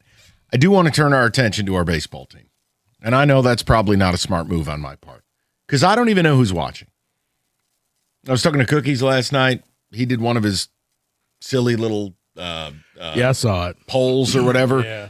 And he's like, yeah, no one's watching the Tigers. And I can't blame you. I mean, they're horrible to watch. Call it what it is. What I'm not going to do is I'm not going to go to either end of the spectrum here. I'm not going to totally absolve them the way I've heard other people at this place do because of injuries. Can't do that. And I'm also not going to tell you that, all right, everything's going to be perfect because they'll get healthy. I can't do that either. They're playing bad baseball. And what bothers me most is when you keep doing the same thing and expect a different result. And this is where Scott Harris and A.J. Hinch should be called into question. And I don't think this is unfair. Once again tonight, you have Zach Short in a major league lineup. I mean, that's fireable. Wenzel Perez. Like, do you understand how bad you have to be in 30 plate appearances to have a negative WAR? Do you understand how bad you have to be? Yeah. Like, when you look at this lineup and you go from Matt Vierling leading off, negative WAR, Jahmai Jones, negative WAR, Torque, negative WAR, Perez, negative WAR, Hyu Lee, negative WAR, Zach Short, negative WAR. You picking up a theme? Yep. Now, the team sits at 20 and 28. But if you wanted a bigger sample size, and some of this, you may say it's fair, you may say it's unfair. I just want to offer this to you. Okay. It's been a hot minute since this has been a good baseball team, healthy or not. That's why I think it's clownish to just absolve them because, well, injuries. Their last 100 games, they're 43 and 57. Okay? 43 and 57 over a 100-game spread to finish last year and start this year. I'm making a point. No, I get it. Go ahead. They are not good. And when you keep doing this, look, I don't say this lightly because I don't want this to be sports radio blather. I'm being thoughtful when I say this to you. They're 20 and 28.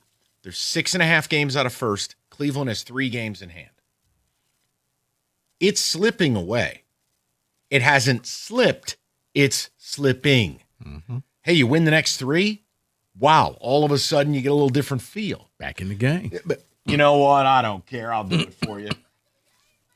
But I wanted to give you an idea of where you sit now by math, and then I'm going to offer you my only idea at a solution. And I'm telling you, it's not a great one. But, for instance, you have one of the 4 worst records in the sport. Okay? Rockies, Angels, Houston, and you. That's the company you're keeping. Do you know your odds to just get to 80 wins? This is as of today. Just to 80. Not 85. No, I do not. Not 90. Just to get to 80. Just to get to 80. I gotta think that it's not that difficult. But somehow, Mike, plus 150. Okay. Do you know what your odds are to win the division? The AL Comedy Central. Division's a joke.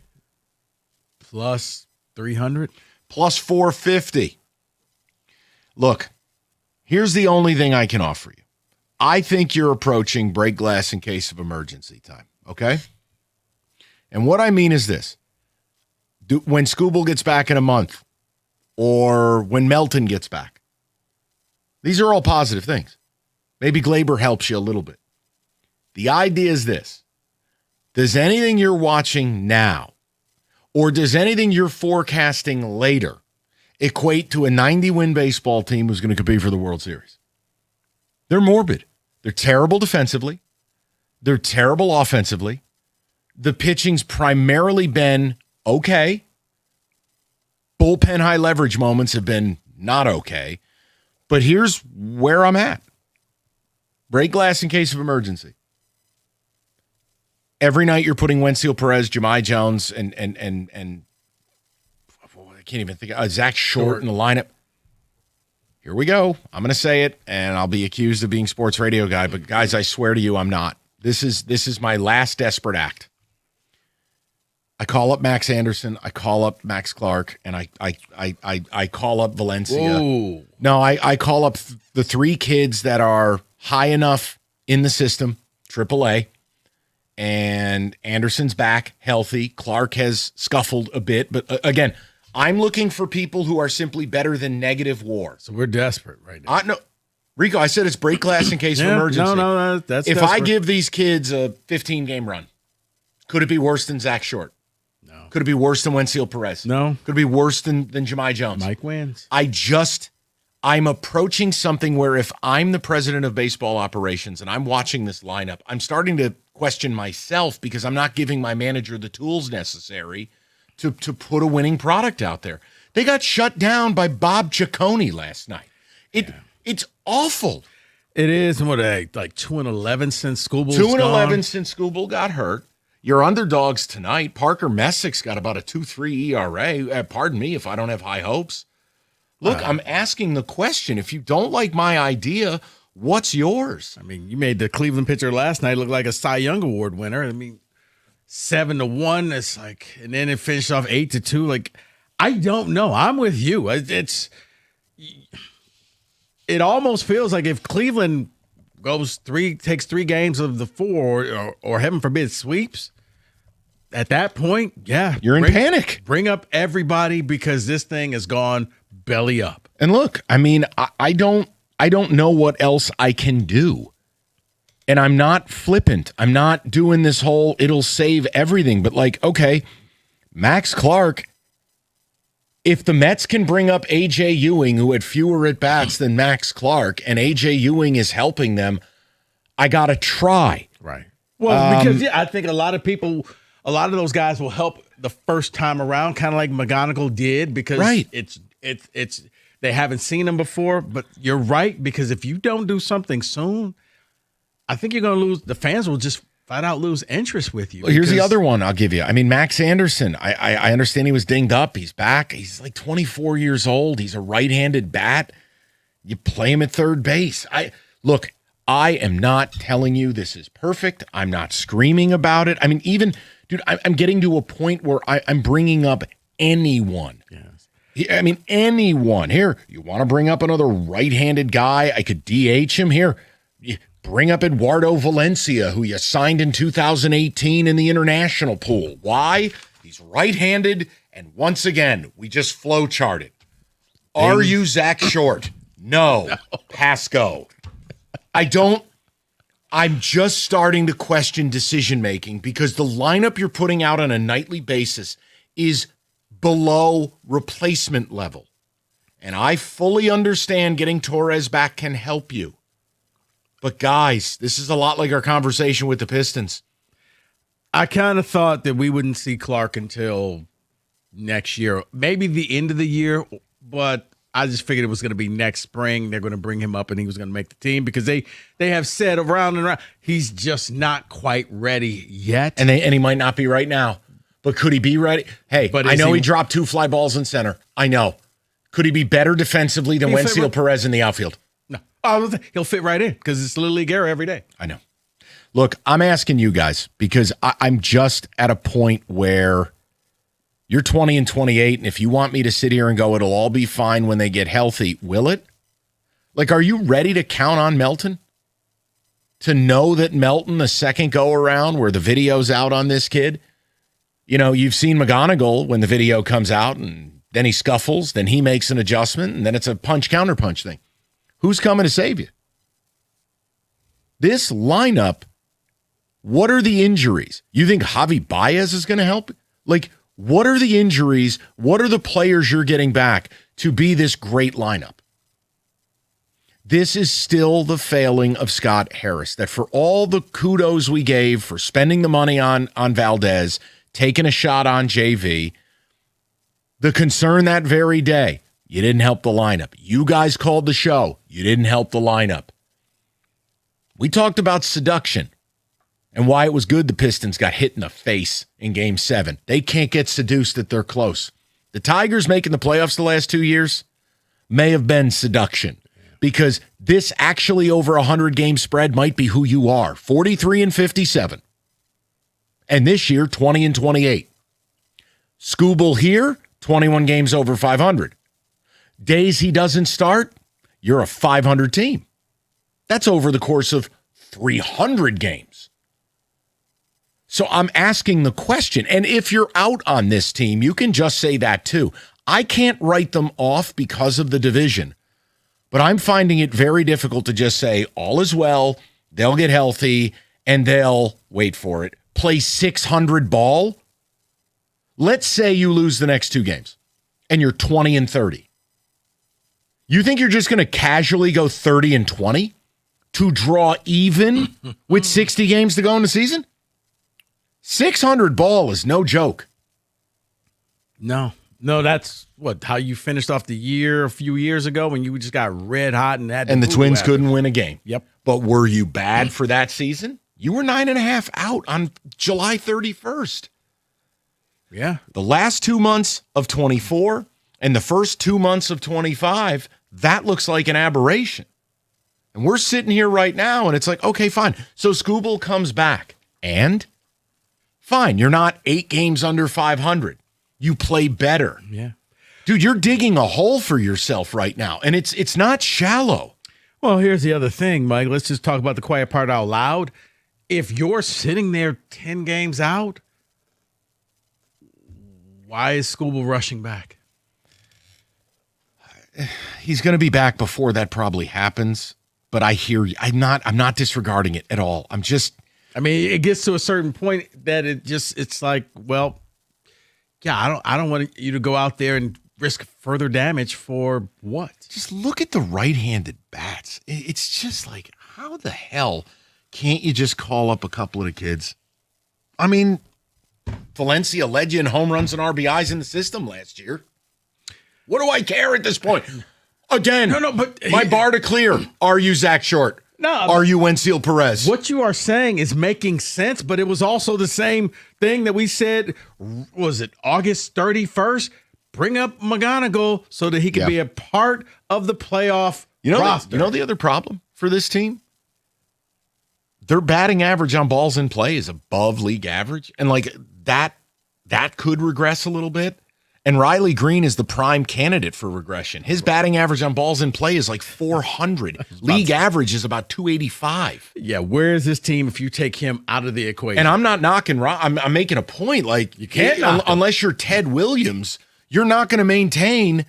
And by the way, you think, the meanie pants is at 97.1. Cool, then I guess Dan Dickerson's mean. He spent about 15 minutes of a broadcast talking about this. So don't be all pissy with me.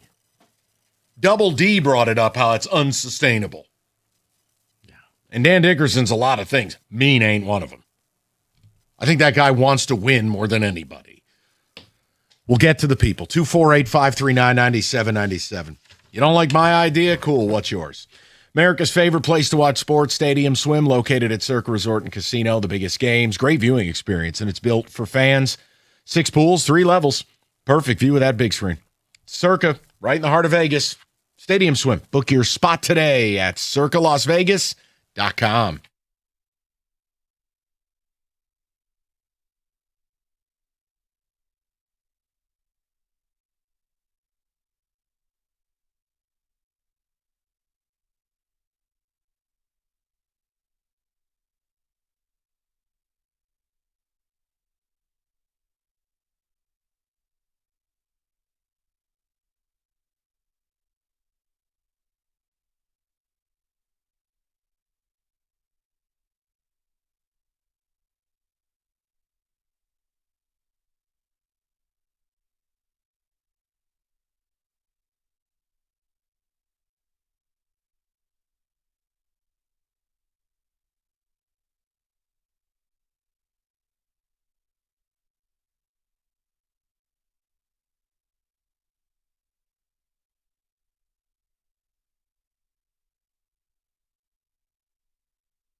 All right, I'm going to get right to the people. David, you can collate and get some of the text together. We haven't spent much time on the Tigers because they haven't been worth it, but I have to be real with the audience. It's in a weird spot between I'm not calm and I'm not panicked, but I am concerned, and it is slipping away. You know, once you get yourself 9-10 games out of first, you get 10 games under 500. You know, you have to start doing some serious math. And no, I don't think Scooble's going to ride in with a Dennis Jenkins cape and save us. Like, I understand Gleyber Torres will come back. Okay, and? I wonder about the wisdom of calling up some of the kids. Because the lineups that AJ is either choosing to put out or forced to put out, they're not MLB caliber. you have several players that are simply below replacement level. And if you're a guy like Jahmai Jones who doesn't play the field and you're a negative quotient, do you understand how atrocious you have to be a negative WAR player? Wenceel Perez has been an abject disaster both in the field and at the plate. Yet here he is again. Why was Zach Short ever brought back? Why? Things like that, and I go, you know what? Maybe Max Anderson's not ready or not the answer. Let's give it some run. Maybe Max Clark isn't ready. I know he's left-handed. The point is, we got to try something, specifically defensively. Even going to a guy who's probably going to be a career farmer in the farm system, so to speak, but bring up Eduardo Valencia, who the guy led the organization in home runs and RBIs last year. Right-handed, DH him. Anything's better than Jahmai Jones.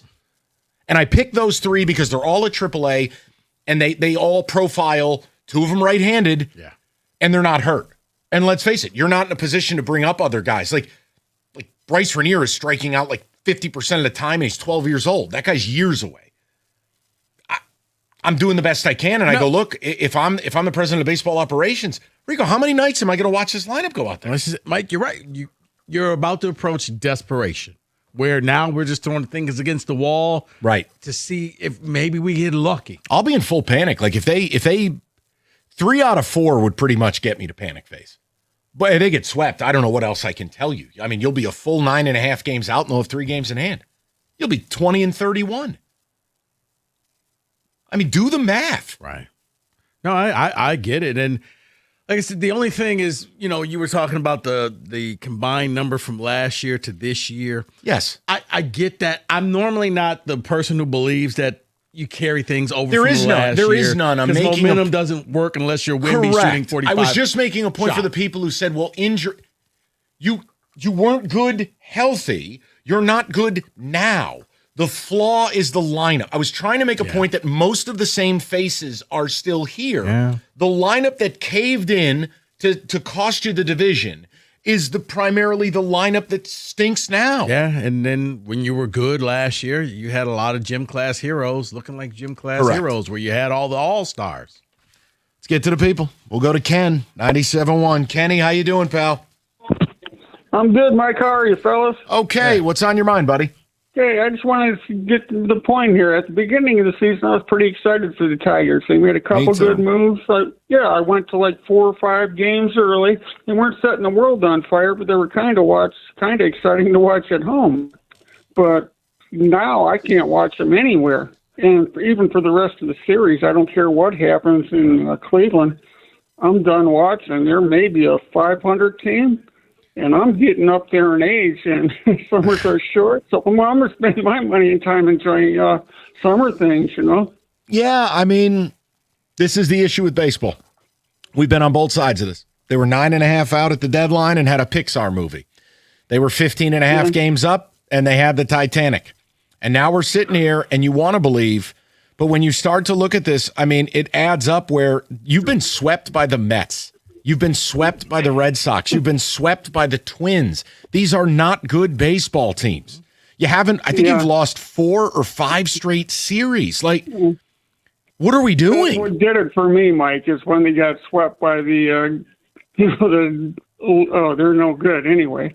So, yeah, I'm getting old, like I said, man, the summers are short. So, but I do have to admit, if they start playing good baseball, and I'm not talking to, you have to be like the end of July, then I'll trying to tune back into them. But until then, I'm going to join my summer playing some golf and barbecue with the family, to be honest with you, Mike. So, Ken, you haven't totally written them off yet, but they got to earn your time. That perfect way to put it there, Mike. Yep. That was Rico, but yes. Ken, okay. Thanks, Rico. You're good. I just, listen. No, Kenny, and I'm, believe me, if I didn't do this for a living, I'd be right there with you, pal. I mean, I'll flip it on tonight, but I'm gonna have a short leash. I can't watch it. It's dreadful. I mean, just call it what it is. It truly was Sesame Street, Mike. One of these things is not like the other. It was them playing. It was Game 7, and then it was the Spurs Thunder. And it's like, yeah, one of these. One is holding me hostage watching, and the others I'm actually enjoying. Yeah. Just for accuracy, Mike, you were right, close. We've lost 5 out of the last 6 series. Okay. 2 of those series, they were swept. Yeah, thank you. I know they got the Rangers 2 out of 3 to like start the month of May. I know that. That's the only one that Okay. they won. I mean, David, I don't think Pathetic. we're out of line to just you're 8 games under 500. It's getting a little scary. Let's go to Brett, 97.1. Brett, how you doing, buddy? Hey, good. How are you, Mike? Good, Brett. I'm not writing them off, guys. I'm still going to watch them. I'm still, I'm that fan. I'm just going to watch them, even if it's painful. Sure.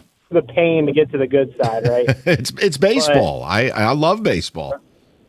Right, but I agree with you. I agree with you, Mike. Why not give these guys in the AAA down at the Mud Hens a shot? Like I don't understand why we're not trying. Bringing back Zach Short. I don't ever understand that. But something's better than Jahmai Jones or Perez. I mean, we got to try something. But I'm not writing him off. Riley Green's having a great season. Hopefully he sticks with it. I hope Double D is wrong and he doesn't fiddle out. Maybe I'm just No, and again, still gonna watch. it's just an issue of, in the history of baseball, it's really quite impossible to maintain a batting average on balls in play of 400.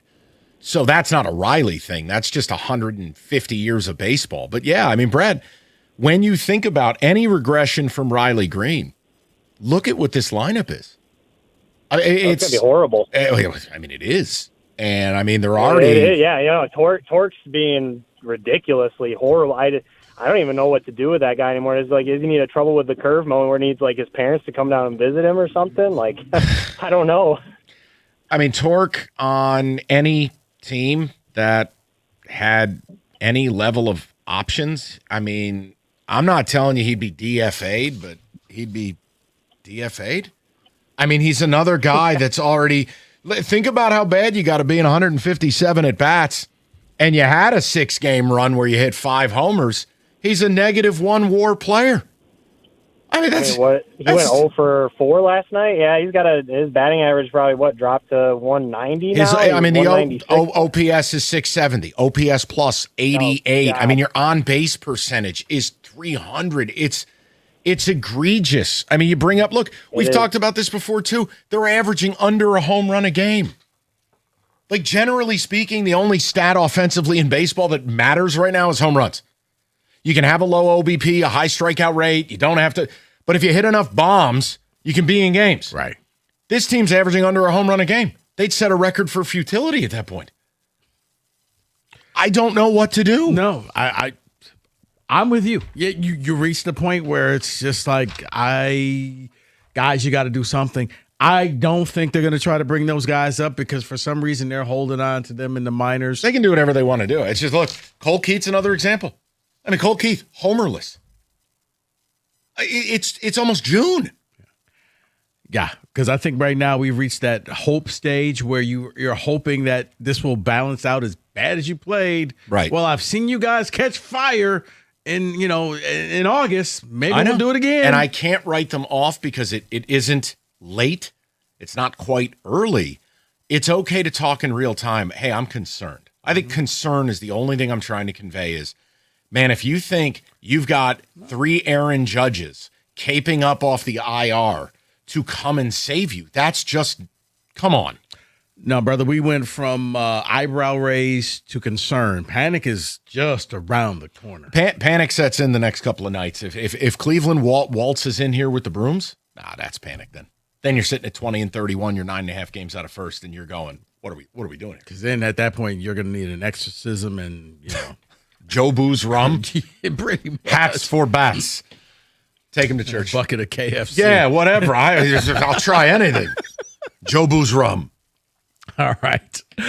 Okay, real talk. Has your Wi-Fi ever betrayed you at the worst possible moment? Like right when that movie gets good, right when you're about to win the game, or when you unmute yourself on a work call and you're like, hey, sorry, can you guys hear me now? Yeah, we've all been there. But imagine Wi-Fi that actually has your back. It fixes itself when something goes wrong. No drama, no meltdown. No you standing next to the router like it's a campfire.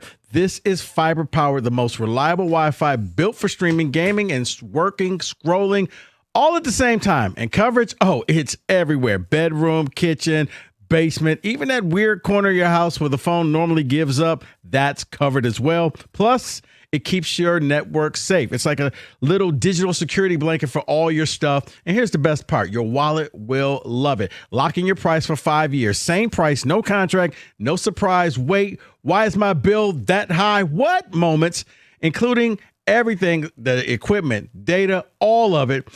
All you have to do is just give them a call and you'll be up and running in the same day. So your Wi-Fi finally works when you need to. Xfinity, imagine that.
All right, part two of this. I'm actually very. It's football today, but it's Rico's got some odds, just some early summer fun here. David, go ahead. I still vote we get these bells at Greater Life. I just go to the think venerable Mass would David hit a Hull whole lot different for some text communications. Just rapping a little bit about the Tigers because, look, we have to. You're in the danger zone. Division's bad. Yeah, you're part of the reason. 20-28. 6.5 out, lost the opener to the Guardians. You're an underdog tonight. I just brought up, look, here's the best idea I got because I can't keep running Wenseal and Jahmai Jones and Zach Short out there. You bring up Max Anderson, you bring up Eduardo Valencia, you bring up Max Clark, you give him, 50, 60 plate appearances, and you do something different because you can only burn your hand on the stove so many times. I can't write them off. Baseball won't allow it. But what you're watching right now, Scooble won't fix this. Gleyber Torres will not fix this. Acting as if Troy Melton is going to come up and be this lightning bolt that he was last year. No, the tape's out. You're going to be asked to do something entirely different.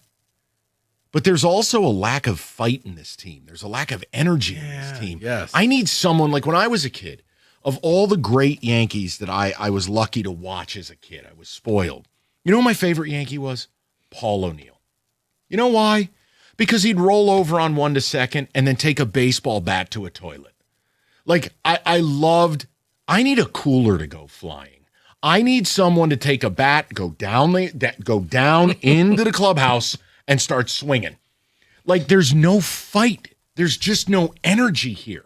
You know, I was happy AJ got thrown out of a game. That's fine. But I just don't get a sense of urgency. And I can't speak to their private moments. I'm just speaking that when you watch the games, very laissez-faire. That one guy who's just going to get into everybody and be like, no.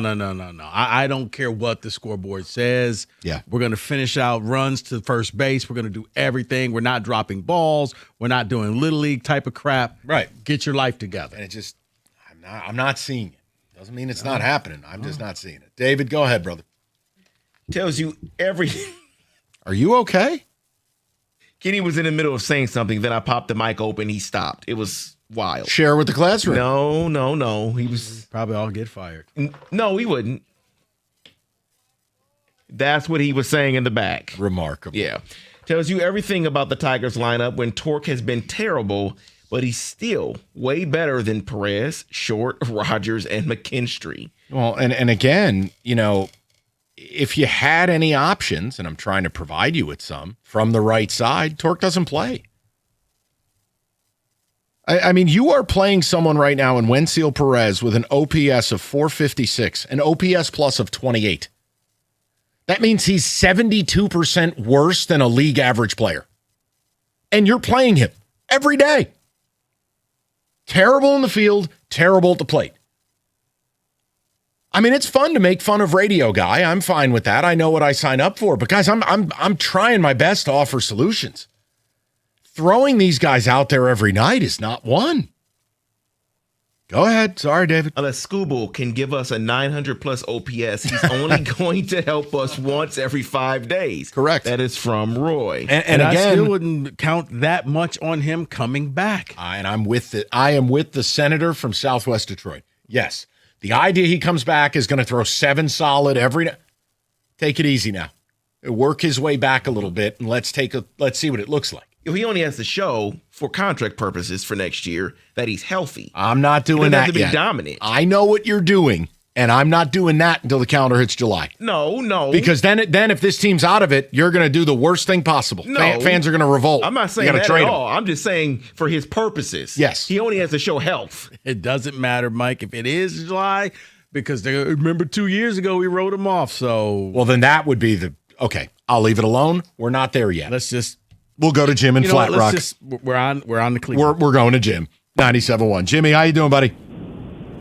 I'm doing well, Mike and Rico. This team is hard to watch, and I watch them all the time just because I like baseball. Sure. And it's very hard. And I was all for it. At the beginning of the season. I called it. It was the Rico and Rieger plan.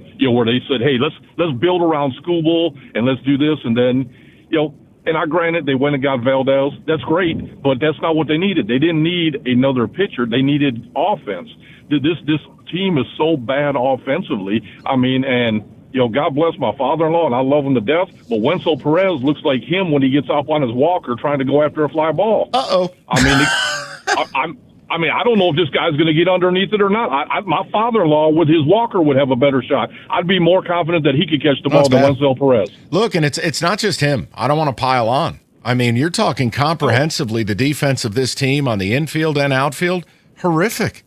I mean, it's not up to standard. And if you're going to do this, I mean, Jim, you know this. If you're going to play Moneyball and do optionality and matchups, the defense is the beginning, middle, and end.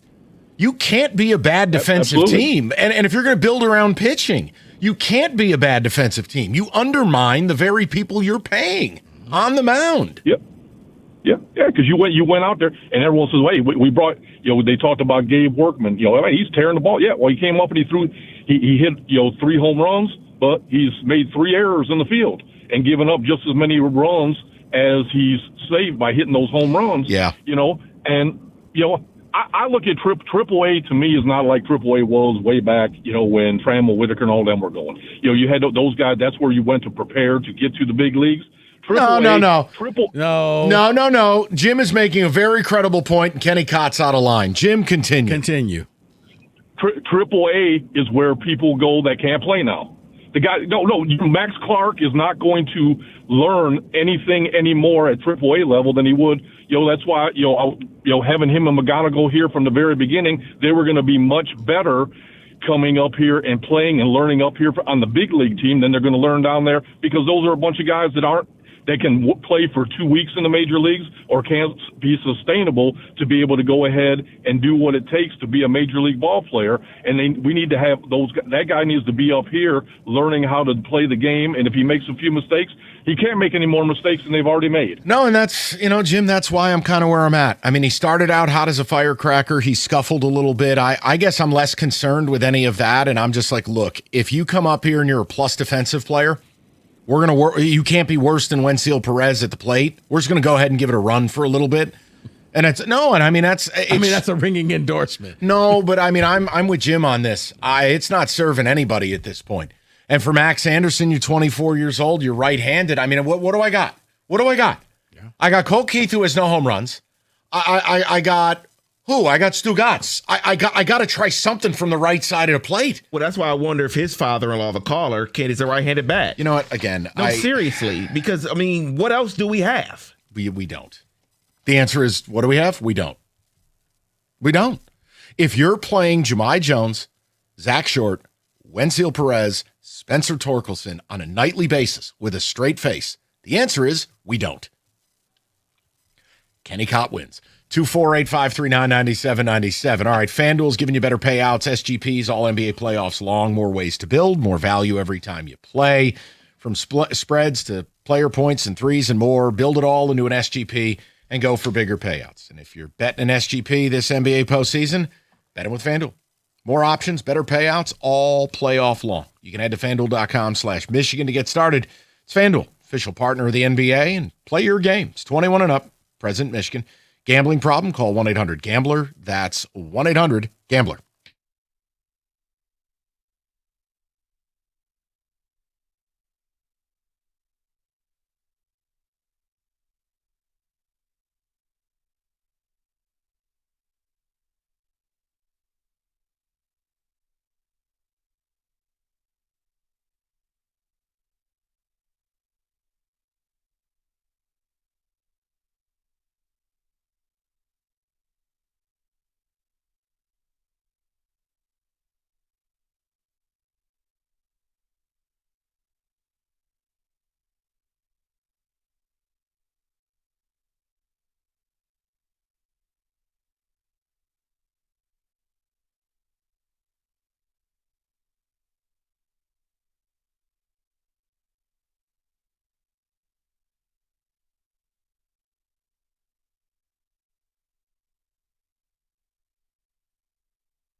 All right.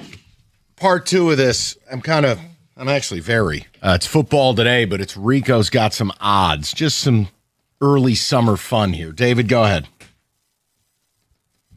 I still vote we get these bells at Greater Life. I just think Mass would hit a whole lot different with these. You may be right, Michael. You may be That would be pretty amazing. Okay. David's uncle with 3 bow ties on because that's his move. If the I don't even know how Pistons he would have won, ties they them. could have afforded it. Well, the Pistons screwed over that. We could have bought the chimes with our ticket. Oh, we were going with a Crystal Cathedral. That would have been amazing. An oil painting of David riding a stallion in the paper collar. Let's continue. Is that David or Jesus? All right. Before we get to Super Bowl odds, Mike, you were once a video game person. Sure. Kenny, I know you do. And David, I think you play with your boys. So before we get to the Super Bowl odds, guys. Video games. Video games. Yeah. You said something there. I just want to clarify. I play video games with my All right, boys. move along.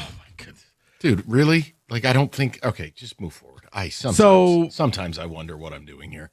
Yeah, the 5 people to be on the cover of the new Madden game. Well, this is the Madden curse. Correct. Basically, this means these people will be Tank Delled by week 5. So, yes, there are no odds, but here's who the 5 people that they think will be the most likely. Now, one of these guess? is going to die.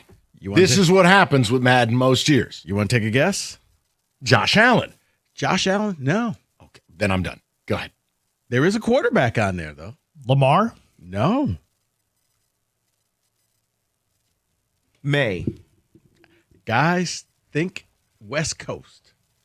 Think Justin Herbert? Used to be here. Stafford? Bing, bing, yes. Oh, man, the Rams are so effed. Another name. Stafford's going to lose his cane and not be able to walk. 2 running backs possibly could be on the cover. Don't say Jahmyr Gibbs. Gibbs is not. Thank God. Okay, 1,200 yards downloading. But his rival. Saquon? No. Have you seen him run? Bijan. Oh, no. Bad enough they got Tua at quarterback. Now Bijan's going to get hit by a bus. And then there's... Oh, man. Another running back came famous in the Super Bowl. Running back became famous in the Super Bowl. Kenneth Walker. Kenneth Walker. Career over. Okay, got it. And he did leave a system and a team where everything was perfect. And you go to a place where they don't really have a running game. Mm-hmm. It feels a little Alvin Harper-like. They got their quarterback killed last year. Mm-hmm. Also a wide receiver. Okay, Justin Jefferson. Walker's teammate. JSN? Yeah. Wow. Now we're guaranteed Seattle doesn't make the playoffs. And then the final name that they are saying, okay, defensive player. All right. Will Anderson? No, a little older. A lot older. Not that far from here.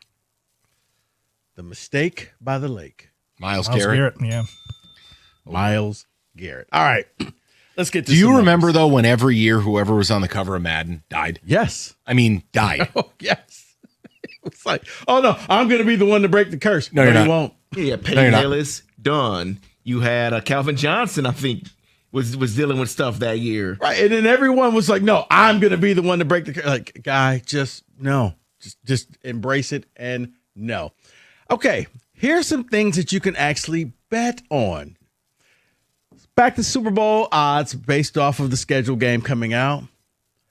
The Super Bowl winning state, meaning you get kind of the field. You pick the state, and if anybody from that state wins, you win.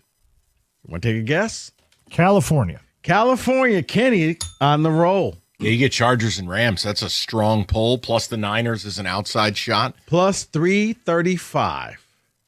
That's a really good pull by Kenny. You want to take a guess who else? No, because he took the one state I'd want. Kenny wins, I lose. Well, yeah. If this were yes or no, I'd award Kenny 55 points. All right, I'll take it. But then I'll take it all the way because it's raining. Oh. I'll go to the state of New York. Yes. Number 2. Oh, because of Buffalo? Yeah. Yeah. Plus 850. The Giants and Jets are just an absolute drag on your finances in that play. Next is followed by Maryland at plus 925. Because you get Baltimore and but also the Redskins play. Not Redskins. The Commanders play in Maryland. Aha! The state of Pennsylvania. David, I thought you would get that one. Why would you do that? No. Why would they do that? You get Philly and you get Pittsburgh. Do you get Pittsburgh? Do you? You get nothing. And then there's the state of Texas. At Houston, yes. Plus 1,200. But not. I don't mind Texas. I think Dallas is going to be really good this year. I do. And Houston, we talked about it. That defense will carry them to 10 or 11. They'll get in the tournament. What CJ Stroud looks like, and again, are the weapons alive? Nico Collins dying in a playoff game didn't help. Dalton Schultz being banged up. Tank Dell being in a wheelchair. Like, they need some weapons there. Right. Or if you don't want to do that, you could take the field at minus 130. No, that's no fun. So I think the California one is awesome. I think the Chargers are legit. I think the Rams are legit. And the Niners, as much as I don't like Brock Purdy, they win. They have a system. And they're in a division where we know Seattle's going to fall off. We don't know if the Rams are going to be great. And Arizona's being held hostage by Jacoby Brissett. And it's the NFL. Everything can be wacky. There's multiple options. I think if you just go by volume alone, that's not a bad strategy. I love the pick. Thank I you. award you 100 points. All right. All right. How about this? Super Bowl winning division. You get the entire division. Wow. Okay, but let's reverse engineer. How many divisions have two Super Bowl? All right, NFC West would be my first choice. And Michael, that is the top pick. That is plus 265. Okay. Give me the NFC North. Packers and Lions. NFC North and Bears comes in third. Okay. At plus 410. Then it's the NFC East. NFC East, David, last is fifth at plus 640. I'm trying to think. It's not the AFC East. AFC East is fourth. Yeah. Plus 560. Who is second? Who are we missing here, boys? You've been talking about this team. The Chargers? Oh, the AFC West. Okay, all right.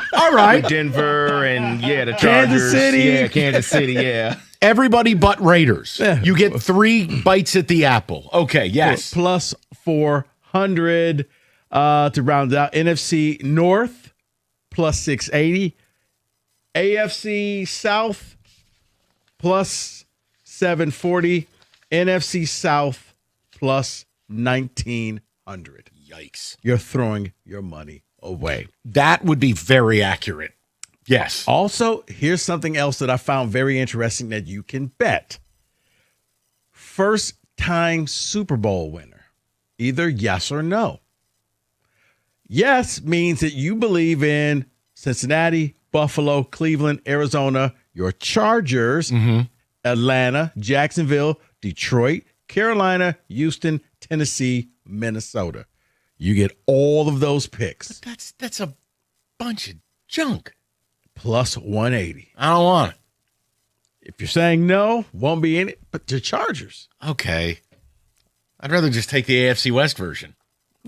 Okay. Better odds. You do? Yeah, you got plus 400 for that.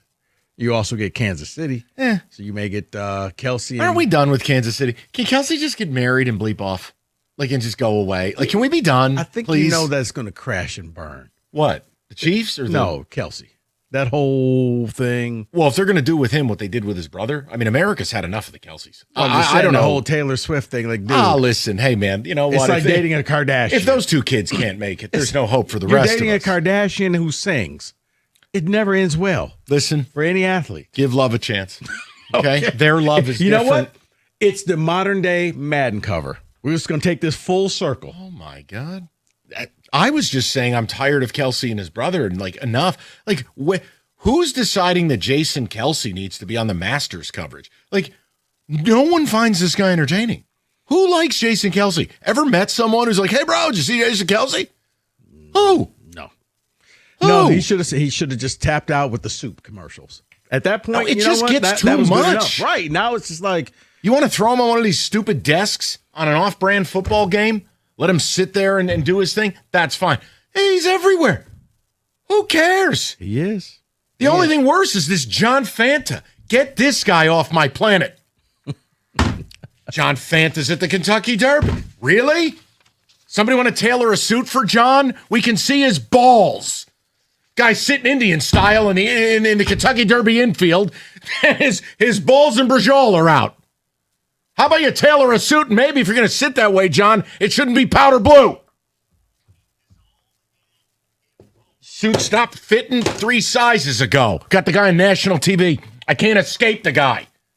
He's on Big Ten Saturday night. He's on NBA coverage. He's at the Derby. Why don't you just have John Fanta ride a horse at this point? Bro, you lost. You lost me at Indian style. He was. What grown-ass man who's wearing a suit sits Indian style? And by the way, that suit didn't fit. You got no room for your twig and berries. You know what you're wearing, John. Guy was out there dressed like a character from Jumanji with a little safari hat on. You're at the Derby. It's called a European cut. No, you know what it's called? Buffoonery. That guy's the Ice Spice of sports. He's an industry plant. Where did this guy come from? Guy's everywhere. Oh, hey, look, there's John Fanta in the bushes. He's everywhere. All right. Never again on horse racing. Never. Okay. Well, you know what? I'm gonna send a message to Tirico. No more. I'll just give you the Super Bowl odds. Get that guy a Taylor. The Rams best Super Bowl odds plus 750. I mean, you imagine. Mike, your Chargers. Place your money plus 1,600. There you Place your money. Get a Taylor. Okay. Give me a break. Guy's sitting on national TV. He's got his beanbag out. David, I think the oxygen mask got deployed. I just can't stand it. I can't escape it. Jason Kelsey and John Fanta, just enough. Get them their own planet. I can't take anymore. Who are these people? What? How do they keep getting jobs? It's worse than Paul Pierce. Maybe they're just going to keep going until they win. Honestly, that's what the Derby was that day. Mike, they're going to keep going until they can win $1 million on Celebrity Jeopardy. There you go. Oh, my Lanta. Move on. I'm so sick of it. That's your Super Bowl odds for Super Bowl 61. 97-1.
Brought to you by M&N Garage Doors. The Tigers have Game 2 against the Guardians tonight. The Tarp is officially off the field. Cater Montero will face Parker Messick on the mound. He has a 2.35 ERA. Montero lasted 4 2/3 innings his last time out, allowing 4 earned runs against the Mets. 6:40 the first pitch, right here on 97.1. The rest of the lineup is in as well. Matt Vierling leads off and plays center. Kevin McGonigal hits second at third. Jahmai Jones hitting third and DHing. Dylan Dingler starts the middle of the order and catches. Riley Green bats fifth and left. Spencer Torkelson the 6 holes he plays first. Pair is in right. Hao-Yu Lee batting 8th and playing 2nd, and Zach Short rounding it out at short. The team says that Justin Verlander will throw another live BP tomorrow as well. Per Buster Olney, Dodgers pitcher Blake Snell underwent that Scooble scope, the 2nd overall player for that. Pistons president of basketball operations, Trajan Langdon, wrapped up the season with the media today. What's the team's biggest area need?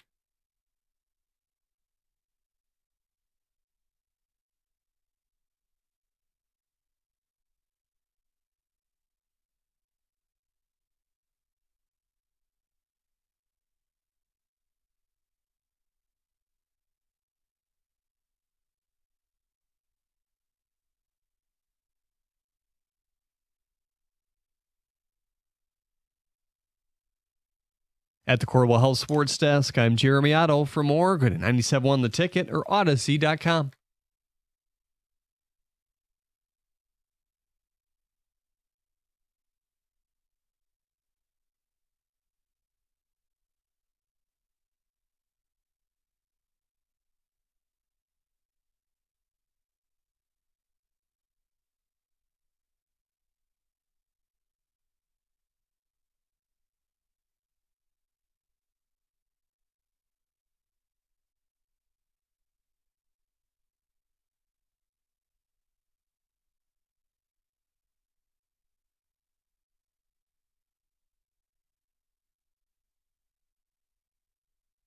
That's a couple of years old, but it felt appropriate here.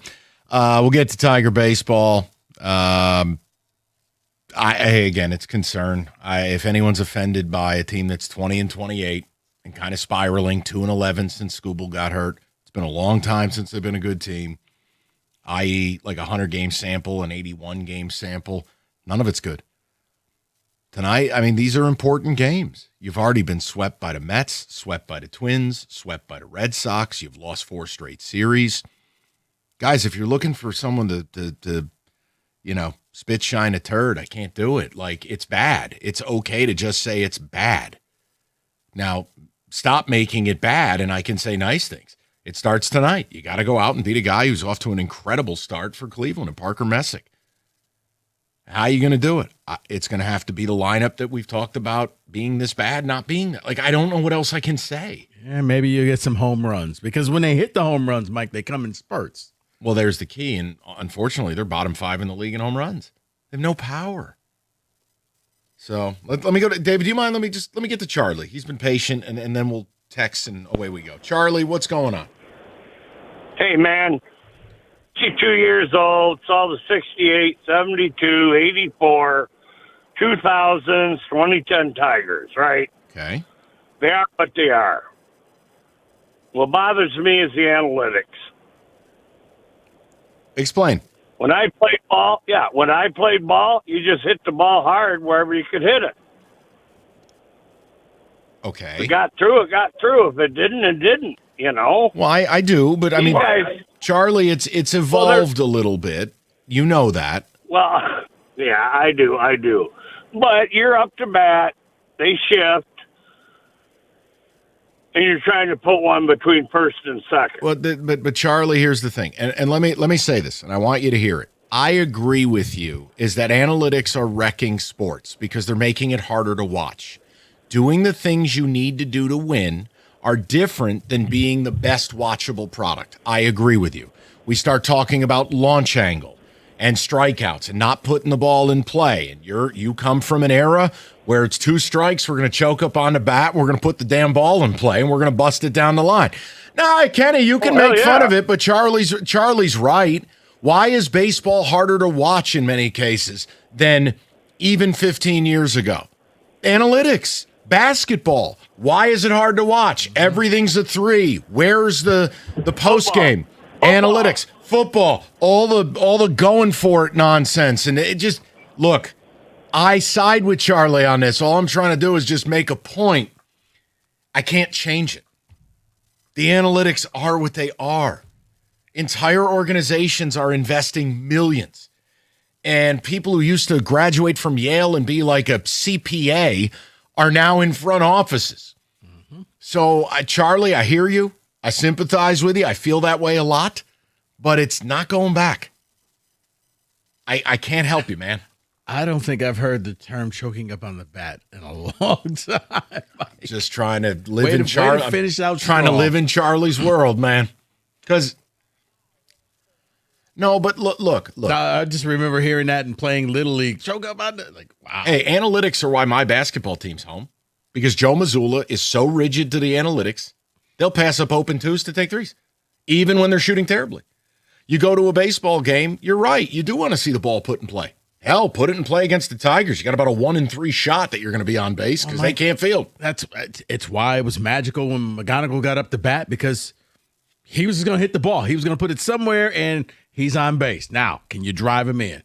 You're not hitting home runs, but can you at least drive this guy in? Look, it is frustrating when it's an 0-2 count and the guy doesn't shorten his swing. I mean, I understand exit velo. I understand launch angle. I understand the value of the home run. And you know, sometimes it's okay to put the ball in play and kind of see what happens. But again, analytically, these guys are now trained from the time they're in college to the minors. They are trained. Yeah, the days of Ichiro are over. Yeah, sadly. I mean, Stephen Kwan would be the closest thing. He's hitting under 200. He's terrible right now. Go ahead, David. What a concept. You put 2 or 3 hits together and you can actually score David, a run. But David, it's also harder to do because pitching has now Pitching's- adjusted to yes. analytics. Yes. Everyone's throwing 96. Everyone's got some kind of